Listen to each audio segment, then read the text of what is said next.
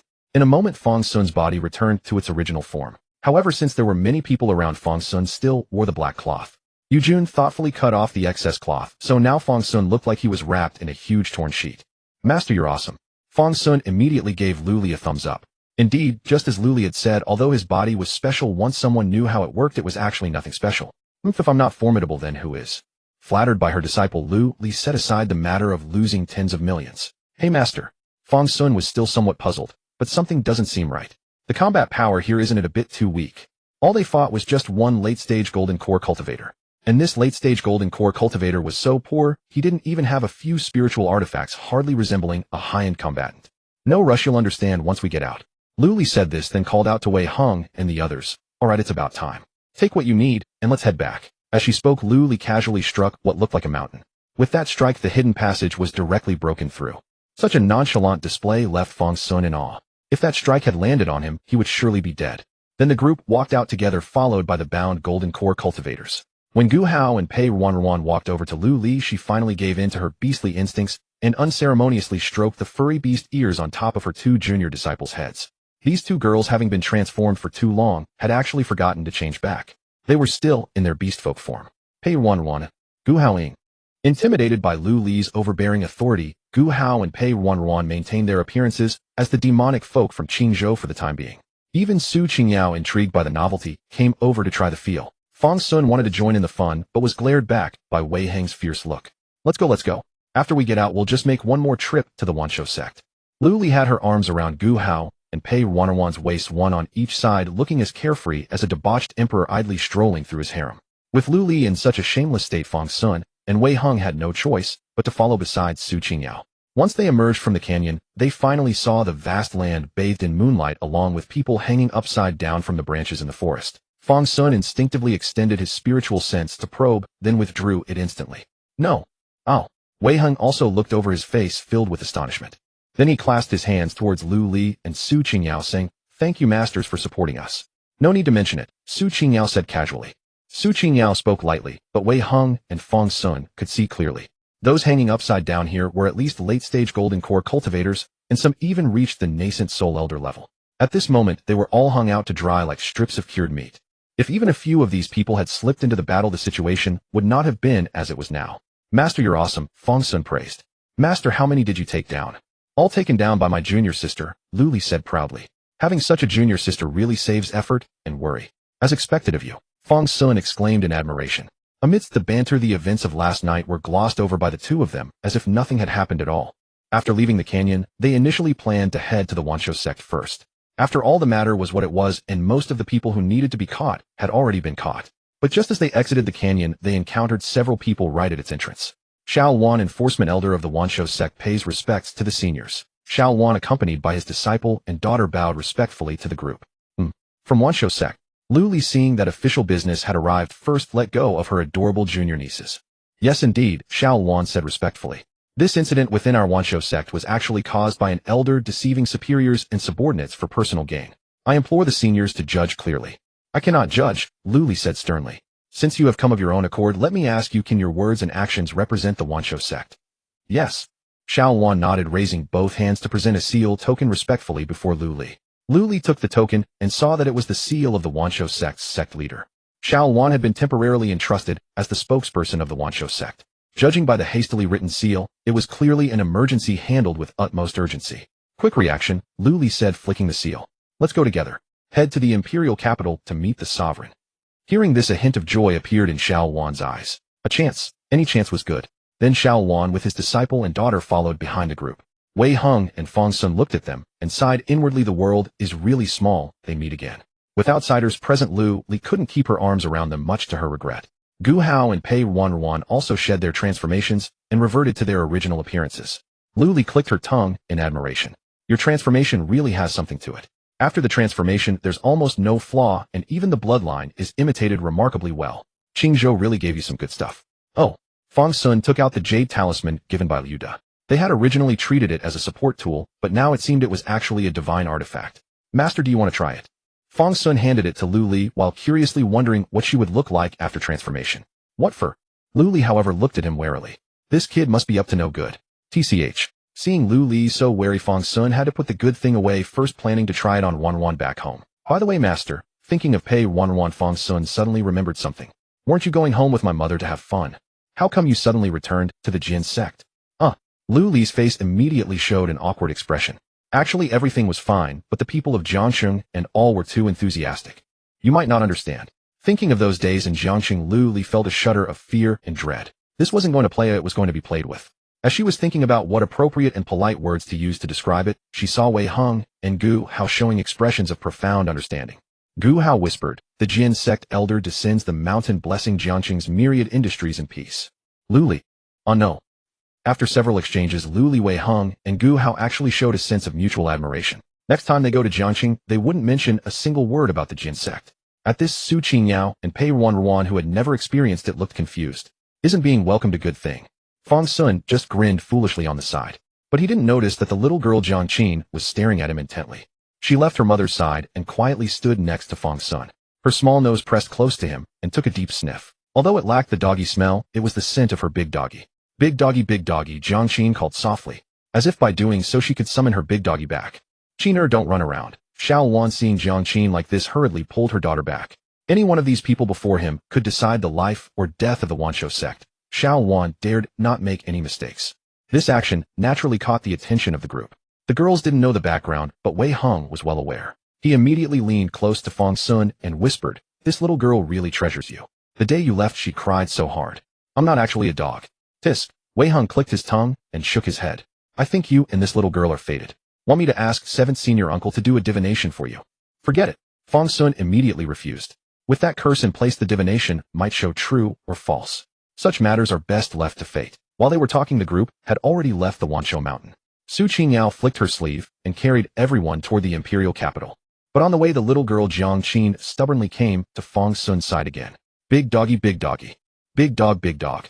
Seeing this, Xiao Wan wanted to pull Jiang Qin back again, but this time Jiang Qin held on to Fang Xun's sleeve and called out once more, "Big dog, big dog." Has this girl met Fang Xun before? Pei Ruanruan and Gu Hao also noticed the commotion around Fang Xun at this moment. Pei Ruanruan asked curiously upon hearing this. Gu Hao also exclaimed in surprise, "Oh right, Fang Xun, have you met this girl before?" The person who called Fang Xun big dog must have seen his husky form. The two girls, while chatting, suddenly remembered something. Gu Hao blinked again and said, "You're that little girl from the pavilion on the cliff." "Oh right, you were holding Fang Xun back then." Pei Ruanruan also remembered. Listening to the two girls' conversation, Jiang Qin's eyes grew brighter and brighter. Big dog, it really is a big dog." She pinched Fang Xun's sleeve, gazing at him with great anticipation. Seeing that the two girls had already figured it out, Fang Xun could no longer maintain his pretense. He squatted down and looked at Jiang Qin, saying, "Yes, I am that big dog." Actually, Fang Xun still had quite a favorable impression of this girl. She was quite a clever little one. Hearing Fang Xun's words, Jiang Qin's small mouth hung open. Dao good. Upon hearing this title, Fang Xun nearly lost his composure. The girl had only heard it once, yet she actually remembered it. Not Dao Gu. Big dog, big dog. Also not big dog, big dog. Jiang Qin pouted. This was wrong, and that was wrong too. Then what should she call him? It's Fang Xun. Gu Hao squatted down beside Jiang Qin and said, "His name is Fang Xun. I'm Gu Hao. This sister beside me is Pei Ruanruan, and that brother over there is Wei Heng. Remember, I'm Lu Li. Hey, junior sister, look at this girl. She seems quite well behaved. I'm Su Qingyao." Su Qingyao nodded. In just a short while, they could already see the imperial city. Seeing this, a sense of joy rose in Xiao Wan's heart. This girl had somehow won the favor of these senior figures. She immediately tugged at the girl's small hand and said, "Girl, quickly greet the seniors." "Greetings, seniors." Jiang Qin replied obediently. "Oh, quite good." Lu Li chuckled happily. It's a pity she's already a disciple of the 10,000 Beast sect. Otherwise, accepting her as a nominal disciple would have been quite nice. "Senior sister, the matter isn't over yet." Su Qingyao couldn't help but remind her. The emperor hadn't made his decision yet, so why was she getting friendly with the suspects? Xiao Wan heard Lu Li's words and originally wanted to say something, but upon hearing Su Qingyao's reminder, she held back. Thus, everyone arrived together within the imperial city. Lu Li, familiar with the way, led several people to before the emperor's study. Those eunuchs saw Lu Li approaching and immediately became highly alert. One of the eunuchs hurriedly came forward to welcome them, while another quickly entered the room to report. "Oh, isn't this immortal Master Lu? Go away, go away. I don't have time for this nonsense." Lu Li directly waved her hand, dismissing the eunuch. Upon seeing this, the eunuch swallowed hard, but dared not say anything further. Judging by Lu Li's manner, coming to the emperor's study wasn't much harder than going home. However, when facing the emperor, Lu Li was still somewhat restrained. When pushing open the emperor's door, she didn't dare to kick it directly after all. "Your Majesty, do you have a moment?" Lu Li called out as she pushed the door open. In just that brief moment, the eunuch who had entered earlier hadn't even finished his reporting process yet. By the time Lu Li entered, the emperor, having heard the commotion, finally looked up from his pile of documents. "Lear is here. What's wrong? Didn't you say you had nothing more to tell me?" "Lu Li, who is your Lear? Call me senior sister." Then Lu Li turned her gaze toward Fang Xun. "I delivered your words word for word." Fang Xun gave a thumbs up and flashed an affirming look. "Lu Li, I really want to. Forget it, no more nonsense with you." Lu Li's mouth twitched slightly. She glanced at Su Qingyao and said, "Junior sister, make some calls." "Yes, senior sister." Su Qingyao, seeing Lu Li's demeanor, though somewhat helpless, still waved her sleeves. Immediately, several figures emerged from Su Qingyao's sleeves. These were precisely those few nascent soul cultivators who had been secretly conspiring along with several golden core cultivators who had joined along. Captured. The emperor glanced toward them, showing absolutely no surprise. "Xiao Chun, take my decree and have them brought to Director Wang." The emperor casually signed his name on a piece of paper. An eunuch hurriedly approached, held the paper with both hands, and walked toward the cultivators.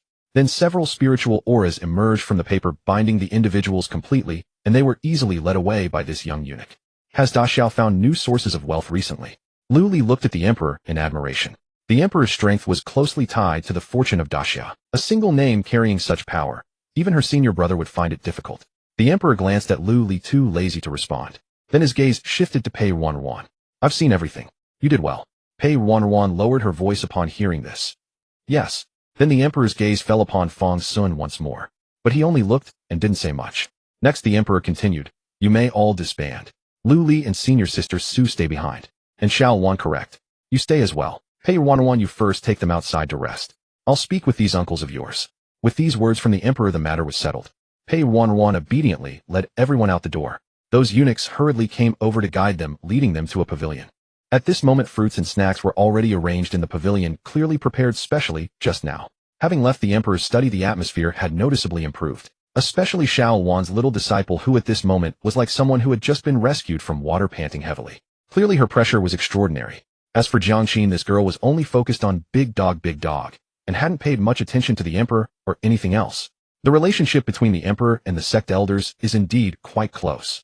Fang Xun thought about how Lu Li acted so boldly in front of the emperor, feeling that their master was truly a brave soul. Gu Hao nodded and said, "Yes, their relationship has always been very good." It was said that when the emperor was young, he had once cultivated alongside their master and the others.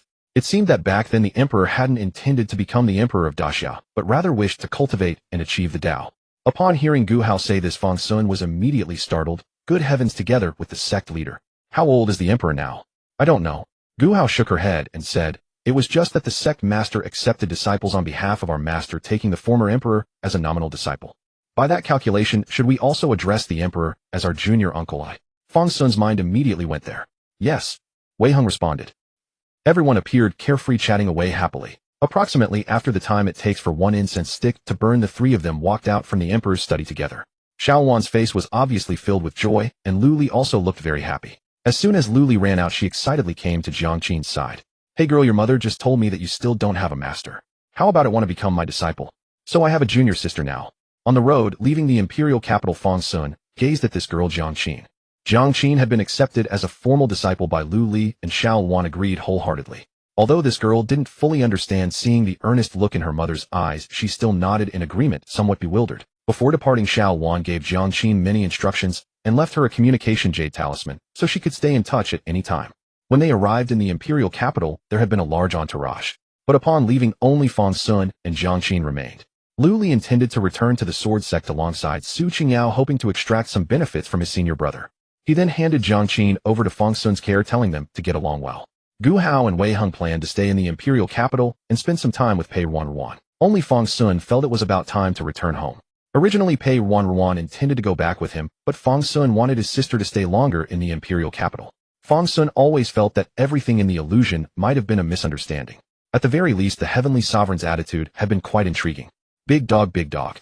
Jiangqin sat across from Fang Xun, speaking in an extremely hushed tone. Although her mother had told her to call him senior brother, she couldn't help but recall that big dog's appearance. "Call me senior brother." Fang Xun looked at this girl. They had merely crossed paths once before, yet now she had become his junior sister. This world was truly wonderful. Senior brother. Jiang Qin immediately responded. Moi. Fang Xun glanced at her. She was actually quite well behaved. Senior brother master said you should take care of me. Jiang Qin still wasn't quite accustomed to this new identity. Right, I'll take care of you. Fang Xun rubbed his head. He truly had no experience leading others and had no idea how to properly mentor a junior sister. After pondering for a long while, Fang Xun said, since you've entered our sect gate, just treat it as being at home. Don't hold back. Really? Jiang Qin perked up instantly.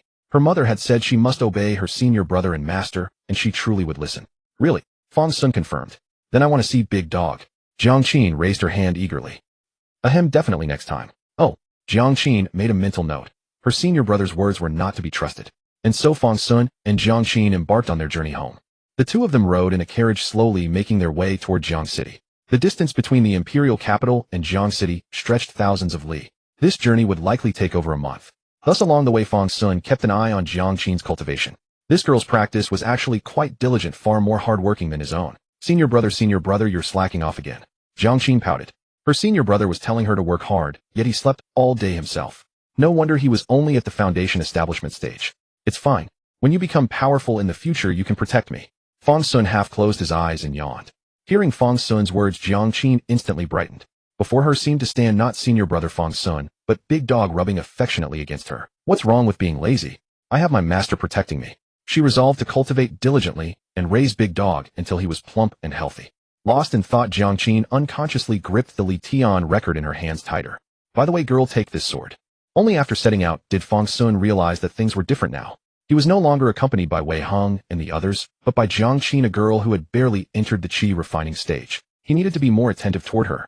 As he spoke, Fang Xun handed the Yujian sword to Jiang Qin. Edge. Jiang Qin was initially startled by the long sword. Such a blade must be exceedingly heavy, surely. But when she took Yujun into her hand, she discovered it was remarkably weightless, as if it possessed no substance at all. She easily embraced the sword against her chest, feeling her body grow marginally lighter. This is senior brother Yujun. Fang Xun spoke with solemn gravity. Should danger suddenly arise, I may not react in time. Senior brother Yujun will protect you. Thank you, senior brother Yujun. Jiang Qin immediately nodded, reverently pressing her forehead against the blade to express her closeness and respect. In the next instant, the image of Yujun clad in a black dress appeared within her mind. Little girl. Yujun carefully studied Jiang Qin and said, you are quite remarkable. That lad's romantic fortune is truly extraordinary. Nearly every girl around him shares some entanglement with him, yet you harbor no feelings for him. Jiang Qin blinked, failing to comprehend what Yujun meant. But Yujun continued regardless, speaking to himself. This is most agreeable. I had thought his charms unmatched, rivaling the nightmare great fiend from 1,000 years past. You little one truly please my heart. I shall teach you. Silently recite my name within your heart, and draw me into your body. Oh. Jiang Qin nodded upon hearing this, and moments later the long sword Yujun vanished from her grasp. Within Jiang Qin's dantian, a miniature sword slowly materialized, and an aura emanated from her core until it overflowed through her entire body. This was Yujun's blessing and protection. Fang Xun noticed Jiang Qin's transformation and grew considerably astonished. Senior brother Yujun actually takes quite a liking to you, it seems. Then you shall keep the sword for now. Fang Xun patted Jiang Qin's head gently. Meanwhile, Jiang Qin observed Fang Xun tightly clenching his small fists. Big dog, I have been acknowledged by the sword spirit senior. From now on I will protect you. Naturally, Fang Xun had no idea what Jiang Qin was thinking. Days passed in this manner. As evening approached, the two happened upon a temple nestled within the mountain forest. Hey senior brother, there is light over there. Are there people? It appears so. Fang Xun cast a glance and indeed spotted flames and human shadows. The journey inside the carriage had been quite uncomfortable. If the temple offered lodging, it would be ideal. Alas, a narrow path led to the temple, impassable for carriages. Fang Xun tethered the carriage nearby and lifted Jiang Qin down. Come, let us investigate. Senior brother, this place feels rather eerie. At that moment, Jiang Qin glanced toward the temple again and sensed an unmistakable chill. Fear not. Fang Xun patted her head confidently and declared, if there are no ghosts or demons here, so be it. But if there are any, then your senior brother shall show them no mercy. Jiang Qin stared with bewildered wide eyes. Listening to Big Dog's tone, why did he sound almost excited? Come, if there truly are ghosts or demons, senior brother will summon them to sing for you, junior sister. With that, Fang Xun carried Jiang Qin and strode toward the temple. As they drew closer, Fang Xun realized the temple was not in such disrepair. Only certain doors and windows showed signs of damage. Just as Fang Xun was about to enter, a voice suddenly rang out from within. Who's there? After a moment's thought, Fang Xun replied, my sister and I are merely passing travelers seeking a brief rest here. Oh, So we are fellow wanderers. Excellent, most excellent. Do come in, do come in. As the person inside spoke, they hurriedly emerged from within. Soon the figure appeared before Fang Xun. He was a handsome young man dressed in the manner of a scholarly scholar. The man bowed respectfully to Fang Xun and said, I greet you, young master, and this young lady. I am Ningchen at your service. Ningchen. Fang Xun carefully examined this person. Good heavens, everyone with the surname Ning in this temple was no ordinary individual. Cough. Upon noticing how meticulously Fang Xun was scrutinizing him, Ningchen couldn't help but swallow hard and tense his body. Indeed, this young master was far more handsome than anyone he had ever encountered, but he certainly harbored no such inclinations. Young master, would you like to come in and sit? Despite some unease, Ningchen invited Fang Xun inside. Then I thank you, young master Ning. Fang Xun cupped his hands and said, I am Fang Xun, and this is my younger sister Fang Qin. Forgive any inconvenience we may cause. Not at all, not at all. This is merely an abandoned temple, and I am but a temporary lodger. Please make yourself at home, young master Fang. Saying this, Ningchen stepped forward and led Fang Xun inside. As soon as they entered, Fang Xun's attention was immediately drawn to a well in the courtyard. This well was unusually large. Wells of such dimensions were uncommon. Constructing a well this sizable was not only difficult, but also prone to accidents. Noticing Fang Xun examining the well, Ningchen cautioned, Young master, do keep a close eye on your young miss. I've inspected it. It's a dry well. Even without water falling in would be quite dangerous. Fear not, she won't fall in. Upon hearing there was no water, Fang Xun immediately lost interest. Water could at least allow for fishing. A dry well was utterly useless. Before long the group entered the temple grounds. The moment they crossed the threshold, Fang Xun's eyes were drawn to the colossal Buddha statue. Truth be told, the Buddha statue was truly massive, occupying nearly half the hall. Yet it possessed a dignified majesty that radiated divine presence. Young master, are you also heading to the capital for the examinations? Once everyone had entered, Ningchen noticed that Fang Xun was carrying nothing. Had your belongings been robbed as well? Before Fang Xun could respond, Ningchen sighed and shook his head. Alas, the world is harsh. Once I achieve success in my exams, I shall surely eliminate all such treacherous scum. Same here, same here. Fang Xun made no explanation upon hearing this. He nodded thoughtfully and said, when I become a high official, I'll take 7 or 8 concubines first. Ningchen's eyebrow twitched involuntarily as he replied, your ambitions are quite amusing, young master. Hearing Fang Xun's words, Jiang Qin quietly committed them to memory, noting that Big Dog desired several wives. Yu Jun, who had sensed Jiang Qin's thoughts, couldn't help but remark, don't remember everything. Though it lacked proper worship spaces, the hall clearly bore evidence of many previous visitors. Thick layers of straw bedding in the corners topped with worn mats suitable for rest. Fang Xun covertly formed a hand seal, instantly annihilating all the mosquitoes and insects within. Such minor techniques were effortless for a foundation establishment cultivator. While heaven values all life, this certainly didn't extend to vermin like bedbugs and mosquitoes. After dispatching the pests with ease, Fang Xun cast several dust-cleansing spells to settle the surface debris before allowing Jiang Qin to sit upon the mat. Fang Xun patted the girl's head and said, stay here, little one. I'll patrol the surroundings. Having been warned about bandits, Ningchen couldn't help but feel concerned. Okay. Jiang Qin nodded obediently, always following her senior brother's instructions. After settling Jiang Qin, Fang Xun bid farewell to Ningchen and stepped outside. Unfortunately, after circling the premises, Fang Xun found the location acceptable with fresh air, yet an unsettling aura of death permeated the temple, a darkness no magnificent Buddha could dispel. After his patrol, Fang Xun returned to examine the well. With his keen vision, he could see clearly even in the dark depths below. The well bottom contained only accumulated dead leaves, certainly dry. Yet beneath those leaves lurked something unknown. Fang Xun casually levitated a stone and tossed it into the well. It stirred a few leaves, but remained buried. Satisfied there was no water, he strolled back to the hall. Ningchen was already deep in his studies. His diligence made Fang Xun feel somewhat ashamed. As roommates, he might overlook smoking, drinking, or loud entertainment, but the rustling of those pages proved too grating to ignore. Fang Xun's intense flame-like gaze naturally did not escape Ningchen's notice. He instinctively tightened his robes, choosing to pretend he hadn't seen it. Ningchen thought to himself, I'll leave tomorrow. Meanwhile, Fang Xun found it peculiar that Ningchen had tightened his clothes on such a warm day.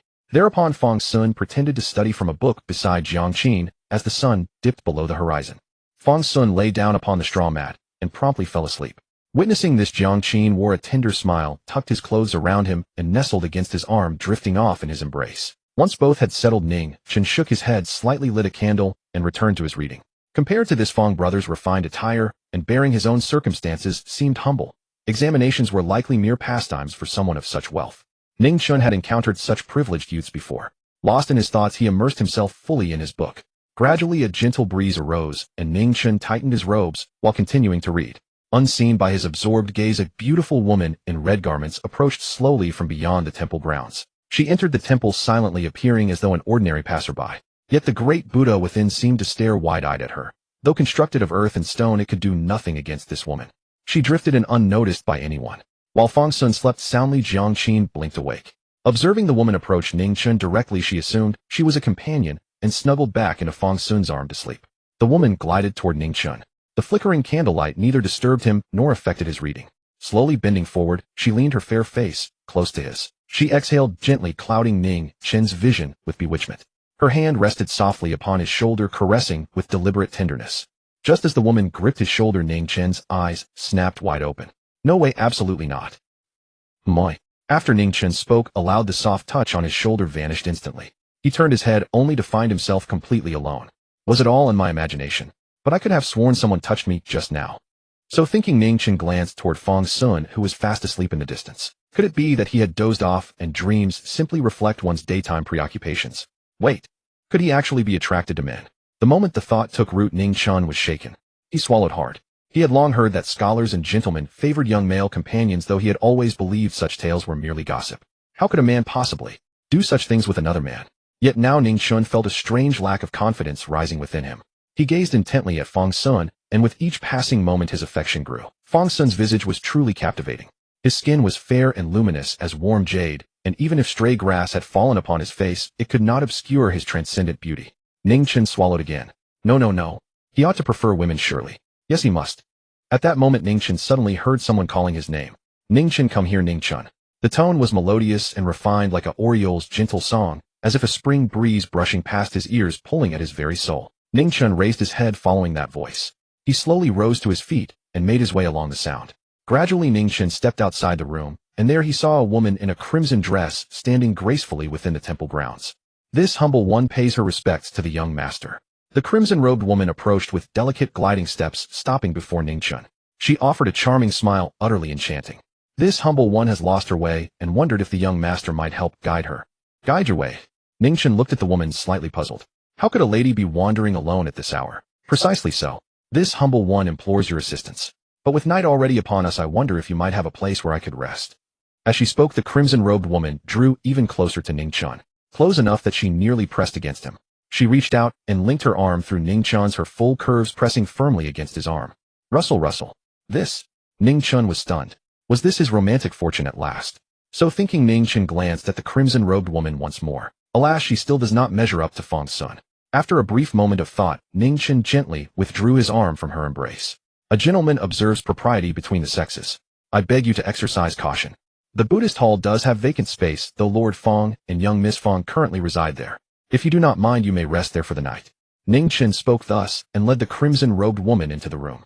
But when he cast his gaze toward where Fang Xun had been sleeping, Fang Xun was nowhere to be found. Huh! Lord Fang was just here a moment ago. Ning Chun exclaimed in surprise. Just then he felt a fragrant breeze press against him. The crimson-robed woman had embraced him from behind. Young Master Ning Chun, in truth this humble one has long admired you. Your gentle and refined countenance has been carved into my heart, and I came to this very place hoping to encounter you. Now that we are alone, this humble one disregards propriety. Young Master, how could one waste such a beautiful night? As the crimson-robed woman spoke, she slowly began unfastening her garments. Ning Chun could almost feel the soft fabric sliding away from him. Moments later, the woman stood completely bare. In that instant, Ning Chun realized, perhaps he did indeed prefer women. Women were better after all. Though he had intended to maintain his scholarly restraint, when his hand was drawn to rest upon her softness, he could hold himself together no longer. A true gentleman follows his heart. At dawn, Fang Xun let out a great yawn and awakened from his slumber. To be fair, he had felt restless the previous night, drifting in and out of consciousness. He had even cast several spirit-awakening spells before finally managing to sleep. The moment Fang Xun stirred, he discovered Jiang Qin in his embrace. She lay perfectly still, nestled against him in deep slumber. So adorable. She must be exhausted. I suppose she hasn't rested well in the carriage these past few days. Rather than waking her, Fang Xun cast a calming spell upon Jiang Qin to deepen her rest. Then Fang Xun rose to his feet and immediately noticed something amiss. There at the dilapidated desk, Ning Chun was still asleep, though his countenance appeared noticeably enfeebled. My brother truly devotes himself to his studies. Fang Xun glanced at the half-flipped book pages and the lamp that had burned through the night. In Fang Xun's estimation, Ning Chun had studied by lamplight from dusk until dawn, collapsing only after enduring a full day of relentless effort. Such dedication merited Fang Xun's admiration. The great Xia needs scholars of your caliber. Seeing you work so diligently makes me rather embarrassed by comparison. Fang Xun sighed in praise and retrieved a small jade vial from his spatial pouch. It was a fine treasure. Upon first encountering Wei Hong, and Gu Hao had initially suspected him of being some dark cultist and nearly struck him down with her sword. This spirit-calming pill had been Wei Heng's gift of apology to Gu Hao. Since that day Fang Xun had never touched it.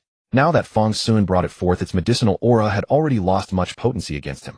Though it held little value for him, now it remained an extraordinary treasure for ordinary mortals. Today I shall do a good deed. Let this pill replenish his energy. So saying, Fang Xun uncorked the jade vial and placed it upon the desk. Gradually the medicinal aura dispersed from the vial and was slowly absorbed by Ning Chun. It was evident to the naked eye that Ning Chen's complexion gradually regained its healthy flush, his depleted vitality steadily restored. Yu Jun, Fang Xun called out, and Yu Jun clad in black emerged from Jiang Qin's body. Why have you stopped addressing me as senior? Yu Jun clicked her tongue and regarded Fang Xun. How come now? It's been so many years. We're past such formalities between us. Fang Xun offered an apologetic smile and asked, I rested rather poorly last night. Did you notice anything unusual, Yu Jun? For instance? Yu Jun raised an eyebrow slightly as if testing him. So there was something. Fang Xun observed Yu Jun's expression and ventured a guess, a ghost. Seeing Yu Jun's relaxed demeanor, Fang Xun knew the ghost was hardly formidable. In fact, it posed absolutely no threat whatsoever. Fang Xun continued his guess, a female ghost. Clever. Then tell me, where do you think that female ghost is now, eh? Yu Jun chuckled. Still here. Fang Xun's eyes widened as he turned to look at Ning Chun. I thought you'd read yourself into a faint. So you really were overcome by a female phantom. Quite impressive. Fang Xun gazed at Ning Chun, and now upon closer inspection, he found everything about him deeply unsettling. This kid was undoubtedly reveling in some delightful dream with such a lecherous grin on his face. At first Fang Xun thought he was dreaming of topping the imperial exams, but now he realized it was a dream of the wedding chamber. However, with the tranquil spirit pill at Ning Chen's side, Fang Xun wasn't worried that the ghostly entity would drain him dry. Fang Xun looked at Yu Jun and cupped his hands. Senior, do you know where this ghost came from? Well, I'm not sure. I'm but a fragment of the divine soul. Now my perception remains, but my cultivation is gone. It's already quite impressive that I can see the things around here. Though Yu Jun said so, Fang Xun felt that she was hiding something from him. Moreover, those matters were of great importance. Is that so? Fang Xun voiced his suspicion, but he could do nothing about Yu Jun. After a moment's hesitation, he lay back down on the straw mat, pulled the little girl into his arms, and went back to sleep. Oh, quite sharp, this kid. Seeing Fang Xun's actions, Yu Jun withdrew her aura and returned to Jiang Qin's body. Gradually, even under the bright daylight, gusts of eerie wind swept in. A massive shadow, as if sensing prey, split. A small part rushed toward Ning Chun, while the vast majority surged toward Fang Xun, entering his body. Evil Spirit Invasion, Cultivation 3. Yu Jun, Fang Xun. Upon hearing the system notification, Fang Xun immediately woke up. He examined himself carefully and found that the evil spirits had indeed come, but his Dao body had devoured countless wandering souls before. These little snacks were almost instantly consumed. Yu Jun also emerged from Jiang Qin, sticking her head out. Does your Dao body possess such a miraculous power? She had hoped to watch some entertainment, but it ended before it even began. Don't even mention it, it's annoying. With whom could Fang Xun share his immense melancholy now? Since arriving here, he hadn't even had a dream, let alone a spring dream. When he finally had such an opportunity to indulge freely, being told that there wasn't even a door to enter was truly disheartening. Disappointed that no beauty embraced you in your dreams, Yu Jun teased. Ahem. Fang Xun didn't dare to take that bait, and instead forcefully changed the subject. Senior, could you please fully emerge from Jiang Qin before speaking? This is quite unsettling. At that moment, Yu Jun's head appeared half out of Jiang Qin's stomach, looking rather eerie. TCH. Yu Jun clicked her tongue. Back in the Qingjian mirror, I thought you were a righteous gentleman. Now it seems you're just an ordinary man who can't control his desires. But Fang Xun responded with a strange look. So what? Just then another soft voice chimed in. Yes, so what? Jiang Qin had woken up at some point and heard their conversation. She asked curiously, brother wants to marry 7 or 8 wives, can't he marry them all? Fang Xun's eyes widened at her words. This junior sister was truly delightful. Yu Jun was also taken aback. Within the great Xia, there was indeed no tradition of monogamy. If fate allowed polygyny, polyandry, or group marriage were all permissible. It was just that people always wished to be the one special and unique. If she hadn't been so stubborn back then, perhaps. TCH. Yu Jun let out a soft scoff and withdrew the half of her head that had appeared. She clearly didn't want to argue with the two siblings. Seeing Yu Jun stop, Fang Xun cheerfully pulled up his thoughtful little warm coat. Hee hee, you're amazing, little one. Humph. Jiang Qin was also quite proud. Making her big dog happy made her especially happy. After happily pinching the girl's cheeks, Fang Xun's gaze turned back to Ning Chun. Ning Chen's face was now extremely flushed, and he unconsciously clenched his fists with effort. The dispersing energy of the tranquil spirit pill was almost entirely absorbed by him. Senior Yujun, can I enter his dream? Fang Xun patted the little girl's head and sought the senior's opinion. Since he had once entered the inner demon illusion with Pei Ruanruan, such a dream-sharing method must exist. Moreover, the Qingjin secret realm had pulled several people into the same illusion. So Yujun must know this technique. The method is not difficult. Yujun spoke from within Jiangqin, but did not appear. But are you sure you want to see? Her voice carried a hint of disdain. You've seen it. Fang Xun immediately understood. What did you see? I don't want to tell you. Yujun snorted. Men always like such dirty things. With that said, Yujun fell silent. Fang Xun watched Ningchen, who twitched occasionally and genuinely wanted to know what beautiful dream he was having. But unfortunately his magical techniques were not adept in this area. No matter how much he wanted, he couldn't enter the dream to explore. Brother, don't worry. If I ever have a beautiful dream, I'll pull you in. Jiangqin comforted him, seeing his disappointed look. Good junior sister. Fang Xun was deeply moved by her words. But then he thought better of it. Such dreams were better left for his junior sister to avoid. Thus Fang Xun could only wait by the side, curious to see how far Ningchen's dream would go and what the outcome would be.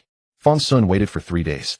He never imagined that with the aid of the tranquil spirit pill Ningchen could dream so persistently. Just as Fang Xun was getting bored and having hot pot with Jiangqin, Ningchen finally let out a comfortable sigh and stretched as he woke up from the desk. As soon as he woke, he caught a tantalizing aroma. Having slept for 3 days, even with the tranquil spirit pill's nourishment, he was undeniably hungry. Fang Gongzi, what are you making? Ningchen's mind was still full of things to say, but the moment he saw the hot pot, all those thoughts fled. Awake! Fang Xun raised an eyebrow at Ningchen's awakening. Since Brother Ning is awake, come and join us. This hot pot has just started boiling. I'll lend a hand and toss in some mushrooms. I ran half the mountain to gather these fresh mushrooms. They're incredibly fragrant. Then, Ningchen sniffed the aroma and swallowed. Then I'll gladly accept your kind offer. With that, he was about to sit down. But after taking a few steps, he remembered something very important. He bowed deeply to Fang Xun. Ningchen, thanks Fang Gongzi for the pill's assistance. Oh. Fang Xun raised an eyebrow again, waving dismissively. It's nothing. Come have some hot pot first. But Ningchen didn't rise. Instead, he continued bowing. Fang Gongzi, there are a few people I'd like to introduce to you. Xiao Qian Xiao Qing Xiao by Xiao Lu Xiao Hong come and meet Fang Gongzi.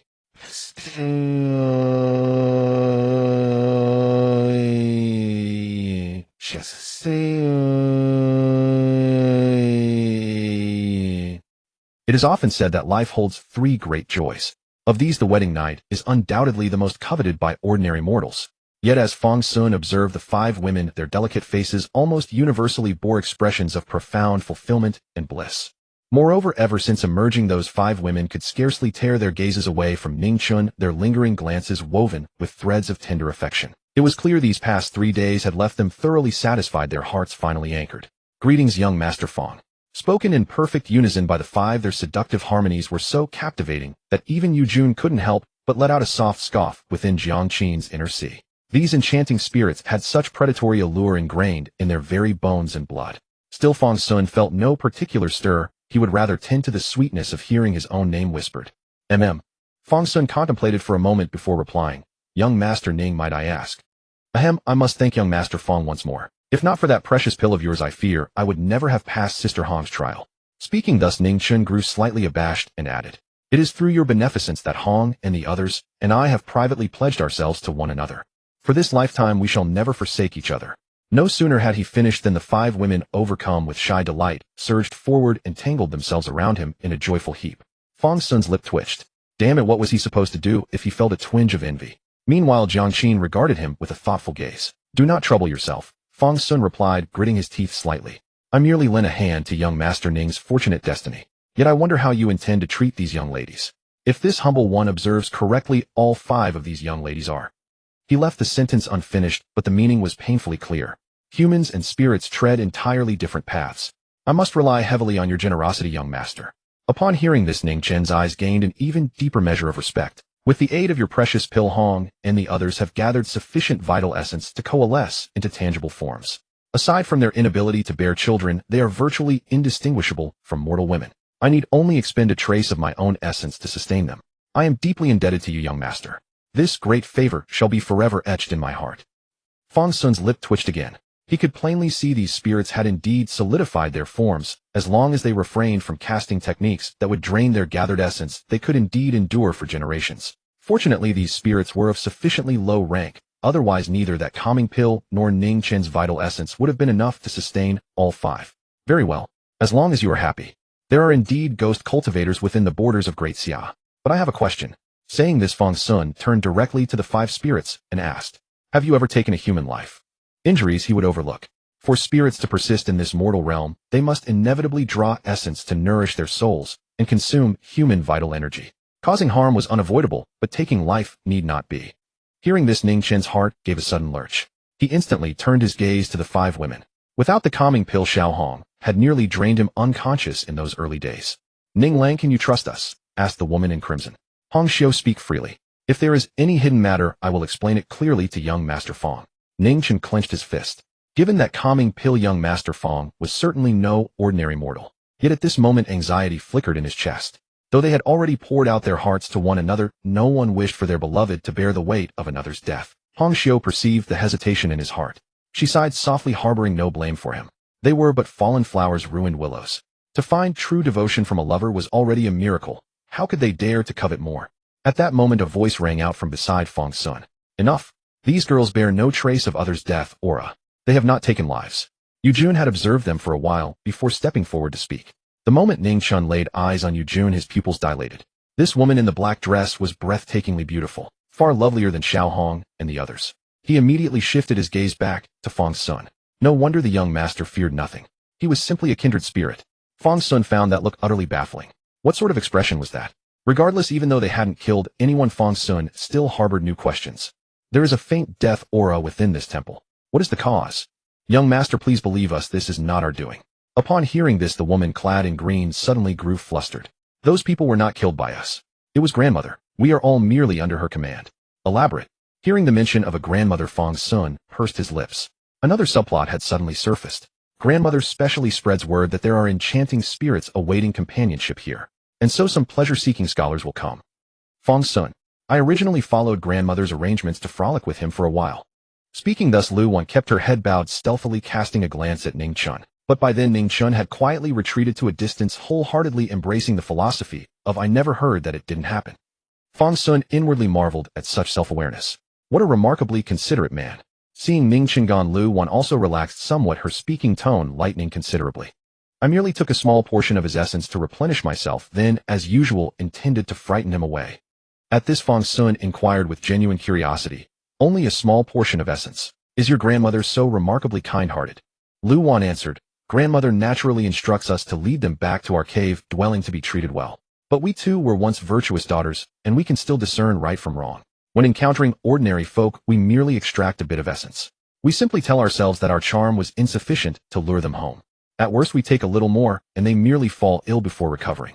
It is only when we encounter villains that we abandon such restraint and lead them straight to the cave dwelling. By then, other more powerful sisters will handle them. I see. Hearing this, a thought struck Fang Xun. Some spirits had even granted him a cultivation increase of 3. If these girls possessed even a shred of conscience, hadn't he inadvertently become the villain? Some companions traveled with you this time, did they not? Yes. Lu Wan nodded. Your essence, young master, is truly exquisite. It drew our nearby sisters right over. However, because we refused to constantly plunder human essence, our bodies grew weak, and they cast us out. We are profoundly fortunate to have met Ning Lang. As she spoke, Lu Wan cast another happy glance toward Ning Chun, standing at a distance. Though he cared little for such tales, upon seeing her look, he still offered a warm smile. Then I am relieved. The sliver of guilt in Fang Xun's heart instantly dissolved.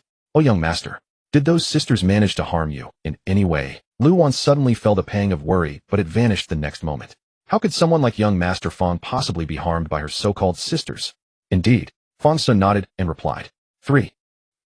Night fell. After engaging in in-depth and friendly exchanges with Ning Chen's 5 ghost girls, Fang Xun had grasped a decent understanding of the local ghostly factions. Incidentally, Fang Xun also took the opportunity to fulfill his earlier promise to Jiangqin. If there were truly ghosts, they ought to sing for Jiangqin after all. The 5 girls were gracious enough to oblige. Upon hearing Fang Xun's somewhat awkward request, they actually performed for Jiangqin. These 5 enchanting spirits had been meticulously trained by grandmother before being sent out to seduce, so their talents were indeed impressive. The delicate melody and alluring dance left Jiangqin utterly transfixed. Even Yujun emerged to sit nearby and enjoy the lively spectacle. As recompense, Fang Xun gave each of the ghost ladies a pill to nourish qi and calm the spirit intended for their amorous encounters with Ning Chun. Upon receiving the precious elixir, the girls were overjoyed. Before departing with Ning Chun, they all doted on Jiang Qin, keeping her in high spirits. Once Ning Chun and the girls had left, Fang Xun studied the still-burning candlelight and pondered deeply. Since he had stumbled upon this place, he should eliminate this wicked demon. Moreover, the power here was hardly comparable to what he and Wei Heng had faced before. It was nothing worth mentioning. It didn't even compare to the first beginner dungeon, the Huayin Secret Realm. But this time he was taking it on solo, so he decided to proceed with greater caution. While not entirely solo, there was Jiang Qin with him after all. In a way, this was a perfect opportunity for Jiang Qin to witness what a cultivator's battle truly looked like. As Fang Xun was lost in thought, his gaze drifted to Yujun, who had her arm around Jiang Qin. Yujun was whispering something to Jiang Qin, who pouted in obvious disagreement. Noticing Fang Xun stare, Yujun turned and asked, "What are you looking at? Senior, you are technically a ghost, aren't you?" Fang Xun studied Yujun carefully. Residual soul and ghost. Perhaps there was little real difference. I suppose so. Yujun nodded. There was nothing shameful about it. With Yujun's confirmation, Fang Xun continued staring at her for a long, while making her rather unsettled. Finally, Yujun caught on. "You're not thinking of having me pretend to be one of those seductive soul-calling ghosts, are you?" Fang Xun smiled without answering. "Absolutely not." Yujun refused outright. Who was she, Yujun? In her former life, she had been a genuine divine transformation grand cultivator, one who had become the very embodiment of the Qin Jin secret realm. Though her renown had faded in recent centuries, 1,000 years ago her title as a fairy had resonated across the land. And now they wanted her to play the role of some lowly common enchanting ghost. "No way. I beg you." Fang Xun immediately approached Yujun. He reverently cupped Yujun's hand in both of his and said, "I am traveling alone now, and Jiang Qin is still young. I have no one else to rely upon. Senior Yujun, I implore you to do me this favor. I swear I will never speak of this to another soul. I merely need you to accompany me into grandmother's cave mansion disguised as one of her ghostly beauties. I simply fear that if we attack directly, grandmother will flee. If she escapes and causes trouble elsewhere, our efforts would be entirely in vain, wouldn't they? Senior, I can tell you would never stand idly by when confronted with such injustice. Just help me this once, please." Fang Xun babbled on and on while Jiang Qin observed quietly from the side. Eventually, with Yujun seemingly relenting and granting reluctant approval, Jiang Qin puckered her lips. She had only just badmouthed Big Dog not long ago, and now one round of coaxing had her complying so readily. Fang Xun went on rambling until Yujun finally nodded, albeit with visible reluctance. Jiang Qin pouted at the sight. If one was to play a part, it had to be played to the fullest. Though by Green Scroll's account, grandmother had many enchanting ghosts under her command, and they barely knew each other well, some things remained unchanged. Take clothing, for instance. None of the other enchanting ghosts dressed as modestly as Yujun. Yujun's black dress was finely crafted and flattered her figure beautifully. Yet it covered everything that should and should not be revealed. Save for her devastatingly beautiful face, not even a sliver of her fingers was exposed. But when Yujun set about changing her clothes, she felt no psychological burden whatsoever. Who hadn't been young once? Yujun slipped into Jiang Qin's body and re-emerged moments later, still wearing a dark-toned gown, but utterly transformed in style. Fang Xun saw that Yujun now wore only a sheer black gauze skirt that barely covered her thighs. The rising sun happened to cast its light upon her. Morning rays filtered through the translucent fabric, tracing her graceful curves in warm golden light. Only then did Fang Xun realize that Yujun's assets were in fact quite impressive. He took another look and then another. "Have you seen enough?" Yujun said, lips pressed thin, her tone completely flat. Fang Xun's reaction surprised her, as she had expected at least some attempt at restraint. Yet the effect of the dress also brought a flicker of satisfaction to Yujun's heart. "Thank you, senior." Fang Xun swiftly averted his gaze, then couldn't resist another peek at her thighs. "Very well. I've done what I can. As for how to reach grandmother's cave mansion, you'd best think carefully." "Naturally, senior. Please wait a moment. I've already figured it out." With that, Fang Xun slipped into a corner hidden from Jiang Qin and the others. Yujun had already changed, so he naturally couldn't keep wearing the same outfit. Although this robe was of ordinary design, he couldn't rule out the possibility that some perceptive higher-level ghost might see through it. Fang Xun rummaged through his chinquin pouch and emerged dressed in common attire. "Not bad. Clean enough," Yujun remarked succinctly. The clothes weren't much different from before, save for the fact that this particular set was not a magical robe. "Since we're ready, let's go," Fang Xun said, approaching and taking Jiang Qin's hand. "Jiang Qin, if anyone asks, just say I'm your older brother. Bringing my sister out to explore, running into a lady I find charming, and then visiting grandmother on the way. It all sounds reasonable, doesn't it?" "It does add up." Yujun considered it, and had to admit the explanation was plausible. "Then we're set. Let's go. We'll see what this grandmother looks like and how the ghosts here devour people." With that, Fang Xun took Yujun's hand and followed the route Green Scroll had described. It turned out these ghosts had quite a wide patrol range. Grandmother's abode was a full 5 kilometers from the temple. Fang Xun quickened his pace during unobserved moments, and after roughly the duration of an incense stick, they arrived at the place Green Scroll had called home. Along the way they indeed encountered other enchanting ghosts leading people about. Each time Yujun would walk faster, as though she were the one guiding Fang Xun. But just as they were about to arrive, Fang Xun suddenly halted. "What's wrong?" Yujun asked, somewhat puzzled. "I feel there are still a few things we need to practice," Fang Xun said gravely. "My." Yujun furrowed her brow slightly. Was there still a problem? "This form of address. It may need to be adjusted," Fang Xun hinted. Yujun. Adishu. Achu. Huh. In the imperial capital within the royal city at Lianxin Palace, Gu Hao and Pei Ruanruan were playing chess together when both suddenly sensed an inexplicable unease. "What's wrong?" Wei Heng, who had been drinking tea and reading nearby, asked curiously upon seeing the two suddenly frozen. "No. Nothing." Pei Ruanruan covered her mouth, feeling thoroughly perplexed. What had just happened to her? Gu Hao also strangely pressed his head. Something fell off, though he couldn't pinpoint what. "Senior brother, how long has it been since Fang Xun left?" "About 10 days, I reckon," Wei Heng estimated. "Still over 20 more days, and he should arrive at Jiangqing." "I see." Gu Hao suddenly felt rather listless.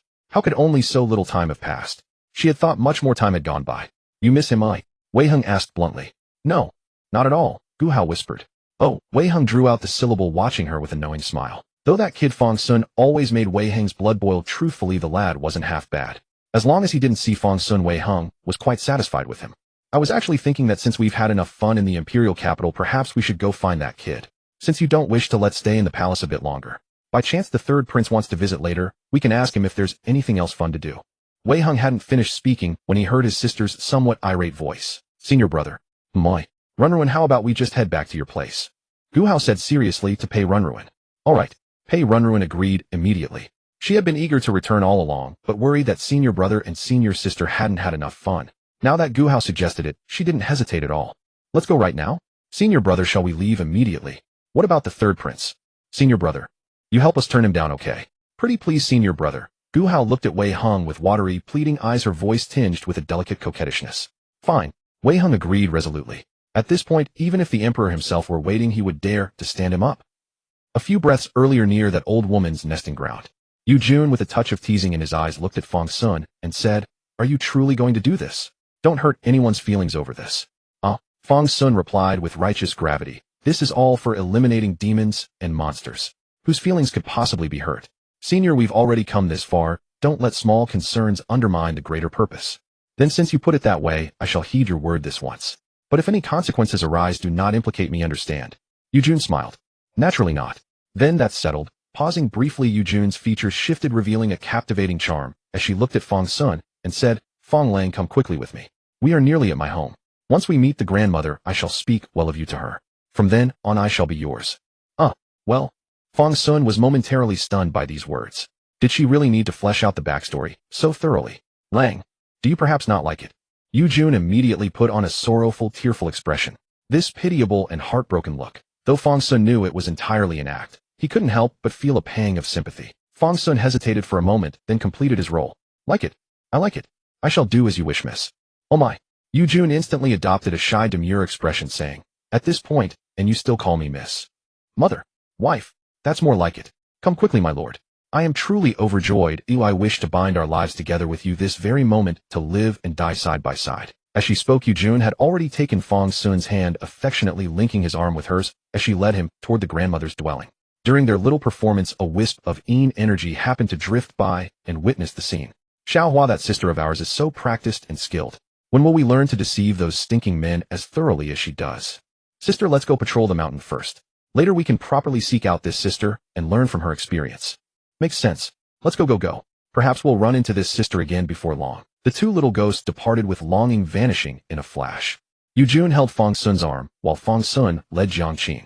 The three of them walked together as one. Thus they arrived before the courtyard that Lu Wan had described. Without Lu Wan's guidance, this remote mansion deep within the mountains would have been nearly impossible to discover. For some reason, though it was still morning, the atmosphere grew strangely dim as they approached the courtyard. Before the vermilion-red doors of the mansion hung two large crimson lanterns, illuminating the small patch of ground at the entrance. Fang Xun noticed that written boldly on those lanterns was the character for double happiness. As if someone had long known a wedding was to take place. Yujun had now transformed into the appearance of Lu Wan. "My lord, take me to knock on the door. I shall immediately bring you to meet the grandmother." Saying this, she stepped forward and knocked. This method of knocking carried its own technique. Different rhythms conveyed different messages. Lu Wan had explained these various methods in detail to Fang Xun and the others. Thud thud. Thud thud thud. 2 short, 3 long. Someone had been brought back, and 2 people at that. Upon hearing the knock, the door slowly creaked open. A beautiful woman dressed in pale pink robes emerged from within. "Oh sister, where have you been? We've searched everywhere for you." The woman spoke while turning her gaze toward Yujun, Fang Xun, and the other 3. As she spoke, she blinked at Yujun. This sister was pretty and had been seen a few times before. This time the sister had brought not 1, but 2 blood meals and moreover such a tender morsel as well. Her luck was truly excellent. The grandmother would surely be overjoyed. Yujun immediately smiled and said, "How sorry of me, dear sister." "Sister, grandmother won't be angry that I haven't returned all day, will she?" Yujun asked cautiously. "Oh sister, grandmother has been worrying about you all along." "Who did you bring back, sister? You should have notified us beforehand, so we could prepare some tea and snacks." Upon hearing this, Yujun said, "Thank you, sister. As long as grandmother isn't angry, that's all that matters. The person I brought is..." Speaking of this, Yujun's cheeks flushed crimson as if dyed by the evening glow. It was an extremely shy expression. Hesitant for a moment, Yujun continued, "Let me greet grandmother first, then I'll tell you about it." "Good sister, then go see grandmother quickly. Look at how embarrassed you are. People might think you've secretly pledged your life to someone." Saying this, the woman stepped aside, allowing Yujun, Fang Xun, and the others to pass through. When the 3 entered, Fang Xun could not forget to greet the woman, his timid demeanor causing her to tremble with laughter. Finally, the 3 walked into the residence, having cleared the first hurdle. "Gentlemen, please follow me." After entering the gate, Yujun seized Fang Xun's hand and hurriedly led him into the courtyard. At this moment, somehow mist had appeared in the courtyard. Only on both sides of the bluestone path were lanterns hung, as if guiding the way forward. "Wife, why does this place feel so eerie?" "Gentlemen, do not blame it. Perhaps the old mansion is decrepit, lending an air of gloom. Keep going forward, that's all." Saying this, Yujun led Fang Xun onward. Finally, the path reached its end where a brightly lit room stood at the terminus. "Gentlemen, we have arrived," Yujun said, leading the 2 toward the door. "Grandmother, I've brought someone back," Yujun said softly. No sooner had Yujun spoken than the door swung open. Following this, Yujun led the 2 inside. Upon entering, they saw a massive chair in which sat a frail, withered old woman. The old woman waved lightly, and the door closed. "So it's Green Scroll after all. Good work. This blood offering is excellent. Once I extract his soul essence and refine it, I'll share some with you." Speaking, the old woman, or rather grandmother, turned her gaze to Jiang Qin, standing behind the 2. "This girl, what a fine candidate. Once I properly train her, she'll indeed fetch good returns." At this moment, Jiang Qin wrinkled her small nose and said, "Brother, she's so ugly."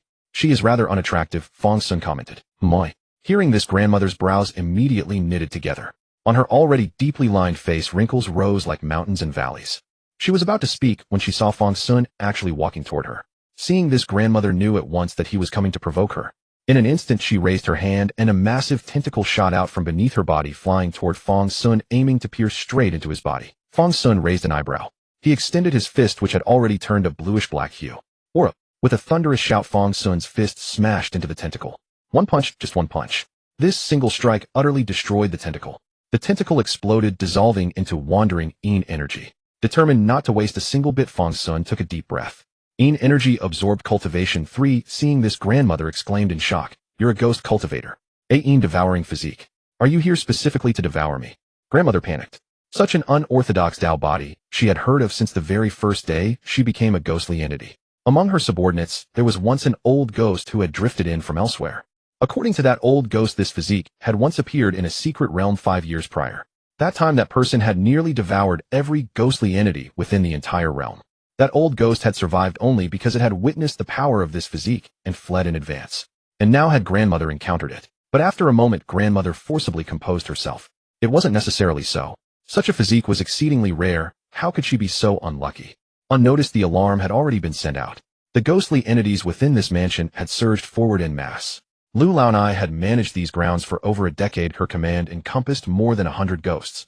Suddenly, just as Fang Xun was about to advance toward Lu Laonai, a thick mass of Yin energy squeezed through the crack of the closed door. In an instant, chilling wind swept through. A mass of Yin energy directly enveloped Fang Xun. "You actually come to grandmother's place to seek death. Let me see how many lives you have to die. Old master will extract your soul today, torturing you endlessly as an example to others." As the Yin energy spoke, a grotesque, enormous head materialized before Fang Xun's eyes. This head, grinning savagely, charged directly into Fang Xun's body. He was a mad ghost determined today to torture this ignorant youth until he begged for death, but could not find it. Evil spirit absorbed. Cultivation 123. Glimpsing the flashing number, Fang Xun himself was momentarily stunned. The last time a ghost dared to do something like this was 5 years ago.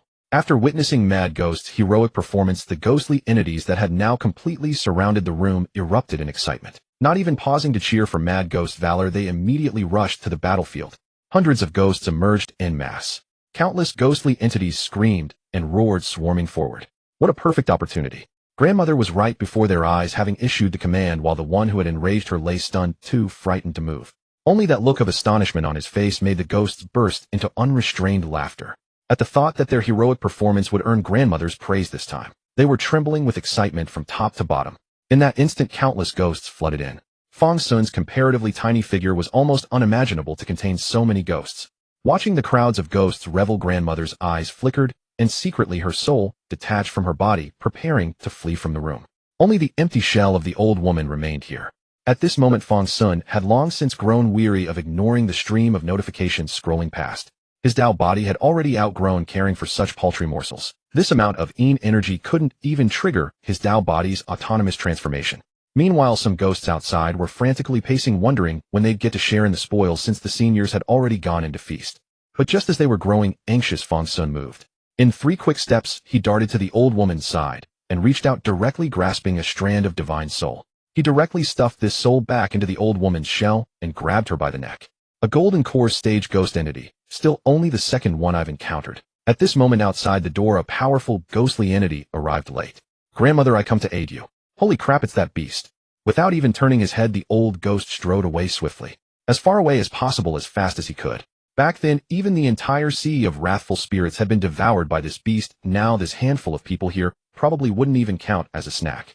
Fang Xun naturally spotted the old ghost fleeing into the distance. Come to think of it, that old ghost's voice did sound somewhat familiar.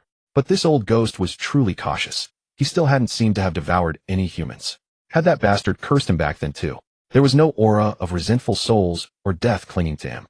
Thus Fang Xun couldn't be bothered to deal with him. A cowardly ghost like that, letting him live was harmless enough. Fang Xun's gaze returned to Granny. At this moment, all the ghostly beings willing to obey Granny's orders had already surged into his body, becoming another entry in the pulsating system messages. Fang Xun could sense that some lesser ghosts were still hesitating, like the female ghost who had helped him open the door, now wearing a face full of anxiety. Clearly she wanted Granny dead, but she also feared that after Granny died, Fang Xun might conveniently finish her off. Don't kill me. Huh. Granny looked at Fang Xun, exhaling slowly. You must need a great deal of Yin energy. I have it. Don't kill me. I'll take you to get it. Oh. Fang Xun raised his head slightly as if tempted. Just as Fang Xun's attention wavered, a shadow streaked past, charging straight at Jiang Qin. Granny was gambling that this little girl was definitely someone important to the monster. Though she didn't understand why the monster had brought the girl deep into danger, she could no longer afford to think it over. But at that moment, a Dharma sword suddenly flew out from within Jiang Qin's body. It struck the core of the shadow, pinning it to the ground. Green scroll. No, you're not Green Scroll. Granny stared at Yujun. It was Yujun who had summoned the sword, but Green Scroll shouldn't have possessed such strength. Only now realizing. Yujun smiled, her features returning to that cold, beautiful visage. She glared coldly at Granny, daring to try and kill the person she was protecting. Granny immediately tried to recall the shadow, only to find that her connection with it had been severed. That single sword strike had cut off the link between her and the shadow. But how could this be? It was her very own natal split soul. Shock, fear, unease. All these emotions surged into Granny's heart at once. She was probably going to die. And so she died. Fang Xun's dark green hand tightened, seizing her soul and shoving it directly into his mouth. After a series of system messages, Granny vanished into smoke. Doesn't taste quite right. Fang Xun smacked his lips. This boss was too small, lacking any sense of urgency. No ups and downs, and even somewhat too plain. Still not right. Yujun glanced at the old woman's body that Fang Xun had casually discarded. By now the body had already shriveled, turning into a mummy in just a short moment. I really don't know how you cultivate your soul, your cultivation base, your Dao body. Each one seems to train independently. This evil ghost transformed Dao body of yours is already stronger than an average golden core cultivator, yet your cultivation is still stuck at the early foundation establishment stage. And your soul is so resilient that it far surpasses that of ordinary golden core cultivators. You even devoured that so-called Granny without any reaction. Are you sure you're not some ghost cultivator who has taken over Fang Xun's body? Yujun could naturally tell that nothing was wrong with Fang Xun, but that only made it even stranger. What kind of opportunity could have forged such a body? Just SOSO. Along this journey, I've endured countless hardships. The blood and tears I've shed, there's no one to tell. Senior, please don't ask. Fang Xun closed his eyes as if he had truly faced immense tribulations to become what he was now. Upon hearing this, Yujun's eyes flickered with a hint of strangeness. Could this kid have really gone through something? To still be so cheerful after such suffering. Truly rare. And Jiang Qin's eyes widened, her face full of sympathy. If only Wei Heng and Gu Hao were still here, Wei Heng's eye roll would have soared to the sky. Those two knew exactly what Fang Xun's journey had been like. Fang Xun had never faced any real hardship. I want to hear it. Yu Jun's heart stirred, and she said, all the suffering in the world. If I can share your burden, that would be a good thing. I am now your sword spirit. Speaking to me should ease your mind without so many reservations. Fang Xun faltered. He had bragged too much, but now making up a story on the spot, wasn't it a bit too late? Ahem. Finally Fang Xun cleared his throat, and said, Yu Jun, look, this mansion is collapsing without Granny maintaining it. Maybe we should hit the road first. As he said this, he noticed the shadow still pinned to the ground. He changed the subject. Senior Yu Jun, this shadow seems quite extraordinary. This is indeed a good thing. I wonder where Granny got this primordial being's refined soul. Pity her cultivation was all flash, a waste of such a fine treasure. Is it a magical artifact? Fang Xun's interest was piqued. The only decent thing he could wield was Yu Jun. Yes and no. Yu Jun explained, you can think of it as a special kind of external avatar. Can I use it? Fang Xun cut straight to the point. Want it? Yu Jun raised her eyes and withdrew her sword, casually gathering the shadow into her hand. After being a spirit for so many years, handling this little thing was effortless for her. I do. Not willing to give something in return, eh? Yu Jun toyed with the shadow, looking at Fang Xun with a hint of amusement. Well, senior, name your terms. You kid, it seems you really have nothing to offer. Alright, just call me something nice. Beautiful. Yu Jun's mouth twitched. If he didn't want it, he could just say no. Fang Xun noticed Yu Jun's displeasure and added, really beautiful, no lie. Yu Jun shot him another glance, and Fang Xun's expression turned solemn, as if he were proclaiming an absolute truth. Fine, hold out your hand, go play with it. With that, Yu Jun placed the shadow into Fang Xun's outstretched hand. The moment the shadow touched Fang Xun, it vanished into his body. Immediately a swelling sensation came from within. Yu Jun had already quietly erased the shadow's connection with Granny Lu, and now this ownerless object quickly found its new host. Fang Xun's eyes snapped open wide, and inky mist flickered in his gaze. He could feel the thing familiarizing itself with his Dao body and establishing a bond with him. Gradually, Fang Xun became more and more aware of another's soul existing. The sensation was strange, but that soul was in perfect communion with his mind. Every thought he had could be transmitted without delay. Fang Xun looked at Jiang Qin and lightly pinched his fingers in the air. Without using any cultivation, Jiang Qin suddenly covered her own face. Big Dog was teasing her. On the way back, after the old matriarch spirit dissipated, even the mansion gradually faded away. The Yin energy dispersed, revealing the sun in the sky. Fang Xun did not make things difficult for the remaining ghosts in this place. Although they had served as accomplices, they had ultimately not joined the matriarch in attacking Fang Xun. The choices of these ghosts made Fang Xun feel they could still be saved. He delivered them according to the method taught by Yu Jun, allowing them to be reborn. By now Fang Xun had retrieved the horse and was sitting in the carriage with Jiang Qin. Something still feels off, Fang Xun murmured, drawing on his gaming experience from his past life. This particular trial had been far too easy, making him feel that something big would follow. Fang Xun had his own thoughts, and Jiang Qin, who was studying diligently beside him, also had her own secrets. She studied Fang Xun for a long while, then suddenly leaned close and gently plucked a single hair from his shoulder. What's wrong? Fang Xun noticed Jiang Qin's action and asked curiously. No. Nothing, senior brother. I just noticed you lost a hair. Jiang Qin examined the strand of hair, speaking rather sneakily. Lost a hair. Fang Xun looked at it in her hand and confirmed it was indeed a hair. Could it be that even cultivators at the foundation establishment stage still lose hair? He had never noticed such things before. As for Jiang Qin playing with the hair, Fang Xun simply assumed it was the pastime of a young girl. However, Yu Jun was still within Jiang Qin's body and could naturally sense the subtle shifts in her state of mind. Jiang Qin, what are you doing? Yu Jun asked curiously. Upon hearing the question, Jiang Qin carefully transmitted her thoughts inward. Sister Yu Jun, do you think senior brother was quite envious when he saw that young Master Ning? Which young Master Ning? In just one day, Yu Jun had almost completely forgotten Ning Chun. To Yu Jun, Ning Chun simply did not deserve to be remembered. Nevertheless, the fact that this girl called her sister made Yu Jun quite delighted. Fang Xun called her senior all day long, and she had grown weary of it. Seeing this, Jiang Qin explained to Yu Jun, the one who was with those ghost sisters at the end. Hearing this, Yu Jun recalled that during the appearance of the 5 ghosts, Fang Xun had indeed been quite envious. This lad truly didn't know whether he was stupid or pretending to be. Could he really not see the feelings of the girls around him? What's wrong? Why do you suddenly mention this? Yu Jun asked curiously. It's just... Jiang Qin pursed her lips, then cried out in her heart. Sister Yu Jun, I want to help senior brother. Her big dog, her beloved companion, must not envy others. Whatever others had, her big dog would have too. Oh. Yu Jun became quite interested upon hearing this. Jiang Qin, how do you plan to help your senior brother? Jiang Qin chuckled, carefully tucking Fang Xun's hair into her purse. Sister Yu Jun, is there any transformation spell I can use right now, eh? Jiang Qin asked directly. Upon hearing this, Yujun knew exactly what was running through the girl's little mind. Jiang Qin actually wanted to transform into Fang Xun's form to help set things up for that lad. However, a transformation spell usable at the qi refining stage that could deceive those girls was probably rare in this world. At the very least, Yujun did not know of such a convenient transformation technique. But soon Yujun thought of a method. She instructed Jiang Qin directly. Jiang Qin, your senior brother used a divine artifact when he transformed into a big dog back then. If you can get that divine artifact from Fang Xun, I can help you. Really? Jiang Qin exclaimed with delight. She had hardly dared hope since she had some understanding of such magical techniques. She never expected Yujun to truly point her in the right direction. What's real, eh? Jiang Qin's exclamation startled Fang Xun. What was this girl up to now? Jiang Qin herself did not expect her inner thoughts to slip out. But her mind raced. She twitched her nose and said, Senior brother, you were really that big dog back then, right? Fang Xun acknowledged yes. But that was because. Before he could finish, Jiang Qin continued, Senior brother, how did you become so similar? I really thought it was a very, very good big dog. Hearing Jiang Qin say this, Fang Xun felt somewhat ashamed. Regardless, although he had not intended to deceive this girl, he had still hurt her feelings about dogs. Therefore, Fang Xun took out the small artifact that had assisted his transformation and said, It's this jade talisman. It's useless now, a junior sister can have it for fun. Jiang Qin pretended curiosity, but quickly pocketed the jade talisman. Thank you, senior brother, she said joyfully. Junior sister, let me tell you about this. No need, senior brother, I'll play with it myself. Junior sister, this artifact requires. Senior brother, I'll figure it out myself. Jiang Qin was already eager for Sister Yujun to teach her how to use it. Although senior brother surely wanted to teach her, as well, what she wanted to learn was not how to transform into cats or dogs. Fang Xun. Why did junior sister seem like a completely different person?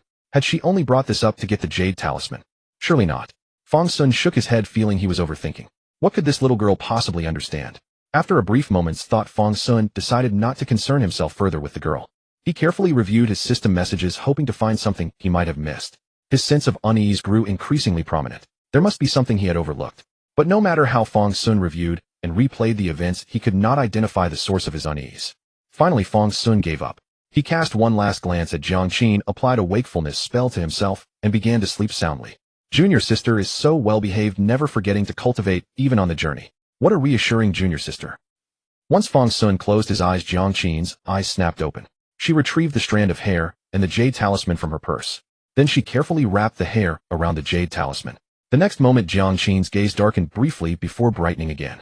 But the expression in Jiang Qin's eyes was entirely different from before, as though someone else had taken control of this body.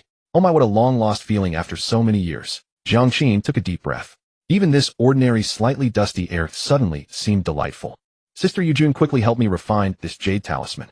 You little one, it's still too early. With your qi refining first or second layer cultivation, it will take at least half a month to integrate this ability. Just wait. Go for it, Sister Yujun. 25 days later. Jiangqing. Wow, senior brother, is this where your home is? Arriving at Jiangqing, he directly brought Jiang Qin off the carriage. Perhaps it was the timidity of approaching one's hometown, or perhaps he wished to see the changes Jiangsheng had undergone over these past 5+ years. In any case, Fang Xun walked along the streets of Jiangsheng with Jiang Qin by his side. Yes, this is Jiangqing, Fang Xun said, holding the young girl's hand as he gazed at the city before him.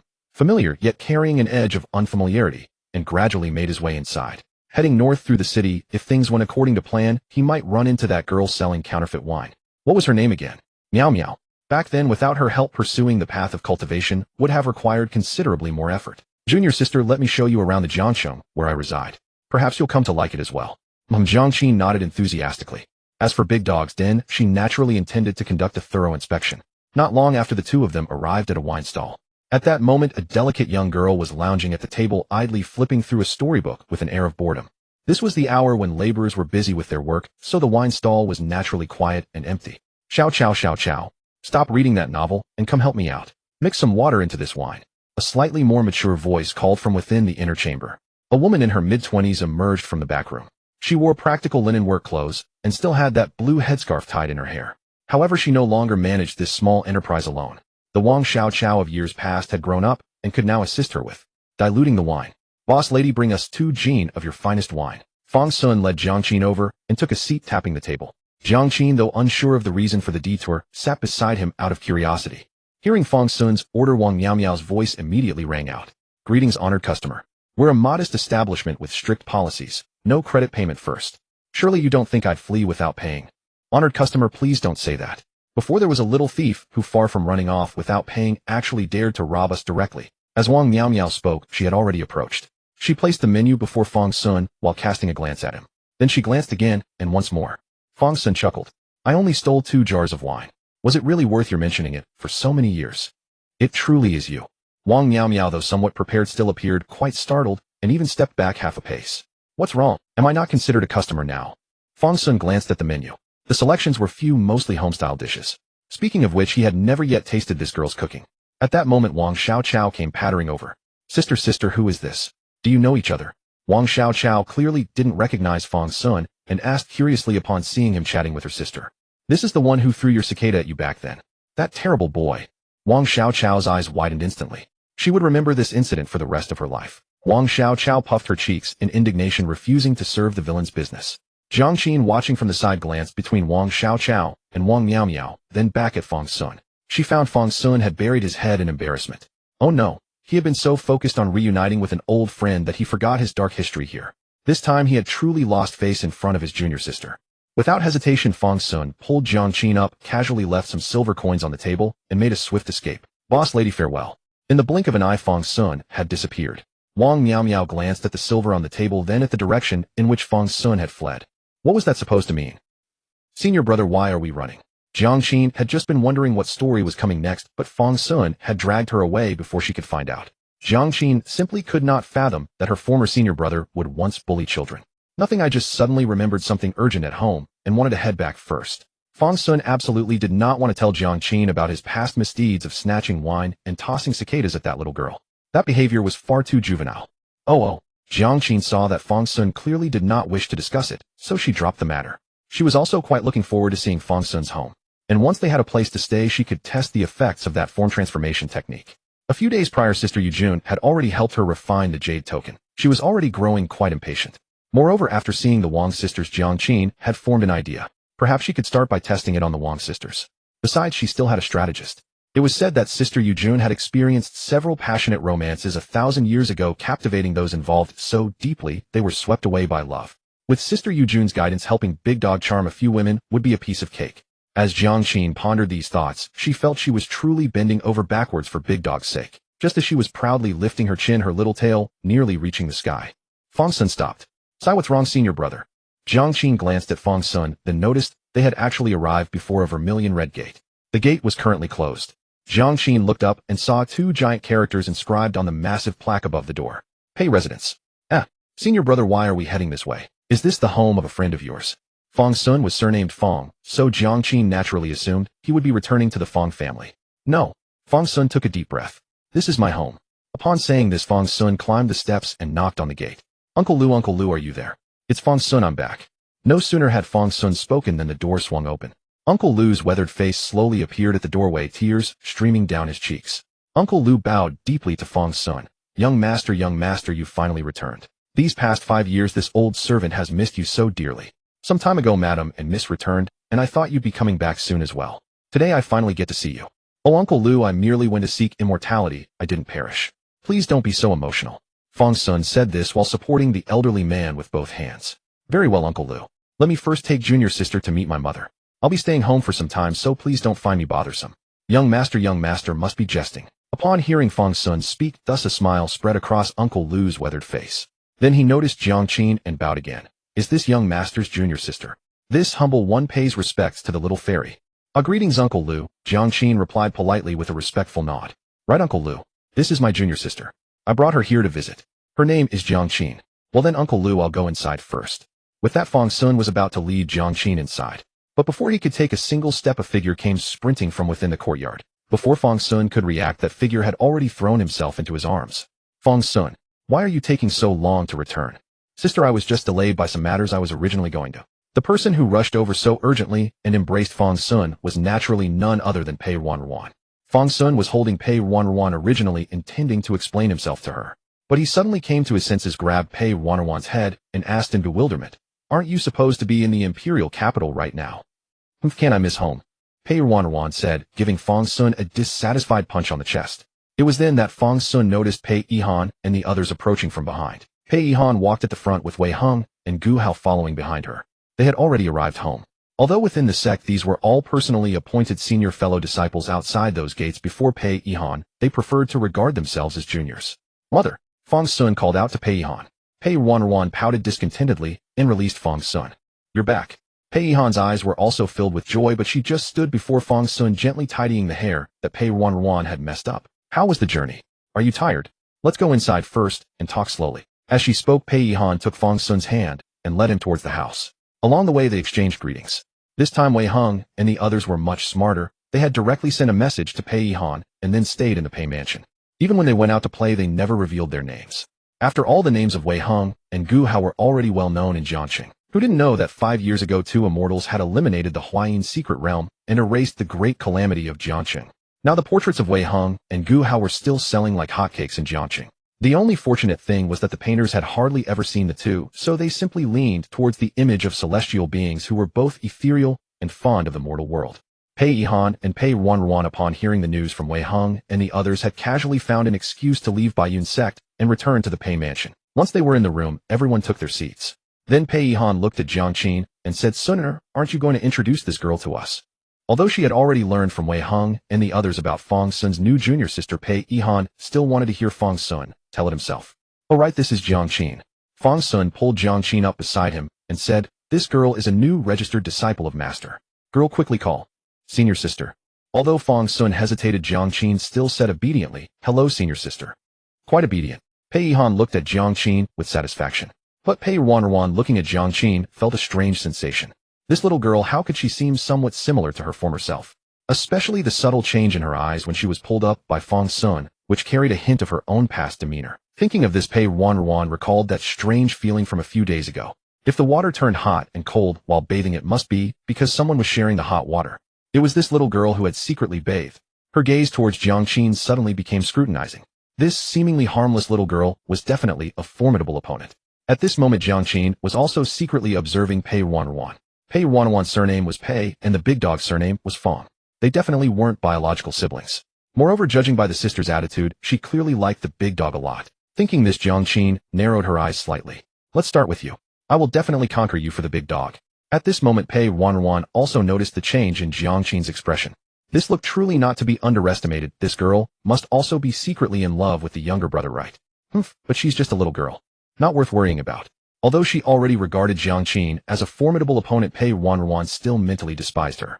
After all, Pei Ruanruan was much older and had read countless romance novels and stories. The naive and foolish Pei Ruanruan had no idea that she had already been targeted by this little girl as the primary objective for building a harem for the big dog.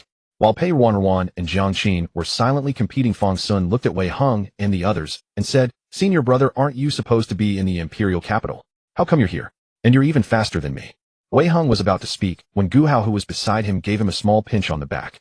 Wei Heng blinked, reorganized his words, and said, "There wasn't much fun in the imperial capital anyway, and the imperial city was full of restrictions. So I thought it would be better to come find you, junior brother, and be more comfortable here. After all, there are still many interesting things in Jiangqing that we haven't experienced, and we can also see how Jiangqing has changed over the years. As for speed, my junior sister and I can all fly on swords, so it's naturally more convenient." "I never expected that," Fang Xun said, deeply moved. "I never expected that you senior brother would miss me so much." Cough. "It's nothing special. I also wanted to see if the people of Jiangqing have been living better over these 5 years. After all, with the Huayin secret realm removed, the Huayin mountain can now be used by the people of Jiangqing. Seeing that one's efforts have borne fruit is also a joyful thing." Wei Heng's words were indeed not false. People do not give without reason. There is always something they seek. What Wei Heng sought was for the people to lead happier lives under his efforts.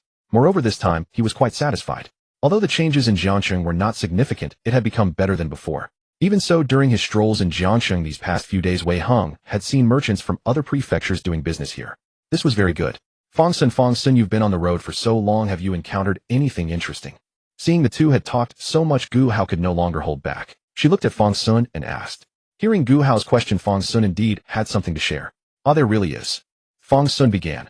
"On the road, I happened to encounter a female ghost who devoured men's essence and caused trouble in the area. So I went to deal with it." "Ah," Gu Hao exclaimed in surprise. "I've read about these in books. It says that some female ghosts love to seduce scholars going to the capital for exams. They all dress up very seductively. And then, anyway, they are very wicked." Gu Hao spoke briefly and then looked at Fang Xun with some anxiety. "Fang Xun, you weren't fooled by those female ghosts, were you?" As Gu Hao spoke, she exchanged a glance with Pei Ruanruan. The two of them had felt a pang of anxiety at that time. Could it be because Fang Xun had been taken in by a female ghost? No. Fang Xun quickly waved his hands. I am naturally not disturbed by evil spirits. But I did meet a scholar heading for the imperial exams in that temple. At this point, Fang Xun couldn't help but show a hint of envy in his eyes. That guy really has some good fortune with women. By the time Fang Xun and Jiang Qin returned, it was already afternoon. After recounting their experiences over the past few days in detail to Wei Heng and Pei Yihan, Fang Xun went on to share the task entrusted to them by the Sovereign Lord. The sky gradually darkened with the passing hours. After dinner, though the tale remained unfinished, Pei Yihan could scarcely bear to let Fang Xun continue speaking.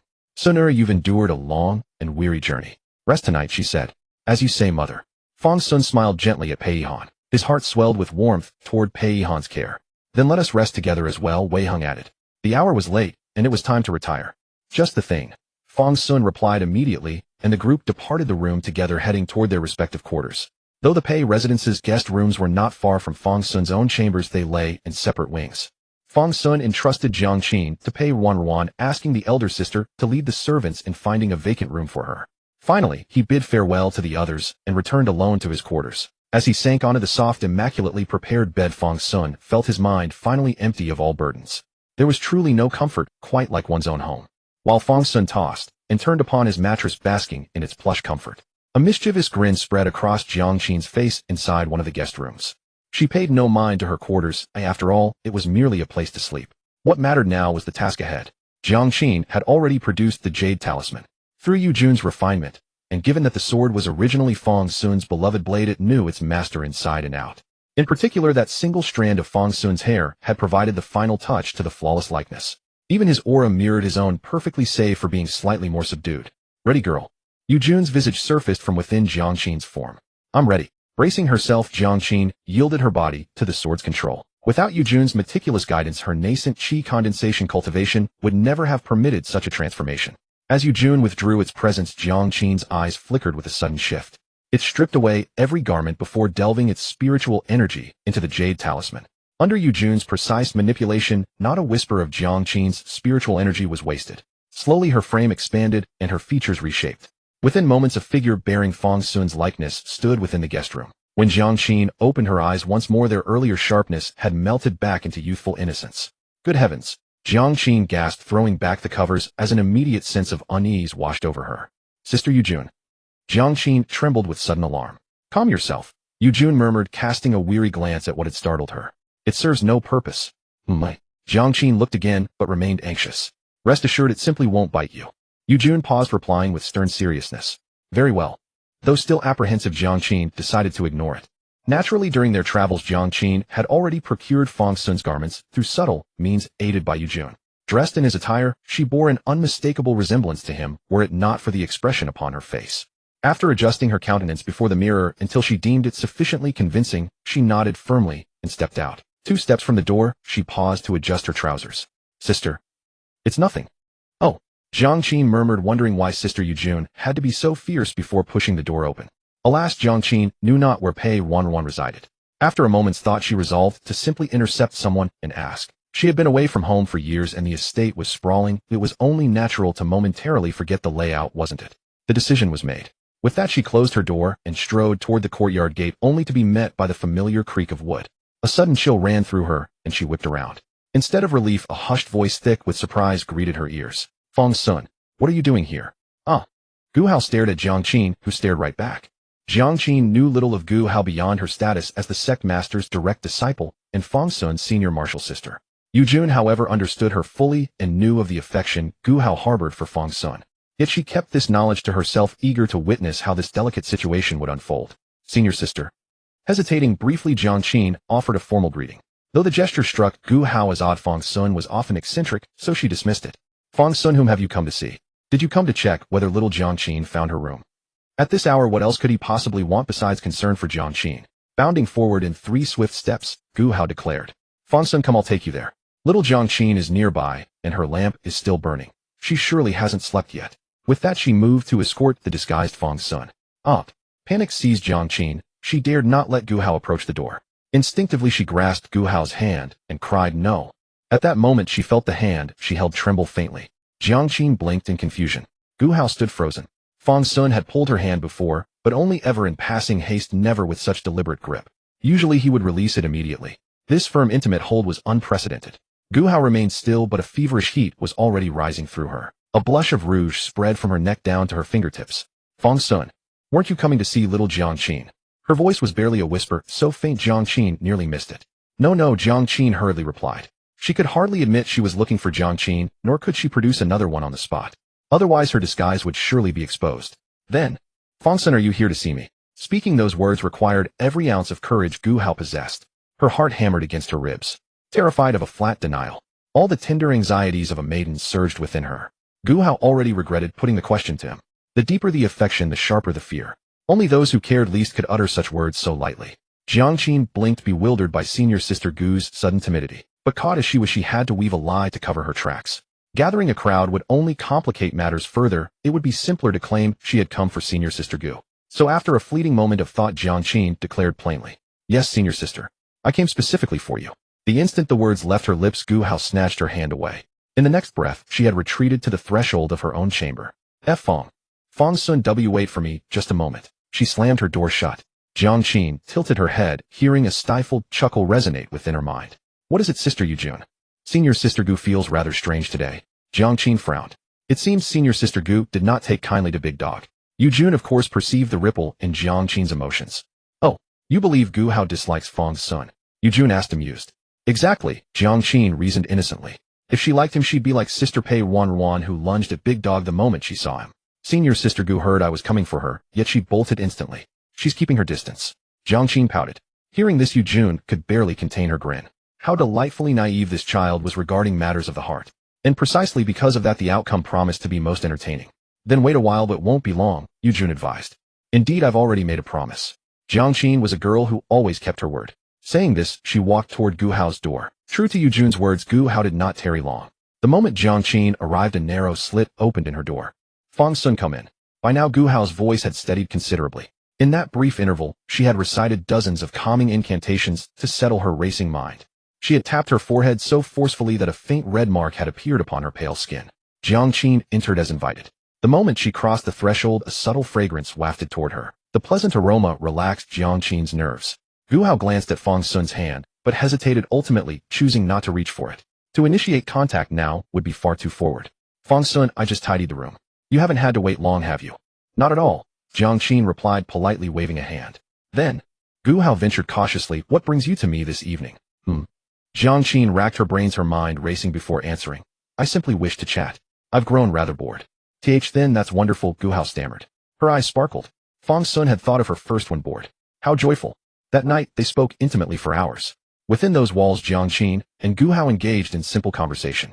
Though Gu Hao did most of the talking, Jiang Qin listened attentively. Not out of reluctance, but caution. Their chatter carried them well into the night, and before either realized it, Gu Hao found herself pressed close to Fang Xun's side. Her face beamed with delight as she spoke. Overflowing with happiness, she failed to notice the tension coiling within Fang Xun. When the watchman's clappers sounded at the evening hour, Jiang Qin, ever tense over saying the wrong thing, finally seized her opening. Oh, senior sister, I can't believe it's already so late. Shouldn't we rest? Gu Hao, who had been eagerly sharing tales of the imperial capital, felt a pang of disappointment at the mention of sleep. These moments of solitude were precious.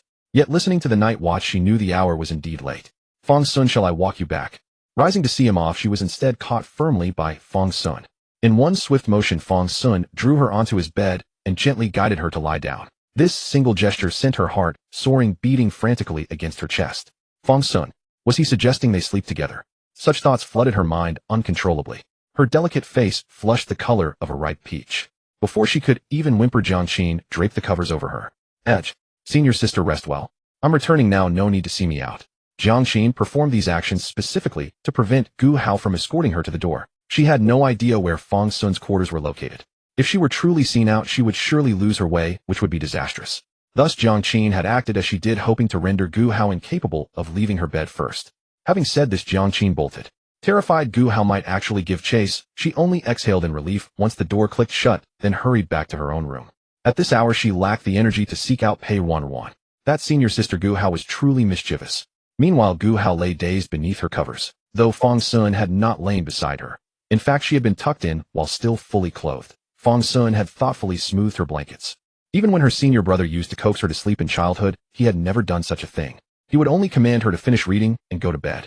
Blushing Gu Hao rustled beneath the covers, shedding her garments. She reveled in the warmth enveloping her. Fang Xun's careful tucking in was such a kindness. Meanwhile, Fang Xun had drifted into slumber, though not a deep one. Dreams visited him after a long absence. In them he floated adrift across an endless ocean.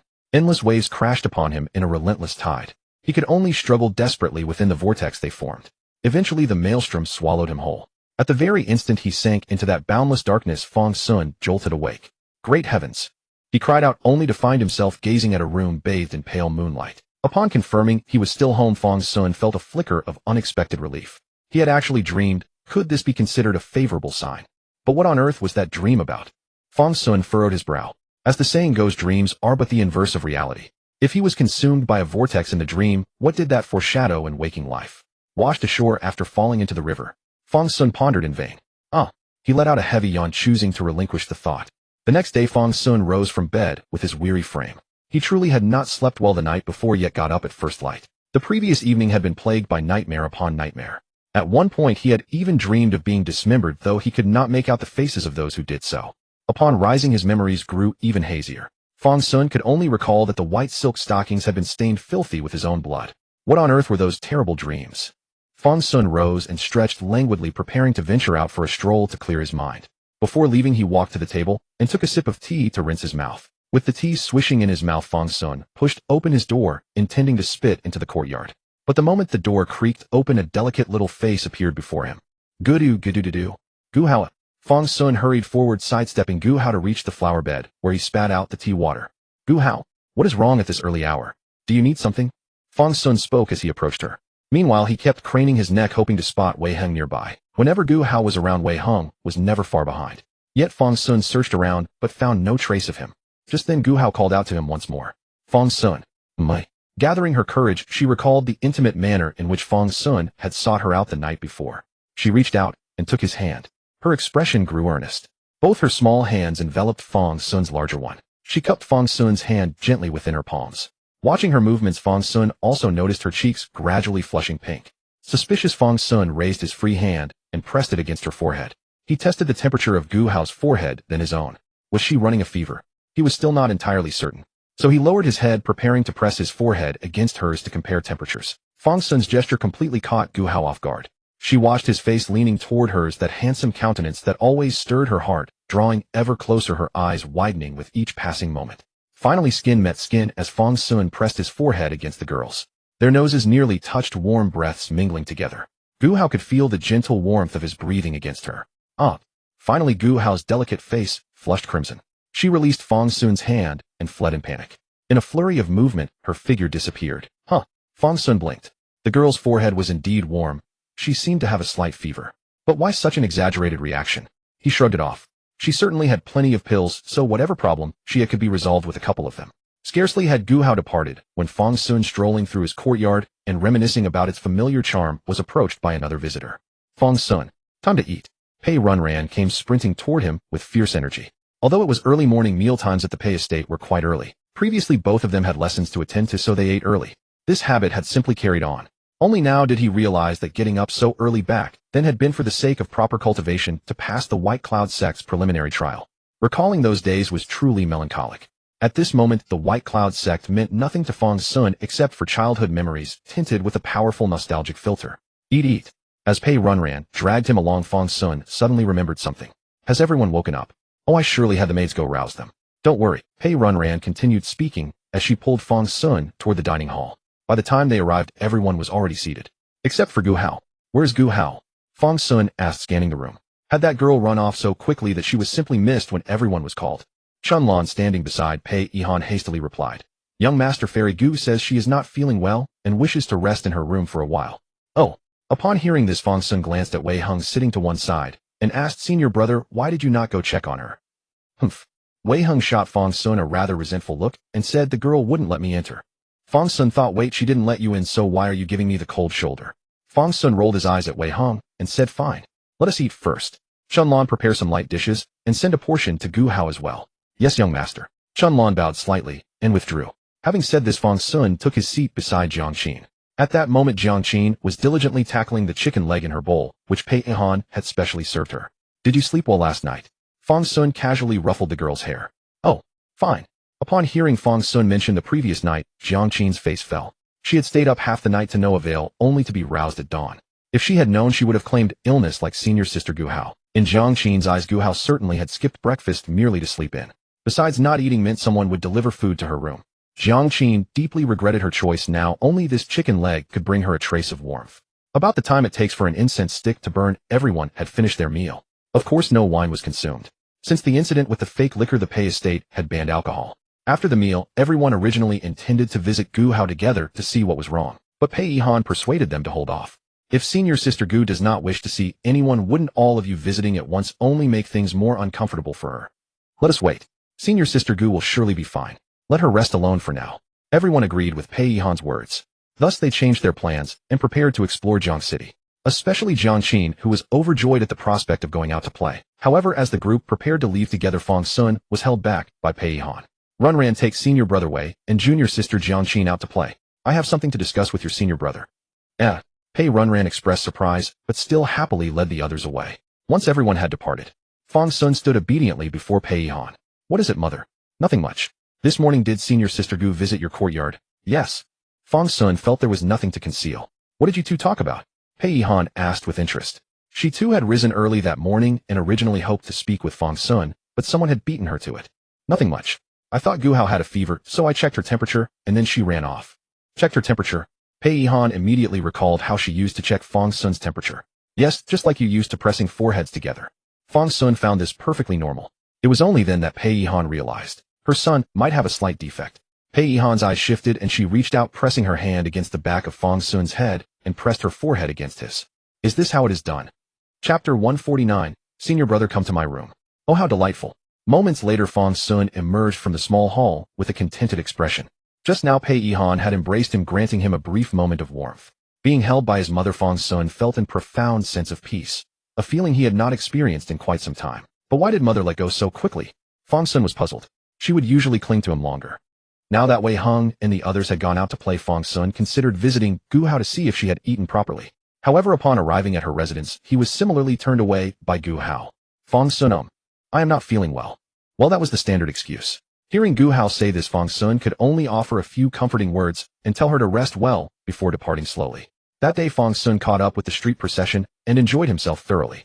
What greatly pleased him was that despite his absence of over 5 years, most of the vendors still recognized him as young Master Fang. Along the way, greetings to him and Pei Ruanruan never ceased. This popularity made Jiang Qin repeatedly glance over in astonishment. And once everyone learned that Jiang Qin was Fang Xun's junior disciple, junior sister Jiang Qin found her hands overflowing with small gifts from the citizens of Jiang City. When she could barely hold them all, a small vegetable vendor even stuffed a specially washed and cut carrot into her mouth. Chewing the carrot while gazing at Fang Xun with a helpless expression, she provided entertainment that set everyone laughing. This day passed quickly. However, Gu Hao, still deeply embarrassed by that morning's events, shyly avoided going out. During this day, Jiang Qin also learned the whereabouts of everyone's quarters. After the evening banquet, Jiang Qin sat in her room, fiddling with her pile of small gifts while psyching herself up. Sister Yujun, this time I absolutely will not fail. Sister Pei Ruanruan has been clinging to Big Dog all day, constantly holding his hand. She must like Big Dog. If we both make our move, we will surely succeed. Jiang Qin clenched her small fists as if she could already envision Big Dog's harem being filled. Oh dear, she was simply the best matchmaker. Very well, come hand over your body to me. Hey, aren't you afraid I will take over your body and never return it? Yujun opened her eyes and moved the girl's tiny hands. My body. Can't I just take it back myself? Jiang Qin asked in shock. Then try it. Yujun pinched her own face, realizing this girl knew nothing at all. I cannot get it back. Jiang Qin pouted. Why wouldn't Sister Yujun yield to her at all? Even mother would let her win at arm wrestling. Do not hand over your body so casually in the future. Yujun pinched her own face again as a reminder. Although Jiang Qin could not control her body, she could still feel every sensation plainly. So when Yujun pinched her face, it was tantamount to pinching the girl. Oh. Upon hearing this, Yujun knew the girl had not taken it to heart. No matter. She would teach the girl a small lesson later, and then she would become sensible. Immediately, Yujun grasped the jade token once more and began adjusting her appearance. This time proved much easier. Moments later, a completely naked Fang Xun appeared once again in Jiang Qin's room. After Yujun returned the body to Jiang Qin, the girl, who harbored such strong aversion to that big worm and the shriveled passion fruit, quickly dressed herself. This time Jiang Qin had learned her lesson. She extinguished the lamp before stepping out. That way even if someone came looking for her, she could simply refuse to open the door, and they would assume she was already asleep and not disturb her further. Jiang Qin turned off the lamp and ventured out cautiously. The next day, Jiang Qin gazed blankly at Chun Chao, who had entered after knocking. Yesterday she had been full of good ideas, but Gu Hao had happened to see her when she went out to clear her head that evening. Though shy, Gu Hao was filled with joy. Fang Xun coming to secretly find her again. Another sleepless night, and Jiang Qin felt as though she had burned herself out. Just when she had finally found a chance to lie down and rest, Chun Chao came to wake her. Sister Chun Chao, I want to sleep a bit more. I'm exhausted from walking yesterday. After saying this, Jiang Qin promptly flopped back onto the bed, completely collapsed. Chun Chao looked at the prostrate Jiang Qin with confusion. What's wrong today? Fairy Gu is unwell, and young Fairy Jiang is too sleepy to get up either. Never mind, I'll tell the madam. We'll prepare some food and bring it over later. Oh, I nearly forgot. The madam left early this morning. No. At the dining table, Fang Xun and Wei Hung exchanged bewildered glances across the spread of dishes. Why is it just us two today? How should I know? Wei Hung replied irritably. He had gone to find Gu Hao earlier, but she continued sobbing and refused to come out. She seemed determined to hold up in that room until death. And Jiang Qin didn't want to go out either today, which was strange. But Chun Chao just told me that Madam and junior sister Pei went to Bathe Sect. All right. Fang Xun nodded and buried his head in his meal. Life is unpredictable. Eat while you can. Afterwards, let's go check on the girls. It's too strange that they've all collapsed. Fang Xun said this while slurping his soup. Fine.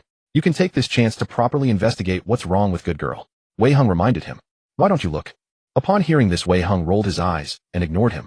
That girl's heart wasn't on him anyway. Wei Hung now shared some understanding with Pei Yihan. Fang Xun's brain was somewhat defective. As expected, no one is perfect. Fang Xun was purely dense. After the meal, Fang Xun and Wei Hung sat at the table, spacing out, pondering over life. As for visiting the girls, neither moved for the time being. Senior brother, more than 5 years have passed without us noticing, Fang Xun sighed. 5 years gone in the blink of an eye, as if they had never passed at all. Indeed, Wei Hing sighed. But your cultivation hasn't advanced at all. I ascended too quickly last time, so master asked me to temper slowly. And aren't you also stuck at the peak of foundation establishment? Fang Xun didn't care about this matter. Everyone was the same. The eldest brother shouldn't criticize the second. Golden core easy. Wei Hing shook his head. If I wanted to, I could summon the heavenly tribulation right now and refine a 3rd to 5th grade golden core casually. And then, oi, that's not enough. I want my core to be flawless, and 9 turns primordial golden core. Why be so particular? Fang Xun said carelessly. There's a saying, no garbage golden cores, only garbage cultivators. As long as you work hard enough, even the most inferior golden core can still ascend to immortality. Stop. Wei Hung listened to Fang Xun's words with confusion. Who told you such nonsense? Grandmaster Yu Shao Gang. Who's that? Wei Hung was completely baffled. A golden core cultivator below the 3rd tier, without extraordinary fortune, can't even reach the threshold of nascent soul formation. How could he ascend to immortality? Such a setting exists. Fang Xun asked in shock. What setting?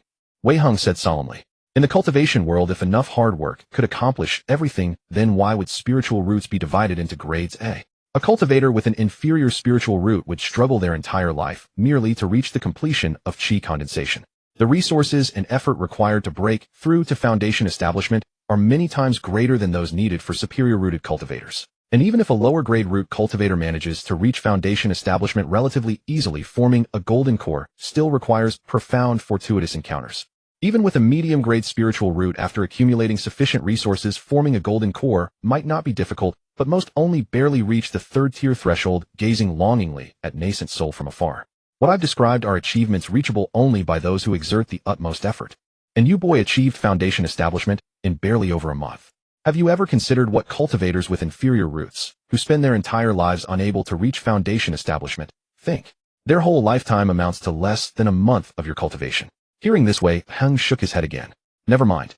Perhaps those are the beautiful expectations of that so-called master. Having dreams is always good, but if one treats them as absolute truth, when they discover their limits, only despair awaits them. Such words can easily lead one into demonic paths and onto the heretical way. Wait, is it really this strict? Fang Xun swallowed hard. He never expected his casual joke would provoke such a long lecture from Wei Hung. Not entirely, Wei Hung said, casting a sideways glance at Fang Xun. If you could invite your master to bestow her guidance, even a mortal body could be forged into a nascent soul. Lu Li. I said my master. Then it's fine. If a mortal could receive such treatment from Daoist Shirsong, it would indeed be a heaven-defying opportunity. Speaking of which, Wei Hing thought of Gu Hao again. If only I had junior sister's talent, Wei Hung said, sighing as he spoke. If Junior Sister reached this stage, she certainly wouldn't need to wait for a fortuitous encounter like he did. Sai stopped dreaming. Fang Xun stretched and said, "That girl Gu Hao will surpass all of us."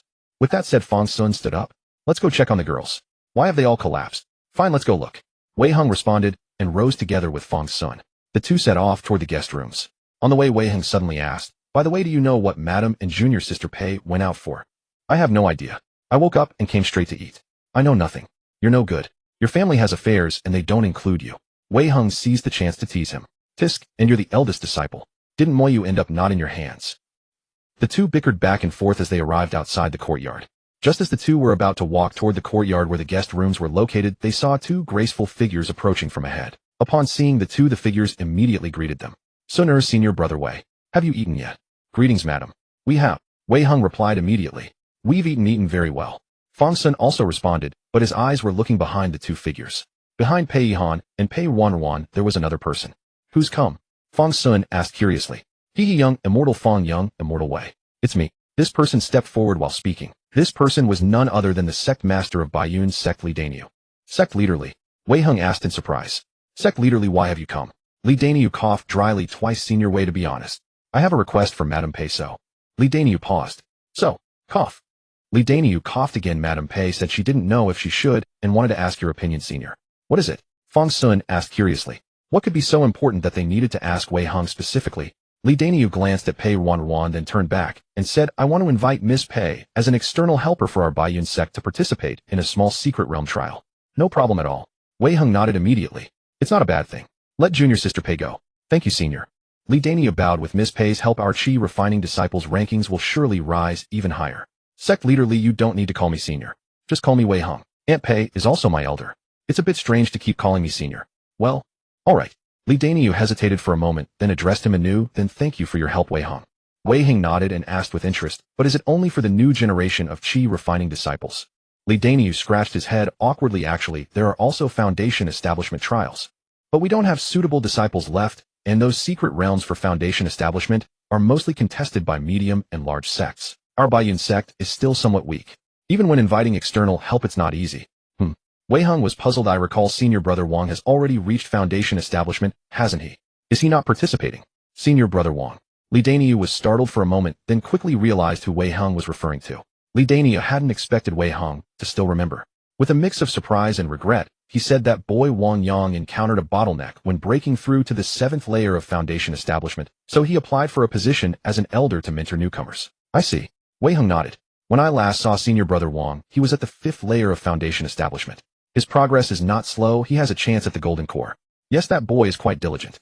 Li Daniu felt gratified thinking of Wang Yang. Too bad he's too honest.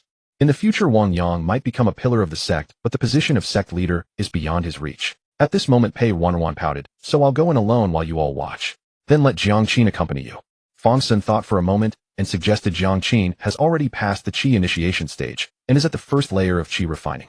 Her cultivation is decent. As her senior brother Fang Xun could make this decision for Jiang Qin. This might be dangerous. Li Daniu hesitated. "That secret realm is no place for games. Rest assured."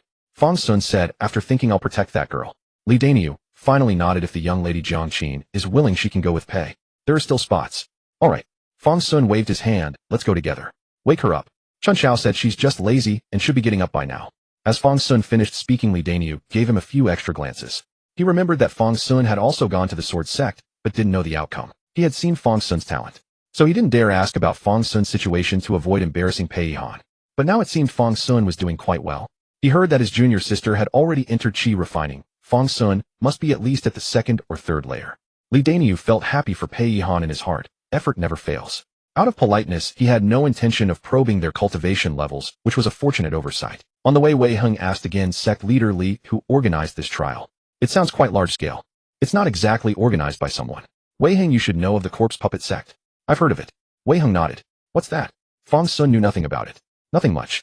It's a major evil sect that once wreaked havoc in the Great Xia.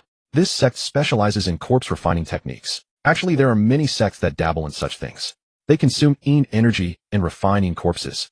As long as they follow the rules and the corpses come from legitimate sources, the Great Xia turns a blind eye, and they can even carve out a place for themselves." "Are there legitimate sources for corpses?" Fang Xun was stunned. Wei Heng was silent for a moment, then said there are always people willing to exchange useless things for useful ones. Corpses are everywhere.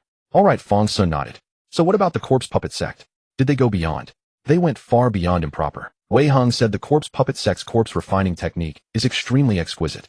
The puppets they refine can even be indistinguishable from living people. Many people would even hire disciples of the stone puppet sect to resurrect their deceased relatives.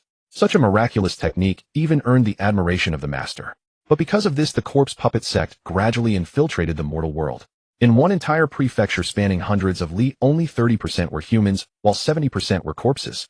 The leader of the stone puppet sect, benefiting from such a massive number of stone puppets, saw his cultivation steadily increase. He almost reached the tribulation transcendent stage. At that time the master had not yet transcended, he was only at the peak of Tao integration. That fierce. Fang Xun was truly enlightened. Usually such things appear in the early stages and get kicked to death by the protagonist, right? Indeed, if he hadn't been burdened by too much karma and dared not face the thunder tribulation, perhaps there would truly be another great tribulation transcendence cultivator in this world. But even so, he became the foremost leader of these heretical cultivators. For a time, he was unrivaled. While then he could rival the sect master. Be on equal footing. Not quite. Wei Heng shook his head. What happened next? Fang Xun asked curiously. These little stories from the past were quite entertaining. Later the master who discovered this matter kicked him to death. Fang Xun's many question marks appeared directly. Didn't you skip something? Not at all. Wei Heng said disdainfully, the master is the strongest sword cultivator in the world. But that time in his rage, he didn't even bring his sword. Such a huge gap. Fang Xun smacked his lips, feeling it was quite surreal. Even among geniuses there are gaps. Wei Heng rolled his eyes at Fang Xun. If junior sister held the ink jade, would you dare to receive her sword strike? Tisk, it's merely the sharpness of the weapon. Fang Xun snorted. Indeed, but the old woman you devoured in one bite couldn't even say that. Wei Heng laughed. That old woman's mansion was just a miniature corpse puppet sect. Just like the corpse puppet sect was kicked to pieces by true person Song, this so-called old woman was also trampled to death by a passing young prodigy. Li Daniu. Wait, what are they talking about? But Fang Xun suddenly asked, if an entire prefecture was about to be lost with such a grave problem, was the late emperor unaware? He was unaware, Wei Heng said. Ever since the corpse puppet sect took residence in Chongqing prefecture, it had bountiful harvests nearly every year. The taxes in silver and grain it submitted were several times more than other prefectures, and in the final year, it was almost double that of the others. Every year Chongqing prefecture's assessment was almost always the best. After all, corpse puppets could labor tirelessly day and night, requiring only a small amount of blood essence to suppress their instinct for bloodlust. So 3 out of 10 were still human. Fang Xun said, How utterly despicable. Fang Xun gave a sigh of admiration, then added, so was the late emperor unaware, or was he unaware? Hearing Fang Xun's question, Wei Heng turned it back to him. If you were the late emperor, what would you think? The situation here is indeed abnormal, yet it could nourish the great Xia dynasty, even allowing it to support many more people. Is this a test? Fang Xun raised an eyebrow. Not really. It's just that master once asked me the same question. Wei Heng said with a hint of regret. What did you say? Fang Xun asked curiously. I said I didn't know. Wei Heng shook his head. He still remembered the look in Song Jinren's eyes at that moment. A mixture of relief and a trace of regret. So what about you? What do you think? Wei Heng asked again. Fang Xun shook his head. I am not the late emperor, nor will I ever be. But if I were a citizen of Chongqing, I would slaughter them all. Wei Heng said nothing. He looked at Fang Xun, then averted his gaze elsewhere. That was exactly what Song Jinren had thought back then. When he faced the same question from Song Jinren, he had pondered for a long time, weighing the pros and cons, yet could not give an answer, and could only say he did not know. Fang Xun. Wei Heng let out an almost imperceptible sigh, then turned to Li Daniu and asked, so this time the secret realm is left behind by the corpse puppet sect? Seeing Wei Heng address him, Li Daniu quickly replied, exactly. It is said to be a small branch of the corpse puppet sect. But the specific details have not yet been explored, and you dare to let the disciples enter without exploring it thoroughly. Fang Xun clicked his tongue. Was the sect that bold? Actually, it's not completely unexplored. We have already looked up the records concerning the corpse puppet sect. This branch is merely a minor offshoot that barely gets mentioned. Moreover, only a few corpse puppets roam the outer perimeter, nothing to worry about. The Tianlan sect has already tested it. Even if they stirred up quite a commotion, as long as one does not go deep, there is no problem. Besides, if it were already fully explored, there would be no need for a competition. This contest is merely to determine the priority of exploration rights. How long is the priority? Fang Xun asked curiously. 7 days. Each rank lower means 7 days later, Li Daniu explained. This was the result of negotiation, giving small sects like ours a chance to get a share. As they spoke, they arrived at the courtyard gate of the guest rooms. Fang Xun walked straight in and came to Jiang Qin's door. At that moment, Jiang Qin was sleeping soundly when she suddenly heard someone slapping on the door. Jiang Qin, little junior sister, get up. Fang Xun said, then knocked twice more. Hearing Fang Xun's voice, Jiangqin wriggled a few times on the bed before putting on her clothes and rolling off the bed. When she opened the door, she saw a group of people standing outside. Seeing the crowd, Jiangqin thought the scandal had broken and Fang Xun had brought people to interrogate her. She immediately crouched down, hugging her head, and said, "Senior brother, I was wrong. I'll never do it again." Huh. Fang Xun looked at Jiangqin's reaction and said in surprise, "Is Elder Xiao so strict at home? That sleeping in frightens you this much?" Sleeping in? Jiangqin's little mind raced. After a brief moment of bewilderment, she understood. Senior brother was not here to interrogate her, he wasn't here because she had been exposed. At that moment, Yujun, dwelling in Jiangqin's heartseat, felt his stomach ache from holding back laughter. This girl's reaction was just too hilarious. Now that she had figured it out, Jiangqin slowly stood up and said, "Actually, it's not that strict. I was just worried." Senior brother, tell me first, what is it about?" As Jiangqin spoke, she sized up the group. There was an old man she didn't recognize, so it must have something to do with him. "Come, let me introduce you." Fang Xun pinched the girl's cheek and said, "This is sect leader Li of the Baiyun sect, the guardian of our Jiangqing. I don't deserve such praise, I don't deserve it." Li Daniu waved his hands repeatedly upon hearing this. "This is merely what the Baiyun sect ought to do. Greetings, sect leader Li." Jiangqin bowed very respectfully. "Hey junior sister, I called you out because there's something going on."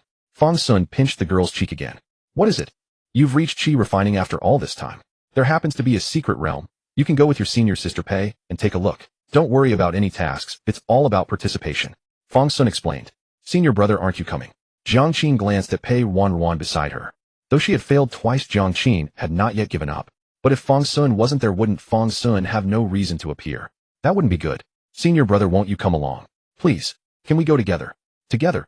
Fang Xun blinked. He hadn't considered that option. So he looked at Li Daniu and asked, "Are Foundation Establishment and Qi refining together?" "Yes and no," Li Daniu said. "The activity area for Qi refining disciples has already been divided. Foundation Establishment disciples cannot earn points in this area, and they are not allowed to assist Qi refining disciples within this zone. But there is no restriction on Qi refining disciples going elsewhere. If they are extremely confident in their strength, they can explore other areas." "All right then." Fang Xun nodded. "So can I also join in?" "Sect leader, you should still have a Foundation Establishment slot, right?" Li Daniu's eyes widened upon hearing this. A Foundation Establishment slot? Fang Xun was actually asking for a Foundation Establishment slot. It had only been 5 years and Fang Xun had already reached Foundation Establishment. Yes. Li Daniu quickly said, "All 5 Foundation Establishment slots of our sect are still vacant. If Fang Xun is willing to try, nothing could be better. All right, count me in." Fang Xun patted Jiangqin's head. Taking care of his junior sister was his responsibility. Just then the 2 rooms next to Jiangqin's were quietly opened. "Hey, where are you going?" Gu Hao's little head poked out and asked. "To some corpse puppet secret realm. Wanna come?" "Sure." Seeing the girl so enthusiastic, Fang Xun looked at Li Daniu again. "Enough slots?" "Yes." Li Daniu answered firmly. There were more than enough. As for the disciples temporarily removed from the team, they could be compensated. This was none other than the immortal Gu herself. Li Daniu had only one word in his heart now. Thrilling.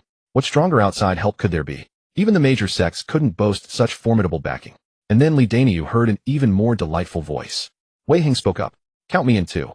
"Excellent."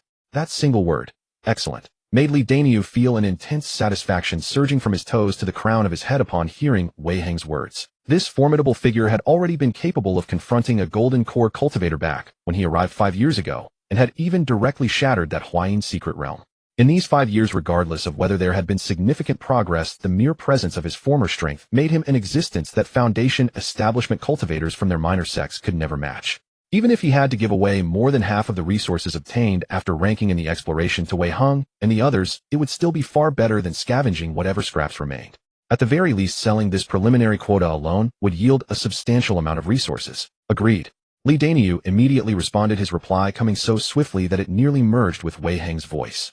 He was genuinely afraid Wei Heng might change his mind. Such an opportunity. How could he even begin to seek it out if he tried?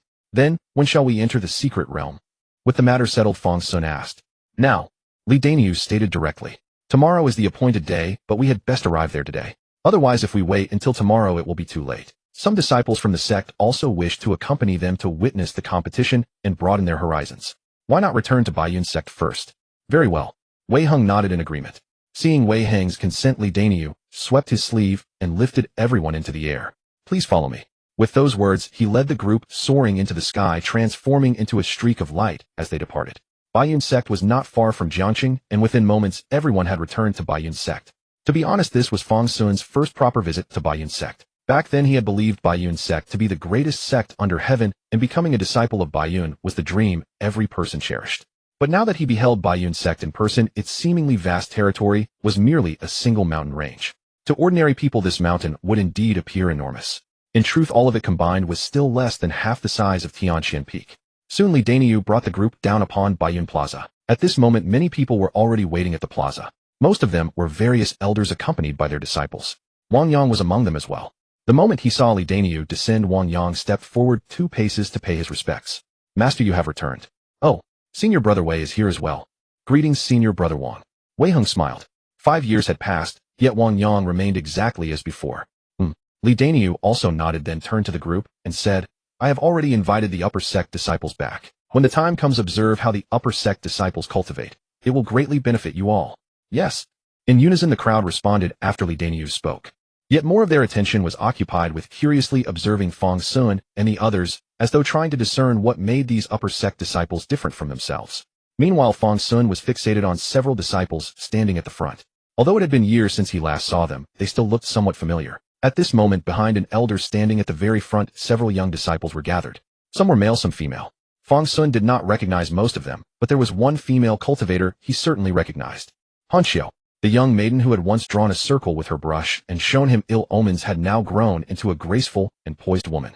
The fire starter that Han Xiao had given him back, then though barely used lately, he still kept within his spatial pouch. However, Senior Brother Zhao Qing, who had led that team back, then seemed to be absent from the gathering. Just as Fang Xun was lost in thought, he heard Li Daniu say again, Very well, since everyone is prepared, let us depart. We should find a suitable location near the secret realm to set up camp. No sooner had Li Daniu spoken than the elders of Baiyun sect summoned their flying swords. The disciples promptly hopped aboard their swords, awaiting the elders' signal to depart. Seeing everyone ready, Li Daniu nodded once more. Let us go. With that, Li Daniu swept up Fang Xun and the others once more and strode through the air. Shortly after, the elders followed in sequence, keeping close behind Li Daniu. This journey was neither particularly long nor short. The corpse puppet secret realm lay approximately 400 li from Baiyun sect. Fortunately, it was close enough for them to partake in the spoils. About half an hour later, everyone arrived before the corpse puppet secret realm. As with other secret realms, this one also existed independently within a small spatial pocket. For the sake of greater secrecy, or to protect certain inheritances, some sects would invariably do this. The corpse puppet secret realm clearly served the former purpose. The entrance to this secret realm had also been accidentally discovered by a woodcutter harvesting timber upon a mountain. Of course, the tale of how he grew exceedingly wealthy and reached the pinnacle of life because of this need not be discussed. Even now, quite a few sects had already established camps near the secret realm. Fang Xun also spotted several individuals without sect attire wandering about, clearly loose cultivators. Sect master, no one restrains these loose cultivators. Fang Xun asked curiously. How could we possibly control loose cultivators? Let them be as they wish. Li Daniu replied dismissively. This is merely a minor tacit understanding. Loose cultivators below a certain cultivation level are permitted to come and observe. For instance, this competition's maximum limit is foundation establishment cultivators, so we generally do not interfere with loose cultivators below the golden core realm. After all, they are too scattered and disorganized to ever compete against us. By leaving a loophole, we save ourselves from numerous troubles. That makes sense. Fang Xun felt that Li Daniu's reasoning was indeed quite sound. The vast majority of loose cultivators, even when gathered together, were nothing more than a disorganized mob. Soon after, an elder selected a suitable location and led everyone to set up camp. Upon landing, Elder Zhao Qing, who had been leading Han Qiu, and the others approached. Since the sect master had arrived with new companions, it was only proper to greet them. Greetings, sect master. Has Miss Pei agreed to participate? Elder Zhao Qing, leader of the vanguard, paid his respects. Although Li Daniu had already sent word earlier, such formalities still needed to be observed. Indeed. Li Daniu nodded, then gestured toward Fang Xun and the others. Not only has young Miss Pei joined us, but Fang Xun and his companions have also agreed to enter this secret realm. From now on, you are teammates. Take this opportunity to get acquainted. Elder Zhao, please fetch some clothing for young Miss Pei and the others to change into. This old man will not disturb your conversation. Wang Yang, you shall remain here to keep them company. As Li Daniu spoke, he called upon Pei Yihan, and the two of them strolled away together. Before departing, Pei Yihan gave Fang Xun an encouraging glance before leaving with Li Daniu. Fang Xun grinned at Pei Yihan, then turned his attention to the three individuals standing before him. To be honest, aside from Han Xiu, he did not recognize any of the other two. At this moment, Han Xiu was also studying Fang Xun. Though she had never met this person before, she sensed a certain familiarity emanating from him. It was as though long ago they had known each other well. Wei Heng, Gu Hao, Fang Xun, Pei Ruanruan, Jiang Qin. Greetings, fellow Taoists. At this, Wei Hung had already led the group in paying respects.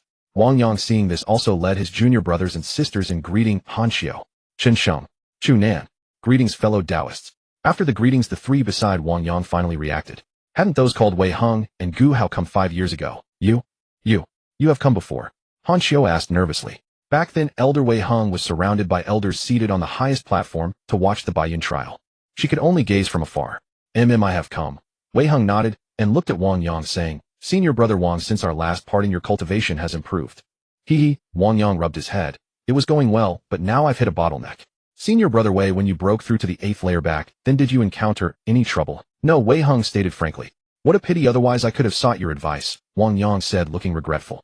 Senior brother Wang, why not tell me about it? Perhaps I have a solution. Wang Yang's eyes lit up. That would be excellent. Please enlighten me, Senior brother Wei. The two were indeed good brothers who had been through thick and thin together. With a few words they had already hit it off. As they talked, they walked together towards the campsite, completely forgetting their junior brothers and sisters. Fang Xun and the others exchanged glances, but still followed. However, Fang Xun still helped Jiang Qin with introductions. Senior brothers and sisters. Fang Xun pushed Jiang Qin forward, saying, Ruanruan, you should all know her. And this is the other Qi refining teammate. Say hello to the senior brothers and sisters, Fang Xun said, patting the girl's head. Greetings, senior brothers and sisters, Jiang Qin said obediently. I've just entered Qi refining. Please take care of me, senior brothers and sisters. Greetings, junior sister. Han Xiu stepped closer. What a lovely girl. Once we enter the secret realm, I'll definitely look out for you. However, although Han Xiu seemed quite pleased with Jiang Qin among the other two disciples, Chu Nan showed no expression, as if it had nothing to do with him. Chen Sheng, on the other hand, wore a displeased expression. He couldn't understand. Pei Ruanruan at Qi refining 5th layer being squeezed in was one thing, but how could a little girl who had just entered Qi refining be forced in as well? Even his junior brother's spot had been taken. Could a large sect just do whatever it wanted? Just then a small hand suddenly stuffed something into Chen Sheng's hand. He looked closely and saw it was a piece of candy. When he looked again, the small hand had already placed another piece into Chu Nan's hand. Senior brother and sister mother said, this is how you make friends. Can we be friends? After handing out the candy, Jiang Qin looked at the three with her watery eyes and asked. Of course. Han Xiu took the candy and couldn't help pinching the girl's cheek. From now on, we're good friends. Oh my, this little girl is too adorable. Chen Sheng looked at the candy in his hand, then at Jiang Qin. He silently put the candy into his chinquan pouch. Good buddy, when I get back, I'll share half the candy with you. This girl seemed pretty good after all. As for Chu Nan was stunned. Was this something he could enjoy? He had actually been given a gift, and by such a cute little girl. At this moment, Chu Nan's mind was in chaos, almost filled to the brim with the candy. Then he took out a jade box, carelessly tossed the odds and ends inside into his chinquan pouch, and carefully placed the candy inside. This action was noticed by the idol Fang Xun. Bro, are you showing off like that? After Jiang Qin successfully made friends, she quickly got along with Han Xiu and the other two. Pei Ruanruan also went over to join the fun. After all, these were future teammates, so it was better to get to know them more. Then the crowd split into 3 groups. One group was Wang Yang and Wei Hung. At this moment, Wang Yang looked at Wei Hung with eyes burning as if sparks would fly. Wei Hung's understanding of cultivation was even deeper than his master's. In such a short time, he truly felt a loosening of his cultivation realm. Another group was Jiang Qin and the others enthusiastically discussing their cultivation levels and already dividing tasks. The last group was Fang Xun and Gu Hao. At first, Fang Xun didn't think there was a problem, but gradually something seemed off. Was this girl getting closer and closer? At first they walked side by side. Then she was already pressed close to him. There's a conspiracy, Fang Xun thought instinctively. Gu Hao was not like this on normal days. Although they got along well like siblings, there were still some boundaries. But now had those boundaries become blurred? The alert Fang Xun quickly spotted the anomaly. If there wasn't a conspiracy, why would this girl suddenly behave like this? Sensing danger, Fang Xun quickly stepped forward and said, Gu Hao, I'll go check where we're staying. With that, he strode forward, and in the blink of an eye, he was already ahead of Wei Hung and Wang Yang. Seeing this, Gu Hao pouted. Last night. It must be because there are so many people here that made her junior brother embarrassed. There were some things best left unsaid. In short, after a cordial and friendly exchange, they all arrived at the campsite that had already been prepared by the disciples of the White Cloud Sect. It was remarkable how quickly cultivators worked. If ordinary people had been tasked with this, it would have taken them the entire afternoon. The tents were arranged for 2 people each, and naturally Fang Xun and Wei Hung were assigned together. The blue and white disciple uniforms of the White Cloud Sect were also delivered. After briefly inspecting his own tent and changing into the uniform, Fang Xun stepped outside. The campsite was a minor matter. The true concern was the secret realm. So Fang Xun and Wei Hung, after only a quick glance at their quarters, came out together to examine the secret realm. Senior brother, since you've heard of the corpse puppet sect, do you know the weaknesses of their puppets? They fear fire, Wei Hung replied after a moment's thought. Too bad we can't just set a fire, Fang Xun said, shaking his head regretfully. If the goal were simply to kill, burning would be the easiest method. But if a fire swept through, who knew what would remain of the objects inside? Wei Heng nodded and added, when you encounter these things, be careful. They feel no pain, no fear. Even if they retain human memories, they possess no emotions. Moreover, their vitality is extremely strong. Even if you cut off their heads, the heads can live independently. You must completely destroy them. Then this kind of creature is quite perfect. Fang Xun thought of something, but he knew Wei Heng wouldn't understand if he mentioned it. By the way, are they afraid of light? Why would they be afraid of light? Wei Heng asked in surprise. Great, even more perfect. Wei Heng, what nonsense was he talking about? As Fang Xun and Wei Heng chatted idly, they arrived before the secret realm. Such a stable gate. Fang Xun remarked in surprise, looking at the entrance of the secret realm. Before him stood a formation passageway about 2 zhang high and 3 zhang wide. The gleaming radiance of the formation spoke volumes about the rarity of this secret realm. Though it was called a small secret realm, it seemed anything but small. It was at least many times larger than the forgotten Sephora Shadow secret realm from back then. Fang Xun initially wanted to consult Yujun, but then remembered that Yujun was currently in the hands of that girl Jiang Qin. But at that moment Wei Heng provided an explanation. Such sect secret realms are always like this. However, what lies inside remains unknown. If you're lucky, you might obtain the entire legacy and heritage of the sect. If you're unlucky, the sect might have exhausted all its resources before its fall, leaving only this empty space. Even the spiritual veins within might have been drained, leaving nothing but a barren wasteland. In that case, it would be utterly useless to most cultivators. That shouldn't be the case here, Fang Xun mused. Otherwise all the sects wouldn't go to such great lengths. You have a point. Wei Heng nodded and looked into the secret realm. Through the formation passage one could indeed glimpse some of the scenery inside. At first glance the scene appeared quite harmonious. What could be seen was a village at the foot of a mountain with people coming and going, resembling a lively neighborhood.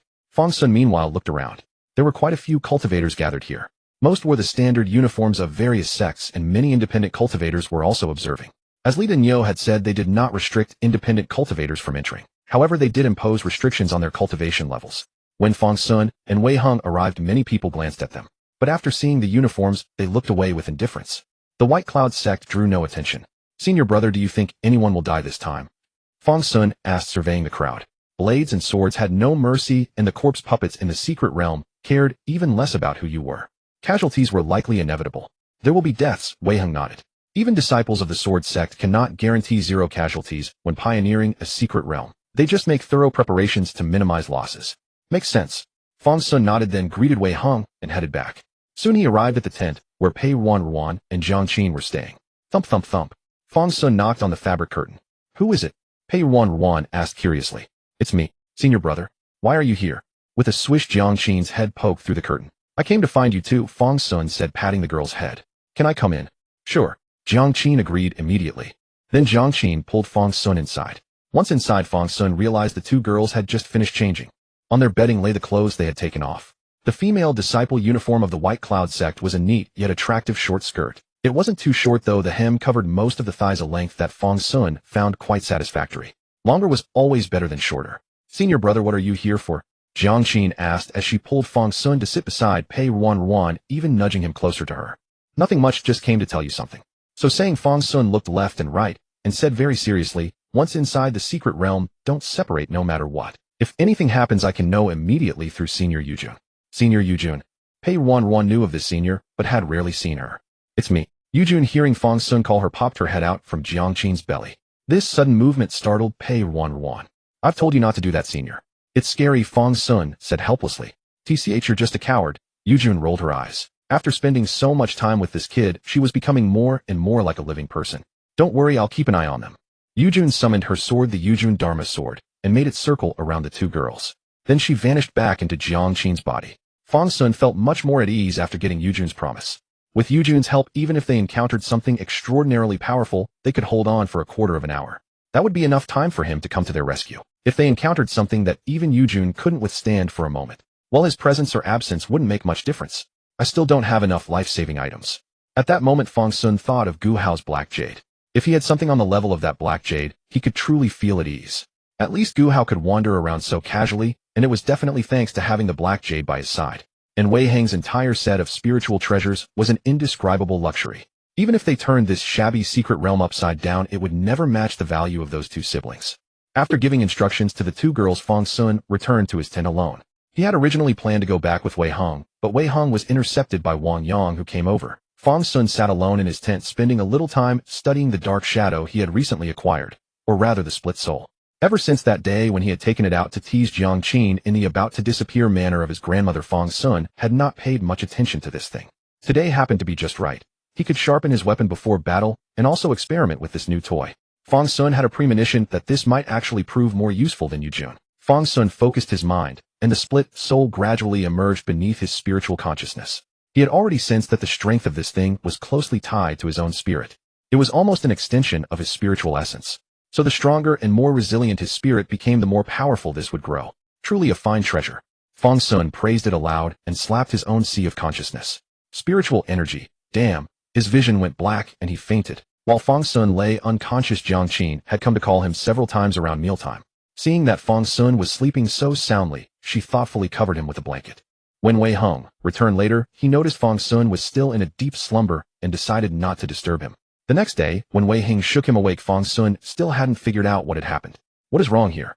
Wei Hung frowned. He had thought Fang Xun was just asleep, but looking at him now something seemed off. Nothing.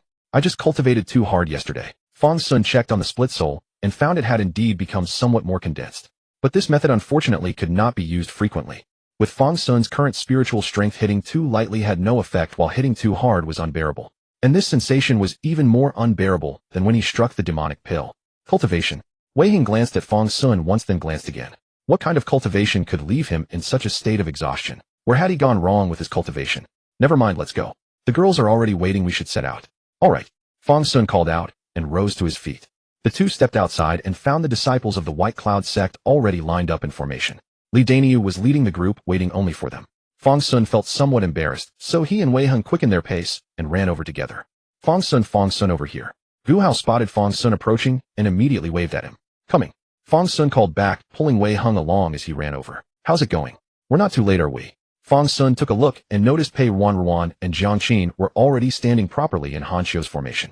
These few were just ahead, and Jiang Qin seemed to still be saying something to Han Xiu. It appeared this group of qi refining disciples would be entering first. No. Gu Hao explained beside him, but senior brother Wang just came over to remind us. We will be entering soon. While Gu Hao was speaking, teams of qi refining disciples had already entered. From what could be seen in the array formation, elders from various sects were there to receive them. At least for now, nothing seemed amiss.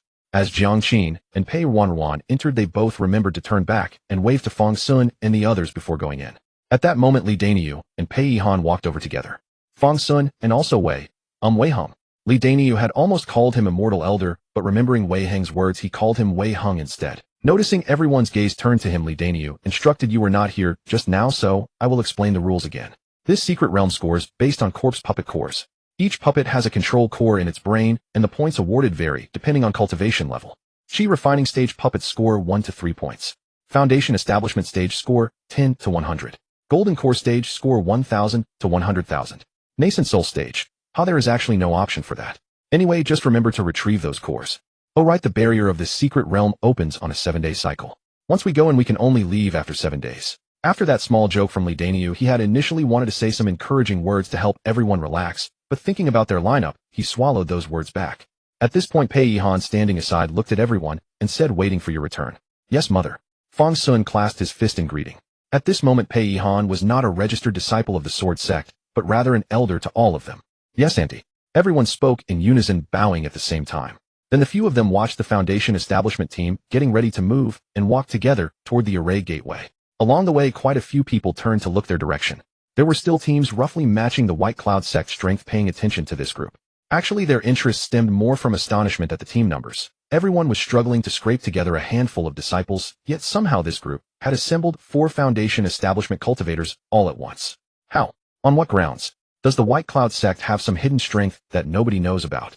Right, for major sects, gathering 5 Foundation establishment disciples might require some selection and balancing combat capabilities. But for these smaller sects, having anyone capable at all is already quite difficult. Moreover, quite a few sects are reluctant to risk their treasured disciples in secret realms. Those few promising golden core prospects, if they die inside, whose fault would it be? So before entering the gate, all 4 could feel those subtle, yet undeniable gazes resting upon them. This feeling only ended once they stepped into the secret realm. Upon entering, Fang Xun and the others discovered they had been teleported together to the foot of a mountain they had seen earlier. However, where they landed was a desolate wasteland with not a soul in sight. It was clear that the sect activating the array had adjusted it somewhat, adding more randomness to where everyone would be sent. But probably not too random. After all, they could not teleport people directly into the core zone. The group took a moment to compose themselves before examining their surroundings. Senior brother, this place seems quite far from the village ahead. Gu Hao gazed into the distance and spotted a village at the mountain base. Fang Xun looked as well and realized this village differed from the one he had seen in the array passage. Clearly this place was much larger than he had initially thought. Wait, is this not just a branch? How can it be so much larger than the White Cloud Sect? Fang Xun gazed out at a loss for words. Saying this, Fang Xun closed his eyes and reached out with his senses to sense Yujun. After a moment, his fate-bound flying sword responded to him. After querying, Fang Xun reported Ruanruan and Jiangqin are not far from us, perhaps 4 or 5 li away. Should we go check on young Master Jiangqin and the others? Gu Hao blinked and asked. No need. Fang Xun, sensing the information, replied they are lucky. They are already engaged with those corpse puppets, and from what I can tell, handling things quite comfortably. Besides, it would not be proper to interfere. There are also Golden Core elders watching over that area, so there is no need to worry. Let us explore that village ahead first. It seems there are differences between these villages as well. Fang Xun walked alongside the two companions heading toward the village as they watched the rising smoke from cooking fires. They were in no hurry, as these outer villages were areas where qi refining disciples explored. The strongest corpse puppets inside should only be at the qi refining stage. As they discussed their goals after formally entering the branch, they had already stepped into the village. Looking at the scene in the village, they all fell into a brief silence. We're too late, Wei Heng said. Of course, everyone knew they were late without him saying it. Although they were only a few steps behind, in that short time someone had already massacred the entire village. The ground was littered with the withered bodies of the corpse puppets. Trapped here, without blood nourishment, they would naturally weaken over time. The fact that they could still move was astonishing enough. Fang Xun suddenly sniffed gently. Besides the pervasive scent of blood, there was another smell in the air.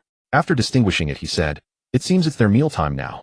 These corpse puppets can actually eat normally. After saying that, Fang Xun glanced at the bodies on the ground and added, but it doesn't seem to work very well. Then he exclaimed in surprise, but isn't this supposed to be the area for qi refining disciples? Which qi refining disciple is so fierce? Fang Xun, have you forgotten? Gu Hao said. Only one area is designated for qi refining disciples. The other places are trial grounds for Foundation establishment cultivators. Oh, that's right, isn't it? Fang Xun thought for a moment, recalling that Li Daniu had indeed said something like that. Massacring the village here is indeed a good method. Wei Heng looked at the bodies and actually approved of that group's approach. Although qi refining corpse puppets were only worth 1 to 3 points. But they were abundant and easy to kill. Killing these things was far easier than fighting Foundation establishment corpse puppets. Winning by quantity was not a bad idea either. Tisk, truly wicked, Fang Xun said disdainfully. Junior brother thinks this goes against the natural harmony. Gu Hao looked at the bodies, among which were even some children. Not really, but they didn't leave a single one behind, not even a sip of soup, Fang Xun said indignantly. Upon hearing this, Wei Heng rolled his eyes into the distance. He knew that Fang Xun never had anything good to say. Let's go, keep moving forward. They might be up ahead. Wei Heng swept his divine sense across the village, confirming there were no living creatures, then led the group forward. Further ahead was the main base of the corpse puppet sect. These outer villages were actually mere suppliers for the corpse puppet sect. They were nothing but heartless labor machines. Most of them only had cultivation at the early qi refining stage, just enough to keep them mobile. Oh, lucky us. After walking for a while, they arrived at the foot of the mountain and happened to see a path leading upward. For a mountain, such paths were not many, and before them one appeared. However, 2 corpse puppets stood guard at the entrance of this path. Judging by their clothes, they wore the standard disciple uniforms of the corpse puppet sect. Could it be that the corpse puppet sect eventually refined all its disciples into corpse puppets? Fang Xun frowned upon seeing their appearance. Gu Hao, however, asked in confusion, hey, what about the group ahead of us? Didn't they come this way? Maybe they went to another village. Wei Heng said, killing low-level corpse puppets actually yields more benefits. Makes sense. Fang Xun nodded, bounced a little, and then leaped to the front of the group. Those 2 Foundation establishment corpse puppets, let me test their mettle first. With that, Fang Xun strode forward with large steps. At first, Gu Hao was worried about Fang Xun. After Fang Xun had given the sword, Yujun, to Pei Ruanruan and Jiangqin for their protection, he no longer had any defensive artifacts on him. Now going forward, Gu Hao was truly afraid that Fang Xun might suffer some harm. But just as she raised her hand to summon the Moyu, she saw a shadow on Fang Xun's body. Fang Xun's soul has left his body. Gu Hao exclaimed in surprise. No. Wei Heng said, this morning I noticed another soul fluctuation on Fang Xun. This should be some opportunity he obtained on the way back from the Imperial City. 7th Uncle Master was right, Fang Xun possesses great fortune. By this time they all saw the soul separated from Fang Xun's body. Back then Granny could transform this soul into a shadow for ambush. Now Fang Xun had condensed this soul out, making it look like a black stand-in standing beside him. This stand-in looked similar to Fang Xun in appearance, but its muscle lines were more robust and wild. Moreover, it was much taller than Fang Xun. The stand-in was nearly a zhang, about 3 meters tall, a veritable giant. What kind of weird thing has Fang Xun conjured up now? This thing is almost like his first-tier ghost body. Wei Heng frowned. Although Fang Xun was also cultivating, his methods were terribly unorthodox. Just looking at this appearance, no one would believe he was a disciple of the sword sect. While the two were talking, Fang Xun had already arrived in front of the two Foundation establishment cultivators. Then he spread his legs, slightly crossed his arms, stood on tiptoes, leaned back heavily, and raised his head high, presenting his chin to them. At that moment, a gust of wind blew, causing his robes to flutter and his black hair to wildly dance. Wei Heng, Gu Hao. Not only were the two surprised, but even the two corpse puppet disciples guarding the gate, acting from memory, were momentarily suppressed in their bloodthirsty instincts by Fang Xun's posture. But only for a moment. In an instant, they could no longer suppress their thirst for blood. Opening their mouths wide, they roared and charged forward. At the same time, their flying swords were also summoned. The swords and their bodies seemed to merge into one, rushing toward Fang Xun. 1 step, 2 steps, 3 steps. In an instant they arrived. Fang Xun did not move, but the stand-in seemed to reveal a cruel smile. In a flash, even Wei Heng could not see the stand-in's movement. The stand-in, originally behind Fang Xun, had already appeared in front of him. Aura! A sound that seemed to pierce the soul rang out as the stand-in struck. This single punch shattered the two flying swords that were flying toward Fang Xun. Although the two flying swords came from different angles, they shattered simultaneously. Aura! With another cry, the stand-in punched again. 1 punch, 2 pancakes. Fang Xun, be careful. Gu Hao called out, about to rush forward.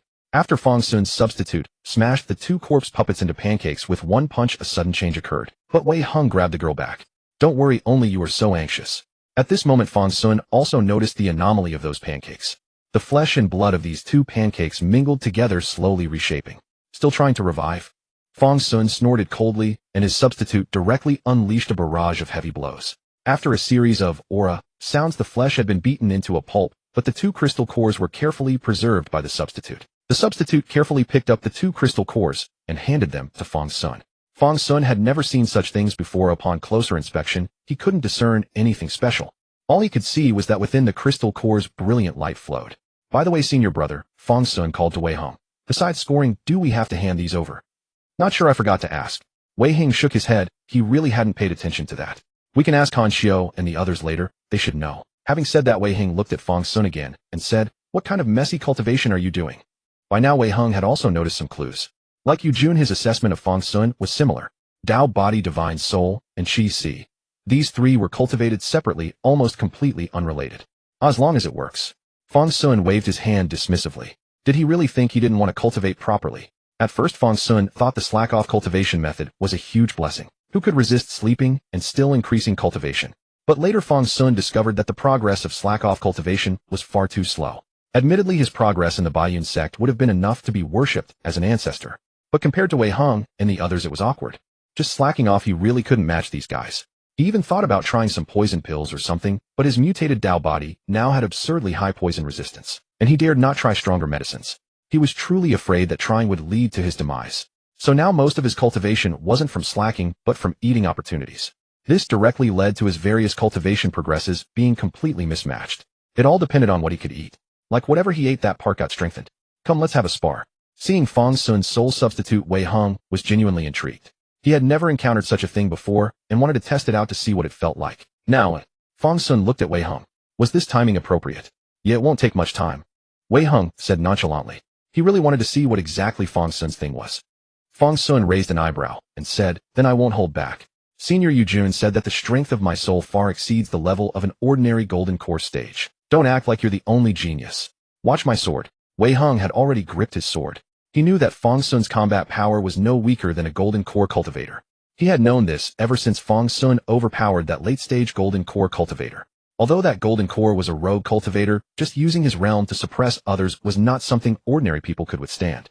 In the next moment, Wei Heng struck with his sword.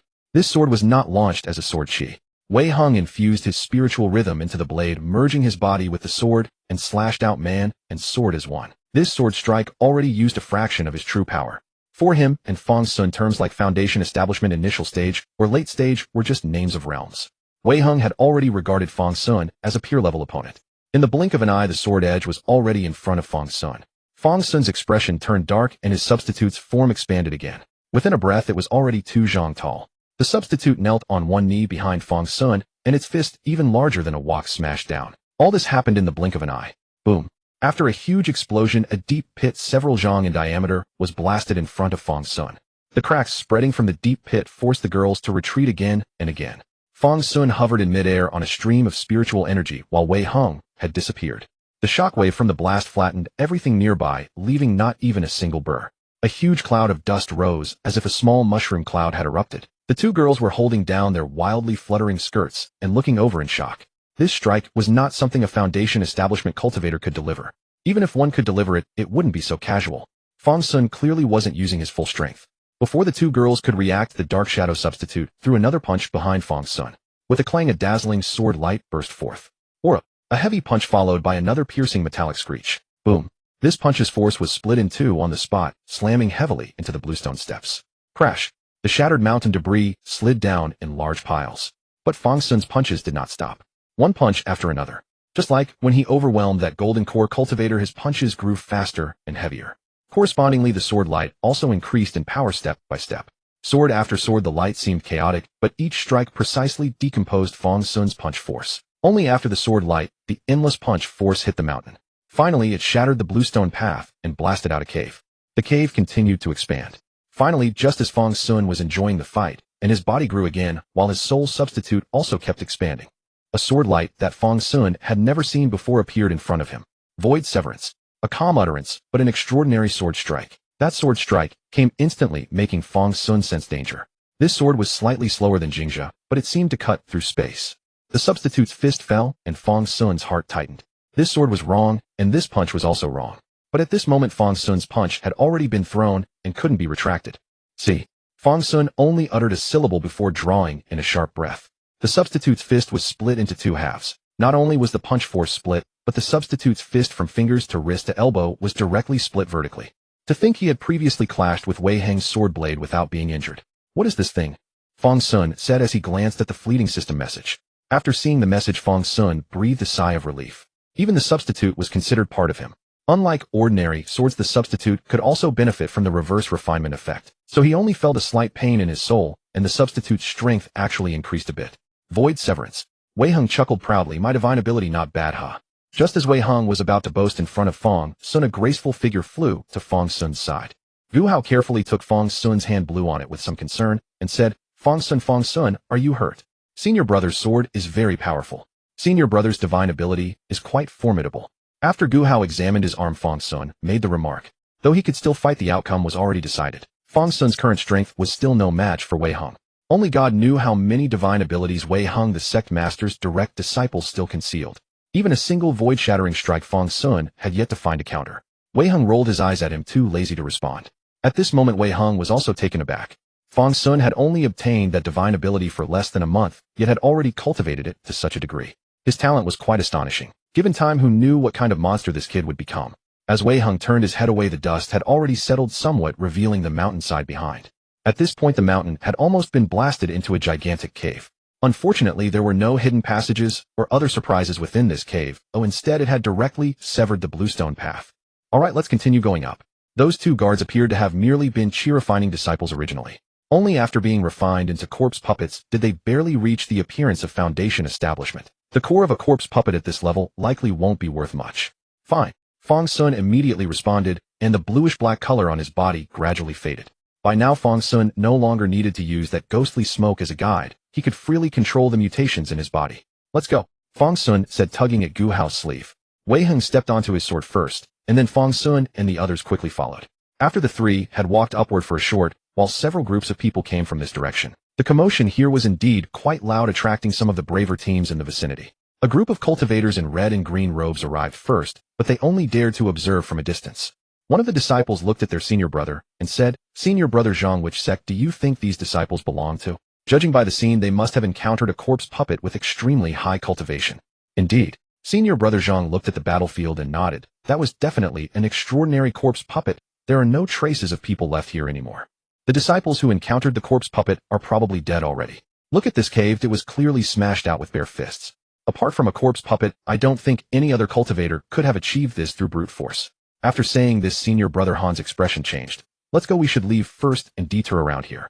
If that corpse puppet hasn't gone too far, it's very likely to sense us. Let's go climb the mountain from somewhere else. Senior brother Zhang said, and quickly led several junior brothers and sisters away. At this moment, disciples from other sects who witnessed senior brother Zhang's actions also cautiously investigated and then quickly departed. If we can't handle them, can't we at least avoid them? No one noticed a faint ARR light suddenly flashing within the cave. The thing that Fang Xun had already smashed into minced flesh was slowly gathering back together. After half a spell, this mass of flesh and blood finally consolidated completely. After a while, that mass of flesh seemed to sense something and began to writhe toward the village at the foot of the mountain. At this very moment on the other side, Junior Sister Ruanruan, you're so powerful. Hanxiu watched as Pei Ruanruan slashed apart a late-stage chi-refining corpse puppet in just a few moves as she was about to start worshipping Pei Ruanruan. You see, Pei Ruanruan's cultivation was actually one realm lower than hers. Cough, cough, cough. Sister Han is joking, Sister Han is joking. It's just average. Pei Ruanruan sheathed her sword, but the smugness on her face couldn't be hidden. Oh my, she really is a genius. Showing off in front of everyone like this truly satisfied her. Pei Ruanruan even developed a feeling of being invincible among those below chi refinement. The other two brothers also praised her profusely. Pei Ruanruan's moves seemed almost miraculous to them. When they came to deal with this corpse puppet, it was definitely not this clean and efficient. Watching Pei Ruanruan's performance, they actually felt they had learned a lot. Truly a worthwhile trip. Meanwhile, Jiang Qin was holding Yu Jun behind, feeling somewhat bored. Although she couldn't defeat this corpse puppet either, this wasn't something she needed to fight. This little being following behind, except for Hanxiu needing to make sure she didn't fall behind, nobody paid any attention to her at all. So she did some battlefield cleanup work, checking if there were any missed spirit stones that hadn't been collected. Chunin actually paid some attention to Jiang Qin. Junior Sister Jiang, walk faster. The corpse puppets in the nearby area have all been cleared out. Chunin still remembered that candy at this moment. His impression of Jiang Qin underwent a dramatic reversal. From a stupid girl who took up a brother's quota, she had directly evolved into a proper young lady. Okay, coming. Jiang Qin was originally inspecting the nearby corpses, but hearing Chunin call out, she casually glanced around, felt there was nothing missed, and followed along. In fact, even if there were some oversights, nobody cared about those 1 or 2 points anymore. Anyway, Pei Ruanruan killed fast enough. With a delicate magical sword, almost every strike yielded results. In just this short time, the group of 5 had basically cleared over half the village. Originally, there were other teams wanting to compete with them for resources. But after seeing Pei Ruanruan's speed, they quickly moved away. There were still many villages now, it wasn't worth confronting such strong enemies at this moment. After the group left a corpse whose brain had been split in half by Pei Ruanruan with brain matter spilled all over the ground, trembled slightly. That brain that had been flung out slowly began to writhe. After a while, that brain crawled into a relatively intact corpse, then drilled in through its mouth. After another period, this corpse melted. Slowly, the corpse melted into something like a pool of slime. Then this slime connected these corpses together. Gradually, the corpses nearby were all gathered together, and not long after, a giant flesh ball, mixed with an unknown number of corpses, slowly emerged from this village. After collecting all the corpses nearby, those corpses seemed to have come alive again. They writhed and twisted, utilizing their damaged bodies. Limbs were waving and pairs of feet propped up that massive body. Under those uniform steps, this twisted creature, while gathering corpses, was also walking toward Pei Ruanruan and the others. And such things were happening in various villages. Those elders who came to investigate clearly had enough knowledge of these corpse puppets, either through carelessness or indifference, but such danger was quietly accumulating. And all of this, the disciples who came to participate in the trial were almost completely unaware. They were already advancing triumphantly. Those individual corpse puppets were having their heads slashed open under their hands, then carelessly discarded to one side. Aura.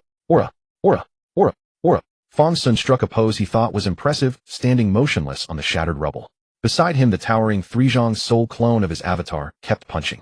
Ahead of Fang Xun stood a grotesque corpse puppet, half a man tall. From the speed of Fang Xun's strikes, one could tell how hard the thing was. Even his avatar's heavy punches, capable of breaking metal and shattering stone, met resistance upon hitting its body. Not right. Fang Xun maintained his smug pose, but turned his head with a frown. Is this the 7th or 8th wave of corpse puppets we've encountered on this road? The 7th or 8th? Are there that many corpse puppets on the road? And why is this one so much stronger than the previous ones? This corpse puppet is indeed off. Wei Heng stepped forward to examine it. A normal corpse puppet should be refined from the original body, and any difference wouldn't be so drastic. But this one was abnormally obvious. Yet you're not quite right either. Wei Heng looked from the corpse puppet to Fang Xun's soul clone. All along the way, it was Fang Xun's soul clone that had been the main attacker. Even a divine soul manifestation should have been exhausted by now, let alone a physical body. But Fang Xun's avatar seemed to have plenty of energy left. It had even grown taller, and its punches were faster. Even standing nearby, one could feel the fierce gusts of its fists. What a freak. But don't worry, I feel like this thing is getting stronger. Could my barrage of punches have opened its conception and governing vessels? Does it even have meridians? Maybe, Wei Hong said, gathering his divine sense to scan the ground inch by inch, but found nothing unusual. Aura. Fang Xun no longer wanted to drag it out. Though it wasn't a strain for him, wasting time on it was pointless. Fang Xun moved, and under his linked control the avatar's fist force increased. That punch directly blasted the head apart. Then Fang Xun grabbed the crystal core in his hand. As soon as he took the core, the corpse puppet's movement ceased. Whoa, a big corpse puppet sure has a big crystal core, much larger than the others. Fang Xun held the core up to the light and examined it closely. Under the sunlight, the crystal core shimmered with iridescent hues, clearly no ordinary item. But after a careful look, he took out a smaller core he had obtained earlier for comparison. Comparing them, Fang Xun indeed noticed a difference. The smaller core seemed purer with almost no cracks inside. This large core, however, was full of cracks, though it appeared as a whole. I thought the core of this thing would be of higher quality. Fang Xun clicked his tongue. Turns out the big core is worse in quality. He shook his head and was about to put the core away. But just as he was about to withdraw his hand, his gaze froze, and he stood still. He stared at the large core against the sun, unmoving for a long time. Fang Xun, what's wrong? Gu Hao noticed his expression and came over to look at the core. There are so many cracks inside. Did you punch it too hard? Fang Xun shook his head. If the cracks were newly made, they wouldn't look like this. They must have been there from the start. Wei Hong, who had been examining the headless corpse puppet, came over when he saw everyone gathered around the core. What are you all looking at? As soon as he spoke, his pupils contracted upon seeing the core. At the same time, Fang Xun focused and slowly exhaled. I'm not wrong. One of the cracks just disappeared, didn't it? Wei Hing stared at the core. Yes, this thing is not dead. It's alive, Fang Xun said, then threw the core back onto the fallen corpse puppet. Before everyone's eyes, the corpse puppet's flesh twisted grotesquely, and several tentacle-like strands of flesh extended to wrap around the core. Wei Hong slashed with his sword, cutting the corpse puppet in two, and retrieved the exposed core. It's not just the core, the corpse puppet itself is alive. What did the corpse puppet sect actually refine? This secret realm might not be as simple as we initially thought. Everyone felt something was off. But with the clues at hand, they couldn't deduce the problem. Just a regenerating core and a body that accepted the core. That was all. I'll carry it for now. Let's go up and take a look. As Fang Xun spoke, his soul clone picked up the corpse. It's pretty heavy. Fang Xun weighed the body and found it more than twice as heavy as an ordinary corpse. Let's move. Now everyone was more cautious. They hadn't traveled far yet they had already encountered so many waves of corpse puppets. Getting into the mountain gate would be as hard as ascending to heaven. Little did Fang Xun and the others know. Senior brother, your experience really pays off. In a slightly hidden grove, a few people were lying in ambush. A disciple in a red and green robe looked at his senior brother with admiration. Those corpse puppets just now all headed that way. How do you think I'm your senior brother for nothing? Our small sect, fighting those corpse puppets to the death for a few measly points. We'd exhaust ourselves and still get fewer kills than those big sect disciples with a few sword strikes. Take this chance to grab as many benefits as we can from this corpse puppet sect branch. Just now there must be some big sect disciples breaking through. With all that commotion, the nearby corpse puppets are probably all drawn there. Senior brother, let's hurry. If we find something, and those corpse puppets come back before we leave, we'll be trapped. Then someone spoke uneasily. Senior brother, isn't this a bit mean? A female disciple showed a hesitant expression. I don't know which sect they're from, but what if they die from too many corpse puppets attacking? Shouldn't we go check on them? After all, this is just a competition. The senior brother laughed. Silly girl, relax. Even if we get into trouble, they'll be fine. Those big sect disciples are far stronger than you can imagine. Without a doubt, those corpse puppets won't come back. The strength of those big sect disciples is beyond our imagination. Cicadas chirping. Fang Xun wielded his sword, meticulously mincing the corpse puppet before him into a fine paste. Now Fang Xun no longer flaunted his substitute soul split. The substitute soul split was indeed powerful, but these creatures were also exceedingly thick-skinned and tough. Fang Xun had originally lost his own Dharma sword. The spirit treasure sword he now held was temporarily lent to him by Wei Hong. To be fair, setting aside Yujun, this spirit treasure sword lent by Wei Hong was far superior to Yujun. Holding Wei Heng's sword, Fang Xun felt a very subtle emotion. He had a feeling that Yujun was being cuckolded by Wei Heng's sword. Behind Fang Xun, Gu Hao pouted with displeasure. Was her MOU not good enough? Why did he have to borrow Elder Brother's sword? What's so good about Elder Brother's sword? After Fang Xun and Wei Hong cleared this wave of corpse puppets, the group finally arrived at the interior of the corpse puppet sect. In truth, none of them knew where this path led. But at this moment they saw several tall buildings. Is this the alchemy workshop? Fang Xun immediately recognized the architectural features. He had been to the sword sect's alchemy workshop many times. He had once wanted to concoct some pills to enhance himself, but after wasting nearly half a year, he had produced nothing. Lucky huh? Fang Xun took the lead. A pharmacy like this was a place with considerable pickings. Most of the medicinal herbs were cheap stuff, but the expensive ones were truly costly. Although he had a premonition that he would strike it rich, Fang Xun still cautiously surveyed the enormous courtyard. Unlike the sword sect's alchemy workshop, this place's courtyard was a bit too large. And in this courtyard rows upon rows of large vats were placed. Just by the smell, Fang Xun felt that the contents of these vats were nothing good, especially since these vats were actually sealed. The layers of formation seals further indicated the extraordinary nature of these vats. Fang Xun glanced over and saw at least 100 such vats. Fang Xun, why are you turning black? Gu Hao, who had been worrying about Fang Xun, immediately noticed his abnormality. At first, she wondered if Fang Xun had changed on purpose, but judging by his appearance, it didn't seem voluntary. Black. Hearing the girls' voices, Fang Xun finally noticed the change on his body. He had been so focused on those vats that he hadn't noticed. Seeing this, Fang Xun quickly stepped back. Something is wrong here.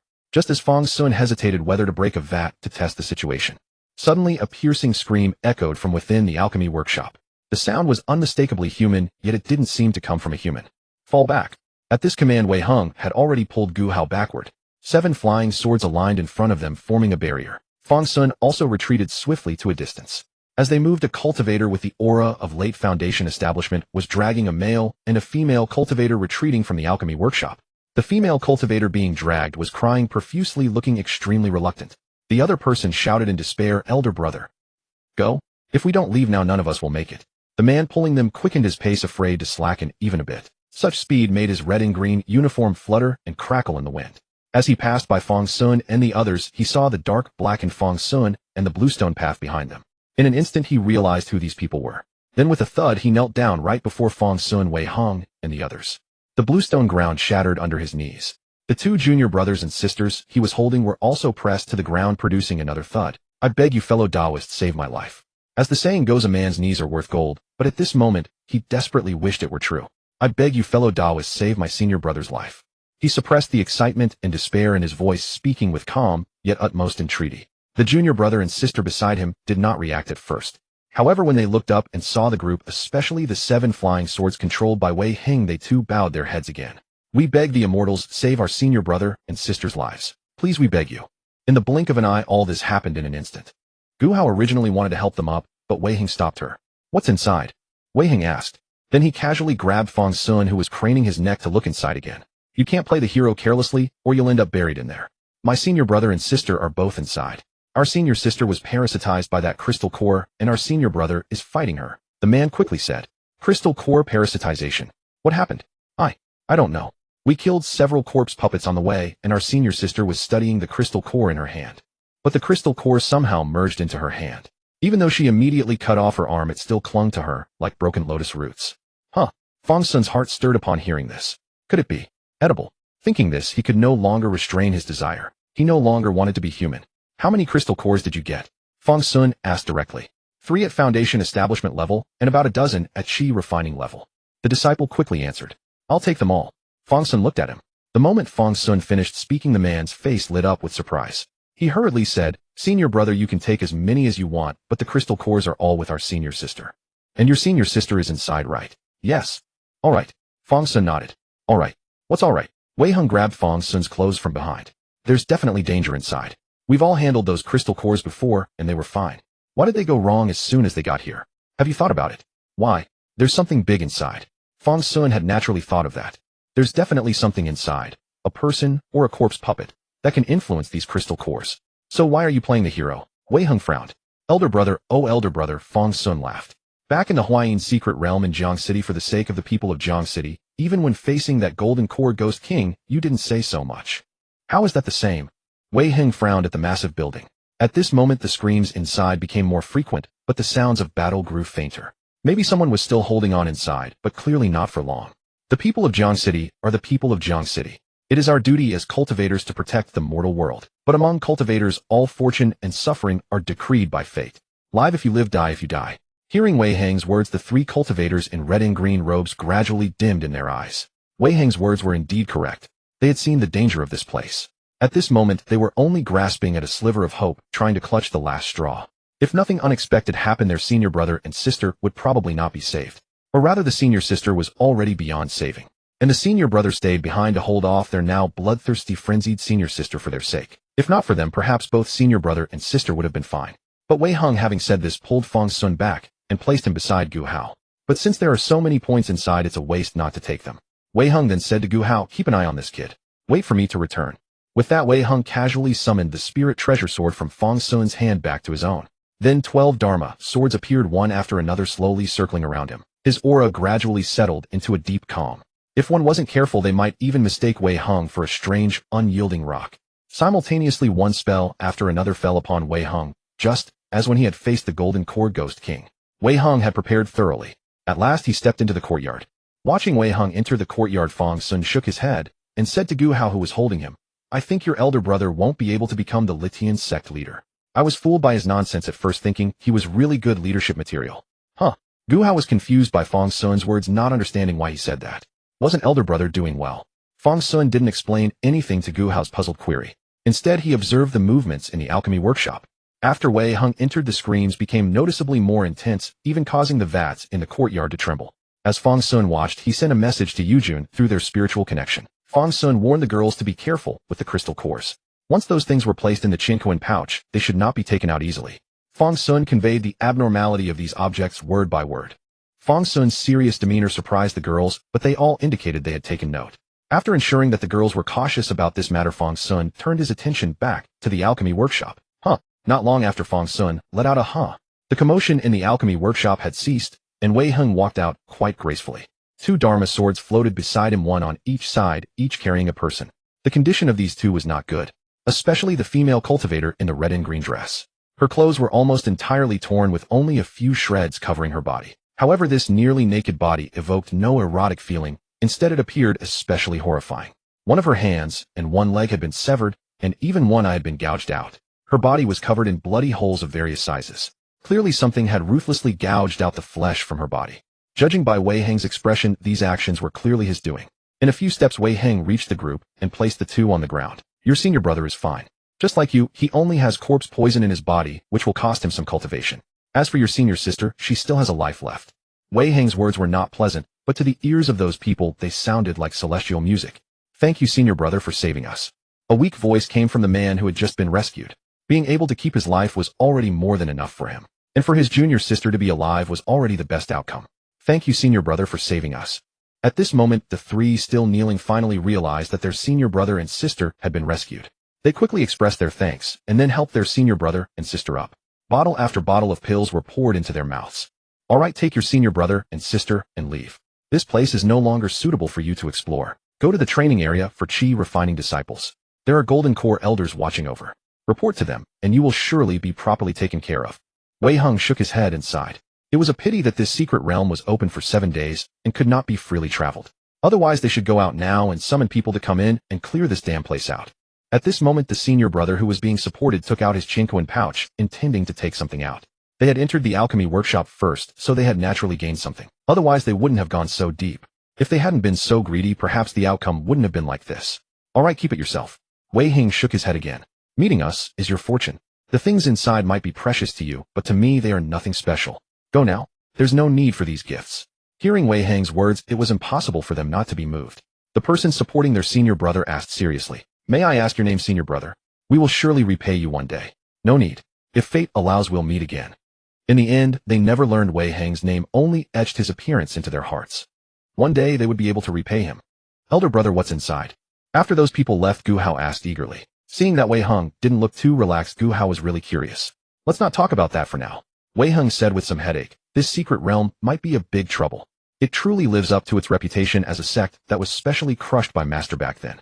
They certainly have some tricks." As Wei Heng spoke, he raised his hand and summoned. Another flying sword flew out from the alchemy workshop.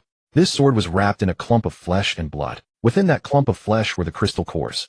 From these cores, white threads sprouted like nerves probing into the flesh. At this moment, the crystal cores had been connected by those threads, emitting a forbidding aura. They really are alive. Fang Xun was startled. He had just wanted to eat the thing directly, but now it seemed that one shouldn't eat things carelessly. Just as Fang Xun marveled, the clump of flesh occupied by the crystal cores suddenly leaped off Wei Heng's sword, and its target was precisely the sealed vats placed in the courtyard. TCH. Wei Heng clicked his tongue, and his flying sword flicked upward, tossing the flesh mass through the air until it landed squarely before Fang Xun. Fang Xun reached out instinctively, his palm still a sickly blue-black hue, though it had grown somewhat larger. But the substitute soul on his body moved even faster. The soul's massive hand closed around the flesh crystallization. Remarkably, it willingly absorbed the crystal. "Moi." Fang Xun murmured, watching as the crystalline mass spread across the soul's palm, sending white veins deep into its core. In moments, a network of those white threads had woven itself throughout the darkened soul, mirroring the structure of real neural pathways. External corruption enters the soul control 1534. For an instant the force seemed to be fighting him for dominance over the soul, but clearly it had lost the struggle. Fang Xun, are you alright? Wei Hung watched the transformation warily, his sword hovering at his side despite his stillness. He had witnessed firsthand how dangerous this entity could be. That female cultivator had been consumed and replaced after parasitism. Now that Fang Xun's soul was similarly infected, caution was warranted. It's nothing serious. Fang Xun raised his hand, sensing the bond between his soul and himself tighten. Previously the soul could only execute basic movements like heavy strikes, but now he could finally attempt more precise actions, such as wielding sword techniques. Wei Hung watched this unfold and relaxed considerably. You have a knack for turning any situation to your advantage, he noted. He couldn't help but remark, you're truly beyond convention. Any orthodox cultivator would shun such practices entirely. Yet Fang Xun embraced it wholeheartedly, destined perhaps to become a major figure in demonic cultivation. Wei Hung glanced at his junior sister, whose admiring gaze toward Fang Xun made him pause. Perhaps I should just end you now rather than let you become a greater threat later. He shook his head. Enough boasting to my junior sister. We need to move deeper inside. Wei Hung surveyed the pill refinement workshop. I'm not certain what lurks within, but toxic mists fill the space. Even one's sanity can be compromised by such hazards. Otherwise those cultivators wouldn't have suffered so miserably. If I hadn't prepared adequately, I'd likely have suffered setbacks myself. Then wait outside. I'll investigate. Fang Xun felt confident about this. Toxic mists. As long as they didn't kill him on contact, he wasn't afraid of anything. We go together. I haven't fully mapped the interior, and if you die in there I'd have difficult explanations to give. Wei Hung stepped forward, ready to accompany him. I'm coming too, Gu Hao said, raising her ink jade. She wasn't weak, arguably stronger than Fang Xun, but these two had a habit of overlooking her. No. Both Fang Xun and Wei Hung spoke in unison. Junior sister, stay behind and watch our rear. What if something happens outside? Fine. Gu Hao accepted their firm stance with a reluctant acknowledgement, taking her position outside to monitor the surroundings. Meanwhile, Fang Xun and Wei Hung entered. The moment they crossed into the courtyard, the dark markings on Fang Xun's body, which had begun to fade, resurfaced. Wei Hung reinforced his defenses at this sight. This was different from his previous solo entry, as the nearby large vats began to tremble with Fang Xun's passage. Something inside seemed eager to break free. Whatever's in there is quite interested in you, Wei Hung observed. Fang Xun now towered over him by a full head, forcing Wei Hung to tilt his gaze upward to meet his eyes. That's not it. They're drawn to something else. Fang Xun shook his head. I've been here before, and the vats showed no such response then. Your soul fragment. Wei Hung realized immediately. The only difference was Fang Xun's newly absorbed flesh crystallization. Likely, Fang Xun released the soul fragment. It had completely devoured the crystallization, leaving no trace of the white veins. Only now did Fang Xun understand the fragment's capacity to consume flesh for strengthening. Fortunately, he'd entrusted Yu Jun to Jiang Qin earlier. Otherwise, the consequences would have been devastating. Immediately after releasing it, all nearby vats began vibrating simultaneously, the contents drawn toward the soul fragment. What should we do? Fang Xun hesitated, wanting to investigate, but wary of the risks. Should we check? Wei Hung shared the uncertainty. Unknown threats always warranted caution. If they didn't address this now, complications could prove far more dangerous later. Wei Hang's 12 swords positioned themselves around the nearest vat. Open it, he asked, palms slick with sweat as he stared fixedly at the container. Open it. Fang Xun summoned his substitute soul to hover 10 zhang above, and the vat's agitation ceased. The effect radius appeared limited to that 10 zhang distance, so Fang Xun raised it another 20 zhang for additional safety. With the threat neutralized, Fang Xun signaled Wei Hung, who activated his technique. A spiritual energy construct extended carefully to peel away the talisman, releasing a wave of sweet, cloying blood mist. Wei Hung, standing closer, pressed a hand to his mouth and cast a sealing spell to quell his retching. Open! Open! After double-checking, the spiritual hand lifted the lid. Inside, the vat remained still. From a distance, they could see the vat was nearly full of blood, though whatever lay within defied detection, even with spiritual sense. Lower your soul fragment and observe what stirs. Fang Xun considered this, then nodded as the fragment descended. This time freed from the talisman array's constraint, the blood within the vat rippled when the fragment reached approximately 28 zhang above the ground. The entity inside had detected the fragment's approach. Fang Xun slowed its descent immediately. Bubbles began rising from the blood. Both watched tensely, but after a prolonged interval, nothing else stirred. Lower it further. Is there genuinely only blood inside? Fang Xun dropped it another 3 zhang. The blood erupted violently, surging upward, as though responding to an unseen call, heading straight for Fang Xun. They finally saw clearly. Only blood, yet this blood was extraordinary. The viscous blood clung to the soul fragment and immediately began corroding it away, as though concentrated acid had been poured upon it. Fang Xun's consciousness merged with the fragment, and the spiritual agony translated directly into physical torment. HRK. Fang Xun's eyes widened as he gasped, frozen rigid on the spot. The pain exceeded even the trauma of earlier encounters. After several long moments, Fang Xun finally drew a ragged breath and began cursing. Before he could process the flood of system notifications, an unusual pressure descended. His and Wei Hang's actions had clearly awakened something within. Don't move, I'll investigate. Come as soon as you recover.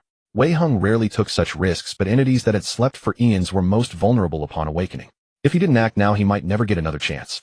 Wei Hang charged in with his 12 flying swords. Gu Hao grew anxious at the sight. Fang Xun called out from a distance, "Lend me a sword." Seeing her reach for the inked jade, he hastily added, "Leave the jade. I can't use it." Gu Hao paused, then switched to a spiritual weapon and tossed it to him. Fang Xun caught it and rushed in after Wei Hang. His half-corroded soul fragment had to wait outside. The reversal curse was already activating, but he couldn't afford to wait. Moments later, he burst into the pharmaceutical workshop, finding only empty cabinets. The herbs had been taken by the other cultivators. Ignoring the theft, he followed the anomalous energy and soon heard an earth-shattering explosion. Outside, Wei Hang had split a small mountain in two. Beneath, where lush vegetation once stood, an oppressive aura made Fang Xun shiver. All 12 swords descended like nails driven into the fractured mountain. "Senior brother, what do you see?" Fang Xun approached, but found his spiritual sense blocked. Lucky break. A weakened nascent soul cultivator inside. Fang Xun's face hardened at the word. Any nascent soul expert could annihilate them all effortlessly. They were completely defenseless against such an opponent.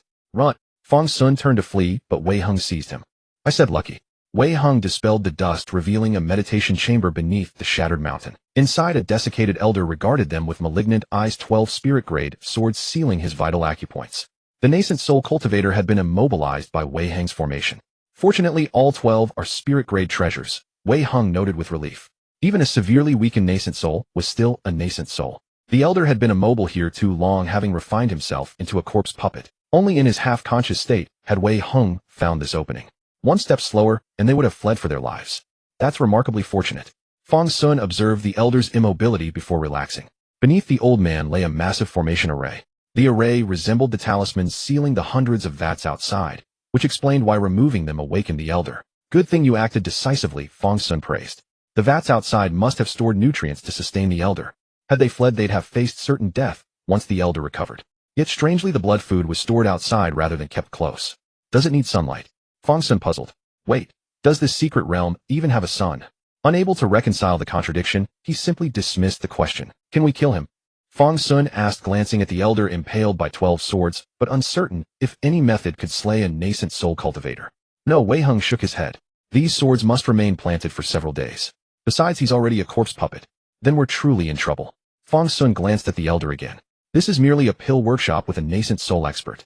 The other key locations of the corpse puppet sect likely have similar guardians. If the sect master here is a soul transformation expert, we should just dig our own graves now. Wei Hang's expression darkened at this assessment. Fang Xun's eyebrow rose. Actually, there may be a way. His avatar, now fully restored, stepped forward. Senior Yujun mentioned my soul fragment is refined from a primordial entity. Previously, it consumed the flesh crystal cores of corpse puppets. Perhaps it could devour this nascent soul expert too. Fang Xun met Wei Hang's incredulous stare. A Foundation establishment cultivator swallowing a nascent soul was like an ant attempting to consume an elephant. Fang Xun wanted to argue that Yin Jiao had drained Yuanshi Tianzuan, so consuming a severely weakened nascent soul should be trivial. But reconsidering, he abandoned the notion. He was no Yin Jiao, and this nascent soul wasn't exactly compliant. This nascent soul is after all a corpse puppet, Fang Xun revised.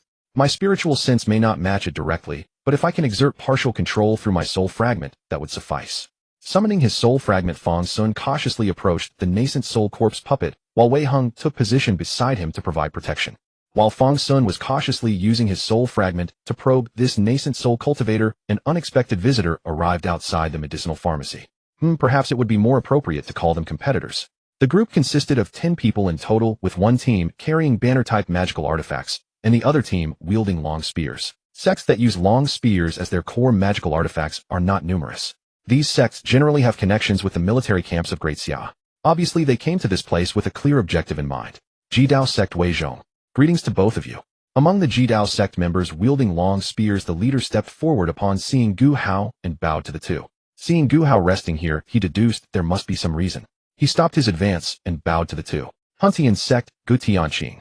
Greetings to both of you. From the team holding giant banners, another person stepped out to greet them, though his words were even more respectful. especially when he looked at Gu Hao. He kept staring again and again. He felt this person was familiar, but dared not confirm if it was indeed that person. Only after these two announced their names would he dare to be certain. Upon seeing this, Gu Hao also stood up and said. Upon hearing Gu Hao's name, Gu Tianqing's eyes widened slightly. What an unexpected surprise. It seemed he had struck gold. But in an instant he regained his composure, his speech becoming even more respectful. With great anticipation he spoke. Friend, may I ask if you are waiting for someone or resting? Our team's coordination is quite good. Thus far we have dealt with at least 7 or 8 Foundation Establishment Corpse puppets, and those at the Qi condensation stage are too numerous to count. Would you like to join us? Gu Tianqing asked himself. Their team's strength should not be underestimated, subtly showing off their prowess. If he could recruit Gu Hao directly into their team, that would be ideal. Unfortunately, his wish remained unfulfilled. Gu Hao cupped his fists and said, however, this place is extremely dangerous. Our senior brother is already inside dealing with the perils. I beg you to seek opportunities elsewhere. Upon hearing this, Wei Zhong frowned slightly and said, friend, do you intend to swallow this medicinal pharmacy all by yourself? He wanted to say more, but Gu Tianqing secretly patted him and whispered, since your senior brother is already handling this matter, we shall not disturb you further. Farewell, friend. Gu Tianqing said this while pulling Wei Zhong to leave. Despite being curious, Wei Zhong trusted his ally completely. Only when the two had moved far enough away from Gu Hao's sight did Gu Tianqing stop. What is the meaning of this senior brother Go? Wei Zhong asked only after Gu Tianqing stopped. Our sect gave us a mission. When the sect elders investigated before, they had already discovered it. Almost everything in this branch is intact, so there must be a large amount of precious herbs in the medicinal pharmacy. If we could take it all, it would bring immeasurable benefits. For both you and us, it's a tremendous opportunity. Hearing Wei Zhong's words, Gu Tianqing shook his head and said, enough. Your Jidao sect members besides muscles truly have nothing else in your heads. Did you realize who that person is, eh? Who? Do I need to know him? No, Jidao sect is also a mid to high tier major sect. You're at least a genius seed of Jidao sect. Didn't your sect masterly take you to the great Xia sect gatherings? We have been. Haven't you seen Gu Hao? I have. Then tell me, who was that just now? Who? Gu Hao. What? Wei Zhong looked at Gu Tianqing, then up, then back at Gu Tianqing, and then up again. He pondered for a long time before returning his gaze. No way, really. Shouldn't Gu Hao be at Sword Sect? Why would he come here? Sword Sect opened the Ascension Path 5 years ago. This is precisely the time when Sword Sect disciples return to their hometowns. But Gu Hao shouldn't be here either. And if Gu Hao is here, why haven't I seen senior brother Wei Hong? Wei Zhong found it even more incomprehensible. Meanwhile, Gu Tianqing looked at his companion, feeling that this brother was truly beyond help. So he explained in detail to Wei Zhong. Previously, it was widely rumored that the Ascension Path was opened early for Sword Sect's leader Stone Pine, true person, for his illegitimate child. But in reality, news also spread from Jiangxing town hundreds of miles away. Back then, their nearby Baiyin sect, to resolve the Huayin secret realm in Jiangxing town, actually invited 2 direct disciples from Sword Sect. Their names were Wei Hong and Gu Hao. And after they returned, the Ascension Path opened. So what's the connection? Wei Zhong still didn't understand. Gu Tianqing looked at Wei Zhong speechlessly and said, this indicates that those 2 direct disciples happened to encounter an extraordinarily talented genius on their way here. The Ascension Path was opened for that genius. So 5 years have passed. That genius returned to his hometown and brought his good friend along. Do you remember? Gu Hao announced the name of Baiyin sect. Siege the Golden Core. Gu Tianqing spoke with a trembling voice. Not to mention anything else, the points alone were 10 to 10,000 times that of Foundation Establishment Corpse puppets. As long as they could kill one, their treatment within the sect would be correspondingly elevated. The benefits were simply indescribable. Siege the Golden Core. Wei Zhong listened and couldn't help but widen his eyes. This was far too thrilling, wasn't it? Among them, only he was a cultivator at the late perfection of Foundation Establishment, while the other disciples reached at most the 7th or 8th layer. Between them and a Golden Core cultivator, there was a tremendous gap. The notion was far too insane. But since Gu Tianqing had said it, he must have a plan. Wei Zhong hurriedly asked again, so what should we do now? Wait. Gu Tianqing said solemnly, wait for those senior brothers from the Sword Sect to emerge, and then I shall go negotiate with them. I believe they will need assistance such as ours. If we can expand the exploration territory into the domain of Golden Core corpse puppets, I trust they will not remain unmoved. The more Gu Tianqing spoke, the brighter his eyes became, as if he had already struck a deal with Gu Hao and the others. Waving about frivolously before a Golden Core corpse puppet. Heavens! Just imagining it made Gu Tianqing's mind tremble. What an utterly gratifying prospect. Thus the forces of Huntian sect and Jidao sect would station themselves here first, only waiting for Gu Hao and the others to emerge, then proceed with the collaboration. Not long after the group stationed themselves there, something emerged from beneath those bluestone steps. Wei Zhong, something is coming. On the other side, Fang Xun's probing was proceeding in quite a gruesome manner. Wei Heng's cold sweat nearly soaked his garments.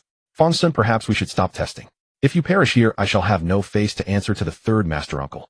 At this moment Fang Xun's ghostly body had completely manifested.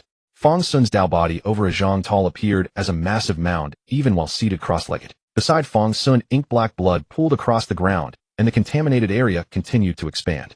If Fang Xun's complexion hadn't appeared abnormally healthy, Wei Hung would have thought the boy was experiencing a final surge before death. Don't rush. Wretch. Wretch. It's almost done. This old wretch won't last much longer. Fang Xun gazed at the system panel displaying ever-increasing numbers scrolling rapidly, and said, I merely need a little more time. Just a bit more is sufficient. You said a little 2 incense sticks ago. How long is this a little? Wei Hung frowned, harboring a deep sense of foreboding. Those corpse puppets slain earlier were still laid out at the foot of the mountain.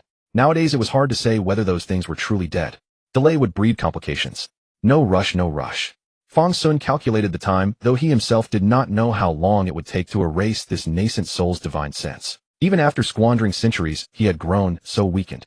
Fang Xun could only rejoice that his mental power was truly formidable enough to withstand the first wave of the nascent soul's divine sense assault without being driven mad. As long as it had not reached its limit, there was still room to maneuver. Senior brother, why don't you go out first to check on Gu Hao and the others? Send word. Don't let them wait anxiously. Fine. Wei Hung hesitated, then nodded. I'll return shortly. Don't die here. While Wei Hung was speaking, a deafening explosion erupted from the pharmacy building beside the courtyard. With a thunderous crash, a figure was blasted flying toward them. Wei Hang's gaze tightened, and he cast a spell to intercept the figure. The person used the force to flip and planted a spear into the ground to steady themselves. Who are you? Wei Hung asked, already gathering sword intent in his spiritual energy. Wei Zhong. I am Wei Zhong, a disciple of Jidao sect. Carry on with your business. This is an accident. As Wei Zhong spoke, he glanced behind Wei Hung and prepared to charge outward. But that single glance froze him entirely. Yuan. Wei Zhong trembled, uncontrollably stammering the character for several moments, yet unable to continue. His divine sense seemed nailed to this spot, his spiritual energy congealed and unable to function. At this moment a voice came from outside the pharmacy. Wei Zhong, come back quickly. There are so many more. Wei Zhong heard Gu Tianxing's voice from outside, yet he did not respond. At this moment, all seemed futile. Upon seeing that figure, everything was already sealed. Whatever he did would hold no meaning. Return to your spirit, guard your heart. Suddenly Wei Zhong felt a tap upon his forehead. His turbulent mind was forcibly pressed back into tranquility. Wei Zhong closed his eyes and opened them again. Though still terrified, he was no longer paralyzed with fear. Thank you, senior brother. Wei Zhong said, no longer daring to glance behind Wei Hung. At this moment, he finally understood what Gu Hao had meant by peril. Yet now he wished he did not know what this thing was. Stay composed. Wei Hing also glanced outside and said, those corpse puppets have revived. Though he had long feared this, the reality still compelled Wei Hung to sigh involuntarily. This corpse puppet sect's secret realm was truly daunting. Thinking of this, Wei Hung subconsciously looked back at Fang Xun. But as long as Fang Xun could succeed, there might yet be a sliver of hope. Unexpectedly, that divination made by 7th Master Uncle back then was still unfolding. As long as Fang Xun was present, even in a situation of certain death, one could seek that glimmer of survival. Let us go out together. Wei Hung sighed and said, nothing must disturb us here. Having said this, Wei Hung subconsciously reached to summon his sword, then stopped himself. Then he glanced at Wei Qing and said, that spear is decent. Lend it to me. Meanwhile, a certain idle divine transformation true person sat across from a youthful man, sharing wine above this secret realm. Fisk, is this lad truly that unlucky? Luli spat out the spiritual tea she had accidentally swallowed, and looked at the young man across from her. Junior brother 7, you didn't miscalculate, did you? Senior sister, I have told you several times. It was not my calculation. Who has the leisure to divinate for the junior disciples daily? The young man said helplessly. The Grand Xia Imperial Astronomical Bureau rushed over overnight, seeking my aid to save them. Now they have over a dozen people watching over Xia Ruanruan's fate each day, fearful that any slight harm to her might distract the emperor. There is surely trouble within. Otherwise they would not risk discovery by the emperor to come directly to the sword sect seeking me out. Ah, close enough. You are all so mystical anyway, Luli said, taking another sip of tea. And you should call me Little Sue. Why are you calling me? 5th senior sister surely told senior brother. After all, little Wei Hung and little Gu Hao are also inside. Wouldn't that be fine? Senior brother would certainly have reported to the emperor. If the emperor learns of it, it would not bode well. And senior sister little Fang Xun is also inside. Surely you should show some concern. That is precisely why I am here. Luli said, glancing downward again. The secret realm's entrance has already sealed. The formation should require 6 more days to reactivate. Shall we simply blast this door open? Blowing it up is certainly not an option. If the portal is destroyed, the secret realm might get lost in endless space, and that would be a huge joke. This is just Luli talking idly. But the matter still had to be handled. Lu Li also did not want her two newly acquired disciples to be lost just like that. Senior sister, any ideas? When Luo looked at his senior sister. Among the few brothers and sisters, although Lu Li was not the most reliable, she was the most dependable aside from the senior brother. Although Lu Li's cultivation was not the strongest, she was proficient in all sorts of miscellaneous knowledge. For instance, the art of formations was also one of her strengths. Don't rush, I'm looking at it, Lu Li said, unconsciously biting her finger as she studied the formation. After a long while she finally said, this formation was at least set up by a He Dao true person with almost no flaw. It's difficult to crack from the outside unless the senior brother comes. But from the inside, if there is some earth-shattering commotion, it might force the formation to reveal a flaw. Wait for MOU to make a move. When Luo immediately thought of MOU. If Guhao was forced into a desperate situation, MOU would naturally protect its master. Lu Li shook her head and said, MOU is very shrewd and will never squander its own foundation. This matter may fall on Wei Heng or Fang Xun. Little Fang Xun. When Luo immediately thought of the divination he had once performed for Fang Xun. But he could see nothing. Therefore he was quite certain back then that Fang Xun was blessed with great fortune. Otherwise he wouldn't have been unable to even calculate a qi refining cultivator. Well, although great calamities can also disrupt the heavenly secrets, this kid has already come to the sword sect, so he must be protected by fortune. Well, let's wait. Trust them, Lu Li said as a divine sense already fell upon the portal. She sipped tea while carefully sensing the rhythm of the formation. As long as she was given an opportunity, she could immediately flip open the door and walk in. When that happened, TSK. At this moment, in front of the medicine workshop, the army of corpse puppets almost occupied the open space in front of the medicine workshop and the mountain forest. Among them there were also some grotesque things such as a huge meatball, formed by melting various corpses together. The meatball rolled using its broken limbs to drive its body forward bit by bit. On top of it, small corpse puppets were being flung over trying to break through the group's defense lines in this way. Skyfall strike. Wei Heng swung his spear down, directly smashing the huge meatball into a pile of minced flesh. Thousand tribulations, thunder. With another wave of his hand, thunder swept down, turning those minced flesh directly into ashes. Only after seeing the flesh and blood turn to ashes did Wei Heng relax. It works. As long as these things were completely erased, they would not revive. But the effort required was more than double that of simply cutting them up. Thinking of this, Wei Heng directly tossed his long spear into the air. He infused his spiritual energy into the spear, and a spiritual energy vortex slowly unfolded from the spear. 1 zhang, 2 zhang, 3 zhang. The vortex expanded gradually until it reached a dozen zhang in size. The spear spun, carrying the vortex faster and faster.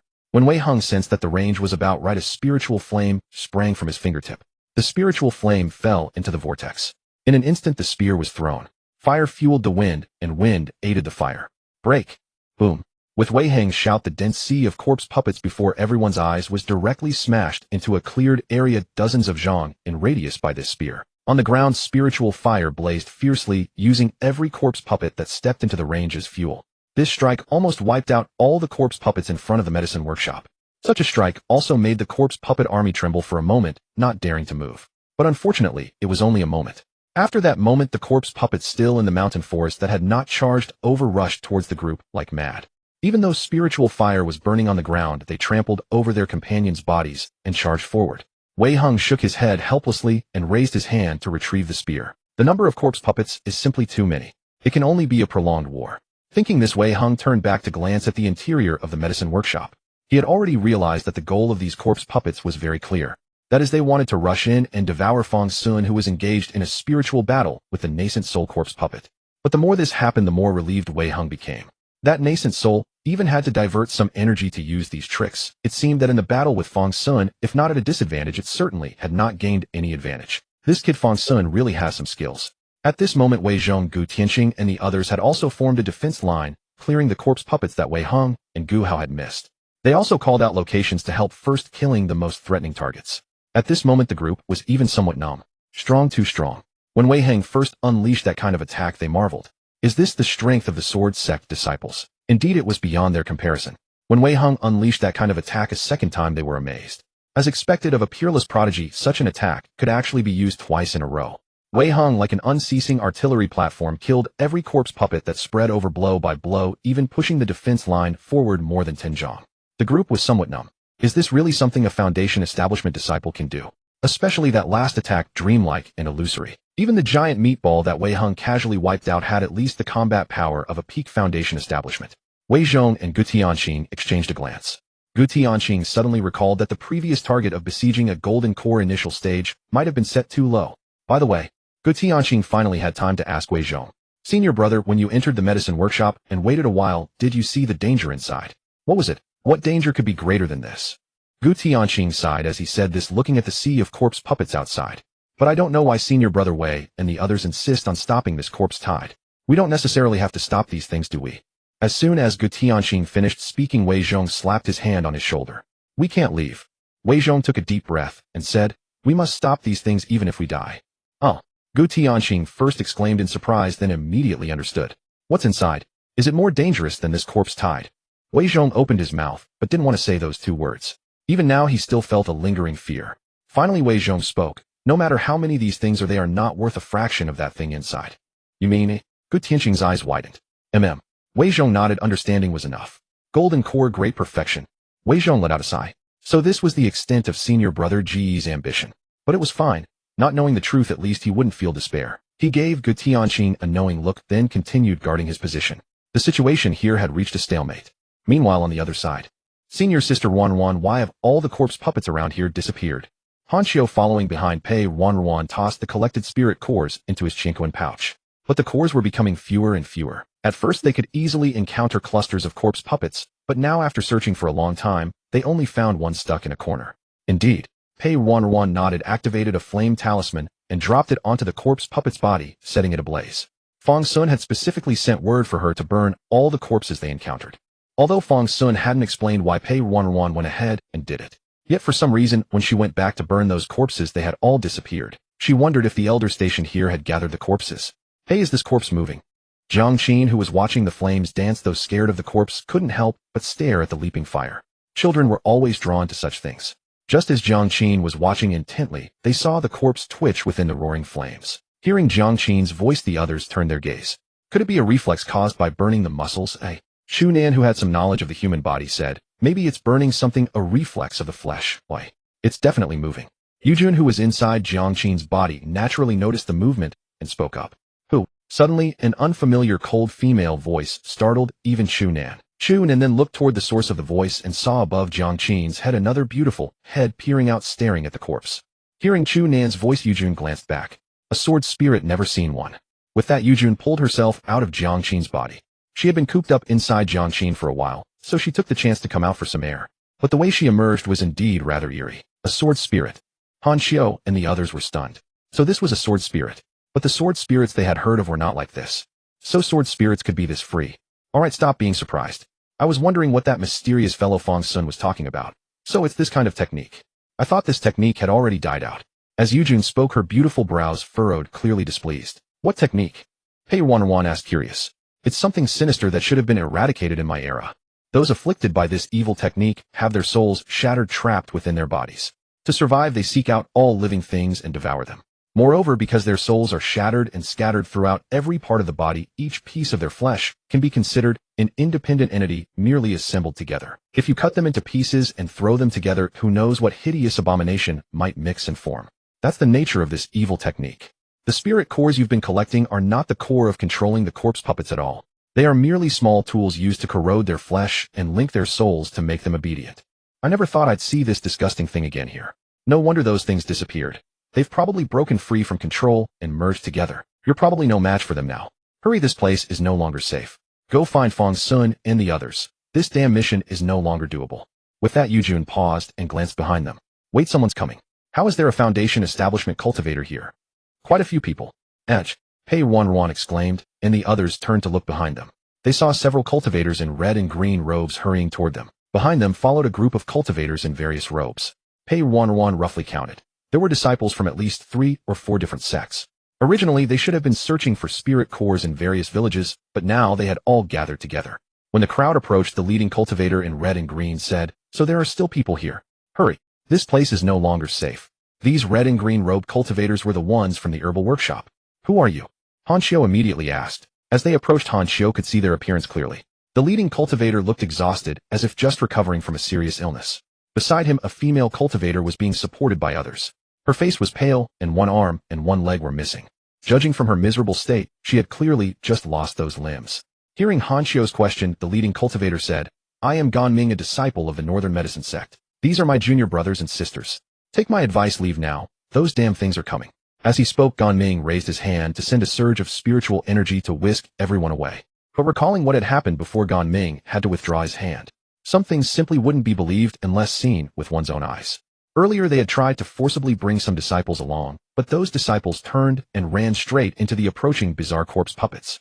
Come to think of it, this all started after they left the alchemy workshop and descended the mountain. After coming down from the mountain, they arrived at this trial ground for chi refining disciples, but they didn't find the golden core elder who should have been stationed here.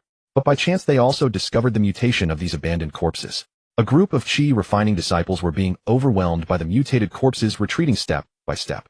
These were from allied sects outside. These disciples would have called them senior brothers and sisters. Naturally, Gan Ming rescued them. As they rescued people along the way, they eventually encountered Pei Ruanruan's group.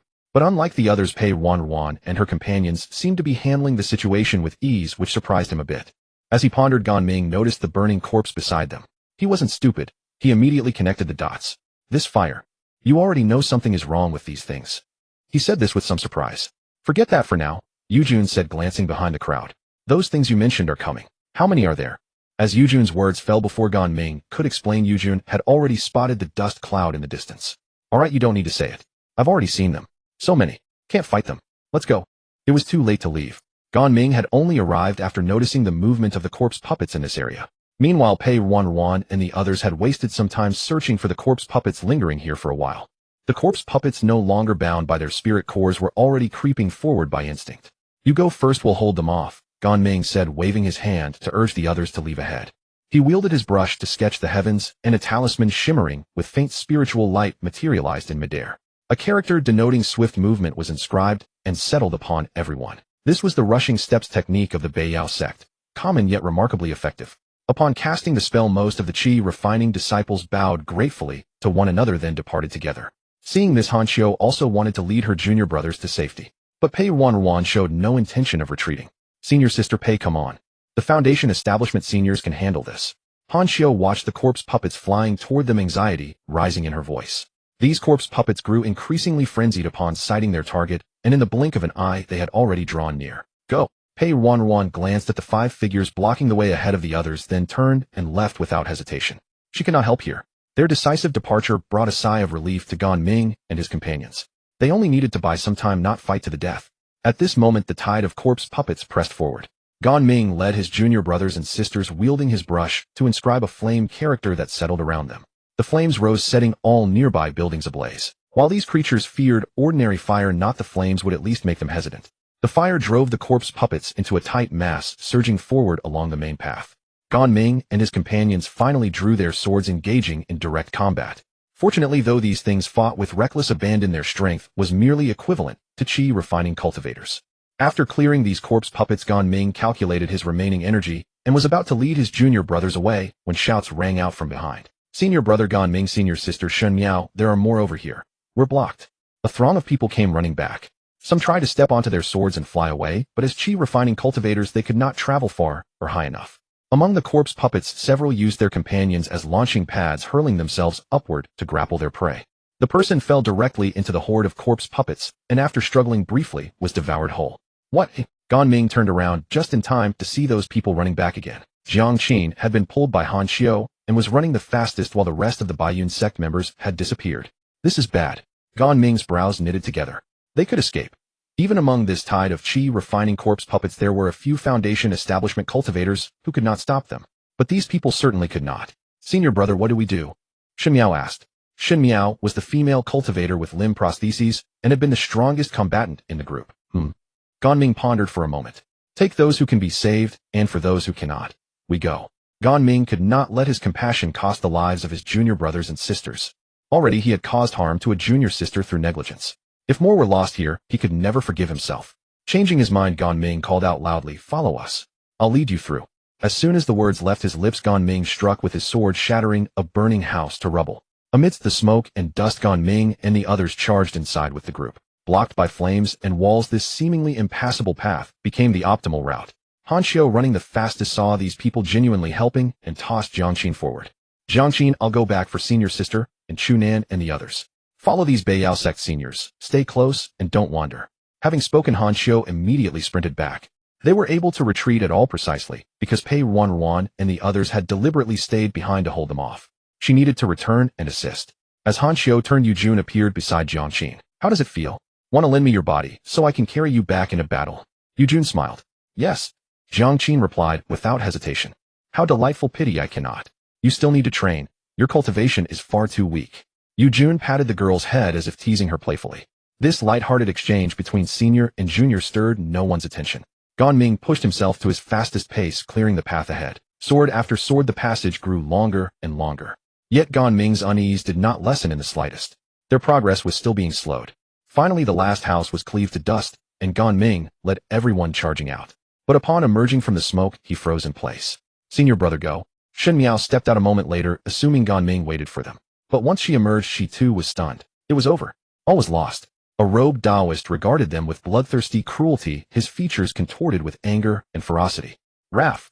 You vermin dare trespass upon my corpse puppet sect. It was you who disturbed our slumber and forced us to awaken prematurely. Has that old fool Shirsong died? If he has, in my good humor, I might spare your lives. Hearing these words, everyone's hearts turned ice cold. A corpse puppet capable of suppressing its instincts was at least at the Golden Core realm. Venerable one, Gan Ming swallowed hard. We meant no offense, we beg you to spare us. We will leave immediately and not linger. Heh. The Golden Core cultivator snorted coldly. No offense. Look at what you've done to our corpse puppets. Spare me your nonsense, Dai. I'd like you to witness my new favorite. The Golden Core cultivator laughed ferociously, stepped backward, and then another figure flew in from the horizon. Come, let my new pet also taste flesh. He was just converted, perfect for sampling something fresh. As he spoke, the figure had already descended. Seeing this person, everyone's eyes widened until their sockets seemed ready to split. Elder Zhuang. This was Zhuang Yin, one of the Golden Core elders who had come to shelter the group during their trial. Gan Ming finally understood why the searching elders had vanished. This was the truth. Yet Elder Zhuang was also a Golden Core cultivator, not weaker than this corpse puppet, so how had he been refined? Despair rose from the depths of everyone's hearts. Above the Golden Core corpse puppet, there was still the heavens. 1/4 hour earlier. Elder Gu, are you certain there is a problem here? We should return and watch over the children, in case something goes wrong. Not urgent. On my patrol, I passed this place and found something strange. Let us investigate together. If anything is amiss, we can address it promptly. Elder Zhuang, why don't you return first to watch the young ones? Those villages still have Foundation establishment corpse puppets lurking. Wait, there truly is something below. Something is wrong. Retreat. The sentence remained unfinished. The elders had already fallen victim. This news was like a blow that stunned everyone. Gan Ming saw the struggle in Elder Zhuang's eyes, but that struggle could not suppress his initial craving for blood, especially since he had already been controlled. Hey, so you know each other after all. Go on, eat these young ones, and amuse me to relieve my boredom. At the command of the Golden Core corpse puppet elder, Zhuang shuffled his steps, slowly advancing toward the group. The crowd tried to retreat, but behind them stood those advancing corpse puppets. Though frightened, Gan Ming and the others remembered to set up several protective formations, barely holding back those corpse puppets. But at this moment, it was already a dead end. With a Golden Core in front and a tide of corpses behind, how could they reverse this situation? Just then a little girl appeared beside him.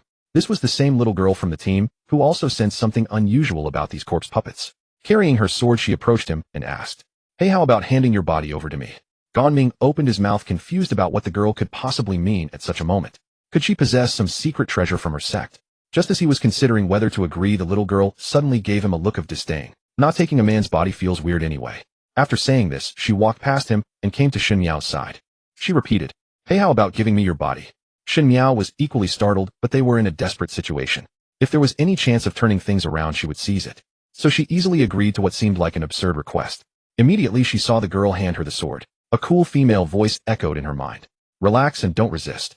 Almost instinctively she followed the instruction. The next moment her body was seized by another powerful soul. "Aha, this body is quite perfect. The figure is somewhat similar to mine. Good. Yu Jun twisted her body in satisfaction. Though missing limbs, she was extremely pleased with certain aspects. Gan Ming noticed the transformation in Shen Miao. The change was so drastic that even the most oblivious person could tell this wasn't the same person. Gan Ming's call went unanswered. He only heard Shen Miao speaking to him. "Listen, I'll hold them off. Take Jiang Qin and the other youngsters with you. Don't worry, your junior sister will be fine. It's just a Golden Core. I've already called for backup. Within the time it takes to drink a cup of tea, someone will come and crush them all." Shen Miao said this, holding Yu Jun, and moved to face the slowly approaching Elder Zhuang. She at the Foundation establishment stage was confronting a Golden Core cultivator. But despite her bold words, unease crept into her heart. She had sent word to Fang Xun from the start, but had received no response. Could something have happened to Fang Xun? Meanwhile, back with Fang Xun. Fang Xun was not in danger, but his entire consciousness was consumed in battle against this nascent soul cultivator, leaving not a shred of energy to spare. He had received Yu Jun's message, seen it, but lacked the mental strength to respond. He was anxious, extremely anxious. Yu Jun at Foundation Establishment was facing 2 golden core cultivators, even with her spirit transformation level perception and control. But this damaged body she had taken over, how long could it possibly withstand 2 golden core opponents? And he had also heard the commotion outside the medicine shop, truly extraordinary. Bastard. Fang Xun couldn't help but curse, staring at the withered, old face of the nascent soul cultivator, which seemed to wear a hint of mockery. This nascent soul cultivator could sense his urgency. Now the nascent soul seemed almost composed, and if Fang Xun couldn't find a way out soon, he would die. But right now time was precisely what Fang Xun lacked. Damn it, the weak fear the strong fear the fierce, and the fierce fear those who don't care about living or dying. You old bastard, you're pretty fierce right now. As Fang Xun spoke, a sword floated up beside him. This was the magical sword that Gu Hao had lent him. A spiritual artifact was sufficient. In the mocking gaze of the nascent soul cultivator, the magical sword rose. He didn't believe that this mere spiritual artifact could harm him under Fang Xun's control. Those spiritual treasure swords had only managed to pin him here when he was at his weakest. But the next moment, the nascent soul cultivator frowned slightly. The magical sword wasn't attacking him. It was heading straight for Fang Xun's head. Then it hovered slowly before Fang Xun's forehead, and with a sharp flick of the blade struck heavily against his now enlarged head. Not enough, still lacking. Fang Xun muttered, increasing his force. With a clang, another strike fell, and Fang Xun's vision suddenly darkened, then cleared in an instant. The nascent soul veteran detected Fang Xun's momentary weakness, and as his divine sense prepared to counterattack, it was suppressed by an even surging spiritual power. This can't be right. What are you doing? Fang Xun remained silent, striking relentlessly. Clang, clang, clang, clang. Again, and again. Each strike more urgent, each faster than the last. System notifications streamed past like flowing water, healed rapidly from the damage taken, and his enhanced spiritual sense, boosted by the head injury, quickly subsided. So Fang Xun could not stop. He had never wanted to use this method. After all, this was his own brain. Who knew if he might accidentally knock himself to death? This reverse-refined demonic body had its limits. He had verified this countless times. But he could no longer afford to wait. He trusted that Wei Heng and the others with their talent and cultivation would be safe, at least in terms of their lives. But Jiangqin and Pei Ruanruan didn't have that capability, at least not yet. Anxious, anxious, anxious. The word anxious was nearly written across Fang Xun's face. And after hearing Yu Jun's new message, he became even more anxious. Defeated, come quickly. From these 3 words, Fang Xun could already sense how badly Yu Jun had been beaten. F you. If I survive this, you're dead. Fang Xun steeled his heart, reversed the magical sword, and drove it straight into his own spiritual platform. Spiritual platform damaged.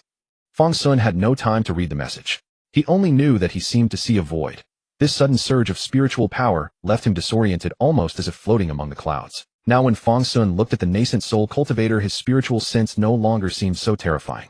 Originally, he could only wear him down bit by bit while he was immobilized, but now he attacked with a fierce bite. The substitute body division soul had originally only pressed its hand against the nascent soul's forehead, but now, no longer carefully wearing him down, he directly burst into the nascent soul's head. His spiritual sense, now at least, was powerful enough. The next moment, the nascent soul's Dao body, which had been unable to move, trembled slightly. Still chasing, still chasing, still chasing. If you keep at it, I'll smash your head to pieces. Yu Jun retreated while shielding the others. He cast a glance at the tide of corpses blocking their way and casually flung a sword strike. Cicada's cry. As the call faded, the cluster of corpse puppets was instantly shredded into scattered gore on the ground. Gan Ming looked at Shun Miao with admiration, then swiftly lit a spiritual fire and burned the remains to ashes. At this moment, Yu Jun had already swung another sword strike backward. Awakening of insects. Both of these divine abilities were ones Yu Jun had casually picked up while watching Fang Xun wield his sword. For a nascent soul, true person, learning such divine abilities was merely a playful pastime. Although Yu Jun knew stronger techniques, these 2 swords were the most fitting for this body. This backward sword strike once again hindered the advance of the 2 pursuing golden core cultivators. More and more interesting. Your frantic flight, little mouse, is utterly captivating. And these divine abilities are quite intriguing. One more sword strike, one more. If there's nothing new, then die. As the golden core corpse puppet spoke, it shattered the awakening of insect strike with a casual wave. Yu Jun showed no surprise, as she was only contemplating how much time remained, how much longer she had to endure. She had already shown Gan Ming the direction. The information from this team and the nearby people had all been passed on. At this point in time, the trial participants had largely discovered the abnormality of the corpse puppets, each facing an enemy they could not defeat. The fortunate ones encountered only golden core cultivators and had a chance to escape. The unfortunate ones met an awakened nascent soul, and their fate need not be elaborated. Now, all surviving trial participants were rushing toward the alchemy workshop. Likewise, they were dragging along the tide of corpses that followed them. Gan Ming faster. Once we reach the alchemy workshop, someone will save us. Hearing the name of the workshop, Gan Ming finally came to his senses. The direction they were heading now, wasn't it precisely the workshop? After taking a different route, he hadn't recognized it at first. Senior, are you with the senior brothers from the alchemy workshop? You've met them? Yujun asked in surprise. It was those senior brothers who saved us once and told us to descend the mountain. Well, that's perfect. Let that kid Fang Xun save us again. Yujun said, turning back to unleash another sword strike. Watch this sword. This strike gave the golden core corpse puppet another pleasant surprise. Had he encountered this person in his living days, he would certainly have spared her life and gladly sired an heir to inherit his legacy. But now it only added to his intrigue. Just as he was about to shatter the sword light, and in the game, he suddenly sensed a fear-inducing aura. Elder Yu has awakened. No, that's not Elder Yu's aura. Has something happened to Elder Yu? At that moment, a streak of light shot across the horizon. The terrifying aura, accompanied by the streak of light, forced the corpse puppets below to prostrate in fear, unable to move. Seizing this opportunity, Gan Ming and the others sped up, heading straight for the alchemy workshop. But to their horror, the streak of light was also heading toward the alchemy workshop. Now thousands of corpses were converging on the workshop. The golden core corpse puppet, no longer concerned with these troublesome little wretches, also transformed into a streak of light and flew off. With the two golden core cultivators gone, Yujun's pressure vanished. Senior, they've left. Should we still go? Gan Ming hesitated, for the alchemy workshop had become a deadly kill zone with no chance of survival. Going there would likely mean never returning. Go? No, we're not going. Yujun let out a long breath. Clearly Fang Xun had stirred up some major commotion that drew all these people there. At that moment, streaks of light converged on the alchemy workshop. Yujun could see at least 7 or 8 golden core cultivators arriving there. Obviously, they had been alerted by the disturbance. Going now? No kidding. Senior Yujun, are we really not going to check? As the group moved away from the corpse tide, Pei Ruanruan still voiced her concern. If something happened to Fang Xun, what would she do? No, Yujun said firmly. Fang Xun doesn't want us to go either. It's too dangerous over there now. Then we can only wait. Pei Ruanruan bit her lip. Yes, only wait. Yujun replied nonchalantly. That kid Fang Xun is uncanny, he won't die. And if he makes it, I'll give him plenty of perks or something. Huh. Pei Ruanruan fell into deep thought. What were perks? At this very moment, the group before the alchemy workshop was retreating step by step. Gu Tianqing had finally realized his grand wish, but it was coming true far too comprehensively. Wei Zhong. Is this right? The Dantian sect disciples led by Gu Tianqing had been utterly reduced to a support team. The banner they used to boost buffs was swung so frantically that it seemed ready to snap. Wei Zhong's spear squad wasn't faring much better, only able to clean up stragglers. The main battlefield was beyond their reach. Right, what's wrong? Just a golden core. Wei Zhong said nonchalantly. Compared to the big one behind, a mere golden core was nothing. In fact, the goal Gu Tianqing had set earlier, to surround and kill a golden core, was now overfulfilled, even massively overfulfilled. 1 golden core had fallen to Wei Heng's spear. 3 golden cores had died under Mou's sword, though their quality was slightly inferior to the one Wei Heng killed. Their quantity was far ahead. And Gu Tianqing's original target was actually lower than those golden cores that Mou had cut down like mere minnows. This is not about golden cores, damn it. Gu Tianqing felt his own perceptions were skewed. Maybe, just maybe, golden cores were actually just like that. But when a stray Foundation establishment corpse puppet slipped through, causing them a flurry of activity, and even requiring Gu Hao's assistance, they regained a sobering understanding of reality. It wasn't that golden cores were trivial, it was that the Sword Sect disciples were too strong. No, I've dealt with Sword Sect disciples before, and they weren't this far ahead. Gu Tianqing suddenly wondered if the Sword Sect disciples he had met were fakes. Just as he was pondering, a tremendous force struck. Retreat, retreat, retreat. Wei Heng shouted 3 times, sweeping his spear to push everyone backward. After Wei Heng pushed the crowd away, an unparalleled sword light, like a Milky Way falling from the 9 heavens, crashed directly onto the ground before them. Boom! One sound, one sword. Mou immediately flew out to intercept the shockwave of that strike. When the sword ended, what appeared before them was a cliff. This single sword strike had actually shattered the mountain. Without Mou, no one could tell how many of them would have survived. Mou deflected this sword strike, showing signs of fatigue as it returned to Gu Hao's grasp. Without sufficient spiritual energy to sustain it, relying solely on itself was already pushing its limits. What just happened? The group stared in shock at the mountain that had been directly sheared in half. Before their eyes stood a sheer cliff face. Those corpse puppets had vanished without a trace. Yet the sense of peril clinging to them had not dissipated. It had only intensified. The newcomers were enemies, not allies. Run! Wei Heng's voice rang out. That single sword strike could only be wielded by a nascent soul cultivator. This was beyond their ability to withstand head-on. Wei Heng made his decision to retreat without hesitation. By now, those corpse puppets had already been eradicated by the nascent soul cultivator's sword strike. Through his flying sword, he sensed that Fang Xun's movements were drawing to a close. Even if a few straggling corpse puppets remained, they could no longer hinder Fang Xun. Time, and more time. They could not hope to block a nascent soul true master through force, but they could flee. All he needed to buy was perhaps the time it takes to steep a cup of tea. As long as he could keep the nascent soul cultivator from reaching them within that brief window, it would be enough. Wei Hung poured a vial of spirit pills down his throat and waved his hands, sweeping the group into retreat. Before departing, he hurled a spear with a flick of his wrist.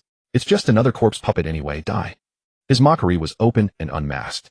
The group simultaneously stirred their spiritual energy, employing various techniques to flee at top speed, scattering in all directions. Only Wei Zhong glanced once at that spear. That appeared to be his spear, but this was not the time to care about weapons. Survival was what mattered most.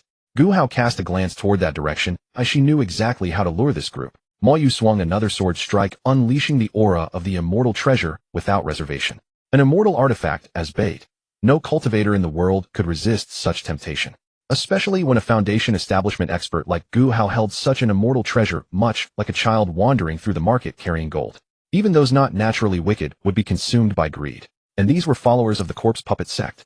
Wei Hang's thrown spear had drawn their attention, and indeed those several figures were soon captivated by the immortal treasure. An immortal treasure.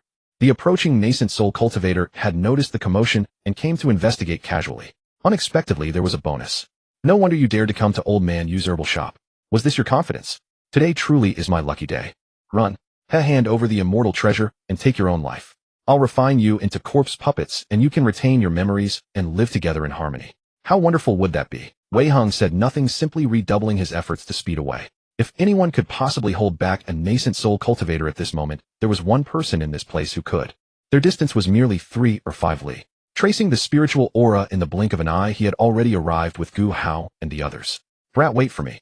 In this tense moment, Wei Hung somehow mimicked Fang Xun's manner and shouted a curse over his shoulder. Unexpectedly, it was quite stress-relieving. And the moment he spotted his target, Wei Hung descended straight down. Senior Yujun, this mortal vessel is at your disposal. I beg you, Senior, please assist us. Before the dumbfounded expressions of Pei Ruanruan and the others, Wei Hung dropped to one knee before Jiang Qin. The commotion actually startled Jiang Qin backward. Here, you've got the wrong person. Yujun emerged from Shun Miao's body. She glanced at the nascent soul cultivator in the sky, then at Gu Hao, who had also landed nearby. Has something happened to Fang Xun? Yes. Gu Hao nodded firmly.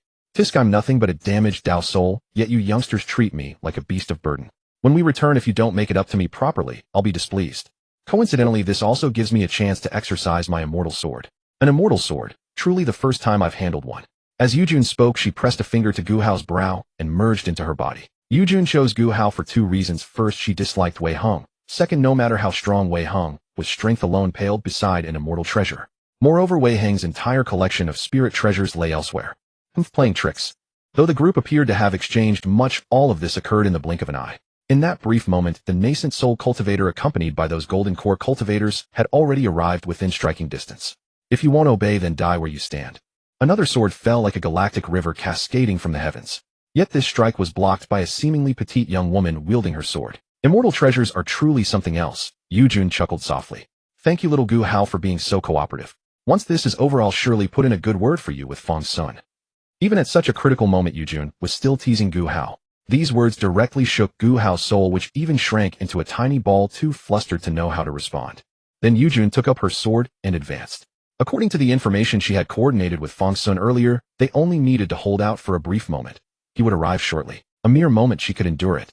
As Yujun rose, the nascent soul cultivator brought his palm crashing down. At the same time, those corpse puppets grew restless, devouring one another as though seeking to fuse into some monstrous entity.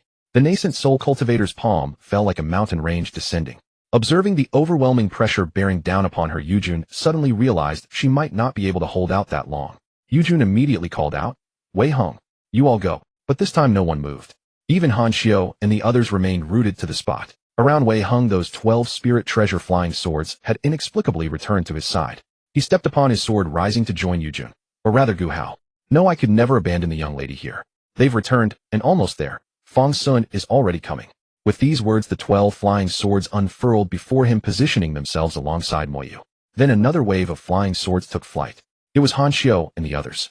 Even if their contribution was but a drop in the ocean, it was the extent of their strength. Seeing this, Yujun focused her cultivation while Mo Yu gathered its momentum. This sword strike carried everyone's hope along with their collective power. First observation, Jingzhe rises. The moment the sword was unleashed, heaven and earth changed color.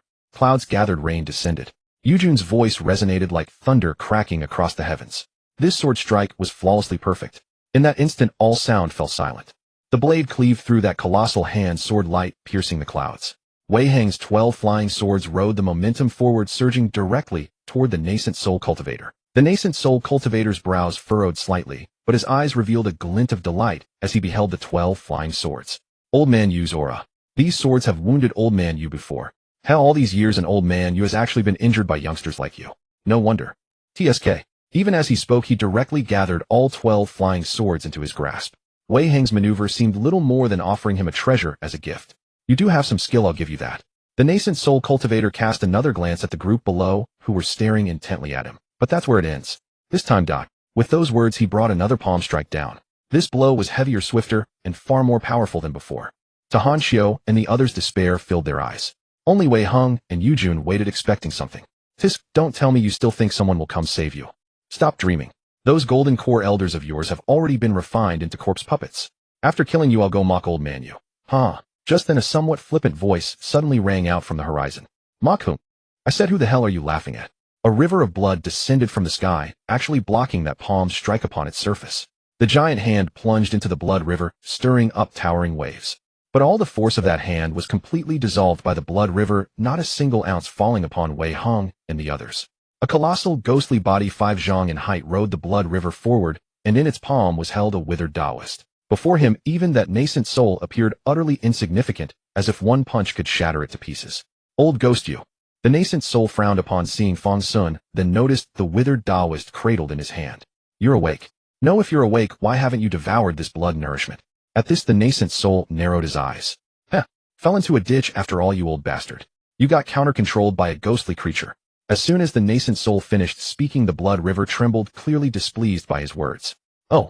Seeing the blood river's reaction, the nascent soul turned his gaze back to Fang Xun. I said this old ghost is even stronger than me. How could a junior like you wipe out his mind?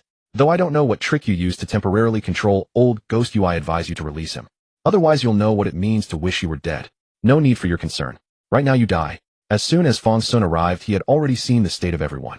Though not utterly miserable, it was still a terrible sight. At least the clothes on the few were intact, but definitely not the same set they had entered with. Beneath those clean robes, plum blossom bloodstains slowly seeped out. Even little Jiang Qin's face was stained with traces of blood. If Pei Ruanruan and the others hadn't already reached a point where they could barely take care of themselves, how could they have let this little girl get hurt? He should have used that extreme method long ago. If he hadn't hesitated, perhaps none of this would have happened. In Fang Xun's heart, anger was slowly kindling. Even the reverse refinement messages from the system couldn't extinguish it. Humph. The nascent soul gave a cold snort and actually summoned his sword with caution. Slash. The silver river reappeared, but this time it seemed to drag down the entire sky. This sword tore the canopy of heaven, vast power pressing down on Fang Xun. At that moment, meteors truly fell from the sky, as if igniting the stars. Huh. Fang Xun looked at this sword, his form shrinking, but he raised Old Ghost Yu in his hand. Using the old ghost as a sword, he slashed once. He grasped the nascent soul, borrowing its power. Now seeing the sky falling, the sixth vision, swords from before the illumination wall, began to unfold before him once more. But this time 6 figures danced together, as if fusing those 6 divine abilities into a single sword. And Fang Xun swung that sword. Revision earth without form. The power of the deep earth born from heaven, the sword rose from the heart. Fang Xun raised his blade, catching the falling sky, and pushing it back upward. Huh, that's all. The nascent soul chuckled lightly. It was but a casual strike, what harm would another sword do? Fall. Another sword fell. The deep earth cracked with Fang Xun at the center. The ground fissured, spreading for dozens of li chasms horizontally forming. Those chasms happened to reach a lake, and the lake water instantly plunged into the canyon, that entire lake disappearing. Those corpse puppets were all accidentally injured by this falling in large numbers into the canyon. One sword from a nascent soul, 1,000 calamities for the earth. Wei Hung and the others watched the battle, drawing their shields together, standing on the land that had become like an isolated island after the fissures. Senior brother so strong. Gu Hao muttered, staring at Fang Xun's back. Indeed so strong. Pei Ruanruan echoed, subconsciously watching the scene. This was that Fang Xun, her brother, her hero. He's about to collapse. Yujun promptly poured cold water on them. Even with the aid of the reversal curse, Fang Xun was now barely holding on. Fang Xun was not fully prepared. He only rushed into battle hastily. As Yujun said, Fang Xun braced against this sword strike, though most of the force was absorbed by the earth. but the skin on his body was still cracking like the earth itself. However, he was now as black as a ghost, so even the ink-colored blood flowing out was not conspicuous. At this moment, Fang Xun did not care about his injuries. As long as he did not cross that limit, he was a veritable perpetual motion machine. The blood river beneath him finally arrived, ready to fulfill its intended role. The blood river poured back into Fang Xun's body, endless blood energy and spiritual power, filling his 3-zhang-tall ghostly frame. In his eyes, the 6 swords were enacted once more. Fang Xun took a deep breath and swung another sword. The blood river beneath him burned out in an instant. The sword thrust forward. All of Old Ghost Yu's foundation was burned into that single strike. I vision heaven overturns and pours. This sword tore the pulled-down sky to shreds, and the falling stars were shattered to pieces by the sword's residual force. The dozen or so golden core corpse puppets beside the nascent soul could not bear the might of this sword. They were crushed until blood flowed from their 7 orifices, their lives extinguished. The nascent soul dared not take this sword head-on. Even Old Ghost Yu, when fighting for his life, would be reluctant to unleash such a strike. He had to retreat again and again, within moments withdrawing 100 li. But that sword clung to him like a persistent bone. Fool. He could not help cursing. After swinging this sword, you'll have no strength left to resist me. Once this sword is over, you all will die. Sheath your sword, and we can still talk. Talk your mother. As long as you're dead, there's no need for talk. Fang Xun cursed, his sword momentum undiminished. He could no longer withdraw this sword, nor did he want to. Do you think this single sword can kill me? The nascent soul smiled disdainfully. At most, he would suffer a severe injury. With his corpse puppet body, he could recover by eating a bit. Of course, it's not just this sword. Otherwise, why would I have gone to so much trouble to drive you here? Fang Xun looked at him, revealing a wide grin. On his ink-black face, 2 rows of pure white teeth gleamed brilliantly. What are you going to do? The nascent soul, who still had no name, trembled violently in his heart. How dare this brat? And Fang Xun simply released Old Ghost Yu in his hand. The Old Ghost's sword momentum did not diminish, charging straight at the nascent soul. Meanwhile, Fang Xun's hands formed a seal. Though he was distressed about the newly obtained substitute soul, it was useless to feel sorry now. Fang Xun looked ahead, his mind wandering somewhere. If only he could have acted earlier, maybe things wouldn't have come to this. Can he survive? He can survive, right? At least his sister and the others can live. Explode. Before Wei Hong and the others' eyes, a blinding white light rose like a sun. No, it was even more dazzling than the sun. It pierced Wei Hong, who looked in that direction, causing tears to fall. Fang Xun, you fucking idiot. Damn, you're a complete fool. Do you really think that's fireworks? Senior sister, there's a nascent soul over there that seems to have awakened. What should we do? Capture him. No time to bother with him. Kill him and be done with it. Never mind, bring him over and let me slap him a couple of times. Oh, by the way, senior sister, little Wei Hong and the others are here. Alright, let them come over. I want to ask what's going on. From Wei Hang's perspective, after that dazzling white light, the auras of the 2 nascent soul cultivators vanished simultaneously. The dense ghostly aura also disappeared. Wei Hong and the others immediately flew over on their swords. The girls opened their eyes wide, their tears not yet dried, already blown away by the wind. They hoped Fang Xun was safe, but under these circumstances, with great anxiety, they ignored the cost of spiritual energy and arrived at the location where the great sun had risen within less than half a stick of incense's time. Now it had become a massive crater spanning nearly 1,000 feet. Deep within the pit, an underground river had been severed, threatening to fill the area into a lake. Beside the crater, they suddenly sensed a powerful, terrifying aura that made them tremble. But the aura vanished in an instant. Following the trace, they saw a woman in white crouching on the ground. Lying beside her was none other than Fang Xun. The woman had one hand pressed on Fang Xun while the other gripped another person. Third Uncle Master. Seeing her, Wei Hong and the others were almost overwhelmed with joy. Lu Li was here. Wasn't that salvation? Master. Jiang Qin hadn't recognized her at first. Only when Wei Hong and the others called out did she realize it was her nominal master. They flew on their swords to Lu Li's side and immediately saw Fang Xun lying naked. Since Lu Li had arrived, as long as Fang Xun was still breathing, there was no need to worry. Wei Hong glanced at Fang Xun, wanting to cover him with clothes, but since Third Uncle Master hadn't done so, there must be a reason. Thinking this, he refrained from any unnecessary action. The girls wanted to see Fang Xun's condition up close, but his current state made it awkward for them to act in public. They were maidens after all. What would it look like for them to crouch beside a naked man? Of course, with Lu Li present, they felt reassured. Fang Xun was surely out of danger. Only Pei Ruanruan, being his sister, crouched beside him, looking at his sleeping-like face with great concern. Besides that, everyone's attention was drawn to the person Lu Li was holding. Slap. Lu Li casually slapped him again, but the man didn't dare to move. Just then a young man approached, holding 2 branches. Senior sister, how about these? They're very straight. 7th Uncle Master. Wei Hong and the others exclaimed with joy. With 7th Uncle Master also here, everything was surely settled. All right. Lu Li glanced at the 2 sticks and slapped the person beside her again. Make a stretcher. Carry this kid out. Oh yes. Hearing about a stretcher, Gu Hao quickly took out some fine silk from his storage pouch. Jiang Qin also came to help, and the girls worked together to make a stretcher. Lu Li casually waved her hand, tossing Fang Xun onto it.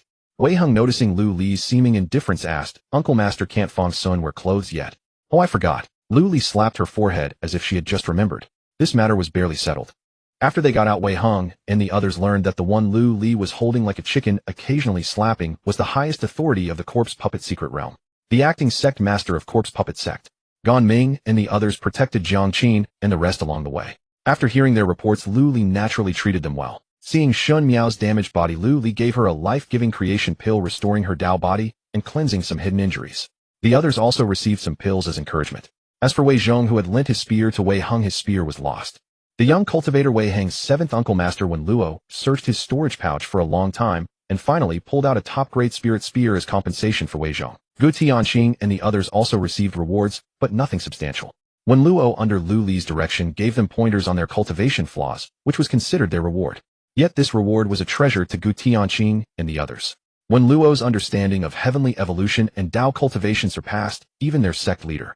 Just a few pointers made them feel as if they had parted the clouds and seen the clear sky. One clever disciple recorded the entire scene with a memory stone. Upon returning, he presented the stone and reaped a wave of sect rewards. After the outsiders were rewarded, it was Wei Heng and the others' turn. But since they hadn't returned to the sect yet, this matter was set aside for now. Thus the secret realm trial ended in chaos. The secret realm was thrown into disarray, yet the sects had no complaints. Instead, they were grateful that the Sword Sect's elder had arrived in time to prevent greater losses. However, some disciples from other sects were not so fortunate.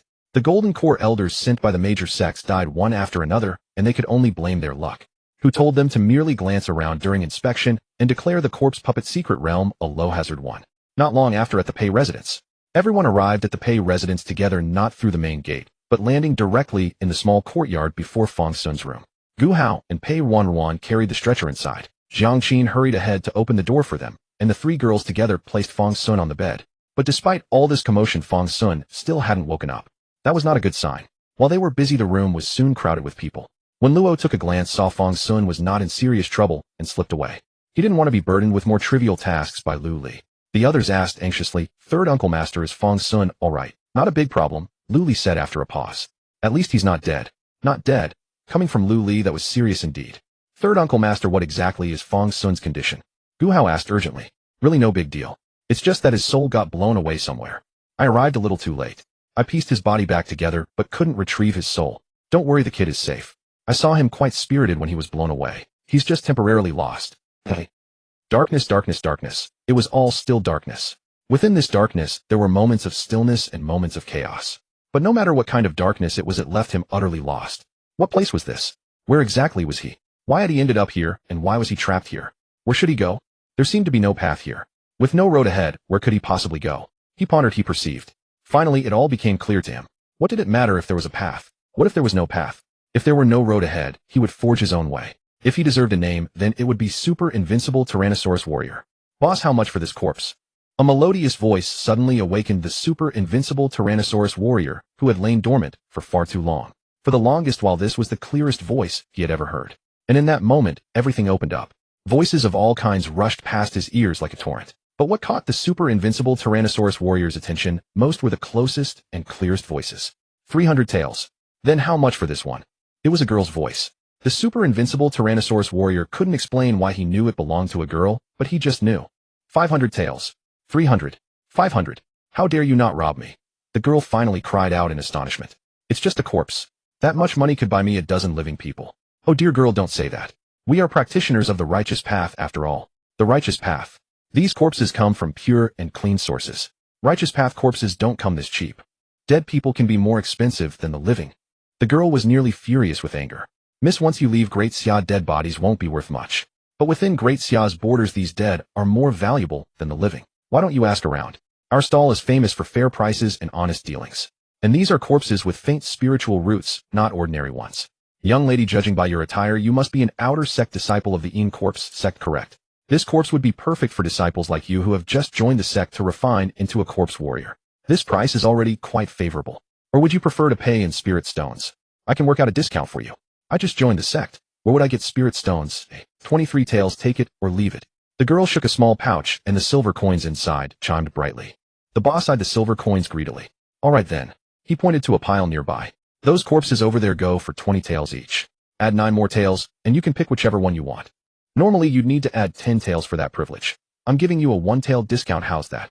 The girl glanced at the wretched state of the corpses in the pile, and after a moment's hesitation decided it was better to choose herself. If the boss picked one for her, who knew what kind of mangled mess she'd end up with? After paying, the girl began sifting through the piles of corpses. These corpses were indeed cheap goods. Some were missing arms, others legs, and a few had their features completely smashed beyond recognition. Even so, 20 taels for a body like that was simply outrageous. After poring over them for a long while, the girl finally found one she found somewhat satisfactory. This one's actually quite handsome. Though the corpse bore numerous wounds across its body, its limbs were all intact, making it stand out among the others. She couldn't fathom why it had been tossed among the junk. But regardless, she had chosen it, and it was hers. The girl hefted the corpse onto her shoulder and set off. Boss, I'm heading out. All right, take care, come back again. The boss waved his hand, then glanced at the corpse on her shoulder and frowned slightly. Young lady, I'd suggest you exchange it. Though this corpse appears intact, its bones are all shattered. If you're refining it, it would likely prove less useful than those with missing limbs. Huh. The girl was startled for a moment, but quickly came to her senses. The boss must have misjudged. When she first picked up the corpse, she had already done a preliminary check. The bones were clearly all intact. The girl blinked. She had truly struck gold this time. Don't worry, I'll mend him when I get back. With that, she scampered off. The boss watched her retreating figure and clicked his tongue. This corpse is only handsome on the surface. Let's see if she stops crying once she realizes there's nothing left underneath that skin. The girl carried her satisfactory corpse away from the black market at the foot of the hill, her steps light and cheerful. In truth, the sect itself provided corpses for disciples to refine. Unfortunately, those required either sect contribution points or spirit stones. So new disciples like her had no choice but to turn to the black market at the mountain's base. Just from selling corpses, those people at the foot of the hill had made a fortune. If not for the requirement of an corpse sect license to operate a stall, she might have considered setting up her own corpse trading business. Good evening, senior brothers. Upon reaching the sect gates, the girl didn't forget to greet the 2 guarding disciples. She also held out her outer sect disciple badge for inspection. Her enthusiastic demeanor won them over. Little Zhao, you're back so soon. Have you chosen your corpse? Hurry inside. The corpse refining workshop should still have space. Don't fail this time. If you fail again, we might never see you, little Zhao. Don't worry, senior brother. I figured out the technique, and master gave me some guidance during the last lecture. I won't fail this time. The girl known as Little Zhao, or rather Zhao Xian, spoke with conviction. As she said this, Zhao Xian patted her chest and strode forward with the corpse on her shoulder. She had only been to the corpse refining workshop 2 or 3 times. Yet those few visits had nearly drained all her money. It was a pity about the materials from her previous attempts. The sect had given her 2 trial quotas, both already used up. Now she could only make do with corpses at 20 taels apiece. Despite all that, Zhao Xian remained full of confidence. Before long, she arrived at the entrance of the corpse refining workshop once more. This time would be different from last time. This time she would succeed. Junior sister, your free attempts are used up. Time to pay. The senior brother at the workshop entrance scanned Zhao Xian's identity token and spoke. Huh. Eventually, Zhao Xian managed to enter the corpse refining workshop and was assigned a pitifully small room. She had exchanged her last small storage pouch for spirit stones. After paying the entrance fee, she surprisingly still had 1 spirit stone left. How fortunate. Looking at the small room, Zhao Xian was filled with determination. This time she would surely succeed. With unwavering resolve, the girl meticulously arranged the handsome corpse into a seated posture, palms facing upward and legs crossed. It was said that this was the most conducive position for connecting with the heavens and earth. Zhao Xian felt that dumping the corpse directly onto the corpse refining array had been the root cause of her previous failures. This time, following her master's instructions, she was certain she would not make any mistakes. Zhao Xian pondered this as she carefully examined the array patterns beneath the corpse, clutching her last spirit stone. Thankfully, she still had 1 spirit stone left. Otherwise, in this small, dilapidated room devoid of spiritual energy supply, she would never have been able to sustain the refining process until completion. Thus, Zhao Xian began to activate the corpse refining array, holding the spirit stone in her hand. She had heard that advanced corpse refinement required a large vat filled with celestial treasures and earthly wonders. Zhao Xian eagerly envisioned such a scene. If she could achieve that, wouldn't she at least be able to forge a powerful corpse puppet at the chi refining stage? Lost in her dreams, Zhao Xian immersed her mind in the delicate, compact corpse refining array. Yes. Just like that. Oh heavens, I actually lit up the array on the first try. I'm a genius. Yes. Activated. Spiritual energy enters the body. Hooray. This corpse is so easy to work with. Slowly, no rush. No rush. Already at the small circulation. Slowly does it. Small circulation complete. Now the grand circulation. Keep it steady. Grand circulation complete. Spiritual fire ignite. With a heart full of trepidation, Zhao Xian completed the ignition. And this was accomplished despite her never having passed the small circulation before, nor even knowing what the grand circulation entailed. Yet she had smoothly completed the grand circulation and ignited the spiritual fire within the corpse's dantian. Am I really this awesome? After finishing all this, Zhao Xian realized she had already completed the entire basic corpse refining process. She blinked, hardly believing what she had witnessed. Is it over? What next? Didn't Master say I should first establish ownership? How do I establish ownership? Overwhelmed by excitement, Zhao Xian forgot all the steps. She intended to consult the basic corpse refining manual. When she tried to retrieve something from her storage pouch, she remembered she no longer had it. The manual, along with a pile of miscellaneous items, had been stored in an external locker. Probably like a chick. It recognizes the first person it sees or something like that, she mused quietly, waiting for the newly minted corpse puppet to awaken. Then Zhao Xian waited, and waited, and waited some more until she went from being wide awake to drowsy and groggy. But no matter how long she waited, the corpse puppet refused to move. Oh no, oh no, oh no. Tomorrow is the assessment day. If it doesn't work, I'll be demoted to a menial disciple again. At least you could move a little. Any movement will do. I can't possibly borrow spirit stones from senior brothers and sisters just to rent a corpse puppet for the assessment. But if I'm caught, I'll be expelled from the sect. Yearning and hoping, Zhao Xian finally couldn't resist reaching out to touch the corpse puppet's face. Forget it. If it won't move, it won't move. I'll just carry it out and have the elder take a look. It must have been successfully refined, just with a minor issue. As she thought this, her hand already rested on the corpse puppet's face. It was cool to the touch, the typical temperature of a corpse puppet, and surprisingly smooth. Despite being dead for who knows how long, its skin was still in such good condition. This corpse puppet possessed some remarkable qualities. Perhaps the assessing elder would show some leniency. While lost in thought, her hand continued its caress, enjoying the sensation. Enough touching. Not yet. A few more strokes. Oh. Zhao Xian's hand froze. She stared at the corpse puppet for a long, dazed moment. You can speak. Yes. Did I refine you so perfectly that you retained your memories? Hey. Zhao Xian's eyes widened. This was the kind of top-tier corpse puppet only achievable by an elder who had mastered the art of corpse refinement. Do you remember your name? She probed further. A name was the most important thing to a person. Even if they forgot everything else, they would almost never forget their own name. Super Invincible Tyrannosaurus Warrior. The Super Invincible Tyrannosaurus Warrior said in a deep voice. What? Zhao Xian was utterly bewildered. What kind of warrior? Super Invincible Tyrannosaurus Warrior. The Super Invincible Tyrannosaurus Warrior repeated upon hearing her question. No, wait. Super Invincible Tyrannosaurus Warrior. Zhao Xian drew a sharp breath. Could this be some special soldier trained in Qingzhou? After all, it had warrior and Tyrannosaurus in it. And Super Invincible sounded like a designation. Oh no. At this thought, Zhao Xian inhaled sharply again. This was bad.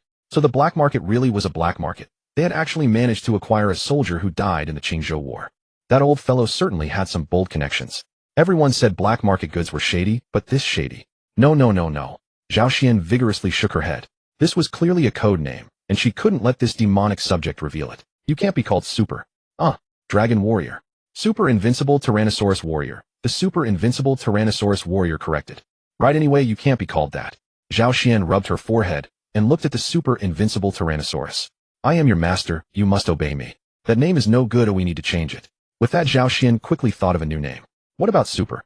I'll call you Xiaoji from now on. Zhao Xian gave Xiaoji a catchy name. Alright, then I shall be called Fang Xun from now on. Fang Xun nodded. Fang Xun. That's acceptable. Fang Xun pressed his head. I just saw some fragmented memories. They called me by that name. Fang Xun. Alright then. After a brief moment of thought, Zhao Xian agreed. From now on you are Fang Xun. Now do you know what your identity is?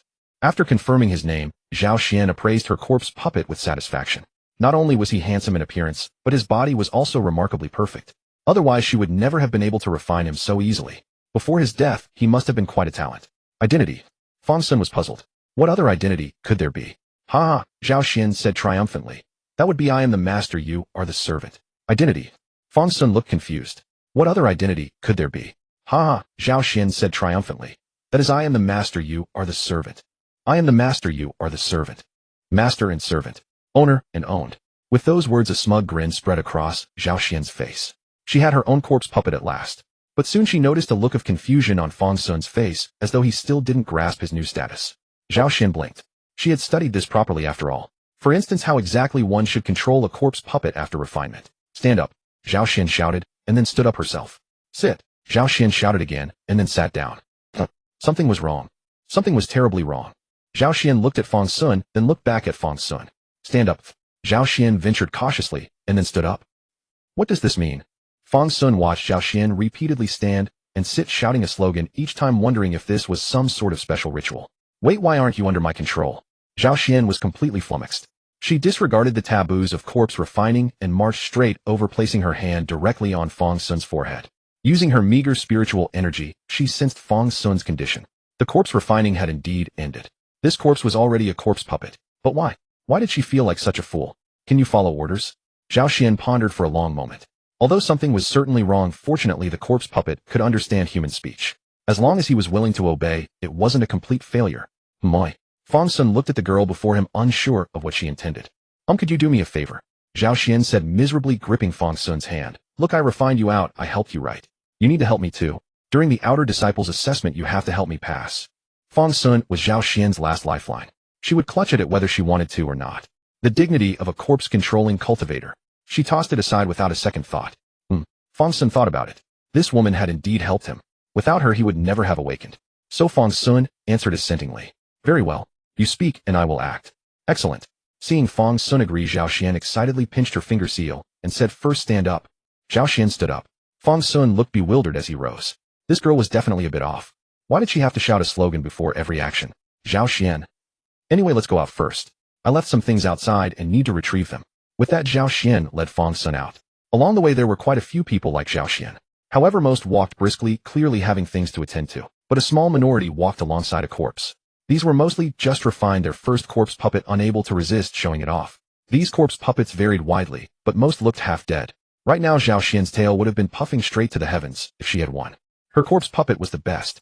Nobody's corpse puppet could compare to hers. Striding out proudly, Zhao Xian led the way while Fang Xun trailed leisurely behind. Just as they were about to exit the gate, someone called out to Fang Xun. Honored senior brother, has your Dao robe been accidentally damaged? We have spare robes available here. You may change first. Oh. Fang Xun glanced down at his own garments, which were indeed tattered, barely adequate for covering his body. Lead the way. Fang Xun nodded in acknowledgement. Yes, honored senior brother. The disciple on duty immediately guided Fang Xun to the changing room, his mind already scheming. I've made myself look good before a senior brother. This senior brother seems unfamiliar, but it didn't matter. This was what one might call using the sect's resources to build connections. A stranger today, an acquaintance tomorrow. Fang Xun entered the changing room and moments later emerged. By the time he came out, he had changed into dark-colored robes, perfectly fitting the style of the White Cloud Sect. This dark robe, paired with his handsome features, made him look every bit the dashing senior brother. However, these robes were merely ordinary sect garments, bearing no rank insignia. When Fang Xun emerged, the duty-bound disciple's eyes brightened even further. If this weren't an inner sect senior brother, who would believe it? Could this be a personal disciple he had never seen before? Could it be? Though such thoughts crossed his mind, the duty disciple was already eager beyond words. He accompanied Fang Xun at his side, serving him with utmost deference. When Fang Xun strolled out of the gate, the girl was nowhere to be found. Where did she go? Fang Xun waited briefly at the entrance, and then saw the girl burst out of the corpse refining workshop carrying an armful of belongings. She walked along, peering and scouting in every direction. Even upon reaching the exit, she failed to notice Fang Xun standing just a short distance away from the door. What are you looking at? Fang Xun approached the girl and glanced at her armful of miscellaneous items. Oh my! Fang Xun, speaking right beside Zhao Xian, startled her so badly that the items in her arms nearly flew out of her hands. Fang Xun reached out and steadied the pile, then asked, what on earth did you go do? And you're asking me, eh? Turning to face Fang Xun, Zhao Xian stamped her foot in exasperation. After emptying everything from her storage box, she had turned around, and he was gone. Hey, why did you change clothes? Only after stamping her foot did Zhao Xian finally notice something was different about Fang Xun. Why was he wearing their sect's Dao robe? He also seemed to have taken a bath. His hair was simply groomed and tied back with a hairband. Seeing him like this, he looked even more handsome. Someone invited me to change earlier, so I did. As Fang Xun spoke, he adjusted the robes on his shoulders. Fine. Stop preening. Come back to the dormitory with me first, then we'll head to the assessment. It's already the second day. All right. Fang Xun acknowledged and fell into step beside Zhao Xian, who was carrying an enormous pile of things. By the way, my name is Zhao Xian. Zhao Xian suddenly said. She suddenly remembered she had never told Fang Xun her name. My name is Fang Xun. Fang Xun introduced himself once more. I know, Zhao Xian said dryly. Why had he suddenly gone blank, acting like a corpse puppet with only a fragment of memory remaining? What can you do? Zhao Xian asked again. During the upcoming test, there will be a combat segment. If you feel you can't win, just run. As long as you can move, I've already passed. Sparring with trial puppets has always been the exclusive domain of inner sect disciples, so don't worry about it. Me? Fang Xun pondered for a moment. I should know some sword techniques. Got it. Zhao Xian immediately recalled Fang Xun's background. a carefully trained soldier. Knowing some martial arts was entirely normal. However, she had no sword either. She would simply have Fang Xun run when the time came. Zhao Xian patted Fang Xun's shoulder. Just run, we're not competing, all right. It's just a formality anyway. Very well. Fang Xun nodded. Running was the right call. Running was the way to go. Fang Xun and Zhao Xian returned to their dormitory and stowed the pile of belongings in the cabinet beside the bed. Without a storage pouch, carrying these items on their persons was indeed inconvenient. After a brief preparation, Zhao Xian led Fang Xun toward the corpse viewing hall, where the results of their corpse refining would be tested. By now, quite a number of people were already making their way there. Some were thrilled, others relieved, and some wore faces heavy with sorrow. Zhao Xian, of course, belonged to the jubilant crowd. After all, her standards for herself were genuinely low. Retaining her position as an outer sect disciple was already a considerable achievement. Moreover, there were disciples who had arrived empty-handed. After this assessment, they would be reassigned as handyman disciples. Fang Xun, once we arrive, do not say a word. Actually, better yet, stay silent right now too. Worrying her words might be misinterpreted, Zhao Xian rephrased her request. Fang Xun nodded, indicating he understood.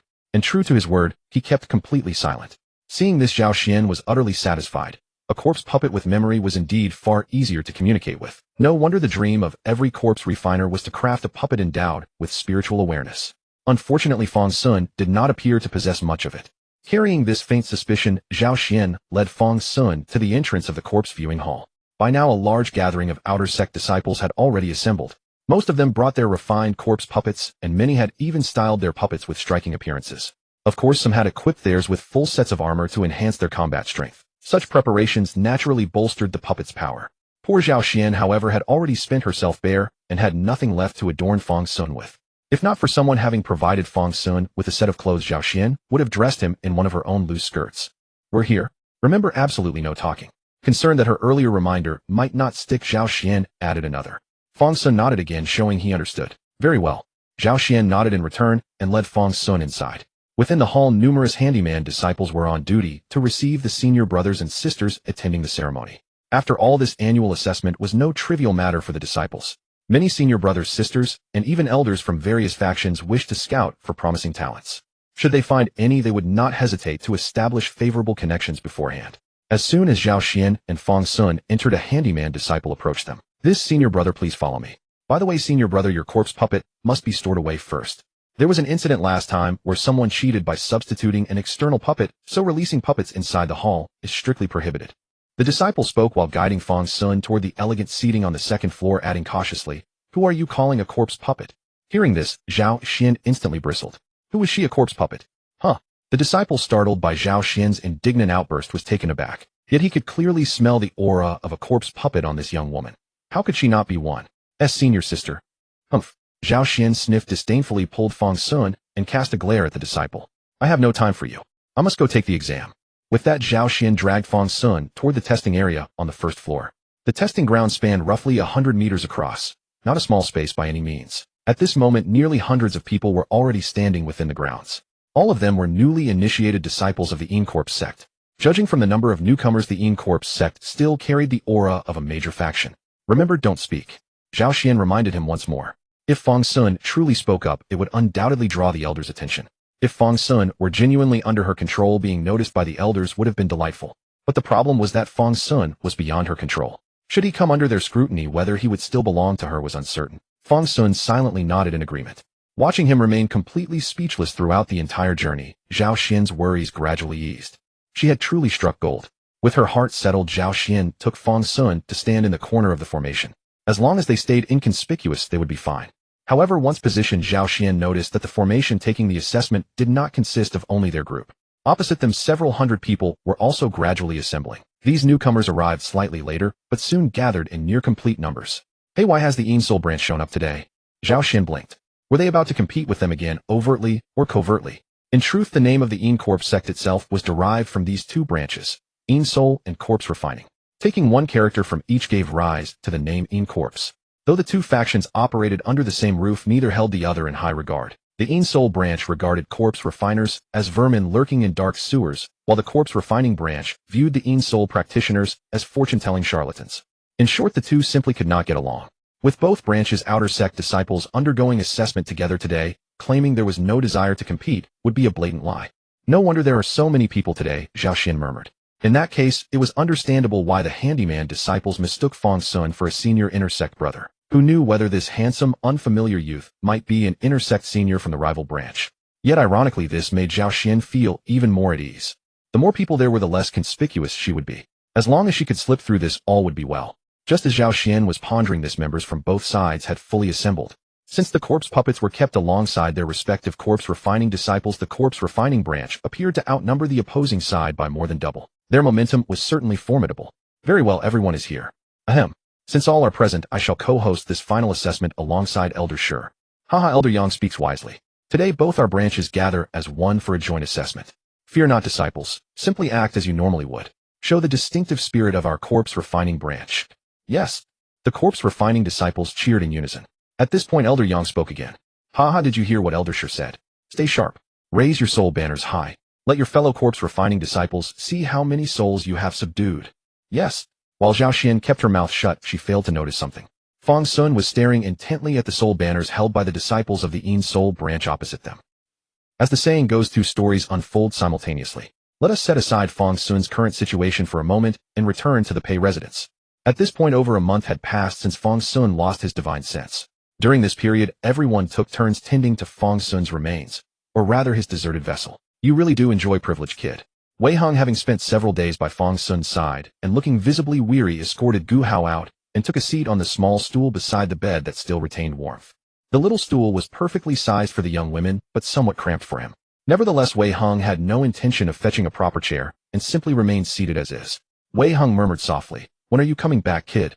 Senior brother, can we do it? Can we do it? Can we do it?" Beside Elder Shirsong, Lu Li was hopping around like a monkey. Elder Shirsong sat cross-legged, holding a strand of hair in his hand. This strand was clearly Fang Xun's. "Stop shouting, will you?" He twisted the hair in his fingers and sighed. "Still not yet, but there's nothing wrong with him. In fact, he seems to be in even better condition."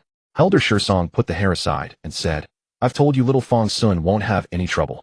When the time comes, he will return. You keep running to me every day." The 7th junior brother's divination art is also quite proficient. It would be the same if you went to him. I did go to him. Lu Li sighed deeply. Now the 7th junior brother is living at my Yaoguang Peak. Just living. Oh, we're all fellow disciples, what's the harm in helping? Lu Li waved her hand, brushing the matter aside. Then she looked at Elder Shirsong and said, "Senior brother, why don't you go to the Dao sect and find sect leader Lu? She would definitely be willing to help you. The two of you together could surely see through this heavenly secret. Senior brother, it's just a child. Hey." Outside the door of Elder Shirsong's meditation room, Lu Li rolled twice before getting up from the ground. "Senior brother, you're so mean. Kicking me is one thing, but you also suppressed my cultivation. Scram." Oh.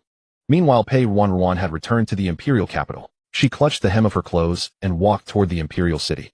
Speaking of which, as Fang Xun looked at the soul banner, feeling a sense of familiarity, the assessment officially began. Elder Shi waved his hand, summoning a tall corpse puppet clad in scale armor. Elder Yang extended his hand, and a soul banner appeared in his grasp. He also waved his hand, and a shriek of a Yin spirit rang out. The soul banner instantly became shrouded in ghostly aura, with countless little ghosts surging forth, finally coalescing into a phantasmal specter beneath the banner. "Flashy and useless," Elder Shi muttered under his breath. Then he looked at his own disciples and said, "All right, each of you spread out 3 feet apart and summon your corpse puppets to your side. Summon as many as you have.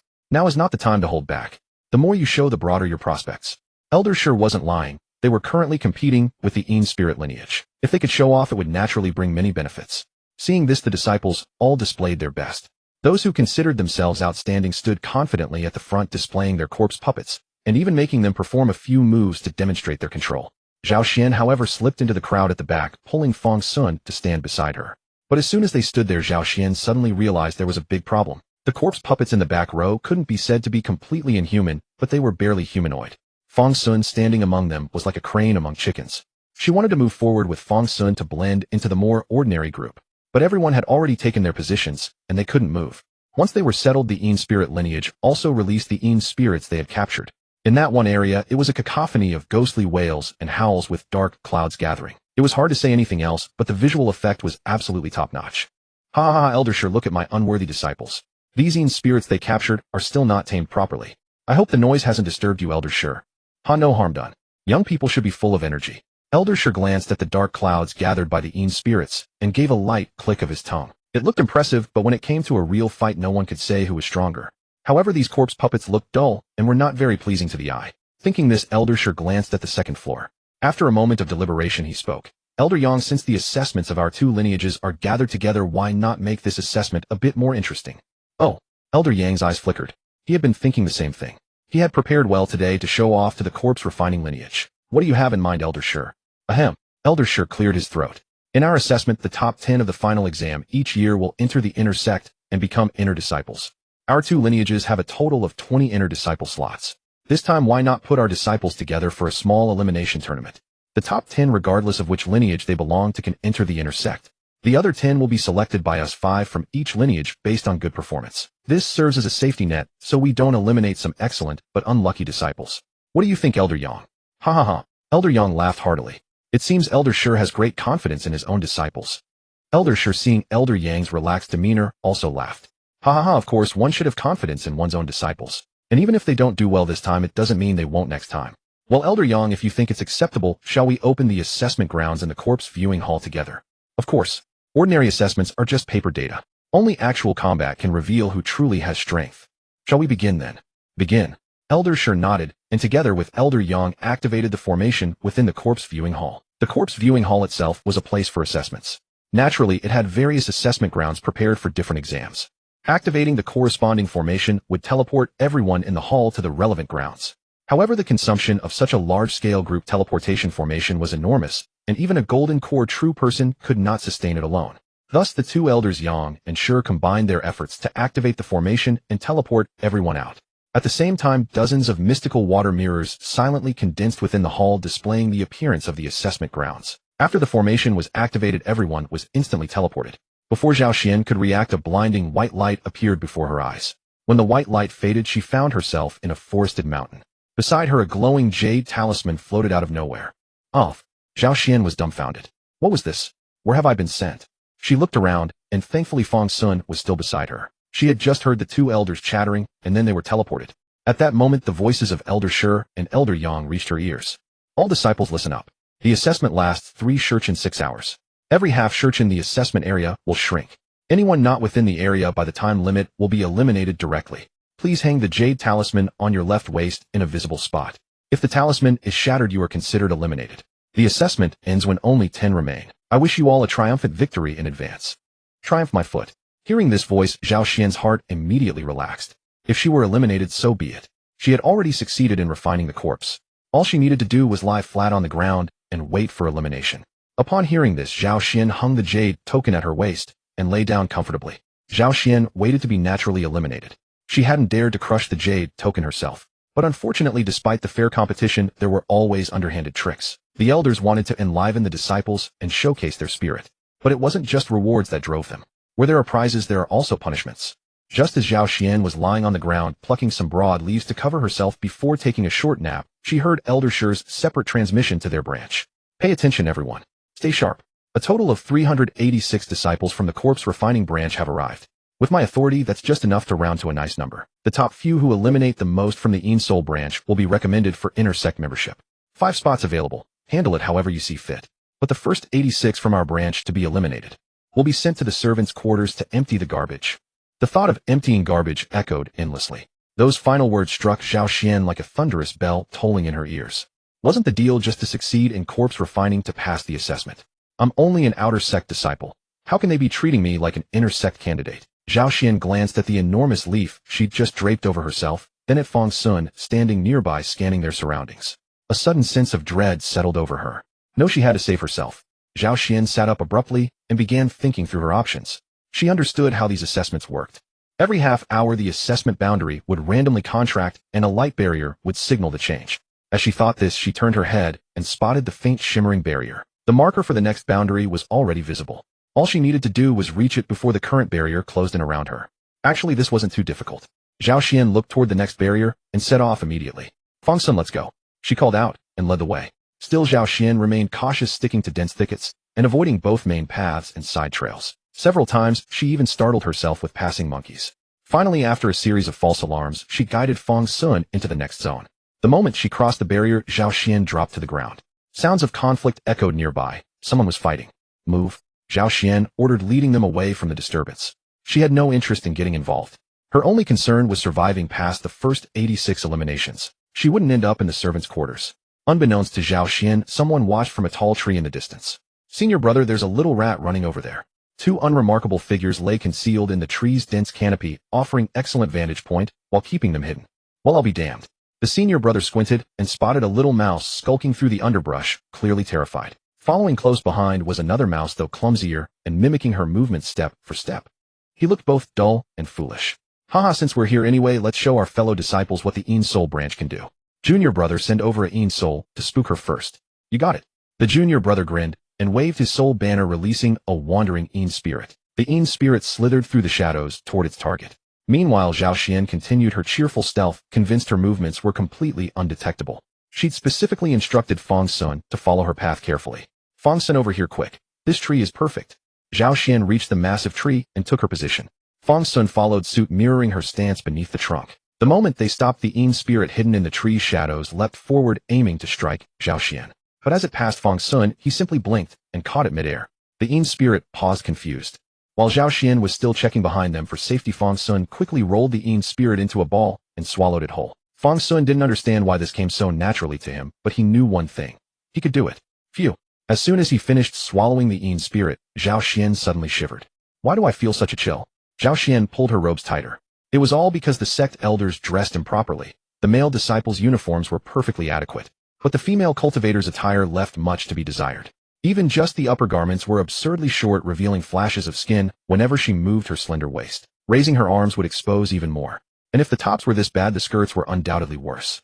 When I become an elder, I'm fixing this in decent fashion first.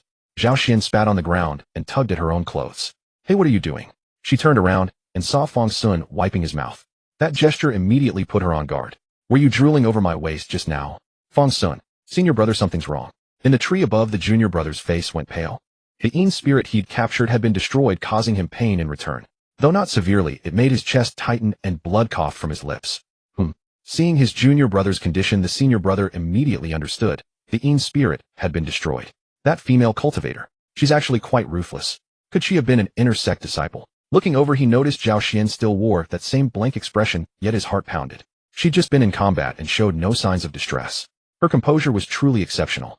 Junior brother, do you remember how your Een spirit died? Senior brother, I'm sorry. I didn't even realize what happened. The Een spirit just disappeared once it reached there. Is that so? This woman is no ordinary opponent. If we don't eliminate her, the Een Soul branch will fall behind the corpse refining branch again in this assessment. Send word, surround and attack. Fang Xun, hurry up.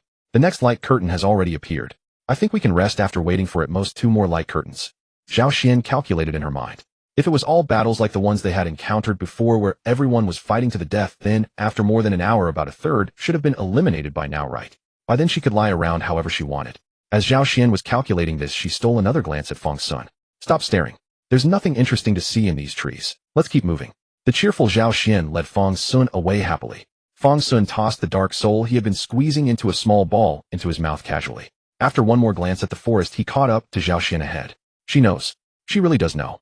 Nothing worth looking at in just trees. Does she really view me as merely useless vegetation? In the place where Fang Xun had been looking, a figure not particularly tall was coughing up blood. He was the senior brother who had been on that tree just now. To investigate early, he had chosen to approach closely. He had even considered being discovered and eliminated from this assessment ahead of schedule. But he never imagined this woman would humiliate him so.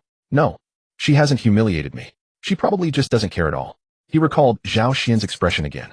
Her demeanor was filled with the innocence of a young girl. How what a troublesome person. As he thought this, he summoned another dark soul. It burrowed into the ground and raced away at great speed. The information he had gathered before was still insufficient.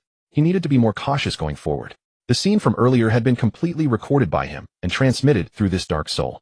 From what he could see, this woman's strength far exceeded that of an ordinary outer sect disciple. Only senior brothers and sisters who had once been inner sect members could handle her. The dark soul flew far away, carrying news of this senior brother. Meanwhile, he supported himself with his soul banner and stumbled toward the next light curtain. Just then footsteps echoed behind him. Oh look, there's a lone brother from the Nether Soul lineage. Shaosan has already been teleported out. A girl of 5 feet tall frowned delicately as she looked at the dark soul left behind. Even when Xiao San was eliminated, he hadn't recalled this message-carrying soul. It was the last help he could give her. Senior Sister Su, what should we do? By now a group had gathered beside a lake with several people bound nearby. Those bound were disciples of the corpse refining lineage. Now that their corpse puppets had been destroyed, and they themselves captured, elimination was inevitable. Moreover, countless outer sect members were watching their performance, so their dignity was already lost. But there was one thing they could still do to regain their honor. That was to rather die than surrender. As they kept their mouths shut pretending to face death, without fear Su Fuyao glanced over. Haven't I gotten any information out of them yet? Humph. Hearing Su Fuyao's words, one of them sneered. You'll never get a single word about our fellow disciples out of us. Is that so? Take off his shoes and bring a goat to clean the soles of his feet. Upon hearing this, the man was instantly terrified. What? No. After the duration of one incense stick. Are you willing to talk now? Su Fuyao sat on a freshly felled branch, her fair feet crossed and gently swaying, as if the horrific screams from moments before were nothing out of the ordinary. What exactly do you want me to say? Under the understanding gazes of the crowd, the disciple finally spoke. Haven't I asked yet? Su Fuyao blinked and projected the image brought by Xiao San before everyone. Who is she? Su Fuyao pointed at the delicate figure within. The moment she saw this figure, she grew somewhat annoyed. Could an ordinary person even be this large? The clothing seemed almost too small, stretched tight, revealing flesh around the waist. Oh. The disciple glanced at the lovely girl, and in just a single sweep, he knew who she was. But he couldn't understand why this senior sister from the Nether Soul lineage would ask about this. Zhao Xian. We all know her. Is she famous? Su Fuyao furrowed her brow again. If she were a somewhat well-known disciple, how could she not know her? I suppose so. The disciple nodded. What cultivation level is she at now, and how many corpse puppets does she have nearby? Speak. Her cultivation. Probably chi condensation first or second layer. As for corpse puppets, she failed again 2 days ago, so perhaps she refined one yesterday. Heh. Hearing this, Su Fuyao sneered disdainfully. Was she someone easily deceived? Continue. Su Fuyao waved her hand casually, and the goat was led over again. This time it wasn't just one goat. After the span of one incense stick, Su Fuyao's brows were tightly knit. No matter how she questioned, the information remained the same. Zhao Xian pitifully weak. These people were seemingly teasing her like a fool. Couldn't she tell whether Zhao Xian was strong or not? Unexpectedly, the corpse refining lineage members were so united, still refusing to tell the truth even when pushed to their limits. Forget it. I respect you for being brave. Leave them here and give them a chance. Let's go. Summon the senior brothers and sisters to confront Zhao Xian. Huh. The further they progressed, the bolder Zhao Xian became. After all, she hadn't faced any threats along the way, and she felt like she was simply the chosen one. Oh, Fang Xun, look how lucky I am. Fang Xun. I forgot you can't speak. Zhao Xian slapped her head, but didn't encourage Fang Xun to talk. It would be fine to lift the ban after they were eliminated. Sigh, I still don't know how many senior brothers and sisters have been eliminated. If not enough have been weeded out, wouldn't that be disastrous? After pondering for a moment, Zhao Xian decided to keep moving forward rather than wait for the next shrinking circle. However, her mood had gradually stabilized. Reaching this point, while she wasn't certain, she felt she probably wouldn't be eliminated. Zhao Xian pondered for a while, found a nest in a tree, and lay down in it. She also asked Fang Xun to cover herself with some leaves. She lay down comfortably. Keep watch for me. If anyone comes, don't let them discover me. And you remember to hide too. Seeing Fang Xun nod, Zhao Xian finally settled down with peace of mind. Fang Xun surveyed the surroundings and leaped onto a relatively hidden branch to crouch. And just nearby, Su Fuyao had already fought her first encounter battle since arriving here. But for her, this encounter battle was quite simple. Xiao San sent. Was it you who sent Xiao San out? Su Fuyao looked at the few people before her and fiercely crushed the 4 or 5 jade talismans in her hand. It's that corpse puppet. At this moment, centered around Zhao Xian, dozens of people had formed a circle lying in ambush nearby. Seeing that no means could extract any information from the disciples of the corpse refining sect, Su Fuyao naturally elevated her estimation of Zhao Xian infinitely in her mind. What kind of disciple could warrant such unwavering silence? Particularly since Elder Shi had proposed this assessment method, it must undoubtedly be the corpse refining sect's trump card. Senior Sister Su, what should we do? A burly male disciple beside Su Fuyao asked cautiously. Though Senior Sister Su was petite, she was the strongest in their team. A chi refining peak cultivator, a genius who had been eliminated from the inner sect to the outer sect due to some mishap. You cover me. I'll test the waters first. As Su Fuyao spoke, she extended her hand. Unlike other outer sect disciples who mostly carried a soul banner as their magical artifact, in her hand was a damaged spirit artifact. Though broken, it was still a spirit artifact. She had already refined it and merged it into her right hand. On her right hand, a damaged soul banner was etched like a tattoo, delicately traced on the back of her hand. She moved her fingers slightly, and several shadow souls veiled her form. Then, using the shadows of the forest, she crept forward. Behind Su Fuyao, a group of outer sect disciples wore expressions of awe. Truly worthy of a former inner sect disciple, even the moonlight concealment art is executed with such consummate skill. Indeed, besides Senior Sister Su, Senior Brother Fan is also not to be underestimated. It's a pity Senior Brother Fan is engaged in a fight and cannot come. Otherwise, witnessing the performances of both Senior Sister Su and Senior Brother Fan would be a delight. Senior Sister Su is more than enough. Look, Senior Sister Su has already moved in, and that corpse puppet is still crouching on the tree. It's simply stupid. Low-level corpse puppets, all brainless things. How can they compare to the shadow souls we subdue? Exactly. Hey, senior sister Su has already climbed the tree with the help of shadow souls. While they chatted, Su Fuyao had silently climbed up the back of the giant tree using the power of shadow souls. She sensed Zhao Xian resting lightly in a hollow beneath the tree. This seemed like a perfect opportunity to send him off. But would Su Fuyao fall for such a foolish trap? Of course not. The corpse puppet was on the tree. The moment she let her guard down, it would appear and strike her off guard. So she did the exact opposite. The corpse puppet was surely watching over its master. If she crept over quietly, she would surely kill the puppet in one blow. And Zhao Xian would then have no powerful means left. Without his puppet, Zhao Xian was nothing but a waste. Su Fuyao's plan was clear in her mind. The song of victory had already begun. Closer, closer. The nearer she got, the stronger her control over the shadow souls became, allowing her to unleash 10 or even 12% of their power. The corpse puppet truly hadn't noticed her. Su Fuyao's position was now higher than Fang Xun's. This was the advantage of going barefoot. She could walk more silently. Her bare, delicate feet stepped silently onto a higher branch. Su Fuyao looked down at the corpse puppet, which was casually scanning its surroundings as if searching for something. Haha, what a fool. It doesn't even know that this immortal fairy is already above its head. Su Fuyao thought as the shadow soul condensed in her hand, transforming into a scabbardless longsword. Holding the shadow soul sword with shadow souls lending her strength, Su Fuyao took a light breath and dropped from the branch like a cat, yet her eyes were as fierce as a leopard's. The sword rose, the sword fell. Look, senior sister Su has already struck. The shadow soul sword. Her control over shadow souls is truly terrifying, able to forge them into such a divine weapon. Yes, this soul-controlling art is beyond our reach. Beautiful. That corpse puppet must be dumbfounded. Its head is about to fall off, and it's still acting as if nothing happened. Exactly, this strike is frighteningly clean. Look at this strike. No. Senior sister. Under the watchful eyes of all, Su Fuyao executed that perfect strike. As long as she swung her sword, it would be a fatal blow. But just as her shadow soul sword was about to sever the corpse puppet's head, the puppet suddenly turned its head. Then it extended 2 fingers and pinched her sword. Edge. While Su Fuyao was stunned, her body continued its downward plunge according to her original motion. Fang Xun made no extra move, still sitting on the branch. He looked at Su Fuyao's startled face, caught her, and placed her over his knee. Pei Ruanruan. Fang Xun unconsciously recalled a mischievous girl, and then the image of the two of them being held and turned by a gentle woman.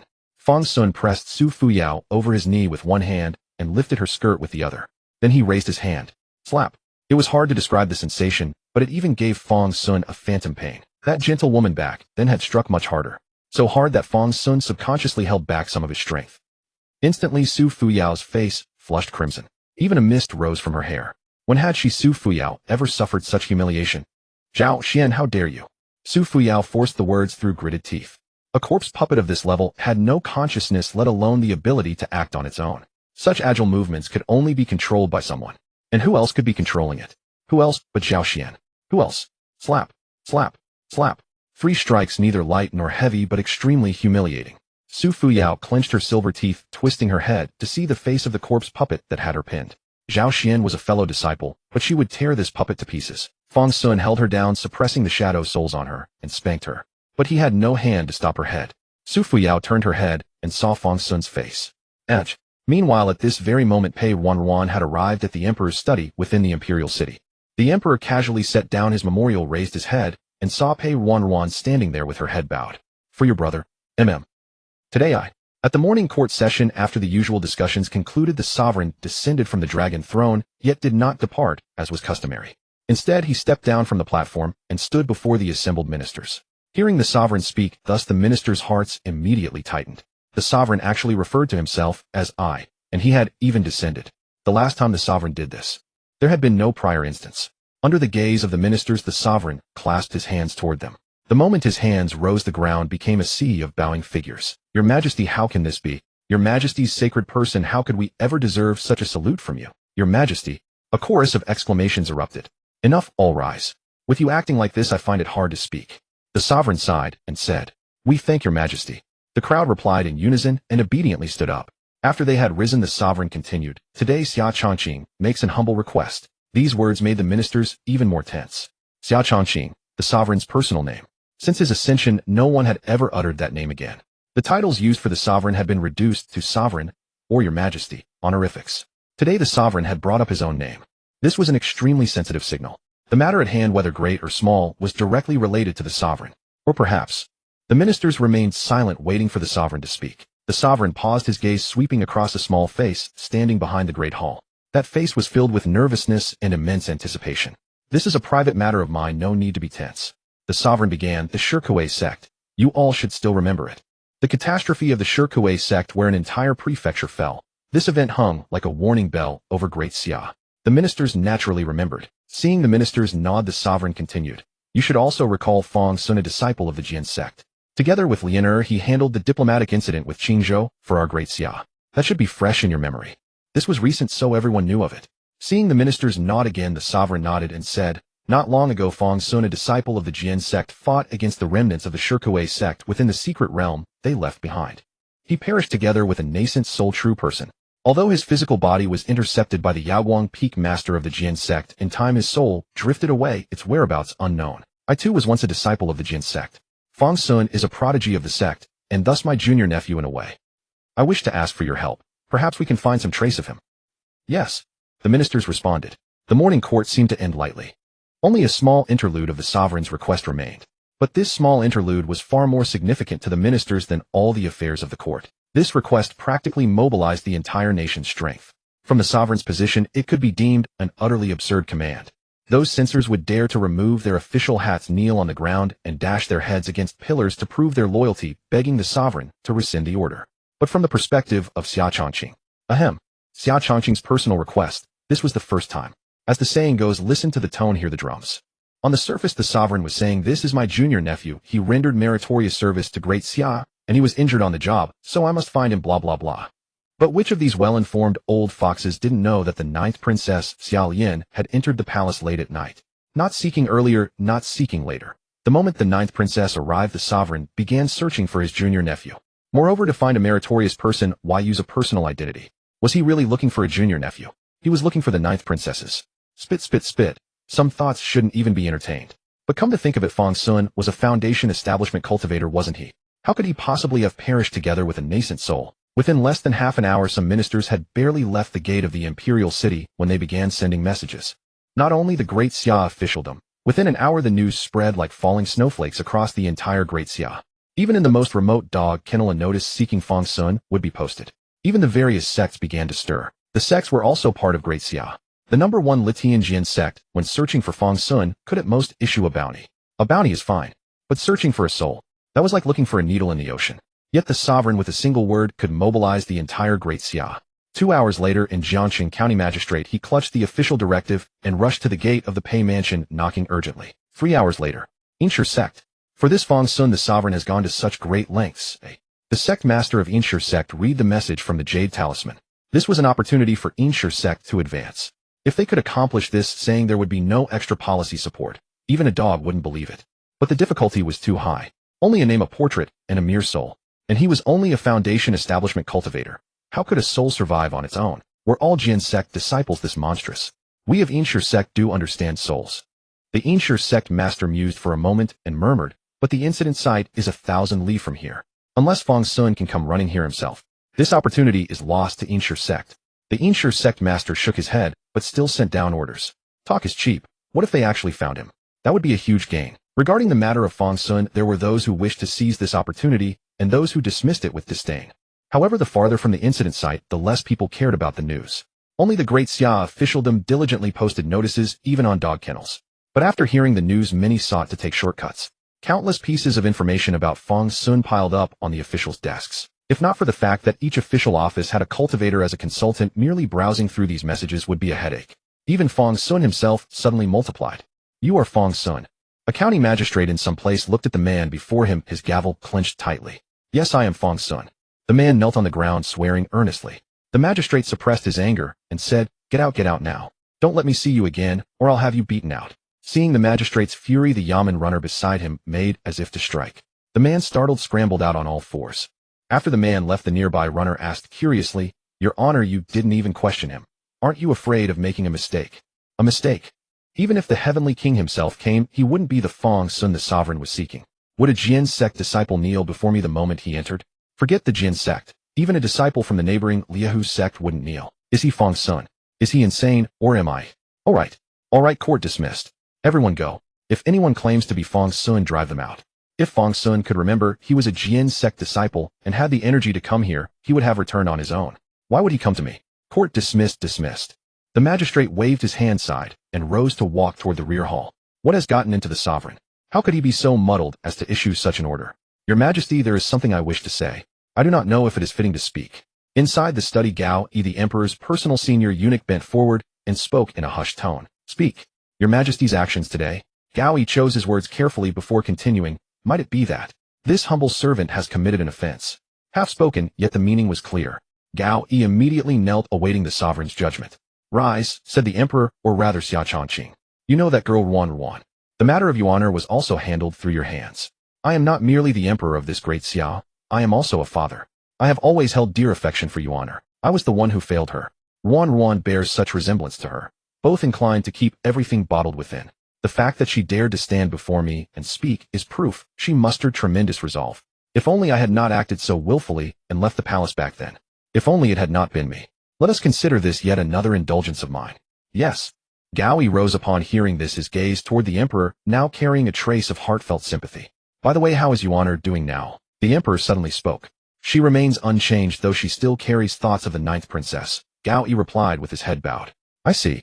Meanwhile, over at the immersed sect, Zhao Xian was still asleep.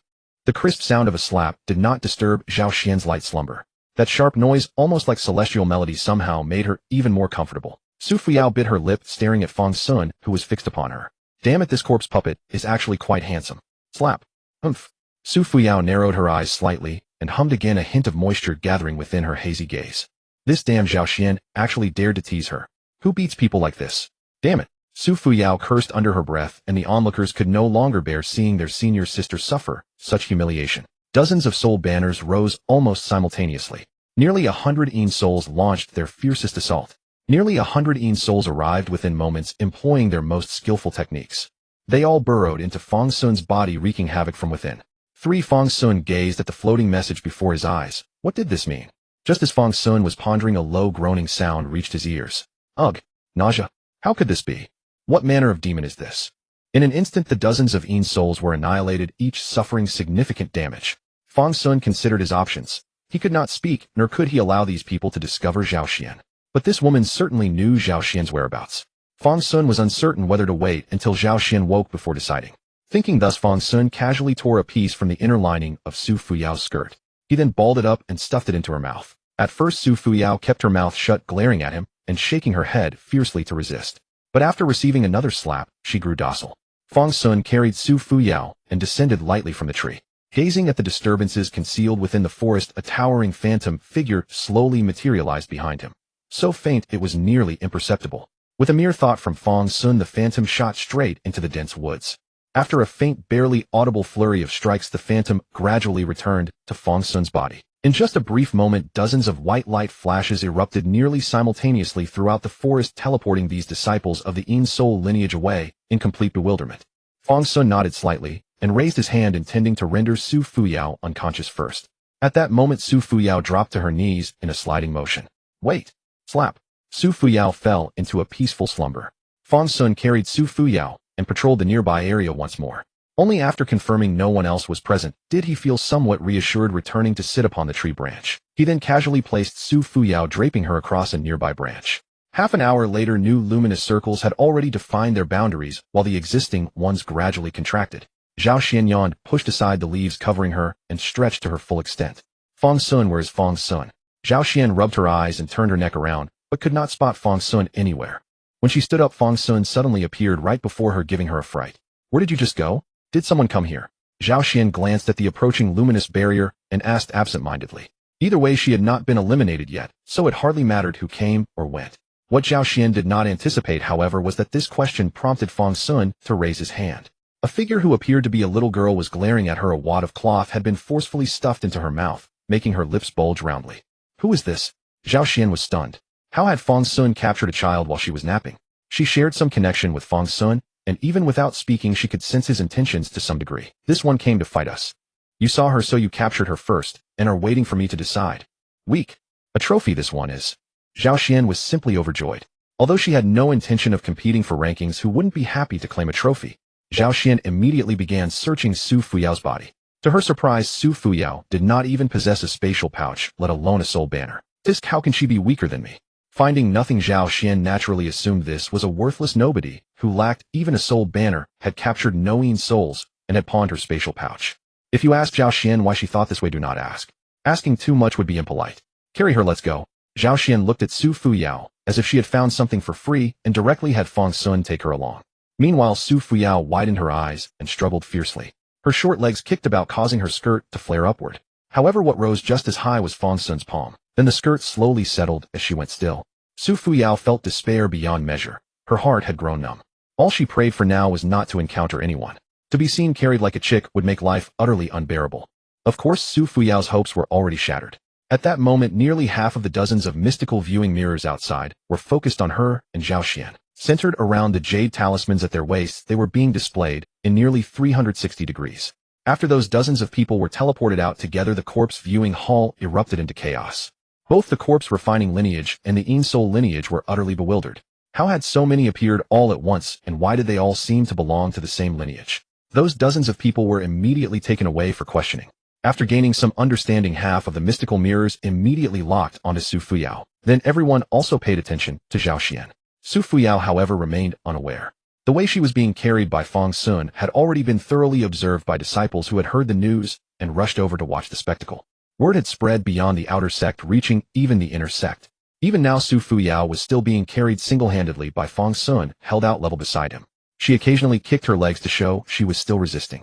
Just as Zhao Xian, accompanied by Fang Xun, had reached the next barrier, they suddenly collided face-to-face with an enemy. Run, Fang Xun. Who was Zhao Xian? After spending so long in the outer sect, as one of the bottom feeders, she had long learned one crucial truth. No matter what problem arose, the only correct course was to run. Without a moment's hesitation, Zhao Xian called out to Fang Xun, turned on her heel, and took off running. Wanna run? One figure strode forward, brandishing a soul banner to block Zhao Xian's path.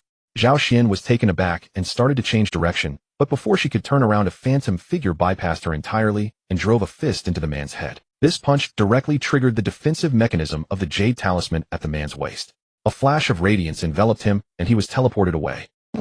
Zhao Xian ran 2 more steps before slowing her pace. She glanced back in confusion at Fang Xun, who gave her a thumbs up with his free hand, signaling that she could continue their escape. At that moment, another person noticed Fang Xun's thumb gesture, clearly spotting an opening. He wrapped himself in dark spirits as though possessed, and drew a sword arc as he charged toward Fang Xun. Ambush. Thud. Fang Xun struck back with a single punch, a white light erupting. He didn't even shift his stance. Junior sister. Only upon hearing that exclamation did Fang Xun realize he had struck a female cultivator. The brutal impact drew heartsick sympathy from her fellow disciples. Swish, swish, swish. Several more figures rushed in simultaneously. Fang Xun flicked his right arm, executing a sweeping Fuyao strike. Her legs taut and straight, she sent those figures crashing to the ground alongside flashes of white light. One disciple still had an intact jade talisman at his waist. Fang Xun gestured casually, and a phantom shot forth, delivering a punch that shattered the talisman outright. Shimmy Fuyao. Seeing Fang Xun's action, someone in the crowd shouted indignantly, "How dare you treat Shimmy Fuyao like this?" Die. The figure stepped forward from the crowd, his soul banner materializing. Alone, the dark spirits surrounding him had already gathered into a dark cloud. This person had already reached the half-step foundation establishment. Heaven and earth borrow the law. 10,000 souls possess the body. His mouth opened, and he inhaled, pulling the entire dark cloud into his stomach. As the dark spirits entered his body, his frame elongated slightly, his entire figure taking on a greenish hue. This soul-refining technique of Senior Brother Fan is indeed formidable. With those spirits now inside him, Senior Brother Fan's combat power has nearly reached the foundation establishment level. Given how furious Senior Brother Fan is, that disciple of the corpse-refining lineage is in deep trouble. Who told him to treat Senior Sister Su that way? She's Senior Brother Fan's beloved. When Senior Sister Su was relegated to the outer sect, Senior Brother Fan personally followed her here. Senior Brother Fan is a genuine inner sect disciple. Look, Senior Brother Fan is attacking. Amid exclamations, Fan Xin's cyan-tinged fist struck forward. At this moment, his fist was even more fearsome than any magical artifact. Fang Xian. Zhao Xian also cried out, instinctively attempting to command Fang Xun to retreat. Instead, she herself stepped backward a few paces. In that instant, Zhao Xian felt that any word spoken would be too late. Fang Xun had only just been refined. Though he had once been a warrior from Qingzhou, he had served as a corpse puppet for less than half a day. Nevertheless, Fang Xun attacked anyway. His fair fist met the cyan-black one, and the contrast was stark. In truth, his body could not possibly match the spirit-infused physique before him. A crisp cracking sound echoed. Fang Xun's fist was shattered, his entire arm hanging limp, every bone within it broken. Fang Xun frowned, unable to suppress a soft murmur of surprise. He vaguely sensed something was wrong with this vessel. He should not have been unable to withstand that punch. Trash! Fan Xing roared angrily, delivering another punch directly aimed at Fang Xun's skull. This strike should have ended the battle, but to Fan Xing's astonishment, his punch was caught by a phantom hand. His body froze midair, utterly unable to move a single inch. Meanwhile, Fang Xun was still examining his ruined arm. Something's wrong. Fan Xing turned his gaze sharply to Zhao Xian, speaking in utter disbelief. How can you still command such a powerful wraith? You cultivate both corpse and soul arts. Zhao Xian's lip twitched, producing a smile worse than tears. You're asking me? Where would I know? Before Fan Xing could finish his sentence, the phantom slammed him forcefully into the ground and stomped on the jade talisman at his waist, shattering it. This once intersect senior brother likewise vanished in a flash of white light. An oppressive silence fell. The remaining Yin Soul lineage disciples surrounding Zhao Xian all took a step back in unison. Senior sister Su had already fallen into that man's hands, and even senior brother Fan had been defeated. How could they possibly fight? Let's go, we all attack together. Even if he's strong, one person cannot defeat all of us. Someone suggested in a low voice. Besides, if we flee now, the elder will surely not spare us. Exactly, survival is secondary. The elder's face is what matters. Charge, brothers. We cannot bring disgrace to our Yin Soul lineage. We have so many of us. We can overwhelm him by numbers alone. Release the dark spirits, send word, call for reinforcements. Charge. As they shouted, the Yin Soul disciples surged forward with feral cries. At this moment, they fought not for personal gain, but for the honor of their entire lineage. Watching these shrieking, almost mad Yin Soul disciples, Zhao Xian felt her heart grow heavy with dread. She squatted down and covered her head with both hands. Fang Xun might be powerful, but 2 fists could hardly withstand 4 hands. She prayed that when the beating came, they wouldn't target her face. Meanwhile, Su Fuyao was already letting out excited whimpers. She had witnessed Fang Xun clearing out her junior disciples in a single stroke. Unfortunately, the cloth gag in her mouth remained unpicked, so she could only hum vague sounds through her nose. She could only wave her hands frantically in protest. Look, senior sister Su is cheering us on. Charge. For senior brother Fan. For senior sister Su. Where are the reinforcements? Have they arrived? Charge together. Charge, charge, charge. In an instant, battle cries erupted from all sides. Zhao Xian kept her head bowed, afraid to even look. That she had not fled and left Fang Xun to face them alone was already the utmost effort she could muster. Meanwhile, Su Fuyao quietly shed 2 streams of tears. She had resisted so clearly. How on earth could these people interpret her gestures as encouragement for them all? After a long while, the clamor gradually subsided. Zhao Xian blinked. It seemed no one was coming to hit her. Then her eyes widened in disbelief as she looked up toward Fang Xun. All Fang Xun had done was shift a few steps. Beneath his feet, a lingering radiance slowly faded away. Huh. Fang Xun shook Su Fuyao as if asking, is there anyone else? Let's clear them all together. Yin Souls were indeed useful tools. Whether for searching or sending messages, they were far superior to the corpse refining lineage. Moreover, after several rounds of shrinking the circle, everyone was already close, and the Yin Soul summoned people swiftly. But unfortunately, they had encountered Fang Xun. Su Fuyao closed her eyes and turned her head away. Damn it, why was she the only one left? Did he want to humiliate her so badly? However, Fang Xun really hadn't thought that much. He simply remembered Zhao Xian saying that the spoils should be brought along. So he just carried her for now. It wasn't any trouble. At this moment, Zhao Xian was looking at Fang Xun's left arm with distress. She was carefully using her spiritual energy to piece together the bones inside, sweating profusely. Her first corpse puppet, it pained her deeply. Su Fuyao closed her eyes and lay still. Forget it, let it all be destroyed. Who knew where Zhao Xian had gotten this puppet which was so freakishly powerful? Zhao Xian was still putting on this act. She was truly a master of deception. Who could not be fooled by her? When Zhao Xian ground her last spirit stone into powder, Fang Xun's arm was almost properly set. Although it was still a bit crooked, it was usable. Fang Xun swung his arm, found a tree, and smashed it against the trunk to straighten the bones. Su Fuyao watched all of this. Zhao Xian was truly a master of playing the fool. Meanwhile, Zhao Xian looked at Fang Xun, already regarding him as her salvation. Where could she find such an obedient corpse puppet?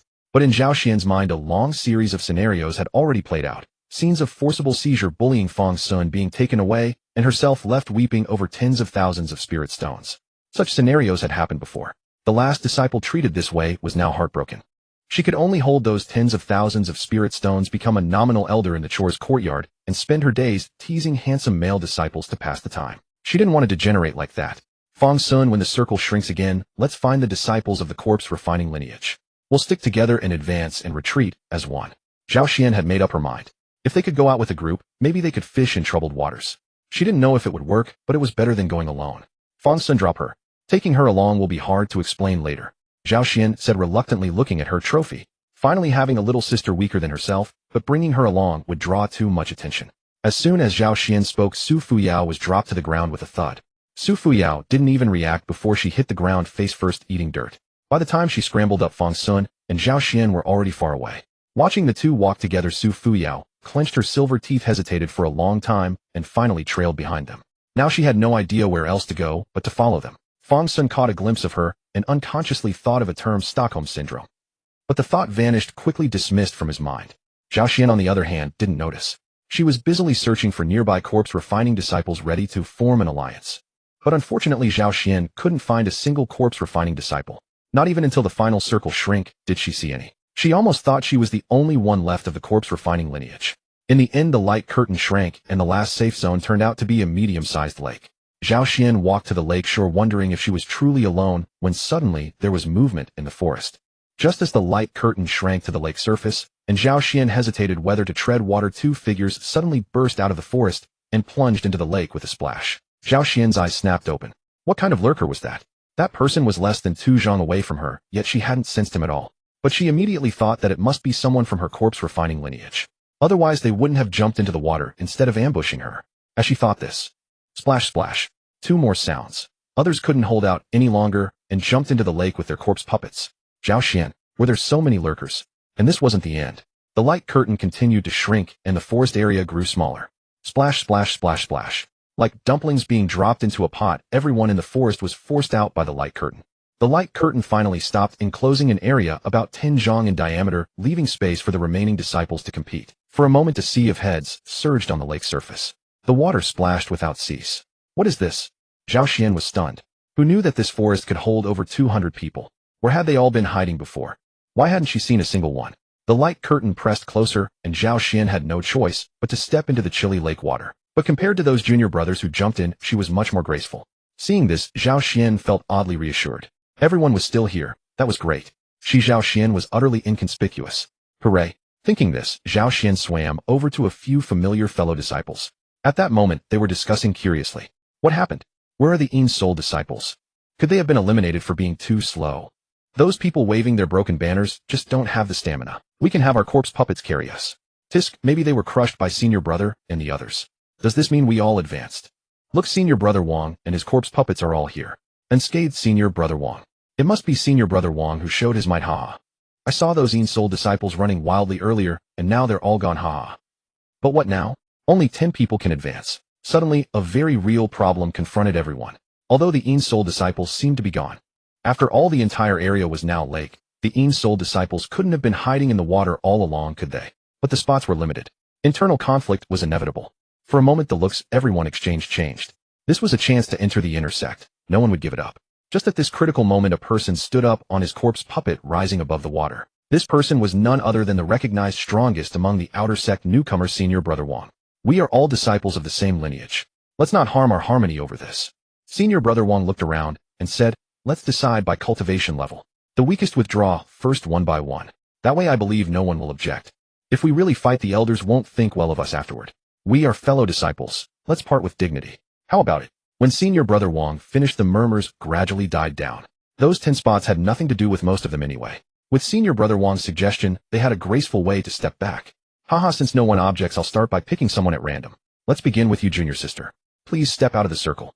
Let you show off, let you show off, let you show off. In the corpse viewing hall, under the gaze of all, Senior Brother Wang, who was the center of attention, had his head knocked repeatedly by Elder Shi. Just a moment ago, he was brimming with confidence, enjoying the feeling of unparalleled dominance. But after the teleportation, what awaited him was not the joy of being the top-ranked under the spotlight. Instead, he was directly grabbed by Elder Shi, who looked furious and subjected to an immediate triple strike. Bang, bang, bang. 3 blows left him dazed. On the other side, Elder Yang stood before Zhao Xian with an ingratiating demeanor. Ahem, junior niece. How about joining the Soul lineage? I can recommend you to become Elder Lu's personal disciple. What do you think of this inner disciple position? Huh. Zhao Xian was still in a daze at this moment. As she emerged, she saw Su Fuyao standing beside Elder Yang with a puffed-up expression, pointing at her with a little finger. The moment she noticed her, Su Fuyao and Elder Yang instantly appeared before her. Although Elder Shi was also watching, he was a step slower, blocked by a disciple of the corpse refining lineage who had just teleported in. Thus this comical scene unfolded. In the center of the corpse viewing hall, the top-ranked senior brother Wang was being brutally beaten, while Zhao Xian, whose results seemed mediocre, became the focal point of contention between two elders. Without stopping his movements, Elder Shi pressed on senior brother Wang and said, "Zhao Xian, don't listen to this old fool's nonsense. The resources of our corpse refining lineage are the best. We also have elder discipleships in the corpse refining lineage. What are souls? Just a minor path. Only the corpse refining lineage is your eternal home." Elder Yang immediately retorted, "This young lady is so beautiful. What kind of image would it be for her to mingle with stinking corpses all day? Come to my soul lineage. You can choose handsome souls as you wish." Elder Shi was displeased upon hearing this. "Bah, what's stinking? Look at how handsome Xianer's corpse puppet is. Isn't it far more useful than your lousy souls? Can you even use those broken souls? Spiritual communion. Do you even understand that? Vulgar. You can't use it. You're vulgar. Can't use it.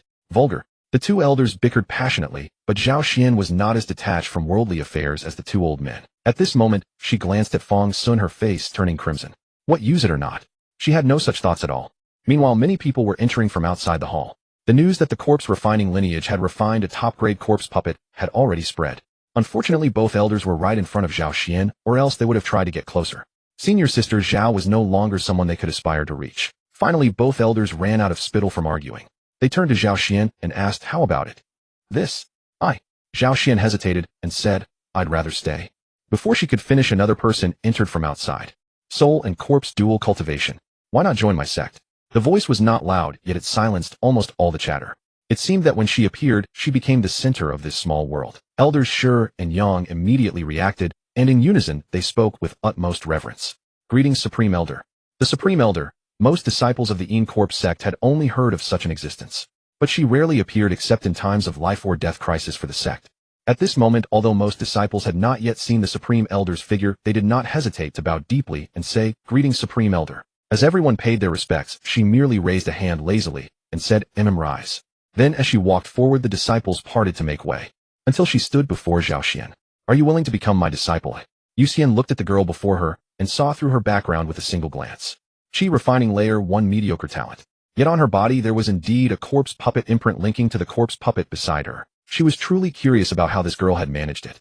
Zhao Xian was utterly stunned, as she had been worried all this time. She thought Fang Xun would be confiscated, and she could only weep bitterly while clutching the tens of thousands of spirit stones given by the elders. But now an elder wanted to take her as a disciple, and it was the Supreme Elder. It was said that the Supreme Elder was also a dual cultivator of soul and corpse. This was simply a windfall from the heavens. It had truly fallen upon her. "I am willing." Zhao Xian immediately nodded and knelt before Xian. Disciple Zhao Xian pays respects to master. In a single day, Zhao Xian, an outer disciple on the verge of elimination, had suddenly become the personal disciple of the Supreme Elder, in existence that could be counted on one's fingers throughout the entire sect. Even the sect master of the Corpse sect would have to address her as little junior uncle. Her seniority had shot up instantly. Xian nodded, then glanced at Fang Xun and said, "Bring your corpse puppet and follow me." "Yes." Xian had already turned around, and Zhao Xian quickly called out to Fang Xun. One person and one corpse swiftly followed. At this moment, Zhao Xian finally took a careful look at Xian. Xian looked very different from other elders. Most elders were solemn and imposing, but Xian had a rather casual demeanor. Her long hair was styled in an unusual way, resembling curly wool. Not to mention the slender tobacco pipe in her hand. The wine gourd hanging at her waist was particularly eye-catching. Although she had heard of the Supreme Elder's unconstrained appearance, seeing it in person was still immensely striking. But after all, she was the Supreme Elder, and Zhao Xian felt a surge of excitement as she gazed at Xian's back. Once they left the corpse viewing hall, Xian casually summoned a flying sword.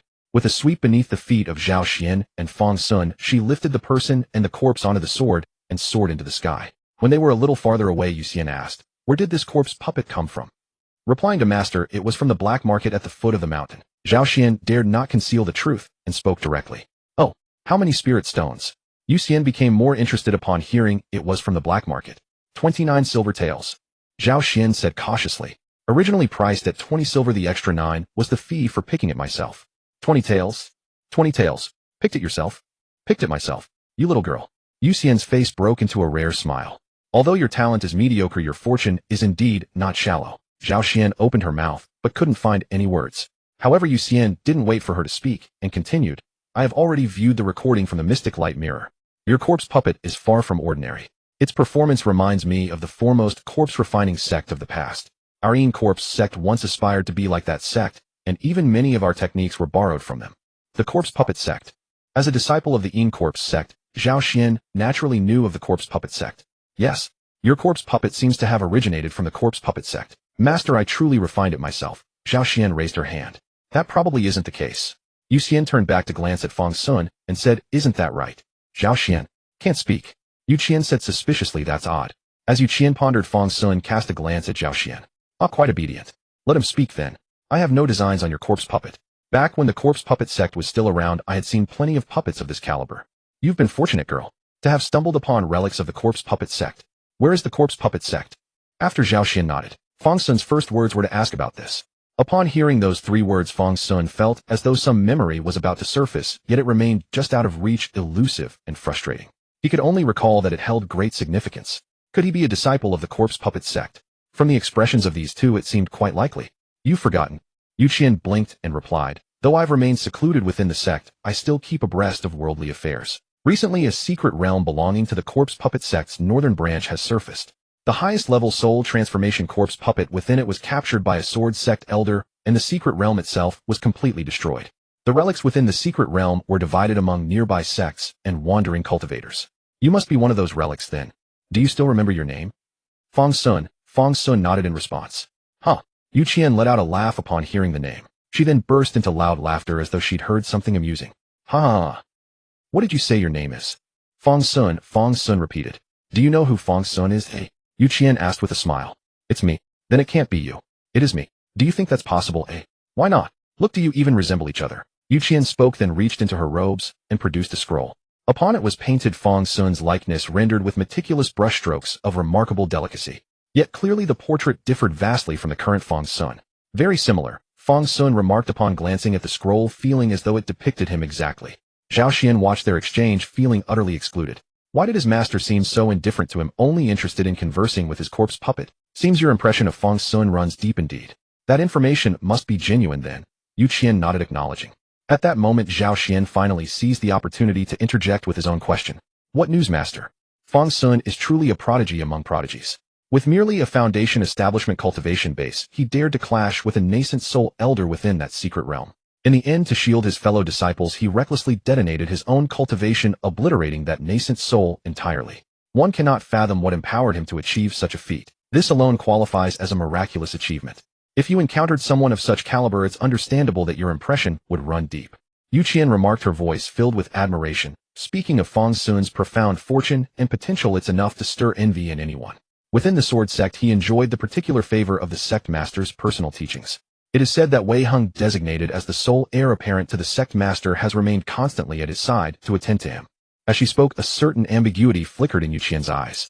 Fang Xun, though he felt a touch of warmth, something about the situation seemed off. Yu Qian continued, the sword sect has already issued a bounty. Those who provide credible information about Fang Xun shall receive 1,000,000 spirit stones. Directly locating Fang Xun himself will earn a heavenly treasure and 10,000,000 spirit stones. Off. Hearing such a figure shocked Zhao Xian. A heavenly treasure and 10,000,000 spirit stones. If one could truly claim such a reward, wouldn't that be reaching the heavens in a single leap? You find that impressive already? Yu Qian observed, quite pleased with her disciple's reaction. It extends beyond the sword sect. Whispers of a search for Fang Xun have also reached the imperial capital. Yet there are no tangible rewards offered. Only a favor owed to Xia Chongqing. Yu Qian omitted mention that this was the emperor's favor, since the request originated from Xia Chongqing rather than the sovereign himself. The dutiful second speaker exclaimed once more. A favor, regardless of its size, can yield consequences proportional to who holds it. In the right hands, even the smallest debt could prove extraordinarily valuable. So there it is. Yu Qian shook her head and replied, you are not Fang Xun. Your impression of him must have been so vivid that you've mistaken his name for your own. Fang Xun remained silent, wondering if perhaps she was right. We've arrived. As they spoke, the group had already reached Yu Qian's residence. This was a secluded corner in the rear mountains, somewhat isolated, but Yu Qian found comfort in the tranquility. She kept a few horses she would ride whenever she had free time. All right. Yu Qian led both the person and the corpse puppet to a level clearing. Setting them down, Yu Qian turned to Zhao Xian. Go ahead. I've seen the footage from the Mystic Light Mirror, but that's merely a recording. Show me your corpse puppeteering techniques in person. Let me see how skilled you've become. Off.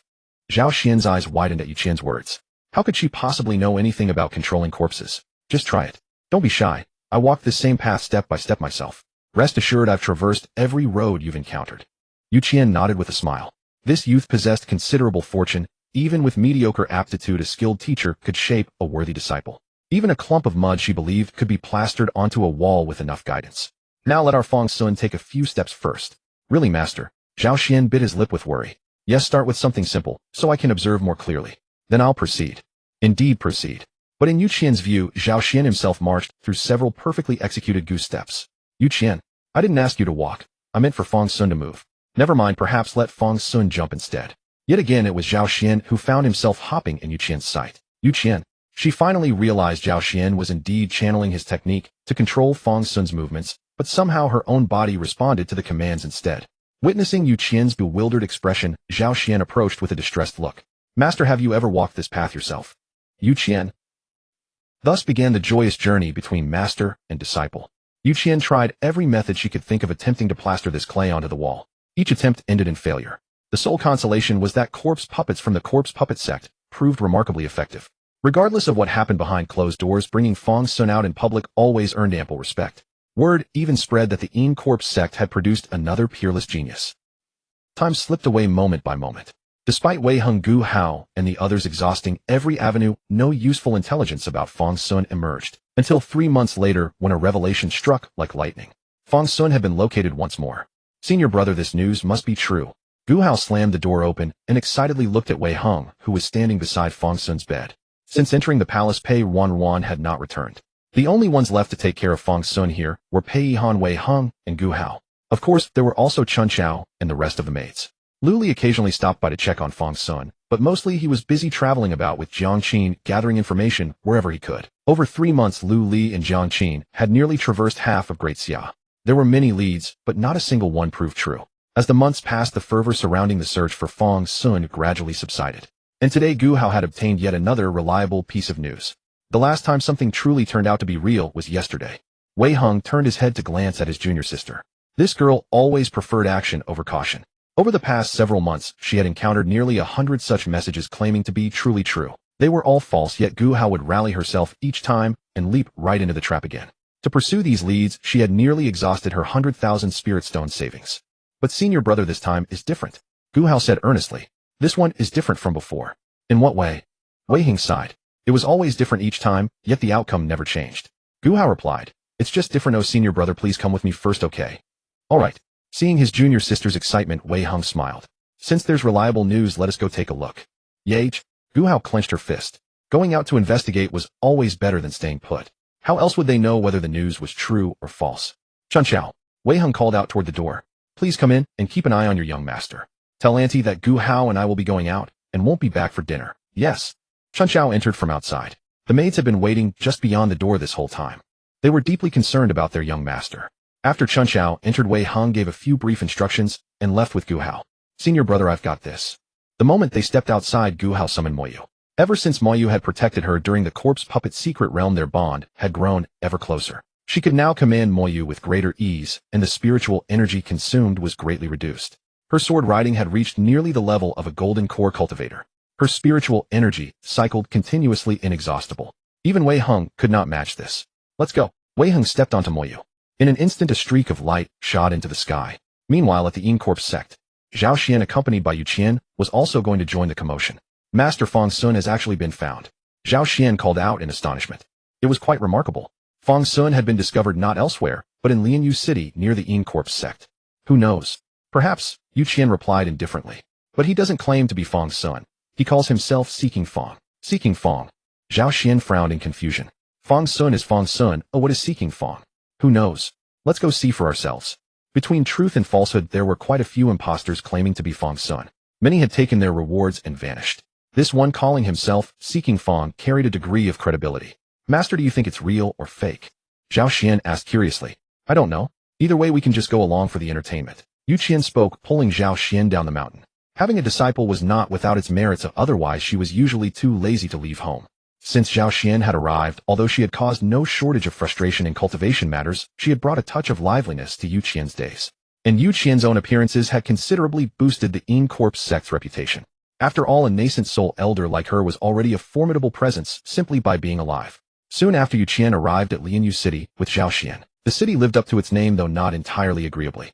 Perhaps due to its location or unfavorable feng shui, a dark cloud hung perpetually overhead, breaking into intermittent drizzles.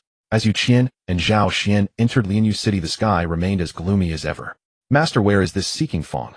Zhao Xian surveyed the city. She had been here often before. Besides the notoriously perilous black market, Lianyu City was the most entertaining place nearby. I shall take you there myself. Do not speak when we arrive. The people there are no ordinary folk. Saying this, Yu Qian led Zhao Xian along familiar paths with practiced ease. Along the way, Zhao Xian suddenly noticed her master had transformed into a vigorous, elderly man. Looking down at herself, she found she had become a fair-skinned youth. This gave Zhao Xian an uneasy feeling.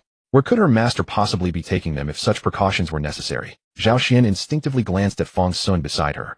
He still maintained his original appearance, though thinner than he had been months ago. She had been nurturing his body with such care. Yet nothing she did could halt the gradual withering of his frame. Even Yu Qian could offer no explanation. Seeing that Fang Xun's aura had not weakened, she simply attributed it to the peculiar nature of corpse puppets. Soon Yu Qian led Zhao Xian to a bustling, noisy place. Zhao Xian gazed upward at the sign, her mouth falling open in astonishment. Huh? What are you gaping at? Move. Yu Qian pulled Zhao Xian forward and dragged her inside. Before Zhao Xian could voice her shock, cheers swarmed around them. Oh my! Lord Yu, you've finally come to see your daughters again. Lord Yu, we've missed you so much. Oh my lord! Listening to the chorus, Zhao Xian looked at the scantily clad beauties, then at Yu Qian lounging contentedly, already embraced on both sides. Could the funds you applied for have been spent on places like this? What's wrong, little Zhao? Yu Qian glanced at her lazily. Enjoy yourself. This elder's treating. Yu Qian waved dismissively, nudging the women toward Zhao Xian before sweeping her own companions inside. When a beauty threw herself into Zhao Xian's arms, she hesitated briefly, then pushed her toward Fang Xun. Fang Xun. At last, after Yu Xian had fully indulged herself, Zhao Xian approached her master. While gently pushing aside the voluptuous woman clinging to Yu Xian, she whispered, Master, weren't we looking for Fang Xun? Why are we fooling around here? Before Yu Xian could respond, the woman she had pushed aside spoke up. Oh young master, are you also looking for Master Fang? You know? Zhao Xian exclaimed in surprise. Information about Fang Xun was precious. How could even a random courtesan here know about it? Oh, many people have come to see Master Fang recently, but he sent them all away. Why, oi? Zhao Xian grew even more puzzled. You wouldn't understand, would you? Do you know who Master Fang is? The voluptuous woman spoke with a mysterious air. Surely you must know. It's that. Huh? Zhao Xian uttered a confused sound. Seeing her perplexed expression, the woman exclaimed, Oh, anyway, Master Fang is just tired. The pressure from a major sect is immense. He doesn't want to go back just yet. He wants to enjoy the mortal world first. Huh? Young master, you clearly don't understand. What's that sword sect compared to the pleasures of our Wenxiang Tower? The path of cultivation is so long. Can't he take a break? Huh? Zhao Xian's 3 consecutive hus perfectly expressed her bewilderment. Is this right? This can't be right. But why isn't Fang Xun returning? Pondering this, she looked at Yu Xian only to see a look of utter disdain on her master's face. As Zhao Xian was lost in thought, another commotion erupted from upstairs. A group of officials surrounding a seemingly young lad descended the stairs. The young man gently patted the shoulder of the official in a red robe beside him, saying, Haha, Lord Yu, I've told you, I'm not Fang Xun, yet you still treat me so well. I truly don't deserve this. But what does this have to do with Fang Xun? Lord Yu's face crinkled into a smile like a blooming chrysanthemum. He was all smiles, saying, This humble official simply feels an instant connection with young friend Sun. Sun Fang laughed heartily upon hearing this. Haha, well said, well said. Hearing this, Sun Fang seemed even more delighted. He patted Lord Yu's shoulder even harder, a satisfied expression on his face. And despite being treated this way, Lord Yu was not displeased, but rather flattered. Zhao Xian looked from this Sun Fang to her own master. Master, we're not looking for him, are we? Of course not. Yu Xian clicked her tongue, her gaze instead falling on Lord Yu. Then she raised her voice, TSK. Is this a sword sect disciple? He's probably weaker than my own little apprentice. At Yu Xian's words, before Sun Fang could speak, Lord Yu cried out. Who dares to make such a racket here? His gaze swept the room and landed on Yu Xian. Vaguely he felt her features were familiar, but he was certain he didn't know her. He was about to rush down and confront this insolent person when Sun Fang stopped him. Lord Yu, why get angry over a commoner like this? And what does this talk of sword sect disciples have to do with us? Right, Lord Yu? Ah, yes. Lord Yu, catching on, said, Young friend Sun is just a rogue cultivator. That person's words have nothing to do with us. You are truly broad-minded, young friend Sun. This humble official admires you, truly admires you. I won't stoop to the level of that commoner, haha. Well, young friend Sun, you need not see me off any further. Oh, well said, well said. Sun Fang clasped his hands in a salute to Lord Yu, and indeed stopped descending the stairs, merely standing on the step watching Lord Yu go down. But then they heard the unfamiliar old man again. Has scared already. What a genius. Nothing but empty fame. Before anyone could respond, the old man continued. Or maybe he's just using someone's name to get free meals and drinks. This string of provocations finally made Sun Fang's expression stiffen. Seeing Sun Fang's expression, Lord Yu could no longer contain himself. He thundered, "Where does this commoner come from daring to spout such nonsense? Is this a place for you to act wild?" Yu Xian rolled her eyes at this. Where else could it be? It's a place for me to have fun. What can I enjoy myself when I come to this Wenxiang Tower? Yu Xian said, reaching out to embrace a beauty. But by then there was no one beside her except Zhao Xian and Fang Xun. While she was clashing with Lord Yu, the courtesans had quietly slipped away. These women knew exactly who to side with. No one would offend the authorities for an old geezer. Yu Xian now somewhat regretted letting Zhao Xian transform. At least she could have embraced Zhao Xian for some extra presents. Lord Yu raised his hand in anger, pointing at Yu Xian, but couldn't think of a proper retort. You what? Yu Xian said casually. So you're Lord Yu, the magistrate of Lianyu City. Is this how you govern? You trust a clown like that? Lord Yu was even more enraged. Fang Xun was no clown. He was the key to his promotion. This commoner dared to insult him, and even the man valued by the 9th princess.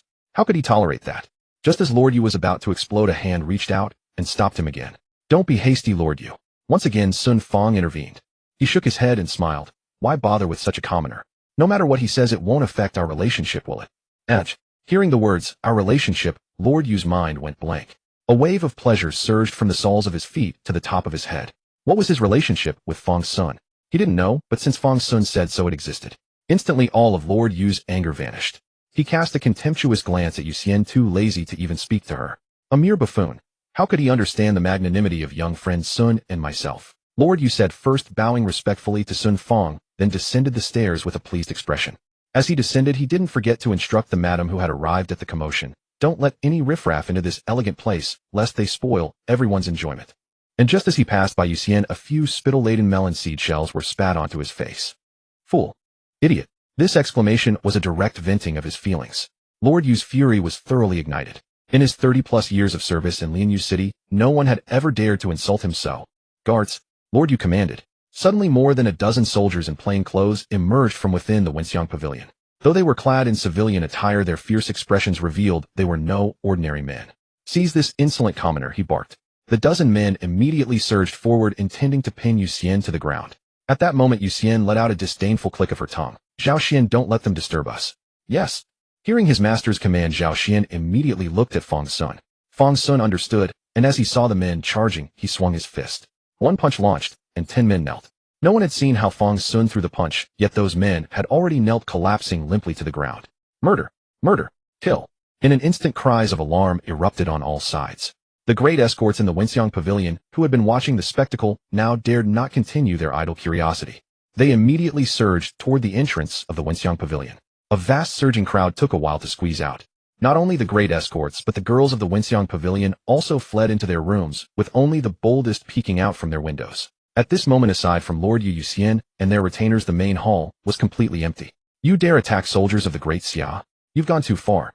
Lord Yu was furious, but now in the Wenxiang Pavilion, he dared not do anything beyond scolding. After all, this place was far from ordinary. His mere presence here already violated the laws of the Great Xia. Means like wielding national fortune were simply unusable here. So what? Yu Xian rolled her eyes. If you're capable, why not ask your esteemed friend Sun to vent your anger for you? Lord Yu frowned at these words. How could he possibly ask that honored Sun Fang for help? At this moment, he was more worried that his esteemed guest, seeing his disgrace, would lose all interest in him. At this point, Lord Yu was caught in an awkward standstill. He dared not invoke national fortune, dared not seek Sun Fang's aid. His soldiers were outmatched, and leaving would be a loss of face. He should never have come to the Wenxiang Pavilion. But he had already specially invited Sun Fang, and Sun Fang had always declined. Why are you stunned? Yu Xian taunted. With this kind of demeanor, you still want to borrow power. Look, does your friend Sun even deign to acknowledge you?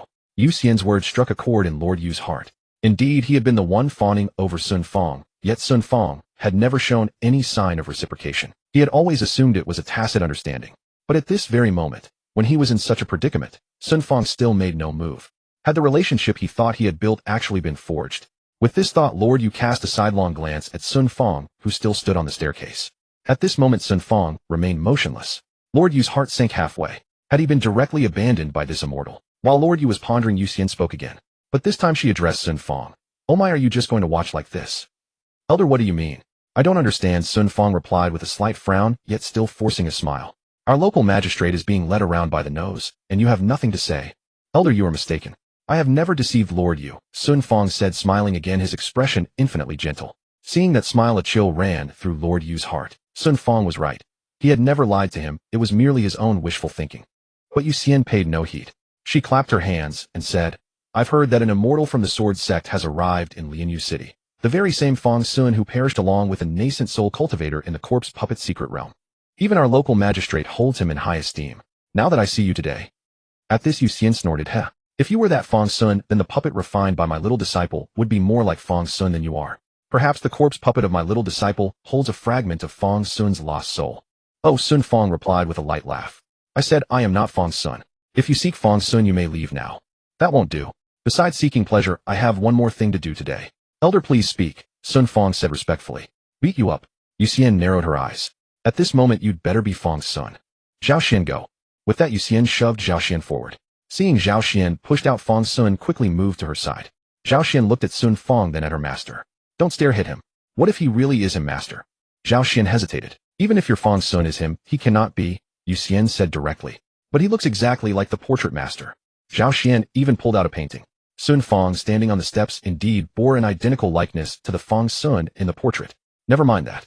I said hit him, so hit him. Whatever happens, your master will take responsibility. Oh, since Yu Xian had put it that way, Zhao Xian would be disrespecting her master if she didn't act. She immediately called out to Fang Xun, Fang Xun, go. Fang Xun responded, leaping onto the steps. As he sprang before Sun Fang, he threw a punch. Unadorned yet powerful. Boom! In an instant, fist met palm. With a thunderous crack, a shockwave quickly spread. Fang Xun's punch was blocked by Sun Fang's raised hand. Foundation establishment after all. Yu Xian raised an eyebrow slightly. The cultivation level matched. Again, Zhao Xian spoke once more and Fang Xun threw another punch. Humph. Do you really think I Sun am so easy to bully?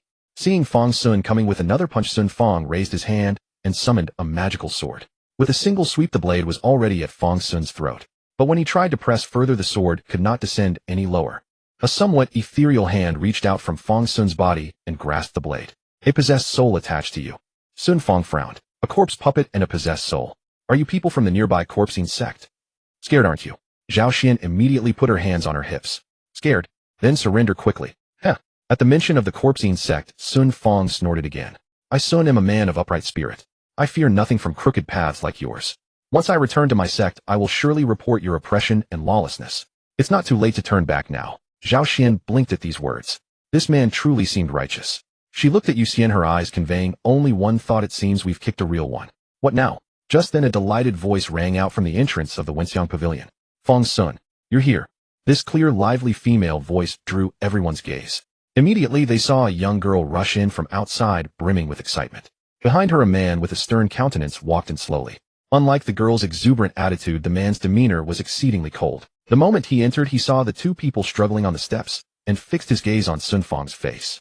Fang Xun, you are really here. You are here indeed. The young girl had already reached the foot of the steps. She looked at the person on the steps and tears welled up in her eyes. I have missed you so much. This scene left everyone present somewhat stunned, all pondering the same question. Who is this person? What is her background? Does she know Fang Xun? Among them, one person's eyes gradually widened, and a faint smile crept up the corners of his mouth. Though he had never seen them with his own eyes, he knew who these two were. Only they could confirm that Fang Xun was truly Fang Xun. He looked at the two and declared loudly, I pay my respects to the exalted immortal Wei Heng and the immortal maiden Gu Hao. At these words, the crowd was astonished. Were these two the legendary direct disciples of the revered leader of the #1 sect under heaven, the Litian Sword Sect? Instantly, everyone bowed deeply and said, we pay our respects to the exalted immortal Wei Heng and the immortal maiden Gu Hao. The two who arrived were indeed Wei Heng and Gu Hao. Wei Heng, hearing the respectful voices, turned to look at the person who had first called out to him. He clasped his hands and asked, was it you who sent the message? Yes, exalted immortal. It was I, a humble official. Master Yu quickly replied. The one who had sent the message was indeed Master Yu. Although news of Fang Xun spread like willow catkins in early spring scattered everywhere, most of this news was filtered out. But some deemed reliable were passed on awaiting verification. For instance, Master Yu's message. Fang Xun had concealed his name, living quietly, without mentioning his own title. It seemed he truly wished to enjoy a peaceful, leisurely life. Moreover, Master Yu had some inherited resources and a few minor connections to ensure his message reached higher authorities. Now seeing the demeanor of these two exalted immortals, Master Yu's heart surged with excitement. How steady! Exalted immortals. Master Yu reported in a flurry. Yu Yaozu was conversing with the immortal Fang when these people suddenly spoke insolently to me. Now they have even released a corpse puppet intent on committing violence. I implore the exalted immortals to see the truth. Oh. Hearing Master Yu's voice, Wei Hung had not yet spoken, but Gu Hao exclaimed in surprise. A corpse puppet? Where is there a corpse puppet? By this time Zhao Xian felt as if the sky had collapsed. Yet she quickly sent a message to Fang Xun urging him to withdraw. Heavens, this time we have truly kicked an iron plate. She subconsciously glanced at her master only to see him frowning with an equally surprised expression. At this moment Zhao Xian's heart turned to ashes. Her master probably could not withstand this, perhaps she should just kneel down first. Fang Xun blinked, released the sword blade he had been gripping, and walked toward Zhao Xian. Yet he felt a bit odd. Why was the girl at the foot of the steps staring at him constantly? As he passed by her he steered slightly to the side, walking around her. But as he passed, seeing her eyes filled with tears, Fang Xun felt an inexplicable pang of sympathy. Don't cry, he said softly. I did not harm him. After saying this, Fang Xun returned to Zhao Xian, whose legs had gone weak. She was still hesitating, wondering whether to kneel down and beg for mercy right now. Hearing Fang Xun's words, Gu Hao parted her lips, slightly looking at his back in disbelief. How could this be? Just then Master Yu pointed at Yu Qian, Zhao Xian, and Fang Xun, saying it is them. These people show no respect for hierarchy and have overstepped their bounds. You saw it yourself. That corpse puppet that just returned was attacking the immortal Fang Xun. At this point Master Yu turned back to look at Sun Fang and said, Exalted immortal, am I correct? At this moment Sun Fang's expression remained calm, but his words were no longer as light as before. These are trivial matters, I do not care. And I have said that I am no exalted immortal, merely a wandering cultivator passing through. Master Yu, you must not speak carelessly. Exalted immortal, do not be afraid, Master Yu said, growing anxious. The exalted immortal Wei Hung and the immortal maiden Gu Hao have arrived. Surely you need not fear these commoners. Your strength is merely diminished now that the exalted immortal Wei Hung and the immortal maiden Gu are here. What is there to fear? Immortal Fang Xun. In his urgency, Master Yu directly uttered the name Fang Xun. He could not afford to delay. If Fang Xun refused to acknowledge that he had found him, would his reward be in jeopardy? Hearing Master Yu's words, Wei Hung asked in surprise, Master Yu, who are you referring to as Fang Xun? Why, the immortal Fang Xun, of course. As he spoke, Master Yu took a portrait from his bosom. Ever since he had met Sun Fang, he had studied it day and night, admiring it. The more he looked, the more delighted he became. Master Yu unrolled the scroll. The person depicted truly looked exactly like Sun Fang on the steps. Exalted immortal Wei, see, this is him. Identical. That is Fang Xun, the immortal Fang. Look, the immortal maiden Gu just went to recognize him. As he spoke, Master Yu gestured toward Gu Hao. She was still standing at the foot of the steps. He is Fang Xun. Wei Hung glanced at Sun Fang. The man's features were indeed exactly the same as Fang Xun's. When he first entered, he had indeed thought this person was Fang Xun. But after a second look, he knew this was definitely not Fang Xun. Their appearances were identical, but their temperaments were worlds apart. Fang Xun was naive and foolish. How could he possess such a deep, hidden demeanor? At this thought, Wei Hung sighed. That girl Gu Hao was truly poisoned by Fang Xun. Without a moment's hesitation, the girl had recognized who was Fang Xun at a single glance, even though his appearance had changed drastically. At this moment, Master Yu shook the painting again and said, yes, identical. He is not Fang Xun. Wei Hung shook his head. If this person were Fang Xun, he would eat his own words.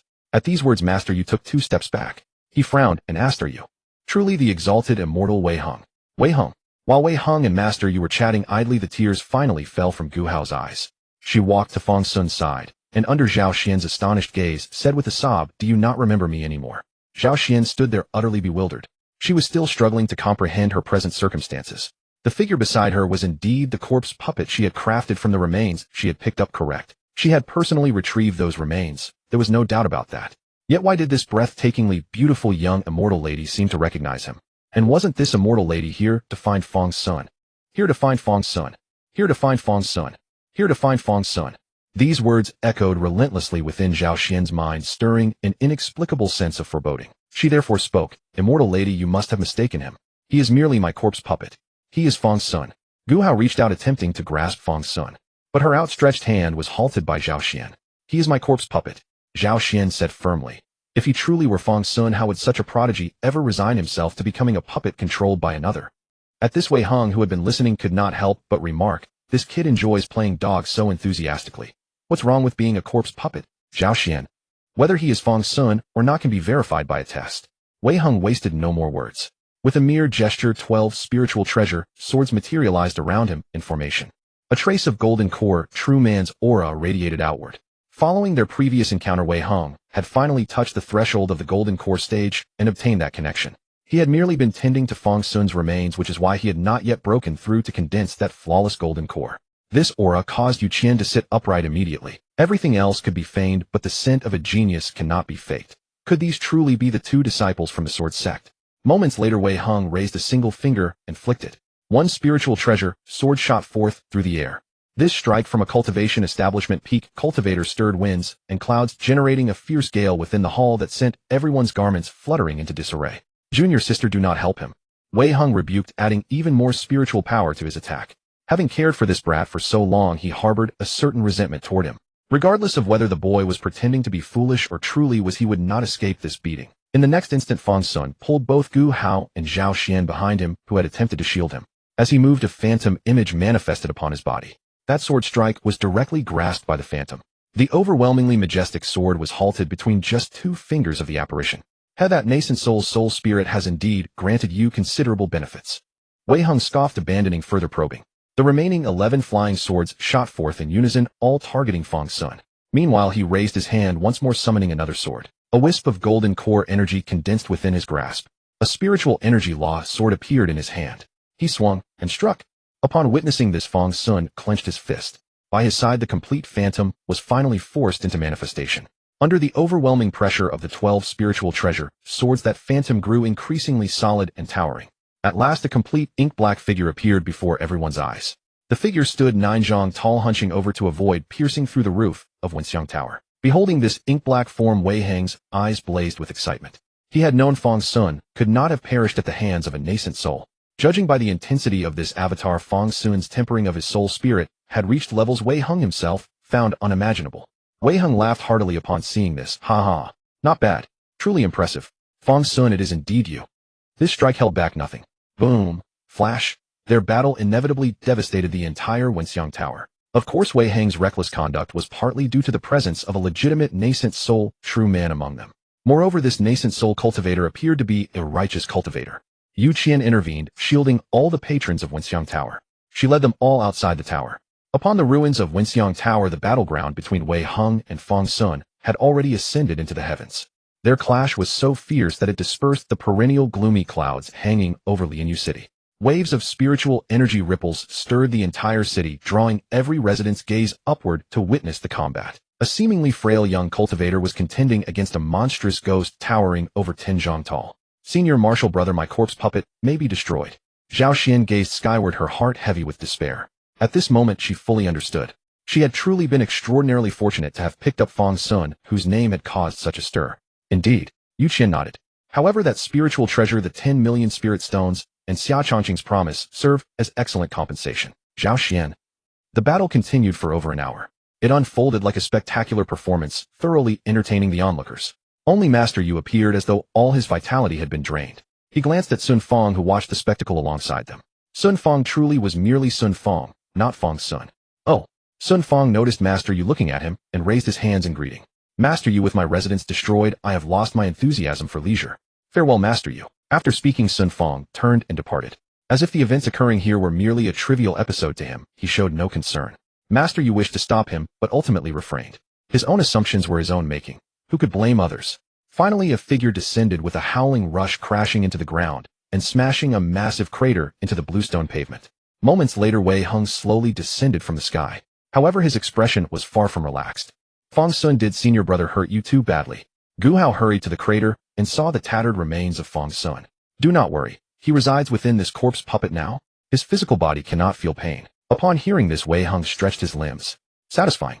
He should have disciplined this brat long ago. He then turned to Zhao Xian. Miss. I am Wei Hung, a disciple of the Litian Sword Sect. Within this corpse puppet resides the soul spirit of our sect's disciple. I thank you for your care of my junior brother during this time. Might I ask if you would accompany me back to our sect? The 10 million spirit stones have already been prepared. As for the spiritual treasure, if you are interested, you may select one. Zhao Xian blinked. This sudden fortune was so overwhelming it nearly stunned her. But what about Fang Xun? Zhao Xian asked hesitantly. Fang Xun will naturally return to his Dao body. I have already sent word. His Dao body is en route to the Sword Sect. Wei Hung explained. But just as Zhao Xian showed reluctance, another streak of light pierced through the sky. Before it even landed, an urgent feminine voice rang out. Where is he? Where is he? Where is that kid, Fang Xun? Lu Li landed holding Jiang Qin and immediately saw several people standing around in bewilderment. What's going on? Lu Li glanced at Gu Hao crouching by the pit, then looked at the unknown creature inside. He also spotted Wei Hung conversing with a young girl disguised as a boy. And there was a pitiful nascent soul cultivator inexplicably dressed as an old man. Where is Fang Xun? Lu Li searched around, but couldn't find Fang Xun anywhere. Third master uncle, he's inside here. Gu Hao pointed toward the pit with a pained expression. She wasn't certain whether she should retrieve Fang Xun from the pit first. Given his current state, it seemed better not to disturb him. Is this Fang Xun? Lu Li walked over and looked down. She genuinely couldn't see any resemblance to her disciple. Lu Li raised her hand, pulled Fang Xun up, and gave him a shake to piece his bones back together. With just a few movements, Fang Xun stood upright once more. Fang Xun was utterly bewildered, unable to grasp what had just occurred. What's going on? We found you, so why aren't we heading back? Lu Li said as she walked over to Wei Heng and Zhao Xian. Did this young lady find him? Lu Li looked at Zhao Xian with satisfaction. Not bad. Let's go. Why are you standing around? Return to the sect. Lu Li raised her hand to summon everyone back. Just then Zhao Xian finally spoke up. After Fang Xun's divine sense departed my corpse puppet. Corpse puppet. Rest assured I'll keep it for you. I'll personally refine it, and your little corpse puppet will be as good as playing when facing a golden core cultivator. Let's go. Lu Li swept her sleeve, transporting everyone onto her flying sword as they became a streak of light. In an instant, only the onlookers remained on the ground, exchanging bewildered glances. Among them was Lord Yu, who had been busy for nothing, and Yu Xian, whose face was etched with shock. Yu Xian glanced at the streak of light, then noticed Lord Yu seemed to be watching her. She walked over directly and slapped Lord Yu, cutting corners and flattering those in power. Have you forgotten the ancestral teachings? Huh? Lord Yu was completely stunned. Instinctively he used respectful language. Who exactly are you? I'm your grandmother. Yu Xian impatiently dispelled her disguise and gazed again toward where the streak of light had vanished. She had worked hard to find a decent disciple and didn't want him to lose his way upon seeing the prosperity of a major sect. At that moment, upon seeing Yu Xian's true visage, Lord Yu dropped to his knees. It's really my great-grandmother. Get up, don't be so spineless. Yes. No one knows how great-grandmother Yu Xian reprimanded her descendants. Meanwhile, Lu Li rode her flying sword with a group of people and flew all the way back to Li Tian's sword sect. Everyone arrived together before the courtyard of Real Man Song. At that time, Real Man Song was already examining Fang Xun's Dao body, awaiting Lu Li and the others' return. Standing beside Real Man Song was the resentful-looking 7th Elder Wen Luo. He had been confined to Yaoguang Peak all along, and now he was finally released. After landing, Lu Li promptly placed the corpse puppet hosting Fang Xun beside Fang Xun's remains. Although Lu Li could also extract Fang Xun's divine sense herself, but such matters were safer left to Real Man Song. So you know to come back. Real Man Song glanced at Wei Heng and Gu Hao. These two disciples had always been reliable. Master. Upon hearing Real Man Song's words, Gu Hao timidly stepped behind Wei Heng. Then Real Man Song turned his gaze toward Zhao Xian. Is this young lady the one who brought Fang Xun back? Junior sister. Never mind. Junior brother, take this young lady to claim the 10 million spirit stones you promised, and then choose a spiritual treasure. Junior brother, please trouble yourself. Yes, senior brother. Wen Luo accepted the order, approached Zhao Xian, and led her away. However, as Zhao Xian walked away, she couldn't help but glance back at Fang Xun. At this moment, her connection with Fang Xun still existed. But soon enough it would likely fade. Senior brother, can you do it? Can you do it? By the way, I promised that girl I'd refine this corpse puppet into a golden core level. I'm begging you, senior brother, just refine it too. It's very simple, right? The shameless Lu Li casually mentioned her tiny request. Shut up, or I'll make you guard the gate. Oh. Lu Li pouted and obediently fell silent. Watching their interaction, Wei Heng felt a surge of envy. If his junior sister could someday depend on him like this, he could scold her sternly and then fulfill her requests to earn her admiring gaze. Heaven and earth could not compare. As he thought this way, Heng glanced back at Gu Hao. But Gu Hao was staring intently at Fang Xun with visible tension. Forget it. If she were to beg him to help this bastard, he'd rather die. At this moment, Real Man Song had already begun his work. He reached out and gestured toward the corpse puppet where Fang Xun had been residing, drawing out Fang Xun's divine sense. Then with a casual flick, he cast the divine sense into Fang Xun's Dao body. Next, Real Man Song gathered a cluster of energy in his palm and pressed it directly onto the corpse puppet. In an instant, it was already refined. A golden core aura rippled outward from the corpse puppet. Without even a breath's delay, Real Man Song forcibly crafted a golden core. This display was simply supernatural. Senior brother, you're becoming more and more outrageous. Lu Li stared at the golden core corpse puppet. Her previous evaluation of her senior might need revision. Even within the Imperial City, the divine ruler probably couldn't match Real Man Song. Enough, bring your little disciple and the corpse puppet and leave. During this period, Real Man Song had been thoroughly exhausted by Lu Li. Now he simply desired some peace. All right, senior brother. I'm leaving now. Lu Li grabbed Fang Xun and Jiangqin and shot away on her sword. Watching the remaining people in the courtyard, Real Man Song sighed, shook his head slightly, and waved them away. Sigh, how exhausting. Soon real man Song finally enjoyed complete tranquility, no longer needing to worry about Lu Li barging in at any moment. He no longer feared Lu Li's sudden intrusions. His cherished treasures could finally be displayed and handled freely again. Finally, after real man Song had properly arranged his belongings and enjoyed playing with them for a while. Am I ill? Why do I feel somewhat empty? Meanwhile, on the other side, the late to realize Lu Li finally noticed something wrong with Fang Xun. You don't remember who I am. I'm your mother. Pei Han, who had just received word, and rushed over. Pei Han stood at the doorway for quite a while without making any move. Going in now would be somewhat presumptuous after all. Therefore she took a step back, pretending she hadn't arrived yet. But with just that one step she bumped into someone. What's wrong, mother? Pei Ruanruan spoke softly from behind Pei Han. Pei Han turned around, and upon seeing Pei Ruanruan return, her expression instantly lit up with delight. But right after Pei Ruanruan finished asking, another voice came from inside. Unfilial child. I am your mother. Pei Ruanruan. Third master uncle, when did you have a child? Pei Ruanruan wondered, stepping aside from her mother to look inside. And then she saw Lu Li and Fang Xun staring at each other. Pei Ruanruan. What kind of master-disciple roleplay was this? This scene completely dissolved the sorrow she had been carefully nurturing for so long. Pei Ruanruan fell silent and took a step back as well. Finally the silence was shattered by two sudden calls. Third master uncle, third master uncle. Gu Hao's light and agile voice rang out from behind. Hearing this, the excited Lu Li immediately turned around, and there were Pei Han and Pei Ruanruan standing behind watching her. Behind those two was Gu Hao, who had come running, and Wei Heng, who was strolling leisurely behind. Lu Li blinked at the Pei mother and daughter. Did I say something just now? We didn't notice, third master.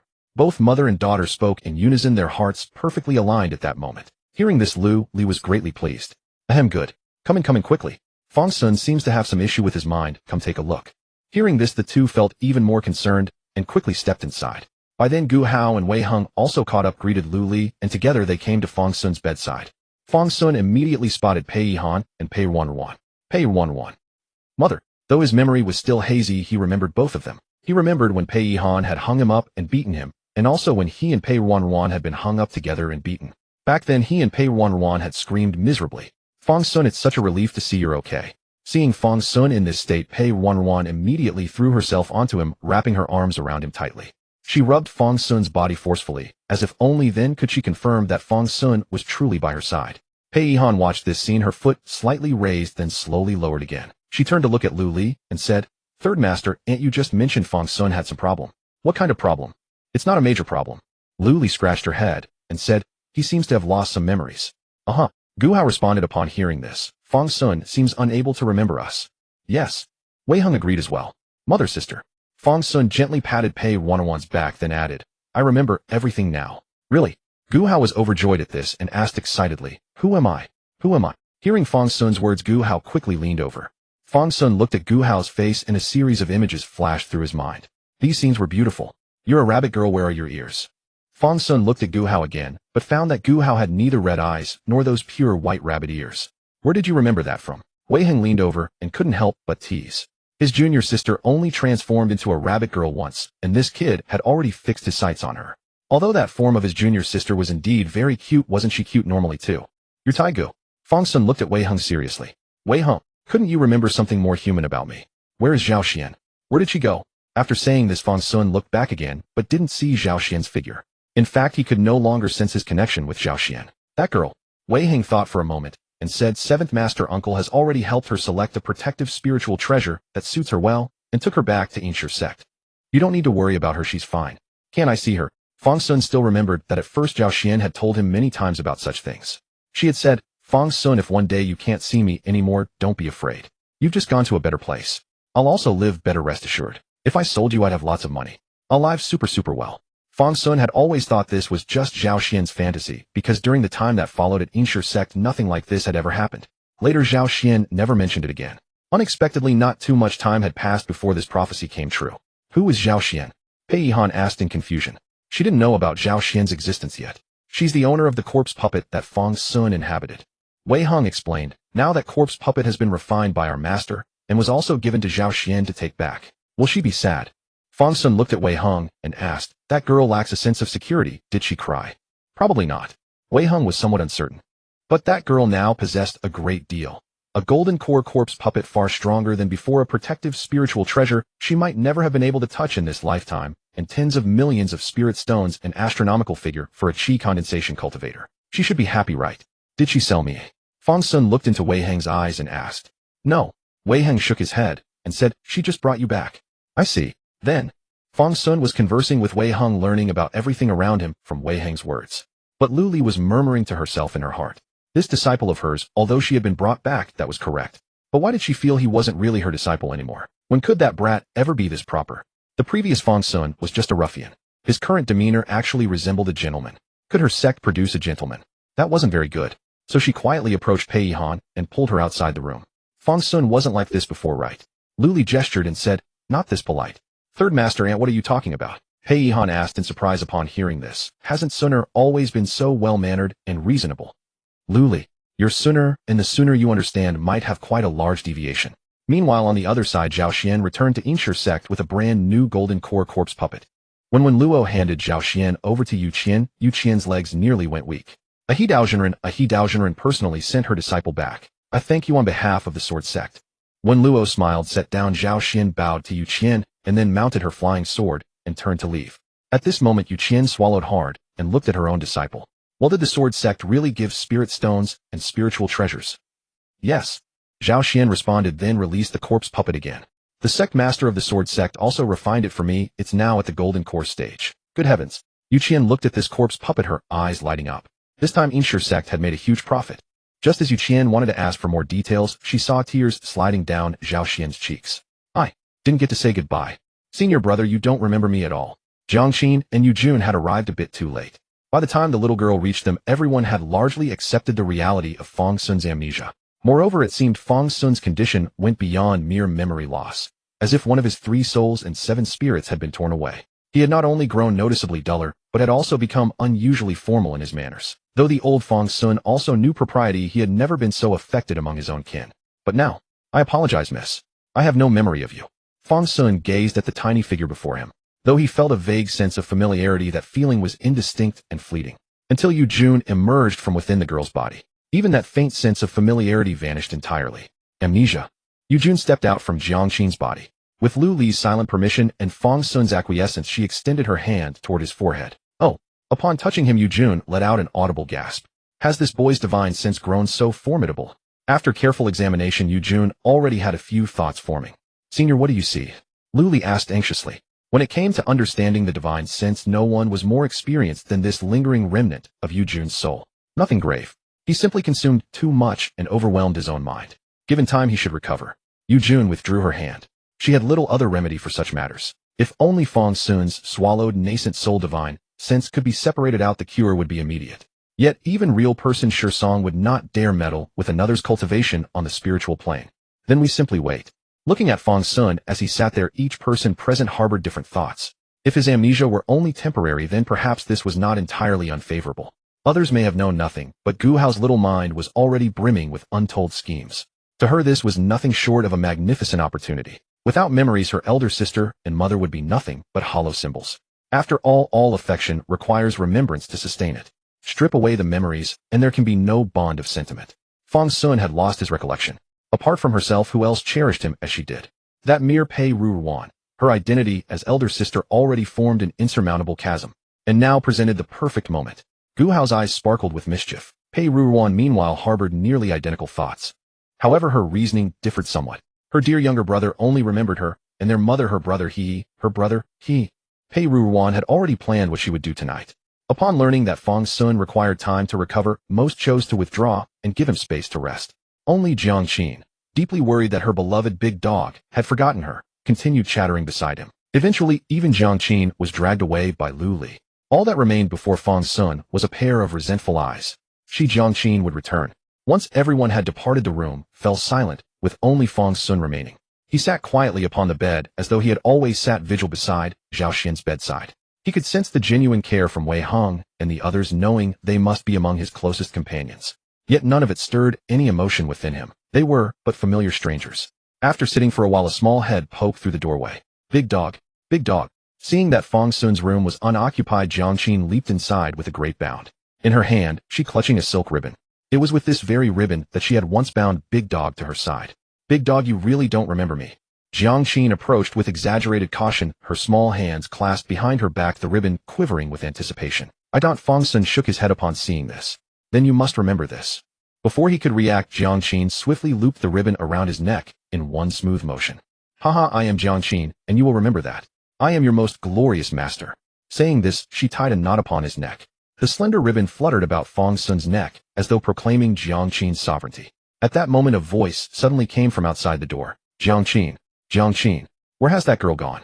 Muttering to herself, Lu Li entered Fang Xun's room. She looked about, but could not find trace of Jiang Qin. Then, as if guided by some inexplicable impulse, Lu Li approached Fang Xun directly. Gazing at him, she said, "Call me mother." Fang Xun blinked and looked at Lu Li. "Senior master, I did not expect you to possess such tastes." Huh. Upon hearing this, Lu Li's eyes widened in shock. Had Fang Xun's wits returned? Too bad. He hadn't even gained the upper hand before being mocked by his own disciple. But quickly Lu Li composed herself. Fang Xun had not moved his lips just now. That voice seemed to emanate from behind him. Lu Li raised an eyebrow and looked at Fang Xun again, saying, "Call me mother. One day as teacher, forever as mother. Am I mistreating you by asking you to call me mother? Senior master, are you not ashamed?" Hearing this, Lu Li let out a few cold chuckles. Not ashamed was she. Lu Li bent over and yanked the blanket from behind Fang Xun. There, emerging from beneath the covers, was a tiny figure. Jiang Qin's small face contorted with utter despair. "Senior master, I was only joking with you, right?" "Oomph." Lu Li snorted coldly and seized the troublesome girl. Slap. Slap, slap, slap. Sounds like a pig being slaughtered instantly echoed through Fang Xun's room. Meanwhile, Lu Li formed a sealing hand seal so the noise would not escape. "Senior master, I was wrong. I dare not do it again. At least pull up your skirt first, senior master. Senior brother can see." Ouch, ouch, ouch. Accompanied by those blood-curdling screams, Lu Li dragged away the thoroughly subdued Jiang Qin and stormed out in indignation. And next to appear was Brother. With those warm calls, Pei Ruanruan poked her head in from the doorway. It had only been a moment since Lu Li had left with Jiang Qin, but in that brief span of time a momentary gap had passed, leaving Pei Ruanruan completely unaware that Lu Li and Jiang Qin had come over. "Sister, you're here too?" "What do you mean too?" Pei Ruanruan made no fuss over his wording. Her thoughts were entirely consumed with the sweet, joyful moments she cherished with her younger brother. This brother now called her sister constantly. The old Fang Xun had always addressed her as Pei Ruanruan. How detestable. He showed not an ounce of respect for his elder sister. "Brother, how much do you still remember of our past?" Pei Ruanruan softly approached Fang Xun and sat beside him. "I recall some things," Fang Xun replied after a moment's thought. "Like what?" "Like what?" Pei Ruanruan was already lost in daydreams. Did he remember sleeping together as children, or bathing together? Or perhaps playing outside together and buying little snacks? "I remember a crooked date tree where we once hung together and mother would strike us with a thin stick. You were so light, sister, that the blows would spin you round." Pei Ruanruan fell silent. "Brother, you need not dwell on such memories. Do you recall anything else?" "I also remember you hanging by yourself upon that tree, spinning from mother's strikes." "Never mind.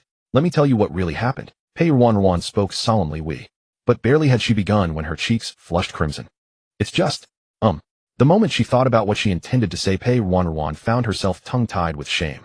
After all, she was merely an inexperienced girl, her sense of propriety far too acute. Especially now with Fang Xun gazing at her so earnestly, she could hardly speak the words she longed to utter. At last, stealing her resolve, Pei Ruanruan swiftly discarded her garments. "Let us sleep together." With that single declaration, she darted beneath the covers, waiting for Fang Xun to join her. Rustling sounds came from within as she began to shed her clothes. Yet after fumbling for some time, she dared not undress entirely. When she felt sufficiently prepared, Pei Ruanruan swallowed hard and reached to pull Fang Xun into the bed. Scarcely had she tugged at Fang Xun when a voice rang out from the doorway. It was soft, tinged with nervousness. But at that moment, it was Pei Ruanruan who trembled most. Her eyes flew wide open, and with a flick of her spiritual energy, she whisked the scattered garments into her spatial pouch. She then shrunk into the corner of the wall, too frightened to move. Without waiting for Fang Xun to speak, she forcibly dragged him into the blanket. Using Fang Xun's tall frame, she concealed her small figure behind him. Before she could finish, Gu Hao had already stepped into the room. "Fang Xun, are you alright?" Gu Hao had not expected him to be in bed already and felt somewhat relieved she had not arrived too late. Otherwise, she would feel guilty for disturbing his rest.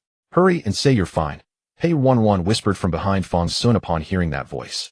"Obey your sister." "I'm fine," Fang Xun obediently replied, though he was unaware of what his sister was doing. But since she was his elder sister, such matters were likely commonplace. Much like how Pei Ruanruan had once spun like a top on the crooked date tree in the courtyard struck by mother. "It is good to hear that Fang Xun is well." Gu Hao spoke as she approached and sat beside Fang Xun. Then, fearing to meet his gaze, she asked, "Fang Xun, how much do you still remember of me?" "Not much," Fang Xun answered honestly. "What about this?" As Gu Hao spoke, she swept her hand over her head, and a pair of fluffy rabbit ears appeared atop her head. Her eyes had also turned a vivid crimson. It had taken her considerable inner fortitude to summon the courage to reveal herself before Fang Xun. Only then did Gu Hao turn her head. Fang Xun remembers this the most clearly, doesn't it? You find it rather lovely, don't you? Beautiful, Fang Xun nodded. The beauty before him was indeed captivating. Would you like to touch them? Gu Hao asked, her cheeks flushed so deeply that the color seemed to pierce through her skin. While speaking, she bowed her head and offered her fluffy ears toward Fang Xun. Fang Xun gazed at those ears and actually reached out to stroke them. The texture was exquisite. Gu Hao pressed her lips together, unable to suppress a few soft murmurs. Gu Hao had originally intended to press further, but after deliberating for some time, she could not devise a suitable pretext to remain. Ultimately, after savoring Fang Xun's gentle caresses, she was forced to retreat. She was not Pei Ruanruan after all, and could not afford such closeness without cause. Does it feel good, eh? Yes, Fang Xun answered truthfully.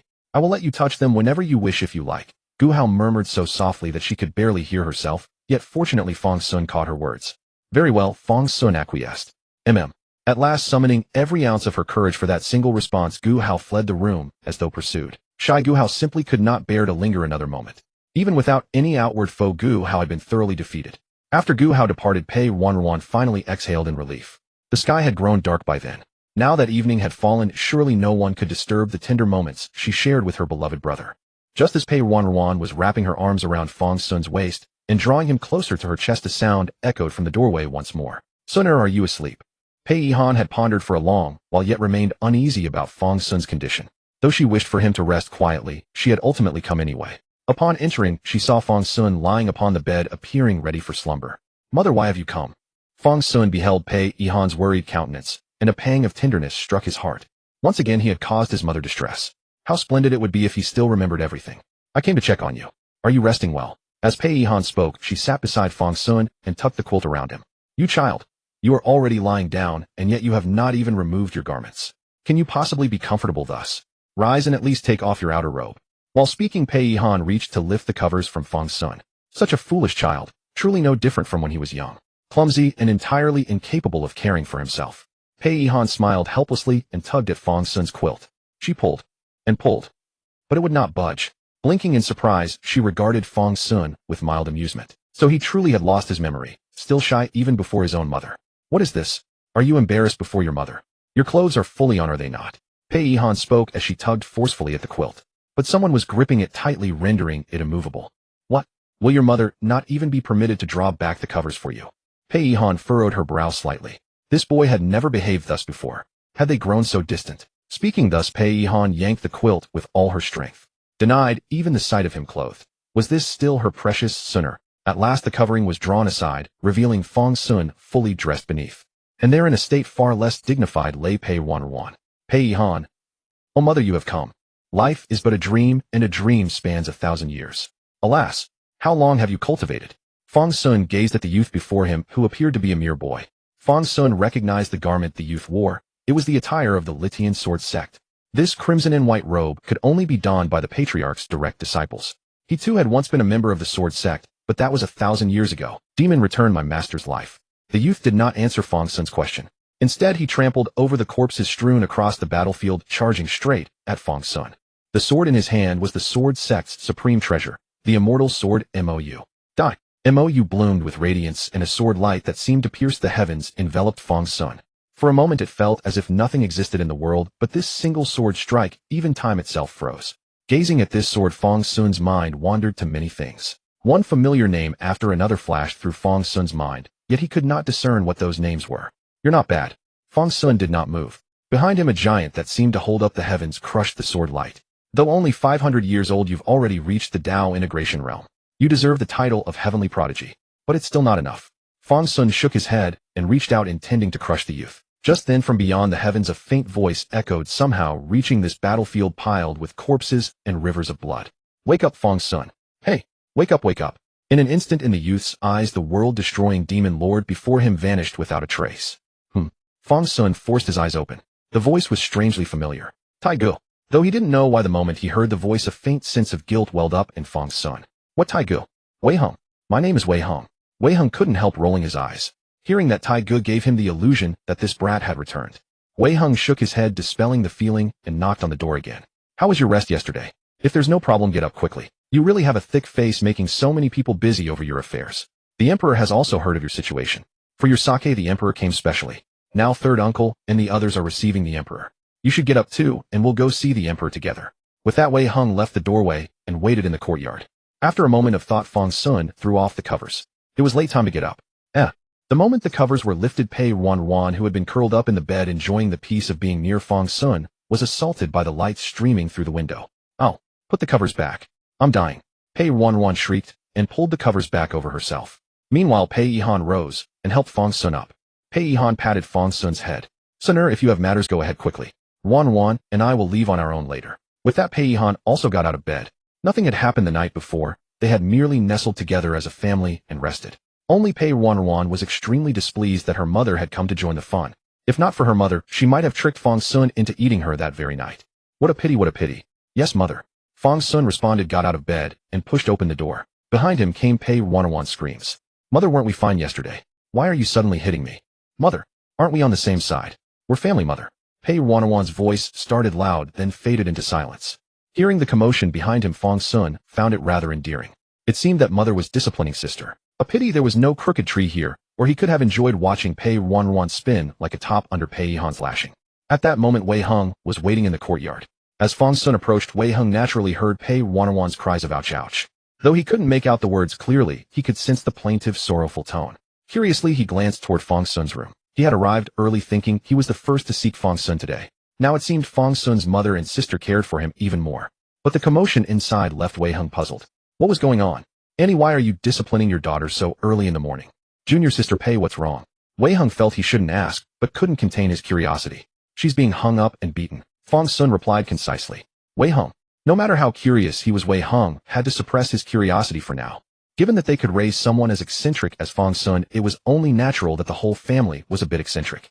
So Wei Hung steered the conversation to business.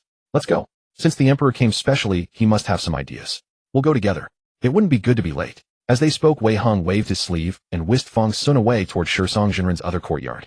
Aside from official visits on behalf of Great Xia, the emperor usually gathered with the Sword Sect elders at Shishang Jinren's small courtyard. Before long, the two arrived together at the courtyard. Someone was already waiting there.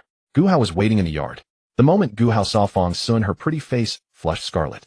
She remembered clearly what had happened yesterday. She had agreed that Fang Xun could touch her whenever he wanted. Gu Hao was now so embarrassed she didn't even know how to start a conversation with Fang Xun.